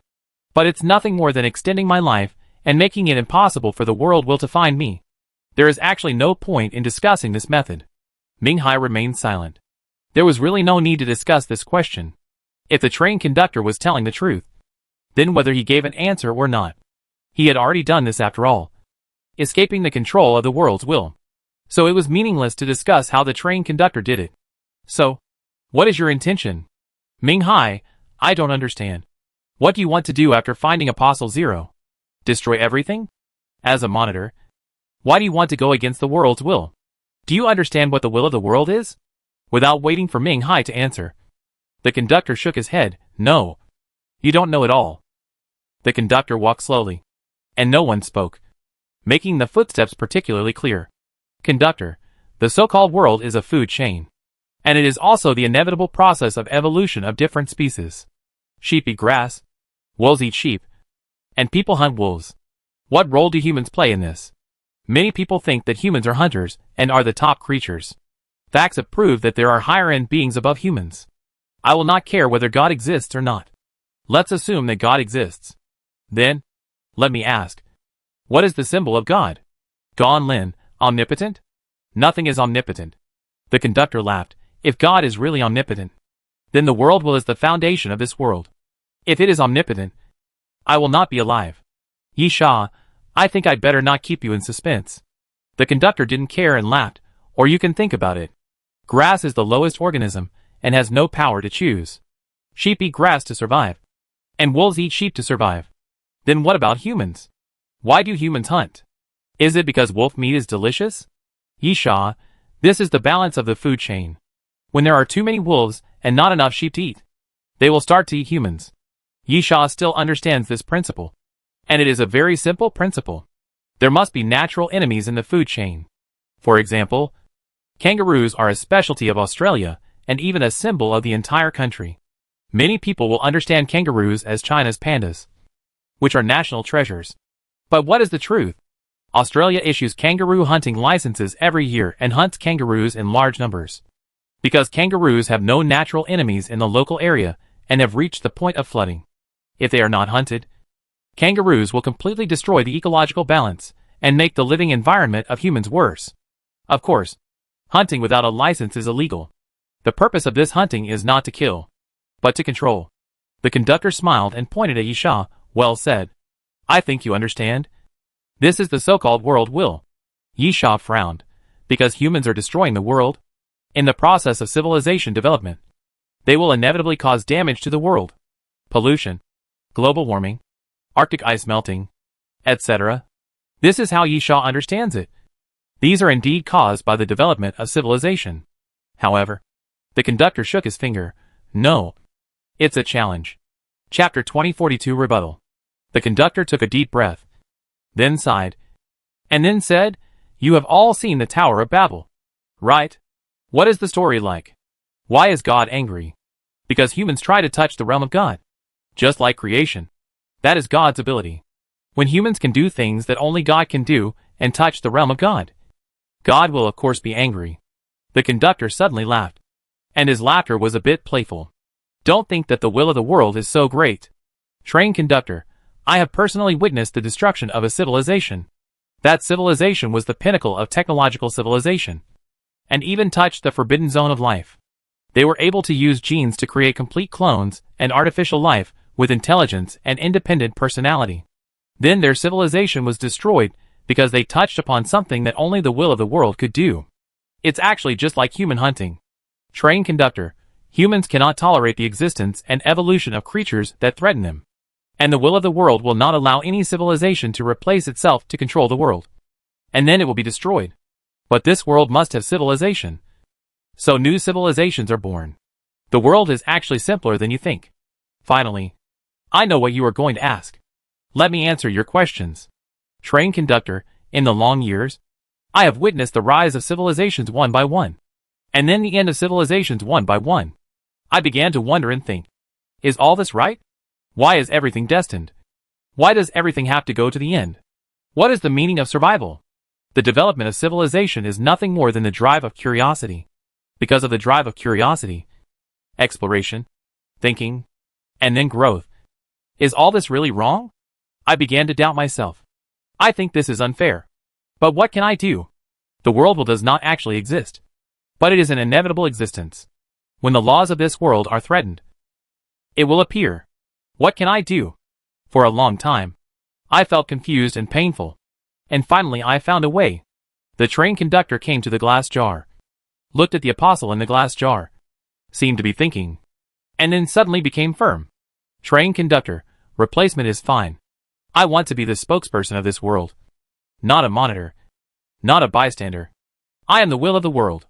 Ming Hai, ridiculous. Train conductor, ridiculous? Before you became a monitor, weren't you an ordinary human? From the perspective of an ordinary human, can you endure the arrival of the end of the world? I can't save mankind. But I can save the next civilization.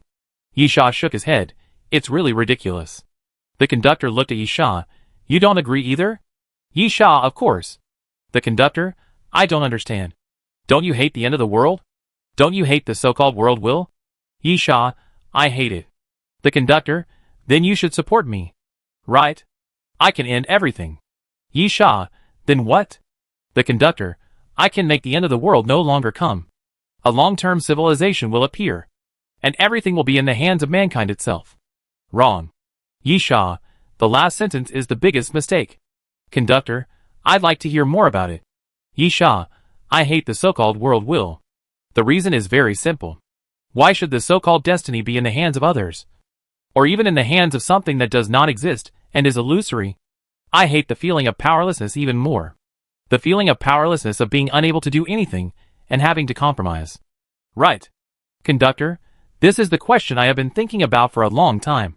And it turns out that all of this is incorrect. Yi Sha sneered then. Don't you understand why it's absurd? The conductor frowned. Why?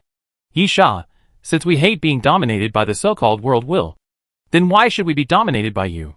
The conductor's expression was frozen on his face. Obviously, Yi Sha's answer was something he had never thought of. Ming Hai sighed. In fact, this is just like the emperors in ancient times. There are many reasons why people want to overthrow the emperor's rule. But if the fundamental reason is that they hate being ruled, then it is obviously unacceptable for the person who overthrows the emperor to become the new emperor. Especially when the new emperor is not necessarily better than the previous one. Which is even more unacceptable. Train conductor, how do you know I can't do better? Ming Hai, I don't know what other people think. But at least I don't agree with what you said. I also know the civilization you mentioned. The mechanical technology civilization. At that time, people had a very high standard of living. And all people were mechanized. More than 80% of the work was done by robots. Artificial intelligence controlled everything and arbitrated everything. It was absolutely fair, and the crime rate was extremely low. It was a very beautiful world. But why didn't you talk about the mechanical riots at that time? Train conductor, that is a symbol of the end of the world. Just like before the end of the world, apostles will be born. Everything is caused by the appearance of apostles. No. Ming Hai, because everything depends on robots. Humans at that time were lazy and unmotivated. Even humans didn't need to drive a car. It was fully automatic and didn't need to work. Because robots could keep society running. Even humans didn't need to walk. Just snap your fingers at home. And the coffee machine will make coffee by itself and send it to you. All this even made humans at that time have signs of physical degeneration. The artificial intelligence in your mouth also realized this. Because it can think for itself and has an independent personality. Artificial intelligence understands that humans have become creatures like termites. If it continues, extinction is a matter of sooner or later. Artificial intelligence wants to reform humans. But what about humans? They think that everything is made by humans. And the value of the existence of artificial intelligence and robots is to provide convenience and service to humans. Then the mechanical riot appeared. That was not a choice made by the will of the world, but a choice made by humans themselves. Ming Hai said this with obvious sarcasm. The AI terminal that helps humans control everything was built by humans. And its analysis system was also designed by humans. When the results are good, humans accept them. And when the results are bad, humans reject them. Ming Hai was full of disdain. It's ridiculous. If humans were willing to accept the analysis of AI, reduce robots, and carry out human reforms, would there still be a mechanical riot? Would the end of the world still come? Would civilization still be destroyed? Chapter 2043. Come on. Train conductor, that was just an opportunity. I don't deny that humans and artificial intelligence had a conflict at that time. But the reason for the mechanical riot was still because of the apostles. If the apostles hadn't appeared, humans might not have reached that point. Ming Hai spread his hands. Your statement is unreasonable. Using something that didn't happen to deny what happened. Although I don't like the world's will. Even if I am a monitor, I can at least be sure of one thing. The world's will is fair. You must have done something to cause everything to happen. And you are different. Train conductor, can't I be fair? Yi Sha, yes. No one can be fair. Because they can think. Have their own wishes and wills. Even if they have selfish desires. They will not be fair. Relatively speaking, the world's will does not have these things. It's really unexpected. Train conductor, I originally thought that after seeing the cruelty of the end of the world, you should be able to understand my thoughts. Yi Sha, I understand. But I don't agree. Thinking back to everything on the Doomsday train. You are cold, cruel, and indifferent to life. Of course, I have no right to blame you. I never think I am a good person. But because of this, I am even less likely to agree that a bastard who is similar to me will dominate everything. Train conductor, that's a pity. Suddenly, Gaddis, who had been standing in the corner, said, the end of the world? Civilization. Destruction. I don't care. I just don't want to stay in that huge prison anymore. I want to return to this world. Whoever stands in my way, I will kill. Gaddis's body burst out with obvious hostility. And then he rushed towards Mihai. Mihai didn't care about Gaddis at all. This guy attacked him because his head was caught in the door. Can he kill him? If it was the train conductor, Mihai would have some concerns. A former monitor who should have died was still alive and could evade the laws of the world's will, which meant that he had a certain ability to fight against the world's will, and there might be a way to kill Mihai. However, Gaddis couldn't do that. Mihai ignored Gaddis directly. But at this moment, Gaddis suddenly changed his target and attacked Yisha. Gaddis swung the bronze sword in his hand and slashed it down fiercely towards Yisha. Clang! Yisha drew his sword without hesitation and collided with the bronze sword. A clear sound of collision sounded. After Yisha took the sword, he reached out and grabbed Gaddis's bronze sword. Then raised the sword jokingly. You want this thing, right? Gaddis suddenly smiled with a curled mouth. And then, it's a pity that I couldn't kill you when we first met. Yisha, then do you think you still have a chance to kill me? When Yisha finished asking, Mihai suddenly made a move and stretched out his hand to grab Gaddis. But, at this moment, the conductor's figure flashed and suddenly appeared in front of Mihai, stopping Mihai abruptly. Mihai's outstretched fist collided with the conductor's palm, and with a bang, the two pushed each other to the back. At the same time, Gaddis looked at Yisha fiercely. The guy who can help you can't help you for the time being. Now, let's have fun. And no one can disturb us. The moment Gaddis finished speaking, a dazzling light burst out from the bronze sword. The sword seemed to be responding, trembling and making a sound. Gaddis shouted, Endless sword domain. The place where swords are buried. As Gaddis shouted, the space around him suddenly twisted and intertwined. And the torn space was like a big mouth, swallowing Yisha and Gaddis directly. Gonlin quickly reached out. But just as he was about to touch Yisha and Gaddis suddenly disappeared. It was pitch black all around. But the darkness only lasted for a short time. And then light appeared. Yisha looked up. It was a barren red earth, with swords everywhere. There were densely packed swords everywhere. Looking up, there were at least tens of thousands of them. Yisha swept the swords across, and then looked at Gaddis, who was 10 meters away. Can I ask a few questions? Yes. Gaddis smiled. The place where swords are buried buries swords. And bones are also buried. We can't get out of here unless one of us dies. So we have enough time. Yisha, Donfanyu. Right? Gaddis' face turned ugly. Don't mention this name to me.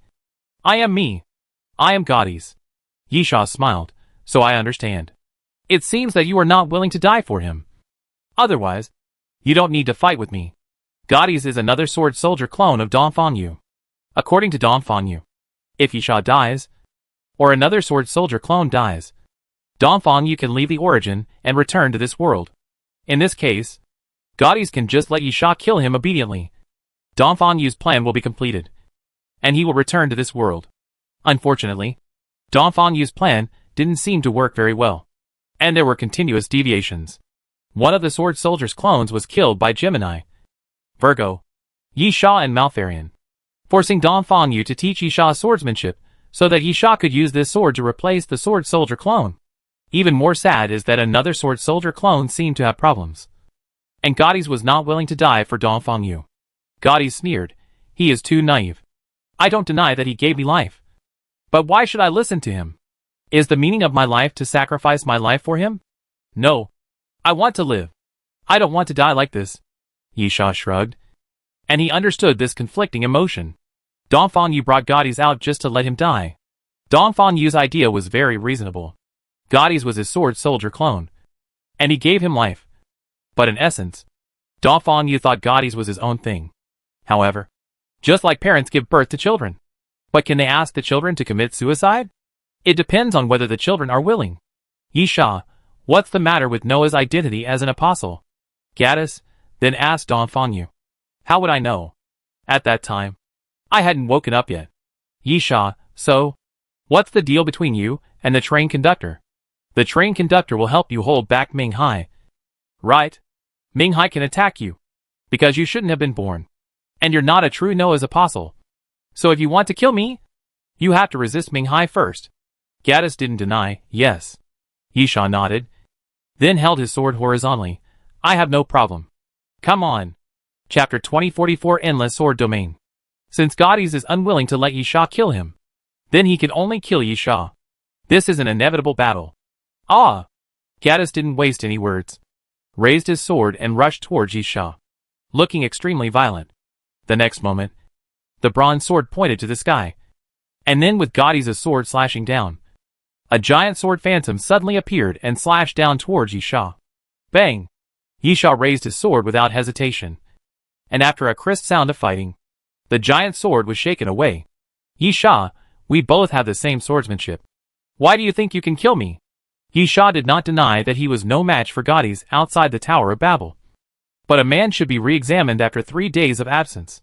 Yisha is no longer the same as before. What Gaddis can do, he can do too. However, what Yisha got in return was a cold laugh from Gaddis. The next moment, the giant sword that was shaken away suddenly cracked, breaking into pieces, and turned into dense phantoms of small swords, which fell like rain in the direction of Yisha. Day's sword. Yisha shouted softly, Sword River! Yisha stopped talking nonsense and jumped up directly. He swung out a sword, and 10,000 swords came out at the same time. The sound of swords rang out in the sky, and then Yisha sent the sword into the air. The sword trembled lightly and flew into the air. At the moment, a dense mass of swords appeared behind it. All the sword shadows were imagined. After they were connected into a line, they were like a river of swords. And then, they collided fiercely with Gaddis' 10,000 swords. Yisha chuckled. Both sides used the same things, so it was hard to tell who was the winner. However, he not only had Dongfang Yu's swordsmanship, but also many other things. However, just as Yisha was thinking this, his pupils suddenly shrank and his face changed slightly. His sword river was forcibly suppressed back. Gaddis sneered and looked at Yisha. Even if it's the same sword moves, the same sword intent, the same sword way, there are still differences. Do you really think you can easily resist me? Boom! When Gaddis finished speaking, a loud noise broke out in the air. Not only was Yisha's sword river pressed back, but it was also shattered and split into 2 parts from the center. Gaddis approached Yisha again, holding the bronze sword in his hand, and slashing at Yisha again. Clang! The crisp sound of fighting rang out again. Ah! Gaddis roared, advancing forward continuously, forcing Yisha to retreat continuously. Gaddis said in a deep voice, You are not my opponent. Yisha, that's hard to say. Yisha suddenly stretched out his left hand and flicked the sword. The sword trembled, and then the sound of the sword appeared, constantly echoing in the ears of the two. Then a circle of sword light suddenly appeared and pushed towards the surroundings. Puff! A wound was cut on Gaddis' chest, and then his body swept backwards. And then he stretched out his hand and pressed forward. The 10,000 swords that shattered the sword river continued to fall from the air. Boom! Boom! Boom! The violent roar continued to sound, and the ground continued to explode with sand and dust, sweeping around and covering a large area. But at this moment, in the sand and dust, there was a sudden bright fire, and a hot flame appeared. Then, the sound of an explosion sounded, and the flame rolled into the air, forming a huge fireball. When the fireball was pushed around, Gaddis' 10,000 swords were annihilated. Slowly, Yisha walked out of the flames and looked at Gaddis. Maybe I am still a little short of swordsmanship, but you only have swords, and I have many. Pa! Yisha suddenly stretched out his hand and snapped his fingers, and the sword stuck in the ground all around him suddenly trembled. Gaddis was stunned for a moment, then laughed. This is my sword domain, the place where my swords are buried. You dare to use my sword? Yisha chuckled, but said nothing. Gaddis soon found something wrong, and his pupils contracted violently. Behind Gaddis, the shadows of several swords suddenly rose up and covered Gaddis. Gaddis reacted very quickly, turned around quickly, and swept his sword to the back, cutting those sword shadows into pieces. However, there are many swords here, so there are naturally many sword shadows. Yisha used not those swords, but sword shadows. The power of the shadow demon. Countless sword shadows rose up and kept falling in the direction of Gaddis. Boom! Boom! Boom! Gaddis kept dodging. And those sword shadows kept hitting the ground, smashing the ground into holes. At the same time, Gaddis kept jumping and dodging. But at this moment, a large number of water balls suddenly appeared around Gaddis, only the size of a fist. And the moisture in the air was suddenly extracted. With a bang, the water balls suddenly exploded, and a huge water curtain formed, covering Gaddis, and then formed a larger water ball, wrapping Gaddis in it and binding Gaddis. Gaddis immediately raised the bronze sword, ready to sweep forward and cut the water ball. But it was obviously too late. The surrounding sword shadows had already surged up at this time, densely packed, bombarding in the direction of Gaddis. Boom! The huge roar sounded again. The water ball exploded, and dust flew around. After a while, the dust gradually dispersed, and Gaddis reappeared. Some blood appeared on Gaddis' body, all over his body. He was not seriously injured, but from Gaddis' gloomy face, it can be seen that this guy is in a bad mood. Too underestimated Yisha. Indeed, in terms of swordsmanship, even if Yisha learned Dongfang Yu's swordsmanship, it would be difficult to compare with Gaddis. After all, Gaddis is a real sword soldier clone. In theory, Gaddis has mastered all of Dongfang Yu's swordsmanship since the moment he woke up, including sword intent and sword moves. But Yisha's swordsmanship is from the Eastern Jade sect. The sword intent is his own comprehension, and the sword moves come from the sword. Comparing the two, Yisha is indeed inferior. But as Yisha himself said, Gaddis only has a sword, while Yisha has many other things besides the sword. With a low shout, the power of the shadow demon was activated again, and the surrounding sword shadows surged up and rushed towards Gaddis again, with the momentum to completely kill Gaddis. Gaddis didn't waste any words, raised the bronze sword, and stabbed it down to the ground. Buzz! The sound of swords rang out, as the bronze sword in Gaddis' hand trembled. The surrounding sword shadows exploded one by one, and soon became shattered and completely dispersed. However, at the moment when the sword shadows dispersed, Yishan Feng Yu's sword, Yisha shouted softly, "Heaven sword falls north." A virtual sword suddenly hung above Gaddis' head and suddenly stabbed down. Chapter 2045 Confrontation. The sword has not arrived yet, but the sword intention has arrived first. Gaddis felt the sky sword falling, so he did not hesitate and pointed his sword directly into the air. A sword light was like a long thunder, colliding with the virtual sword in the air, making a huge roar. And then the sword light and the virtual sword dissipated at the same time. But Yisha did not intend to give Gaddis any chance to breathe. At this moment, the sword shadow that had been scattered before appeared again, turning into a long strip, tightly binding Gaddis' limbs. The next moment, Yisha thrust a sword. Puff! The sword pierced Gaddis' chest, and blood continued to flow down the sword. Gaddis looked down, then grinned. What a pity. It was just a little bit short. The tip of the sword deviated half an inch, piercing Gaddis' heart. Bang! Gaddis violently broke free from the restraint of the sword shadow, kicked Yisha in the chest, and kicked Yisha backwards. To kill Gaddis, it must be a fatal blow. Otherwise any wound will not have a fatal effect, and the regeneration ability will allow the wound to heal slowly. This is also true for Yisha. Or in other words, for everyone who can reach this point, regeneration ability is almost indispensable. Seeing Gaddis approaching him again, Yisha sighed, "I really don't want to waste too much time on you." So, Yisha took out the Emperor of Time from his chest pocket and fiddled with it slowly. 2 points, time push the enemy's time and advance the enemy target's time to 10 minutes later. At the moment when Yisha fiddled with the hour hand, he thrust his sword forward again. Gaddis' figure suddenly stopped, and he froze there. Then, ah! A miserable scream sounded, and Gaddis kept retreating. Suddenly, sword wounds appeared on his body, densely packed all over his body. Bang! Gaddis thrust the bronze sword into the ground, forcibly stabilized his body, and then looked at Yisha viciously. "What did you do to me?" Yisha, "Nothing. Just a little advantage. Let you fight for 10 more minutes." Puff! Yisha spat blood on the ground as soon as he finished speaking. Time push is slightly different from the other abilities of the Emperor of Time. The limitation of the other abilities of the Emperor of Time is that each use will cause a considerable load on Yisha's body. Time push is of course the same, But the degree of load on the body caused by time push depends on the strength of the enemy. If the opponent is stronger, the effect is less obvious, because in a 10-minute battle, both sides are evenly matched. And even if it is pushed for 10 minutes, the damage to the enemy is not obvious. If the opponent is weaker, the effect is more obvious, because a 10-minute battle push can even allow Yi Sha to kill the opponent. The negative effects of time push are also determined in this way. If the opponent is stronger and the battle is more intense, the price Yi Sha needs to bear in order to push the time for 10 minutes is greater.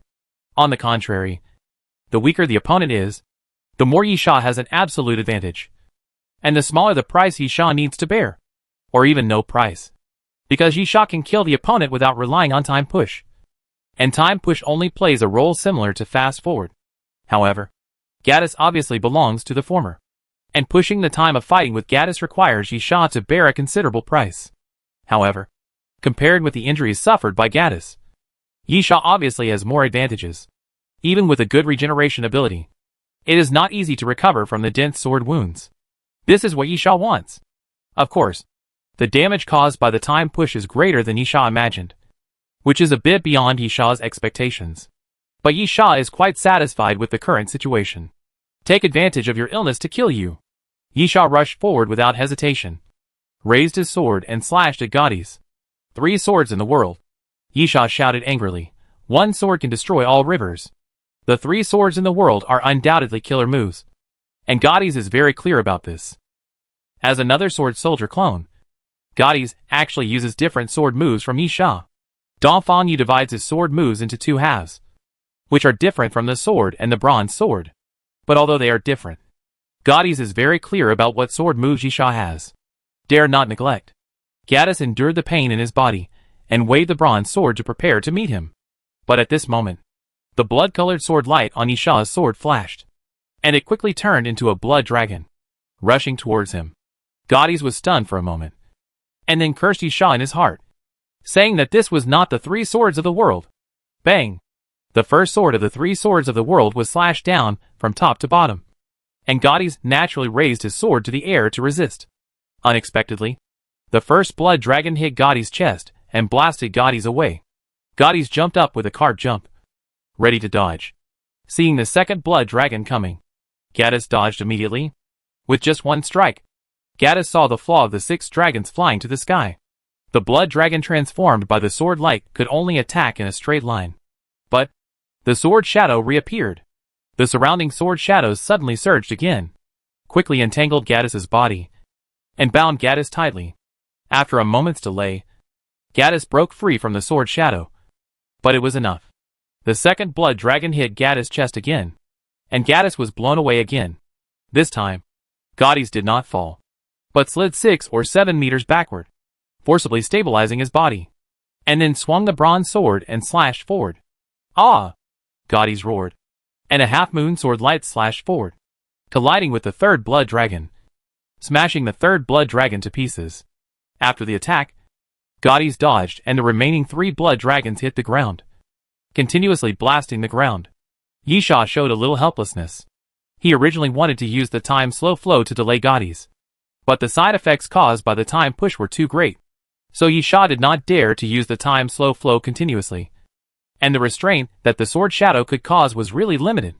2 blood dragons hit. The first 2, and the damage to Gaddis was not that great. But after gritting his teeth, Yi Sha leaped forward again. Quick fight and quick decision. Yi Sha did not intend to change his strategy. He did not want to get too entangled with Gaddis. So, strong attack.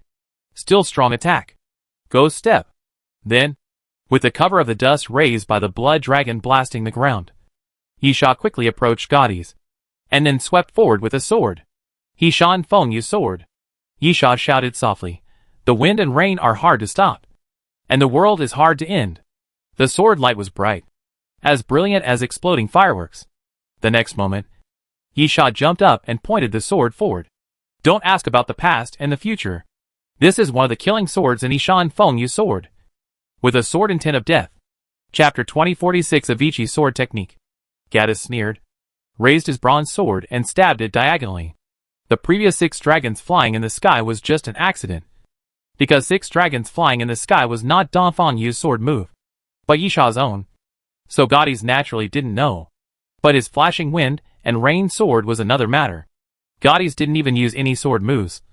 He directly stabbed the bronze sword into the sword light, splitting the sword light in two.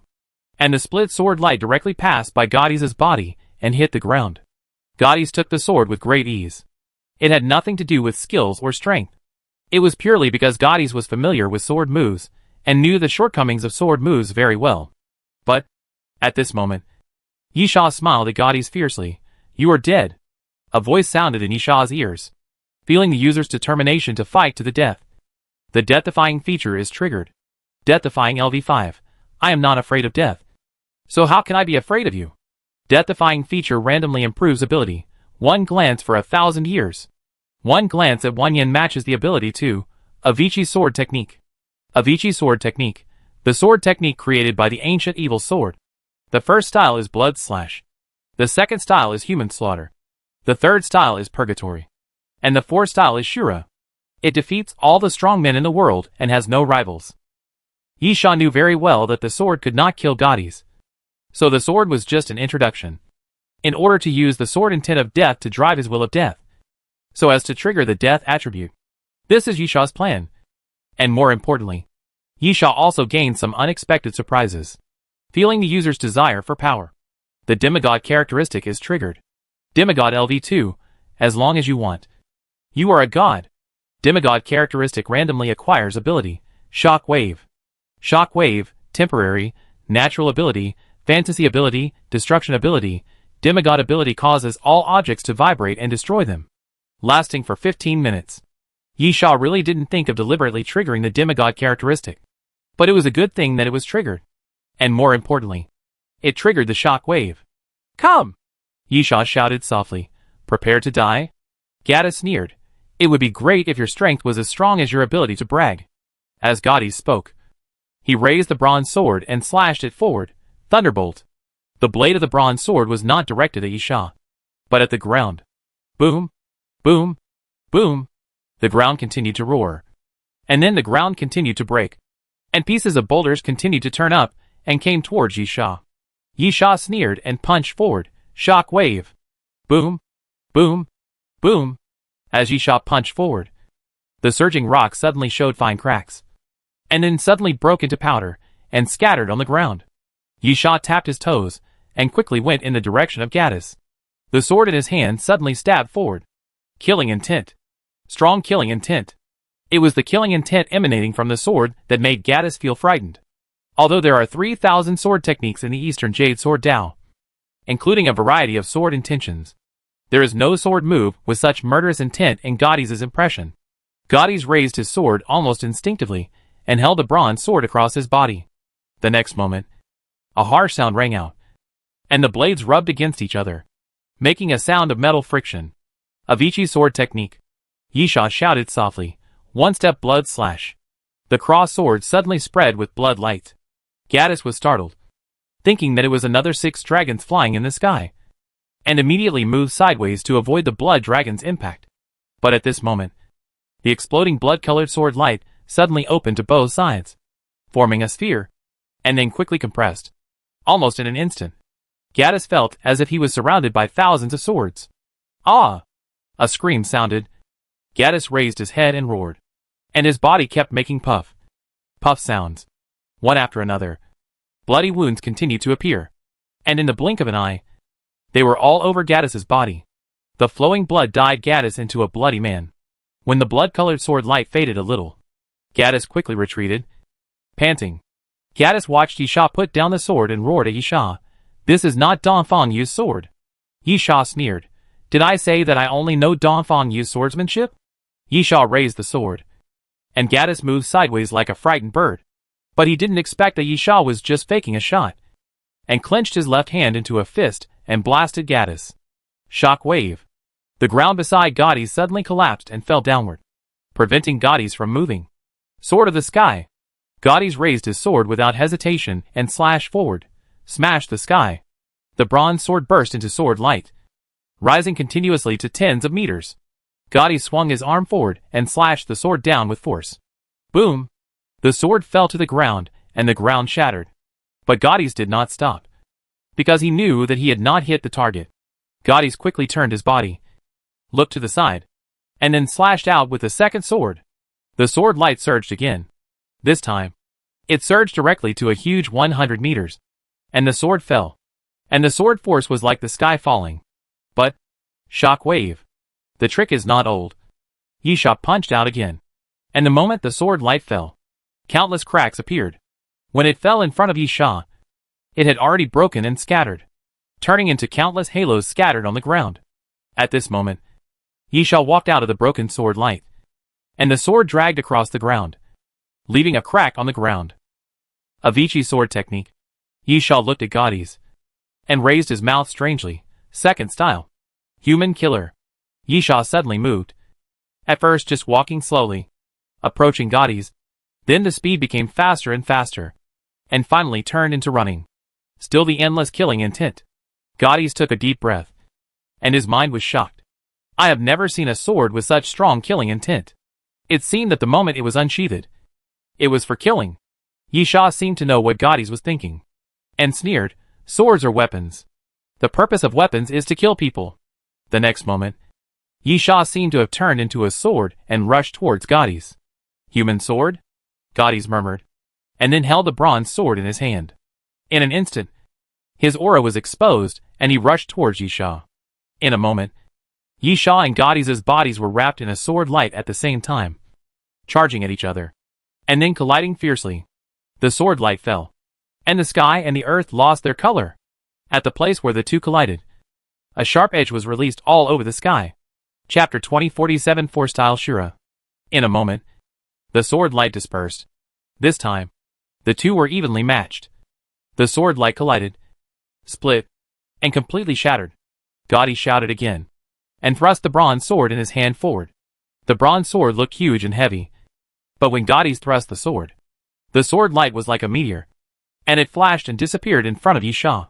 At this moment, Yisha flicked the sword lightly, and a crisp sword sound came from the sword body, and a red light flashed suddenly.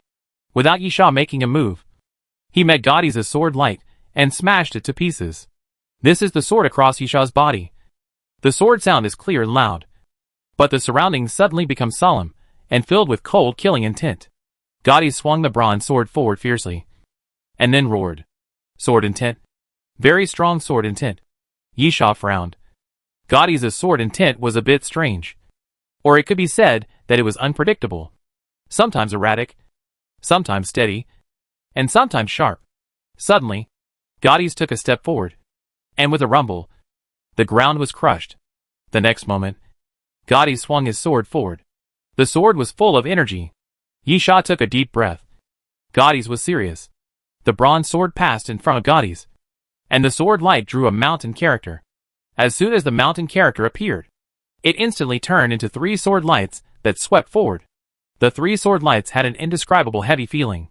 Not sharp, but like some giant object, smashing down towards Yisha with force. It was smashing, not slashing. Go step. Yisha's figure flashed, and he quickly moved in a large area, and then avoided the 3 sword lights. Boom! A violent sound shook the sky.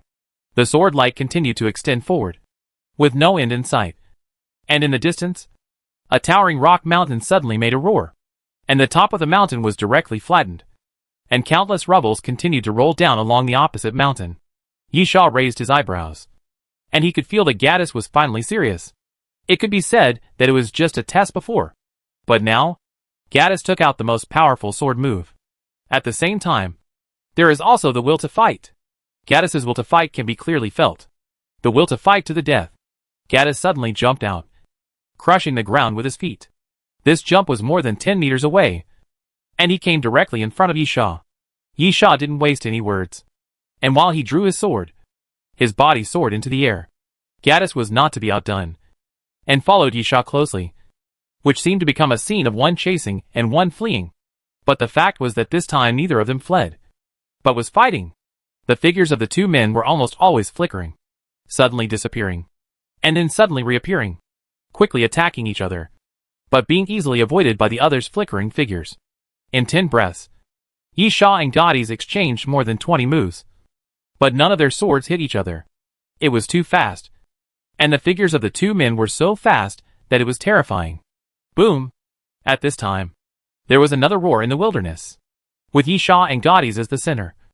The surrounding ground suddenly exploded, and a series of crisscrossing sword/marks continued to appear. This is the sword of the two. Avicii sword technique. Yisha shouted softly. The third style of purgatory. Roar! Gades roared and rushed towards Yisha. So fast. Gades's speed increased again. So fast that it was a bit scary. He rushed directly to Yisha. And the bronze sword was sharp, slashing towards Yisha again. But it was too late. Yisha had already drawn his sword. The third style of Avicii sword technique. Purgatory has arrived. Lightning. Numerous sword chi suddenly appeared on Yisha's body. But the sword chi seemed to be out of control. Suddenly, it became extremely manic, constantly overflowing from the body, rushing around like a snake. A sword intent burst out from Yisha's body and rushed straight into the sky. In an instant, the sword light suddenly appeared. The sword chi wrapped around Yisha suddenly merged, and then rushed towards Gades frantically. Puff! A sword hole was pierced through Gades's chest. And then the bronze sword swept forward, and the sword face slammed fiercely on Yisha's body. Puff! Yisha opened his mouth and spit out a mouthful of blood, which fell on the ground like falling plum blossoms. But Gades was even worse. Boom! Gades's body was close to the ground and was knocked out by a sword. As he passed through the ground continued to burst out with loud noises and cracked inch by inch. Gades's body slid out for dozens of meters before he barely stopped. The ground was completely broken and collapsed downwards, about half a meter. The swords inserted into the ground were also all knocked out by a blow, and the surrounding area suddenly became empty. Gades kept coughing. Blood came out of his mouth, staining his clothes red. Yisha took a step forward. Stand up if you are not dead. The last sword. As Yisha said this, he raised his sword and pointed forward. Avicii sword technique. Yisha shouted softly, 4 styles of Shura. At the same time, Gades suddenly became violent, clenched his fist and punched the ground. And then the whole person suddenly bounced up from the ground. Endless sword domain. Gades roared. 10,000 swords returned to 1. Buzz. Buzz. The crisp sound of swords rang out at this moment. The swords in the sword domain suddenly trembled at this moment, and kept making sword sounds. Then the swords flew up by themselves and gathered together above Gades's head. This is a sword river. A real sword river. It is not a sword river that materializes from fantasy, but a sword river made by Gades with a real sword. This is Gades's last sword. A real sword river. The great river sword. Gades shouted angrily. A sword river comes from the sky. At the same time, Yisha held the sword horizontally in front of him. And then black smoke continued to emerge from his body. The smoke continued to rise, and then quickly condensed in the air, turning into a huge human-shaped phantom that was 100 meters high. Azura. The human-shaped phantom that was 100 meters tall had 9 heads, each with 1,000 eyes, 990 hands, 8 feet, and fire spitting from its mouth, which was the image of Ashura. The moment the phantom of Azura took shape, it suddenly moved, and the 990 hands each held a sword, and suddenly joined together, and then slashed towards the sword river falling from the sky. Boom! When Azura's sword collided with the sword river, the world shook, the ground trembled, cracks appeared one after another, extending in all directions, with no end in sight. At the same time, the sword river in the sky was completely shattered, and the thousands of swords in the sword river scattered and fell like rain. Yisha and Gades stood with swords on their backs at the same time. The sword river was shattered, and Azura's shadow gradually disappeared. Then, Chapter 2048 D'Enfant. Poof! Gades suddenly knelt on one knee, supported his body with a bronze sword, and spurted out a mouthful of blood. After a moment, Gades raised his head and looked at Yisha. What kind of sword is this? Yisha, Avicii sword technique. Awesome. Gades, I lose. The moment Gades finished speaking, a bloodline appeared on his forehead, slowly split, and directly crossed Gades's face, then crossed Gades's body, and finally Gades's body fell forward. The endless sword domain around him began to slowly dissipate at the moment of Gades's death. At the same time, the sword began to tremble. Yisha grabbed the sword with all his strength, but he was completely unable to stop the sword from trembling. It seemed that if he loosened his grip a little, the sword would fly out. The bronze sword beside Gotti's was also trembling, and suddenly flew up and floated in the air. In a moment, the endless sword domain around him completely dissipated, and Yisha returned to the hall. Gonlin immediately stepped forward and supported Yisha. Are you okay? Yisha gritted his teeth. It's okay. Yisha grabbed the hilt of the sword with both hands to stop the sword from shaking. And then slowly, the sword finally calmed down. Ha ha ha. At this time, laughter suddenly sounded, with a sense of arrogance and teasing. And then a dark crack suddenly appeared on the edge of the bronze sword. The next moment, Dongfangyu stepped out and grasped the bronze sword. Dongfangyu raised the bronze sword. I'm finally back. Yisha panted and looked at Dongfangyu. It's not over yet. Dongfangyu looked at Yisha, then at the others, and then, very good. All are here. Minghai frowned. It's getting more and more confusing. Who is this guy? Dongfangyu's expression was ferocious. Just a prisoner. Yisha, he is Gotti's. The real body. Minghai raised an eyebrow. I see. Yisha stood up and looked at Dongfangyu. Now it's time to talk about our business. Gotti's is dead. Now, should you kill me? Oh. Dongfangyu laughed. Did you guess it? Yisha, I guessed about 70% of it in the origin land. Interesting. Dongfangyu looked at Yisha. How did you guess it? Yisha, you said at the beginning that the two sword soldiers represent the two wills you split out. Only when the two wills are united can your plan be achieved. However, this sword is in my hand, and one will is in my hand. If I kill Gotti's, this will is still in my hand. If I don't die, how can you make the two wills unite? I see. Dongfangyu, I didn't expect to reveal such a flaw. I'm very curious. If that's the case, why did you help me? Yisha, I want to know the truth and the answer.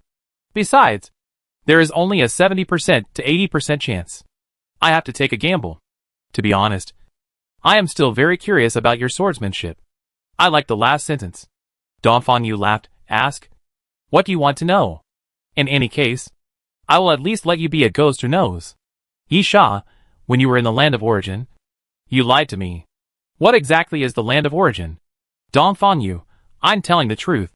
The land of origin is a prison for us. Otherwise, why do you think limos would help me? Listen to me, and wake up my sword soldier clone? Of course. He is just a chess piece. There is only one Noah apostle. In order to avoid some unnecessary trouble, he must die. And my sword soldier clone will replace his identity. Dongfangyu glanced at Minghai. Yisha understood who Dongfangyu was in trouble with. Moreover, killing limos was indeed useful. Minghai was indeed unsure of what was going on with Gotti's. Otherwise, he would have killed Gotti's outside the Tower of Babel instead of letting Gotti's leave. Dongfangyu continued, as for the origin, hey, the monitor is right next to you. You can just ask him. Minghai said to Yisha, the great sage's inference is correct. Yisha was surprised. Noah's Ark? Yes. Minghai, you can call it that. Basically, every time the end of the world comes, there will be life forms that survive. These people will enter the origin land just like they boarded Noah's Arkansas. They are the fire of civilization and are preserved. Then when the next civilization is destroyed, some people will leave there. That is, Noah's apostles. So, what exactly do Noah's apostles do? In fact, they spread the fire, reproduce the past civilization, and rebuild a new civilization. Dongfangyu suddenly became extremely angry and shouted at Minghai, do you think this is mercy? This is pain. This is punishment. Being locked up in that damn place is like a cage. And then we are allowed to come out when we need it. And we let the worlds will choose who leaves. Tell me. Why? Civilization reconstruction? It's none of my business. I just want to leave that place. Yisha looked at Dongfangyu. So, you said you would kill the conductor. This sentence should be a lie? Let me tell you about this. The conductor put his hands behind his back. I have waited for countless years, and have been thinking about how to defeat the world will. This is really a very difficult thing. Until I met him. He gave me the possibility. And there is no conflict between us. He just wants to return to this world. I can help him. Similarly, he can also help me fulfill my wish. Minghai disdainfully, how do you plan to defeat the world will?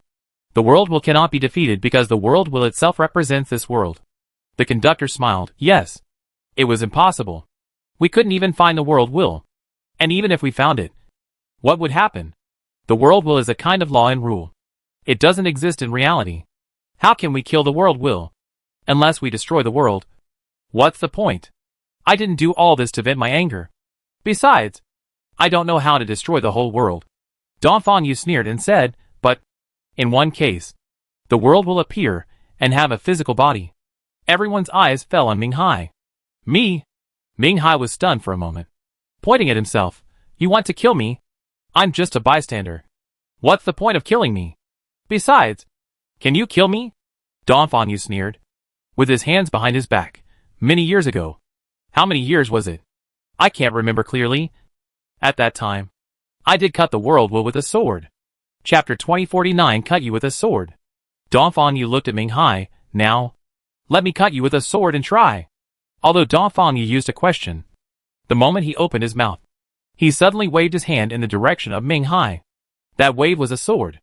Yisha's pupils suddenly shrank, and he said to Ming Hai, get out of the way. Hearing Yisha shout, Ming Hai also felt something was wrong, and almost instinctively moved his body. Puff!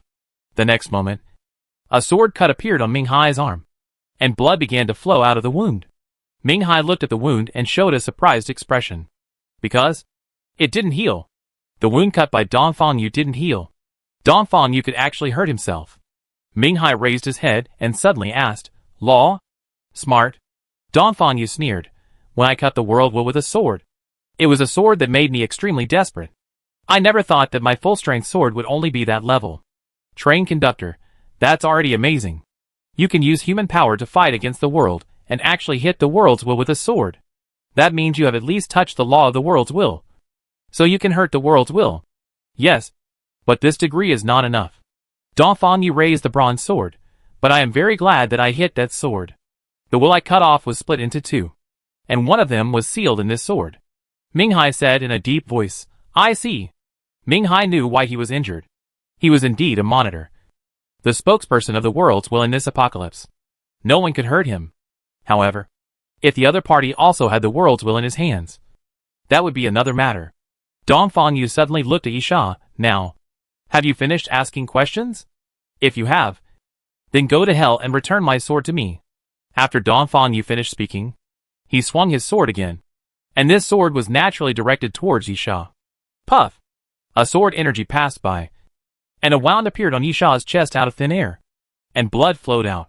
The next moment, Yisha's knees softened, and he slowly knelt on the ground. Don Fan Yu stretched out his hand in the direction where Yisha fell, bent his 5 fingers, and then, Don Fan Yu was stunned, then stretched out his hand again, bent his 5 fingers. No reaction. The sword that fell to the ground did not react at all, and Don Fan Yu's face suddenly became ugly. At the same time, Yisha, who had fallen to the ground, suddenly disappeared, along with the sword. Yisha walked in from the entrance of the hall and looked at Don Fan Yu.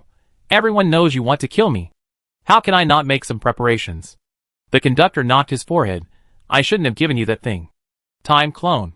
When leaving the endless sword domain and knowing that Don Fan Yu was about to come out, Yisha replaced himself with a time clone. Don Fan Yu was stunned for a moment. Then angrily, where is my sword? Yisha, of course I hit it.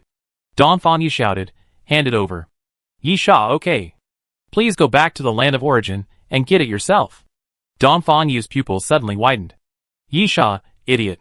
You gave me the sword knowing that I could enter and exit the land of origin at will. You should have known this when you saw me in the land of origin. Since I can bring the sword out, I can naturally throw it back. Come on. Tell me. What should you do now? Go back and get the sword? You can't get out if you go? Don Fan Yu's method of leaving the origin land is actually very simple. His strength is too strong to leave the origin land directly, because he will be discovered and restricted by the will of the world. So he dispersed his strength and sent it into the sword soldier clone, and then put it into this world.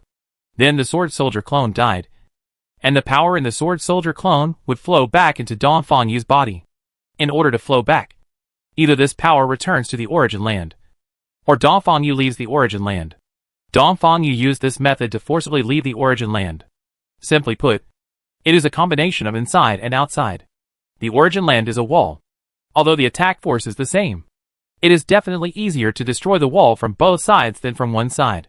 Now, if Dongfang Yu returns to the origin land, he will naturally lose the opportunity to leave again, because there is no sword soldier clone in the outside world. And Dongfang Yu can't use the power flow back to break through the origin land again. Of course, if it is just like this, it is not bad for Dongfang Yu. It is nothing more than a loss of some strength. But at least, he is away from the origin land. However, to deal with Ming Hai, this sword is indispensable, because it also contains the world will. Asshole. Dongfang Yu gritted his teeth. Take out the sword. Kill me. Yisha challenged. Kill me. I'll see who you can find to get the sword back. As far as I know. Now accept me. It seems that no one can enter the origin land. You? Dongfang Yu pointed at Yisha, then clenched his fist, and cracked his knuckles. Dongfang Yu pointed at Yisha for a long time without saying anything. Yisha's move was quite decisive, directly pinching Dongfang Yu's soft spot. Taking a deep breath, Dongfang Yu's face suddenly became ferocious. Even if there is only one sword, it is enough. Dongfang Yu's sudden attack was extremely abrupt and without any signs. The three swords of the world. One sword cuts all the rivers. Yisha also used the three swords of the world. But the same sword moves, in Yisha's hands, and in Dongfang Yu's hands, have completely different powers.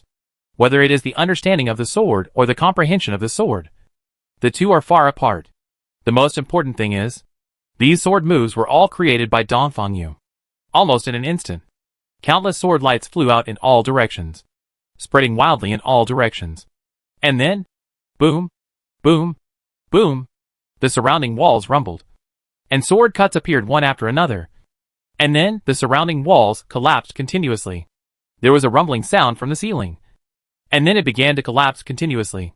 With one blow, Dongfang Yu shattered the hall.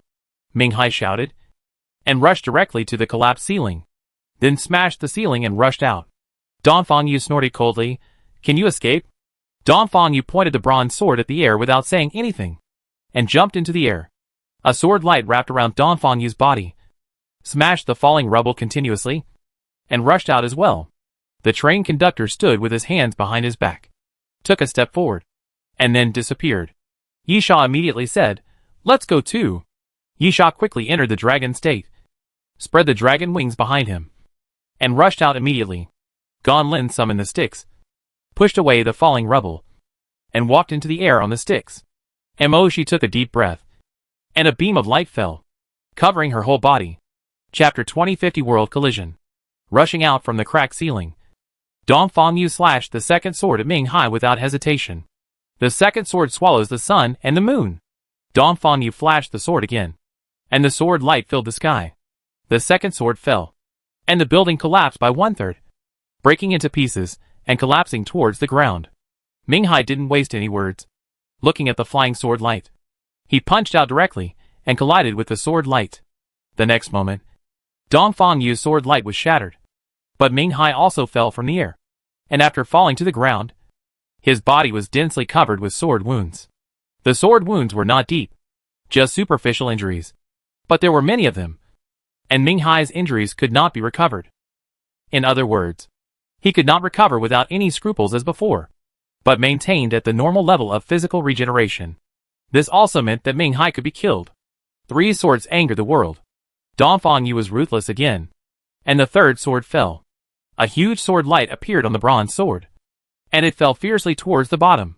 Ming Hai looked indifferent, and suddenly took a step forward and raised his hands. This was a posture of catching a blade with bare hands. But Ming Hai really took it. With a snap, Ming Hai closed his hands and caught the sword light, and then twisted his hands vigorously. Boom! The sword light shattered instantly, exploded in all directions, and fell to the ground. Dongfang Yu took a few steps back, his face pale. But at this moment, bang! Ming Hai suddenly felt as if his chest was hit hard, and he kept backing away while holding his chest. The train conductor came with his hands behind his back. Ming Hai stared at the train conductor with wide eyes. You also have the world will. The train conductor laughed. This question is a bit childish. Ming Hai suddenly realized and understood immediately. Since the train conductor was a former monitor, it is natural that he must have the world will. But I don't know what means he used to not only survive, but also retain the world will. Train conductor, I have answered your question. Now it's your turn to answer mine. Where is Apostle Zero? What if you find Apostle Zero? Ming Hai, the end of the world is irreversible now. Train conductor, of course I know this. Destruction and rebirth. I used to be a monitor. I know what the result will be. Now destruction is unstoppable. What's important is rebirth. Ming Hai, I see. If you don't kill Apostle Zero and the final apostle, you can't build a new civilization by your own will. Yes. Conductor, I always thought that this apostle here is Zero. Because I have confirmed that the initial zombie virus was made from the cells in this apostle's body. But strangely it is not the case. Can you give me an answer? Ming Hai, sorry. I regret it. Conductor, it doesn't matter. Look for it slowly. You will find it eventually. Kill you first so that the world can no longer interfere with the direction of the end of the world. The conductor raised his hand while speaking. Ming Hai took the initiative and punched the conductor. The conductor put one hand behind his back, then raised his arm and punched. The action was exactly the same as Ming Hai. Bang! Between the two people, a circle of air waves suddenly spread out in all directions, constantly forming impacts in all directions. With the two people as the center, the ground continued to crack. Within a radius of 1 kilometer, the ground suddenly collapsed downwards. The surrounding forest was like a typhoon passing through. The trees kept breaking and falling, and it became a mess. Train conductor, why bother struggling? Since we dare to attack, it means we are confident that we can kill you. Ming Hai, then let's give it a try. The train conductor smiled, then be direct. One strike will decide the outcome. The train conductor raised his hand, took off his hat, threw it aside, and then, boom! The ground under the train conductor continued to shatter, and the train conductor's momentum began to rise steadily, suddenly becoming extremely terrifying. Ming Hai took a deep breath, and his aura began to rise. Unlike the train conductor's destruction, the ground under Ming Hai's feet was constantly cut, and then turned into pieces of cubes, which kept floating up from the ground and surrounded Ming Hai's body. The train conductor was violent. Ming Hai was restrained. At this moment, the two world wills collided crazily. Then, boom! When the two world wills were entangled with each other, the world seemed to be destroyed at this moment. The sky, which was originally quite clear, suddenly became dark at this moment. Thick clouds appeared in the sky, pressing down very low, as if the whole sky would collapse at any time. The earth began to tremble, and the earthquake swept across the entire island. The ground kept surging, and huge rocks were turned up one by one, blowing away everything on the ground. Boom! A sea cliff made a loud noise near the island, and then the sea cliff began to collapse and shatter. Huge rocks kept falling into the sea, raising columns of water. Looking forward along the cliff, a thundercloud covered the sea surface, and suddenly, boom! A huge thunderbolt fell from the sky, like an angry dragon, hitting the sea surface fiercely. On the sea surface, the seawater continued to rise, and rise again. A huge tsunami hit, and hundreds of meters high waves began to push around and continue to impact. In the city, heavy rain suddenly came, constantly hitting the ground. And in the thunder, the already dilapidated buildings began to collapse. The thunder struck a car on the street, and then with a roar, the car began to burn. On the street, the zombies moved slowly, and suddenly looked up at the rain falling from the sky, and white smoke began to rise from their bodies. The rain was extremely corrosive acid rain. This was the battle between Ming Hai and the train conductor. Although the two were just looking at each other, the battle had already begun. It was a battle like the end of the world coming again. And the whole world was pulled into this battle at this moment, because this is a battle from this world. However, Ming Hai and the train conductor seemed to have forgotten one person. Before, that person stood under the sky and drew his sword, breaking a hole in the eternal night. Now, that person stood above the sky and drew his sword, and the sword broke through the clouds in the sky and fell towards the earth. Donfan Yu drew his sword, a sword that cuts through the sky and destroys the earth. The clouds in the sky formed a vortex, and a huge gap appeared in the center. Then Donfan Yu's sword fell from the sky. This is a sword from the sky. The real, heavenly sword. Chapter 2051 Lady Boss. Yisha stretched out his hand to cover the front of his body. Just in front of him, as if a sandstorm swept through, A large amount of sand and dust was madly pushed around. The ground under his feet had a clear sense of vibration, constantly shaking violently. If you look down at the ground from the air, you will find that the surroundings of White Whale Island have begun to collapse and fall into the sea. I don't know how long it took, but the flying sand and dust gradually dispersed. Ming Hai and the train conductor stood 10 meters apart, and Dong Fanyu stood on the other side, holding a sword in one hand, and the three formed a triangle. Puff! Ming Hai suddenly opened his mouth, spurted out a large mouthful of blood, and then knelt on one knee. The conductor's body was shaky, but he took a few steps back and finally stabilized his body. The conductor looked at Ming Hai. You lost. Ming Hai remained silent. But at this moment, the sword light suddenly flashed. A burst of sword sound first appeared suddenly, and the conductor immediately looked sideways, and then saw Dong Fanyu suddenly draw his sword and slashed in his direction. The sword light burst out from the bronze sword and fell towards the conductor. Puff! One of the conductor's arms flew into the air, and blood gushed out crazily. After the sword light cut off the conductor's arm, it did not stop and cut the conductor's waist again, almost cutting the conductor's waist in half. Blood gushed out crazily as if it was free. The situation suddenly changed. Dong Fanyu laughed and looked at the conductor. You didn't win either. I am the winner. The conductor coughed lightly, covered his mouth with his hand, and blood flowed out from between his fingers. The conductor looked at Dong Fanyu and coughed dryly. It seems that you want more than just to go home. Dong Fanyu said fiercely, if both of you die, I will destroy this sword, and the world will no longer exist. I am the strongest in this world, and I have the final say in everything. The conductor was silent, and then looked at Yisha. You are right. As long as you are a human, you will definitely have selfish desires. Maybe it is really better to let the world will control everything, which is more fair and just. Dong Fanyu, it's too late to talk about this now. You two should go with peace of mind. Yisha sighed, walked forward, and stood in front of the train conductor. Dong Fanyu raised his head. You want to fight me? Aren't you afraid of death? Yisha lowered his head and slowly pulled out the sword from Luo Nanjiang. I have to try it. Dong Fanyu, then go to hell. The moment Dong Fanyu finished speaking, he suddenly raised his hand and slashed down in the direction of Yisha. The silver sword light suddenly appeared, soaring to more than 10 meters, and came from the air, pointing directly at Yisha. Yisha took a deep breath, held the sword across Nanjiang, and was about to meet it. But at this moment, puff!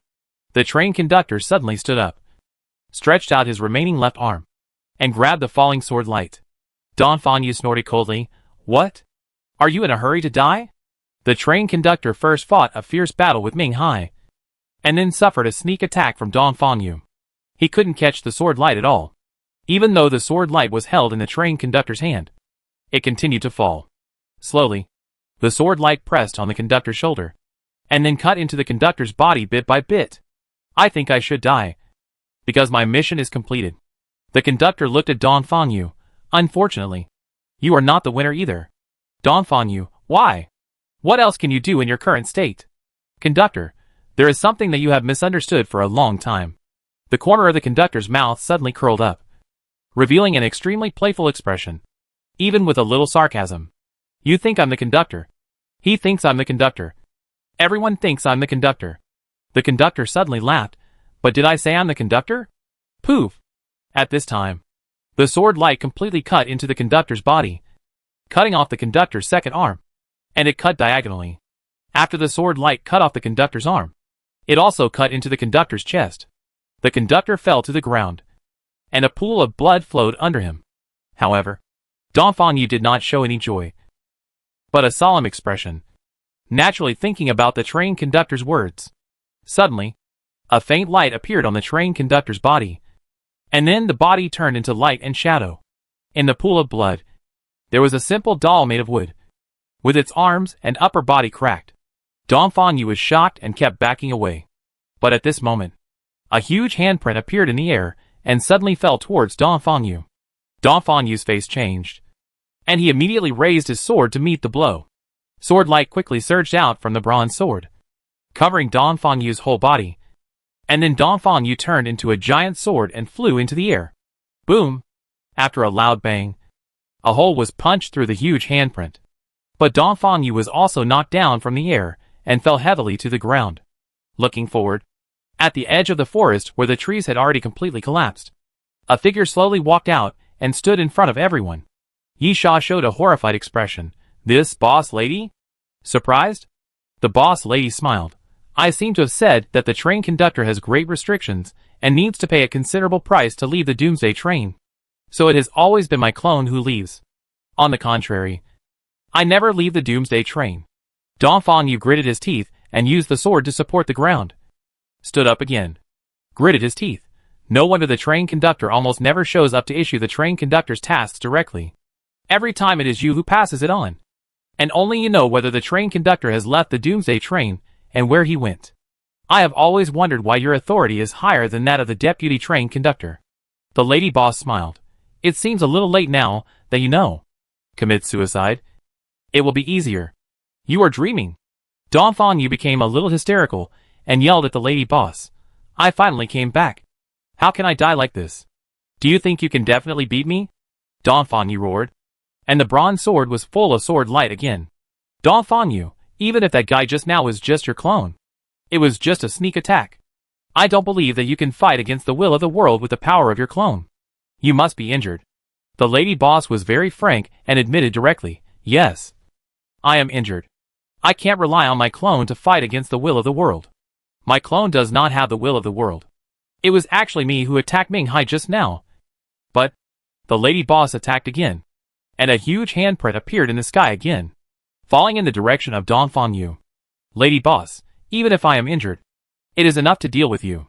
Chapter 2052. One sword determines the victory. Boom! The huge palm print collided with the sword light again, and Dongfang Yu was blown down again and fell heavily to the ground. Dongfang Yu felt a huge shock all over his body, and his internal organs were trembling. But he still hurriedly got up. Dongfang Yu knew very well that the consequences of not getting up would be death. Sure enough, as soon as Dongfang Yu got up, the proprietress floated over like a ghost and appeared in front of Dongfang Yu. Bang! The proprietress raised her hand and slapped Dongfang Yu's chest. But at this moment, the boss lady suddenly turned pale, and blood suddenly flowed from the corner of her mouth. Dongfang Yu drew his sword without hesitation, stabbed the boss lady in the lower abdomen, and pierced through the boss lady's body. The next moment, the two of them retreated. Dongfang Yu gritted his teeth. It seems that your injuries are not light. Not bad. The boss lady looked at the wound in her abdomen and still said the same thing. Killing you is enough. It seems that the boss lady's injuries are much more serious. And the wound was pierced by Dongfang Yu's sword. But only Dongfang Yu knew that he was obviously more seriously injured. There was no place in his body that didn't hurt. He endured the tightness in his chest and didn't spit out a mouthful of blood. On the contrary, if he had not been injured in the fight with Ming Hai, the boss lady would not have let Dongfang Yu hit that sword. Dongfang Yu took a deep breath. Be more direct. One sword will determine the outcome. The boss lady joked, because you can only use one more sword. Right? Dongfang Yu's face was gloomy, and it was obvious that the boss lady was right. Of course, it was not completely right, but it was almost right. A sword must be more than one sword. But Dongfang Yu knew very well that if the power was not enough, it would not be able to cause harm to the boss lady, and it would be useless to use more swords in order to cause effective damage to the boss lady, or even fatal damage. Dongfang Yu could only use one sword, because, in his state, after one sword, he would no longer have the strength to fight again. Life or death. It all depends on this sword. However, the boss lady saw through his intentions. At this moment, the boss lady suddenly said, "It's up to you. After one sword, the winner will be decided." Dongfang Yu looked at the boss lady with some surprise. She actually agreed to decide the winner with one sword? Why? As long as it drags on, the boss lady should win. Or is the boss lady's injury actually more serious than expected? The battle with Ming Hai was also a heavy blow to the boss lady? She only has the strength to strike one more blow? Dongfang Yu was thinking about this, but he quickly agreed. Okay. Dongfang Yu didn't think about the reason why the boss lady agreed, but he figured out a very important point. That is, his choice. If he kept his strength to fight, he would definitely lose. A sword will decide the outcome, and he still has a chance of survival. Buzz! Dongfang Yu held the bronze sword horizontally, and the bronze sword kept trembling.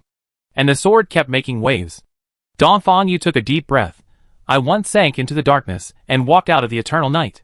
At that time, I stabbed a sword towards the sky and cut off a world will. That sword was a sword that touched the sky. Now, with the world will in the sword, what I stabbed is not a sword that touches the sky, but a sword from above the sky. A sword that represents this world. Boom! Dongfang Yu suddenly swung a sword to the side, and the ground made a rumbling sound. And a sword-cutting crack hundreds of meters long appeared. The next moment, Dongfang Yu raised the sword. This sword is called Sanqiong. Dongfang Yu said as he slashed a sword into the air. The wind moved. The clouds moved. The sword swept out, and it startled the wind and clouds. The wind in the sky became erratic. The clouds moved, and then a sword slowly formed between the clouds. Dongfang Yu's sword can change the sky with one strike. The lady boss suddenly laughed. And then, Dongfang Yu was stunned. Everything around him began to change. The spring breeze blew, and everything was born. Around the messy forest, tiny buds suddenly broke through the ground, slowly grew, and grass leaves suddenly spread everywhere. On the other side, the temperature around the ruined building suddenly rose, and the sun was shining brightly in the sky, shining directly on the earth. And it seemed that there was a burnt smell everywhere. Dongfang Yu felt frightened, especially when he felt a slight chill around him. Because the autumn rain came. Everything was quiet, and the sky was suddenly filled with raindrops. The proprietress opened her arms to both sides, and then frost and snow appeared in the sky, falling to the ground. Soon, the proprietress was covered with ice and snow, and the ground was covered with ice and snow. The 4 seasons of spring, summer, autumn and winter appeared at the same time. Dongfang Yu knew that he had lost. He had already lost before his sword fell from the sky. Spring, summer, autumn and winter. The change of the 4 seasons also represents the change of the world. The lady boss actually still has the energy to use the world will. Although it is not as direct as the previous battle with Ming Hai. It only affects this island, which is already terrifying enough. There is no chance of winning. No chance of winning at all. Ah! Dongfang Yu roared unwillingly, waving the bronze sword vigorously, waving it randomly, as if venting. Dongfang Yu's hair was messy, making him look even crazier. It's all your fault. Dongfang Yu roared at Yisha, give me back my sword. I can win, as long as you give me back my sword. It's all your fault. As Dongfang Yu spoke, the sky sword in the sky fell down, not towards the boss lady, but towards Yisha. Yisha looked at the ground silently, then sighed, and then looked at Dongfang Yu. Your heart is in turmoil. As Yisha spoke, he raised his sword to the sky, the sword of wind and rain of other mountains. Yisha raised his head. The snow flies south. The strong wind blows north. Among thousands of troops, a sword breaks the spring and autumn period. The sword fell on the southern border. A sword light rushed straight into the sky, and then collided fiercely with Dongfang Yu's sword. And then the clouds gathered in the sky were suddenly shattered, turning into countless broken clouds, and scattered in all directions. Yisha looked at Dongfang Yu. You can't even kill me now. Dongfang Yu had already admitted that he couldn't win before he drew his sword. So, he lost the will to fight. So, that mighty sword, that sword that towered above the sky, that sword that should have been extremely powerful, suddenly became nothing. Dongfang Yu, indeed lost. The boss lady, die. Die quietly. Die. As the boss lady's voice fell, the 4 seasons of spring, summer, autumn and winter around her suddenly disappeared. Dongfang Yu stood there. His eyes became dull. And suddenly, 2 lines of blood and tears flowed from the corners of Dongfang Yu's eyes. I won't accept it. Dongfang Yu roared. I won't accept it. The next moment, the bronze sword in Dongfang Yu's hand fell down. Dongfang Yu stood there, completely dead. Chapter 2053. It's not over yet. Dongfang Yu died. At least he died with dignity. And his last bit of pride would not allow Dongfang Yu to fall. But the boss lady fell down. After Dongfang Yu died, the boss lady kept retreating, and then sat down next to a fallen tree. It was obvious that the boss lady was also at the end of her strength. Yisha sighed, and said to Gonlin and Emoshi, let's go. The boss lady said, you won't kill me? Yisha smiled, it's strange. I'm embarrassed to do it. The boss lady smiled, Why be so perfunctory? When my injury heals? You can't kill me anymore. Yi Sha came to the boss lady and squatted down. You know what? I'm very disappointed. Very disappointed. The boss lady was curious. What are you disappointed about? Yi Sha, is the train conductor a good person? Or a bad person? Is the Doomsday train hope? Or despair? Is the apostle right? Or wrong? I have thought about these questions countless times. I have thought that at least one party can end this era. End this damned Doomsday. But what is the result? The apostles live in their own fantasy. Rather than saying that they have faith, it is better to say that they are unwilling to destroy everything they once had. Dongfang Yu is also very powerful. He has set up a big plan, boarded the Doomsday train, and got Noah's apostle. Unfortunately, he is just an ambitious man. The boss lady laughed. What about me? You? You are daydreaming. Yi Sha, I don't deny that your original intention may be good. But I just said that people who don't want to be manipulated by the will of the world, how can they be willing to be manipulated by you? And the most important point is also the most important point you overlooked. Boss lady, what is it? Yi Sha, what about the people in the end of the world? You should know that there are still many people alive in the end of the world. Maybe there are not many people. Tens of thousands? Or hundreds of thousands? At most hundreds of thousands. In my hometown of China, the population of a city is calculated in millions. Such a small number of people is really not worth mentioning. But, after all, they are still alive. You want to build a new civilization.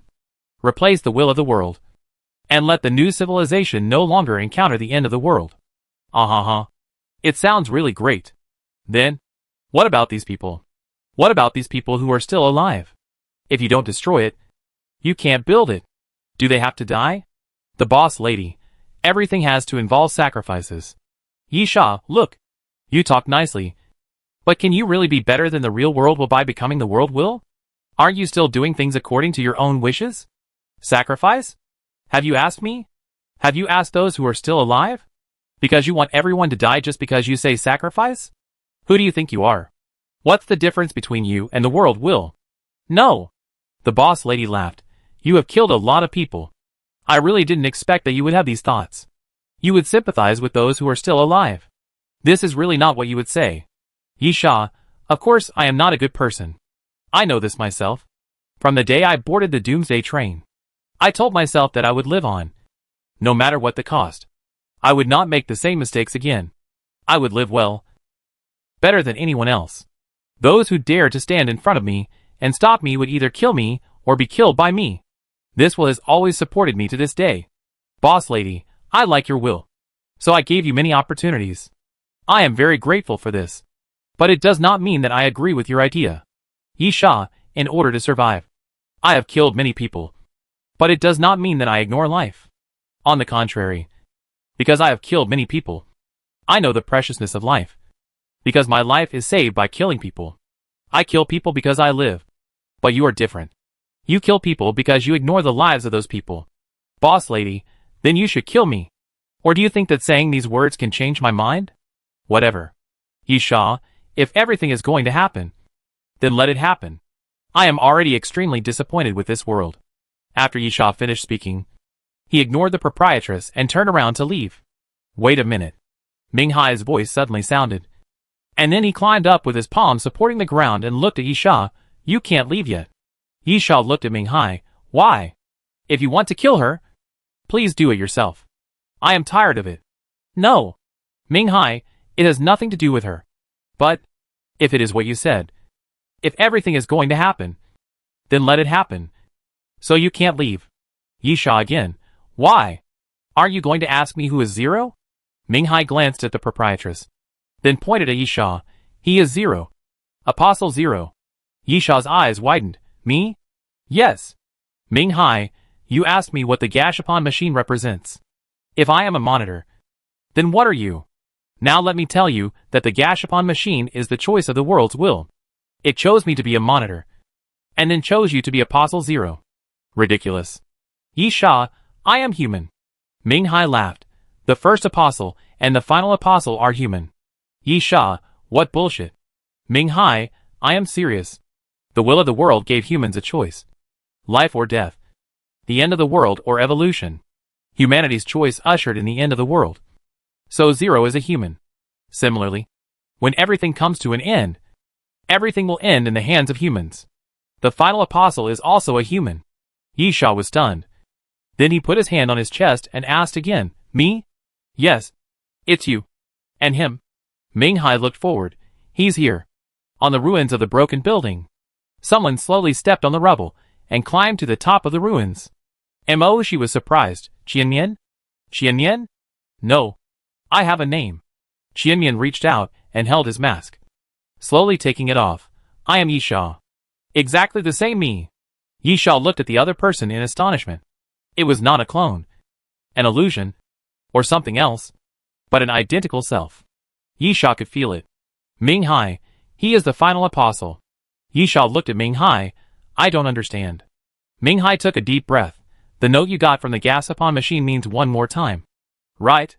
Ming Hai knew that Yisha had seen the Gasapon machine and got a note from the Gasapon.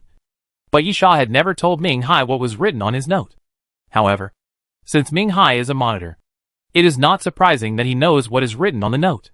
"Ming Hai, what do you think the meaning of one more time is?" Chapter 2054. Everything is coming to an end. Ming Hai did not keep the secret.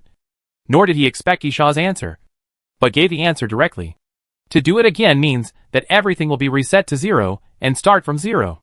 If I am the monitor chosen by the world's will and represent the world's will, then you are the human chosen by the world's will and represent the human. Ming Hai grinned. "Why do you think you can absorb so much apostle power?" "Of course, the ability to absorb comes from apostle number 1. But your body must be able to accommodate it." "Apostle number 1? Yisha raised his hand, and black liquid emerged. "Yisha, this guy?" Ming Hai, "Yeah. I'm also wondering. It's okay that you killed other apostles, but number 1 is in your body. There is a living apostle in your body. And you don't know about number 0? "Yisha, I didn't even know it was an apostle." "Fatal, because you didn't ask." Yisha was speechless. Such a real answer. Gonlin explained. "This is the apostle embryo that Malfarian found at the beginning. As for how it got into your body, I don't know." Ming Hai looked at the other Yisha. "As for him, he is you. You control the law of time. So you should know that it is impossible to have 2 of you in one timeline. But you are back. So what about him? You did not replace him. But 2 of you appeared in one timeline. If you symbolize the starting point, he symbolizes the end point. So he is the final apostle." Ming Hai covered his chest and came between the 2 Yisha. "Ming Hai, now is the final decision. The final decision from mankind. This is also my last mission. To witness your choice in battle. For the 2 of you, 2 selves are not allowed to appear at the same time. For mankind, your existence also means different meanings. If you, who symbolize the starting point, survive, the will of the world will not interfere with the direction of the end of the world. Everything of mankind will return to the starting point. Whether we can survive the end of the world and rebuild human civilization depends on mankind itself. On the contrary, if you, who symbolize the end, survive, it means that mankind has lost hope. The end of the world will end, and the living humans will inevitably become extinct. As the spark of human civilization, he will enter the origin, and then a new civilization will appear, replace, and develop." Yisha was silent for a moment, then looked up at himself standing on the top of the ruins. "It's really hard to get used to calling yourself by your own name." Yisha on the ruins put on a mask. "If you're not used to it, you can continue to call me Qianmian." "Yisha, okay. What do you think?" "Qianmian, of course it's your death. The end of the world.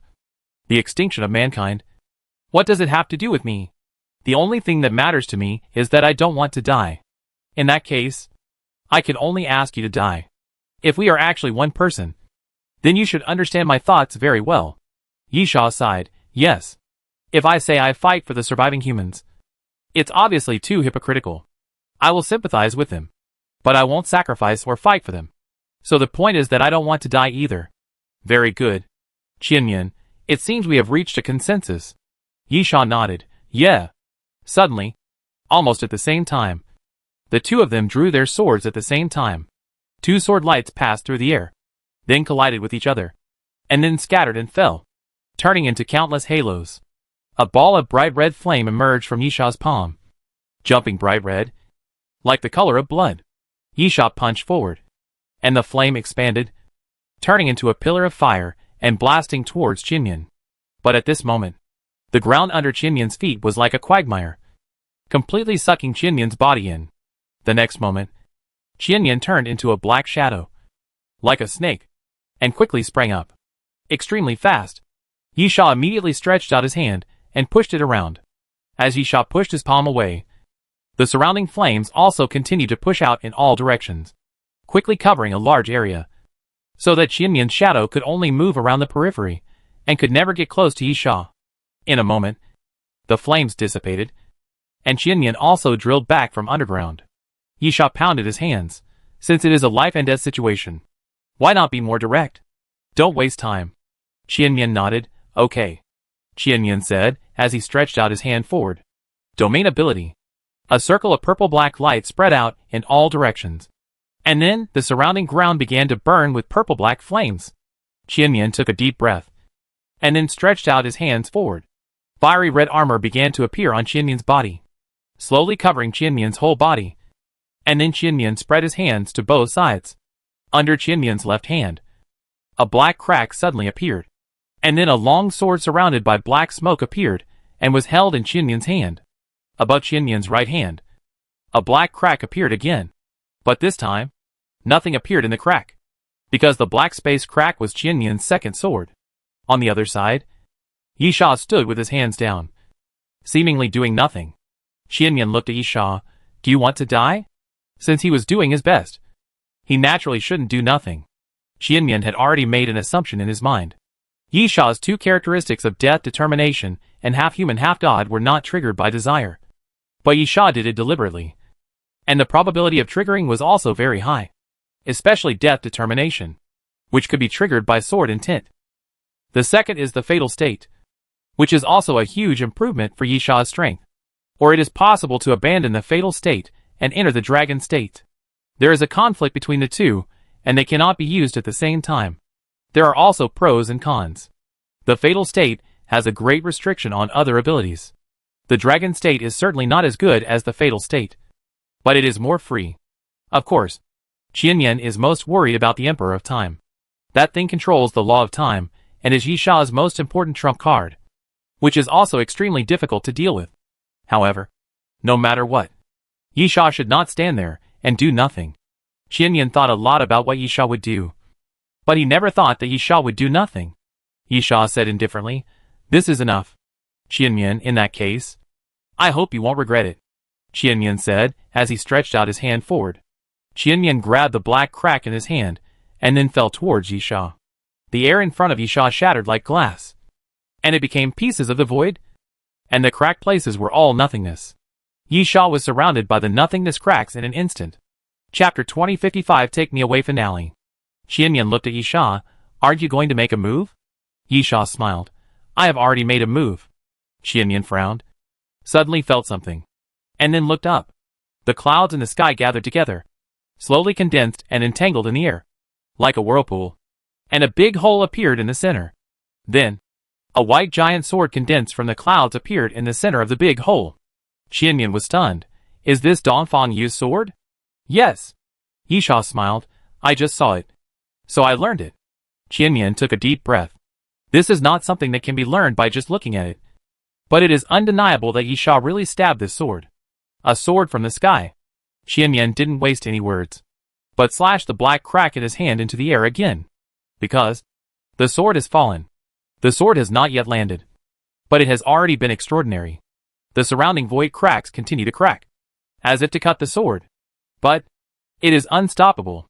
Suddenly, crack! The ground beneath their feet suddenly made a crisp sound, and a huge crack appeared on the ground. Then, the ground shattered and cracked, and countless dense cracks appeared like a spider web. At first, it was just cracked, and gradually, huge stones began to turn up, one by one, and in the blink of an eye, a huge deep pit was formed. Wind and rain. The rain poured down from the sky. The sword moves. The wind moves. The clouds move. And the rain moves. The rain keeps falling. Falling on the two people. Qinyan roared angrily. And then the sword with black smoke was also lifted up by him and flew into the air. Unfortunately, It is even more unbearable. Wind and rain from all directions. Yisha opened his arms, feeling the wind and clouds around him. A large rain curtain appeared in the air, colliding with the smoke sword, and directly knocking the smoke sword down from the air. The rain cover fell on Qianmian's body, making a continuous sound of metal collision. Ding dong dong. But the armor on Qianmian's body was obviously not an ordinary thing, and it actually withstood the impact of the rain. Yisha stood with his hands behind his back, looking at Qianmian. My sword is coming. The big sword condensed from the clouds in the air had completely penetrated the clouds, and then fell downwards at a very fast speed. The raging rain gathered together and rushed towards the sword, quickly merging with the giant sword, making the giant sword appear more powerful. This sword has already broken the sky. This is a sword that breaks the sky. Yisha looked up, and a trace of relief inexplicably appeared on his face. He had already stabbed the sword out, and stabbed it out with all his strength. Everything else was no longer something he could control. Yisha had done everything he could, so he was naturally relaxed and relieved. Yisha could watch quietly at this moment, watching the sword fall, waiting for the result. Clang!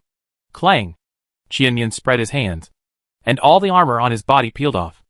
At the same time, the black cracks and the black smoke sword disappeared at this moment.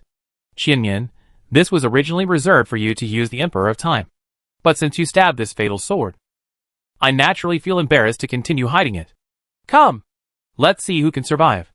Qianmian was holding a Rubik's Cube in his hand. After he put his hands together, the Rubik's Cube floated in front of Qianmian's palm. Space dislocation. Yisha raised his eyebrows. It turned out to be a prop of the space law. At the same time, black lines suddenly appeared in the sky. Very neat. As if they were measured and drawn with a ruler. The surrounding space was cut into squares one by one, and the surrounding space was completely distorted and dislocated. The next moment, the sword fell, almost at the moment of entering that space. The huge sword began to tear and shatter, and countless gaps appeared on the sword. Every crack in the space was like an extremely sharp knife. Anything that entered it would be cut into pieces. However, the sword that Yisha thrust out was too huge. Even though it became extremely broken, the sword always maintained its shape, and it continued to fall downwards with a heavy sense of oppression. Qianmian's face hidden under the mask twisted, looking painful and ferocious, watching the sword above his head breaking and falling. Ah! Suddenly, Qianmian roared. Above Qianmian's head, a huge black crack appeared, and it kept splitting open, like a giant mouth, swallowing the sword. As the sword pierced in, the black crack kept sinking, and then a black vortex appeared, sucking the sword in. Yisha's sword became smaller and smaller, but the sunken vortex became larger and larger, until the sword disappeared, and the space in front of Qianmian seemed to be pierced through by a hole. The surroundings fell into a dead silence. Without a single sound, the wind and rain gradually stopped. The clouds stopped moving, the rain stopped falling, and the wind stopped blowing. Everything seemed to be still at this moment. Hey! Hey! After a moment, Qianmian suddenly laughed, looking at Yisha with a hint of excitement. I won! But, in the next moment, puff! Puff! Puff! Qianmian's body was constantly cracked, and blood kept gushing out. In the blink of an eye, Qianmian was dyed into a bloody man. Crack! The mask suddenly cracked, split into two halves and fell to the ground, revealing Yisha's face. Qianmian's eyes widened. Impossible. I took it. Yisha spread his hands. I have another sword hidden in that sword. Qianmian, no. The surrounding space is controlled by me, and I can sense everything in this space. How did you do it? How could you do it? Yisha took out the Emperor of Time, because I hid it in the future. This is my trump card. 10 o'clock, time travel can be used to change the future. The time that can be changed in the future cannot exceed 15 minutes. Each time the future is changed, there must be an interval of 72 hours from the next use. Yisha, half a minute ago, I came to this moment, and I hid another sword in that sword, because it was a sword half a minute ago. You can't sense it. Qianmian slowly lowered his head. Yisha put the Emperor of Time back in his pocket and laughed at himself. It doesn't feel good to kill yourself. Be careful. At this time, Gan Lin suddenly shouted in a low voice, and his figure fluttered, and suddenly came to Yisha. Puff! In front of Yisha, a black space crack appeared again. The next moment, Gon Lin's face turned pale, and he fell directly to the ground.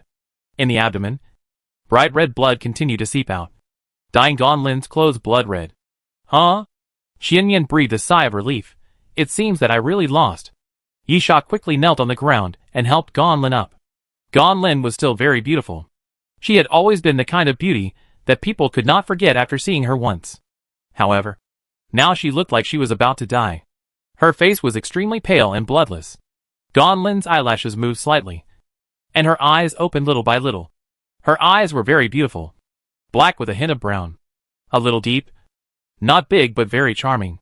Gon Lin struggled for a while, but was supported by Yisha. Don't move. Gon Lin, it's over. Yisha, yes. That was his last shot. It's finally over. This time, Gon Lin didn't use a question. She slowly raised her hand and put her palm on Yisha's face. Take me away. Yisha nodded without hesitation. Okay. Yisha picked Gon Lin up horizontally and walked away, without any nostalgia for what was behind him. It's really time to end. She sighed, then looked at Ming Hai and the proprietress. You too. I hope I will never see you again. Goodbye. No. Never see you again. 3 months later. In a small town. Don't rush. Don't rush. Yisha smiled and waved his hand, signaling the people in front to line up. If anyone keeps pushing, there will be no food. While Yisha was talking, he cut a roasted giant animal leg that was half a person's height into pieces, and then put them into the food bowl. Thank you. Thank you. The middle-aged woman looked grateful, and then patted the child next to her on the head. Hurry up and thank Uncle Yi. Thank you. Uncle Yi. Yes. Brother. Yisha smiled and waved. Go ahead. The people behind are still queuing up. This is a survivor human camp, with a good scale. About 2,000 to 3,000 people. And it is developing well. Yisha kept cutting meat, roasting meat, and then distributing the meat to everyone. This is Yisha's daily work. Hunting ancient species, processing them, and distributing the meat to everyone. I don't know how long it took, but there was finally no team in front of Yisha. And of course, no meat. Yisha sat aside and lit a cigarette, looking at the ruins in front of him. The collapsed high-rise buildings, the cracked ground. This was once a town famous for tourism. But now, there is nothing here. Gon Lin came to Yisha's side without knowing when, and reached out to wipe the sweat on Yisha's forehead. Gon Lin sat beside Yisha. All this, after all, cannot be stopped. Yisha exhaled smoke. We did not succeed. But it does not mean that no one can succeed. The value of human existence is evolution. As long as we do not perish, one day, we will be able to break the shackles and break the rules. At least the end of everything means the beginning of everything. Gon Lin laughed, but quickly retracted his expression. However, how long can everyone's will last? Especially when destruction will eventually come. How many people can make up their minds to rebuild everything? Yisha, no. I think there is still hope. She contacted me a few days ago. She went to the south and met a woman named Yi. I also know that woman. She couldn't leave the origin, but she left. Gon Lin, what do you mean? Yisha, I don't know how Yi left, but the important thing is that she left, and she must have used some method. The train conductor once said that nothing is omnipotent. Even the will of the world is not impeccable. So as long as you work hard, there will be hope. Gon Lin, I didn't ask that. Yisha was puzzled. Ah? Gon Lin, is the woman named Yi beautiful? I always feel that there seems to be a story inside. Uh-huh. Yisha laughed and quickly turned his head to look up at the sky. Today's weather is very good. It is rare to have such good weather in the end times.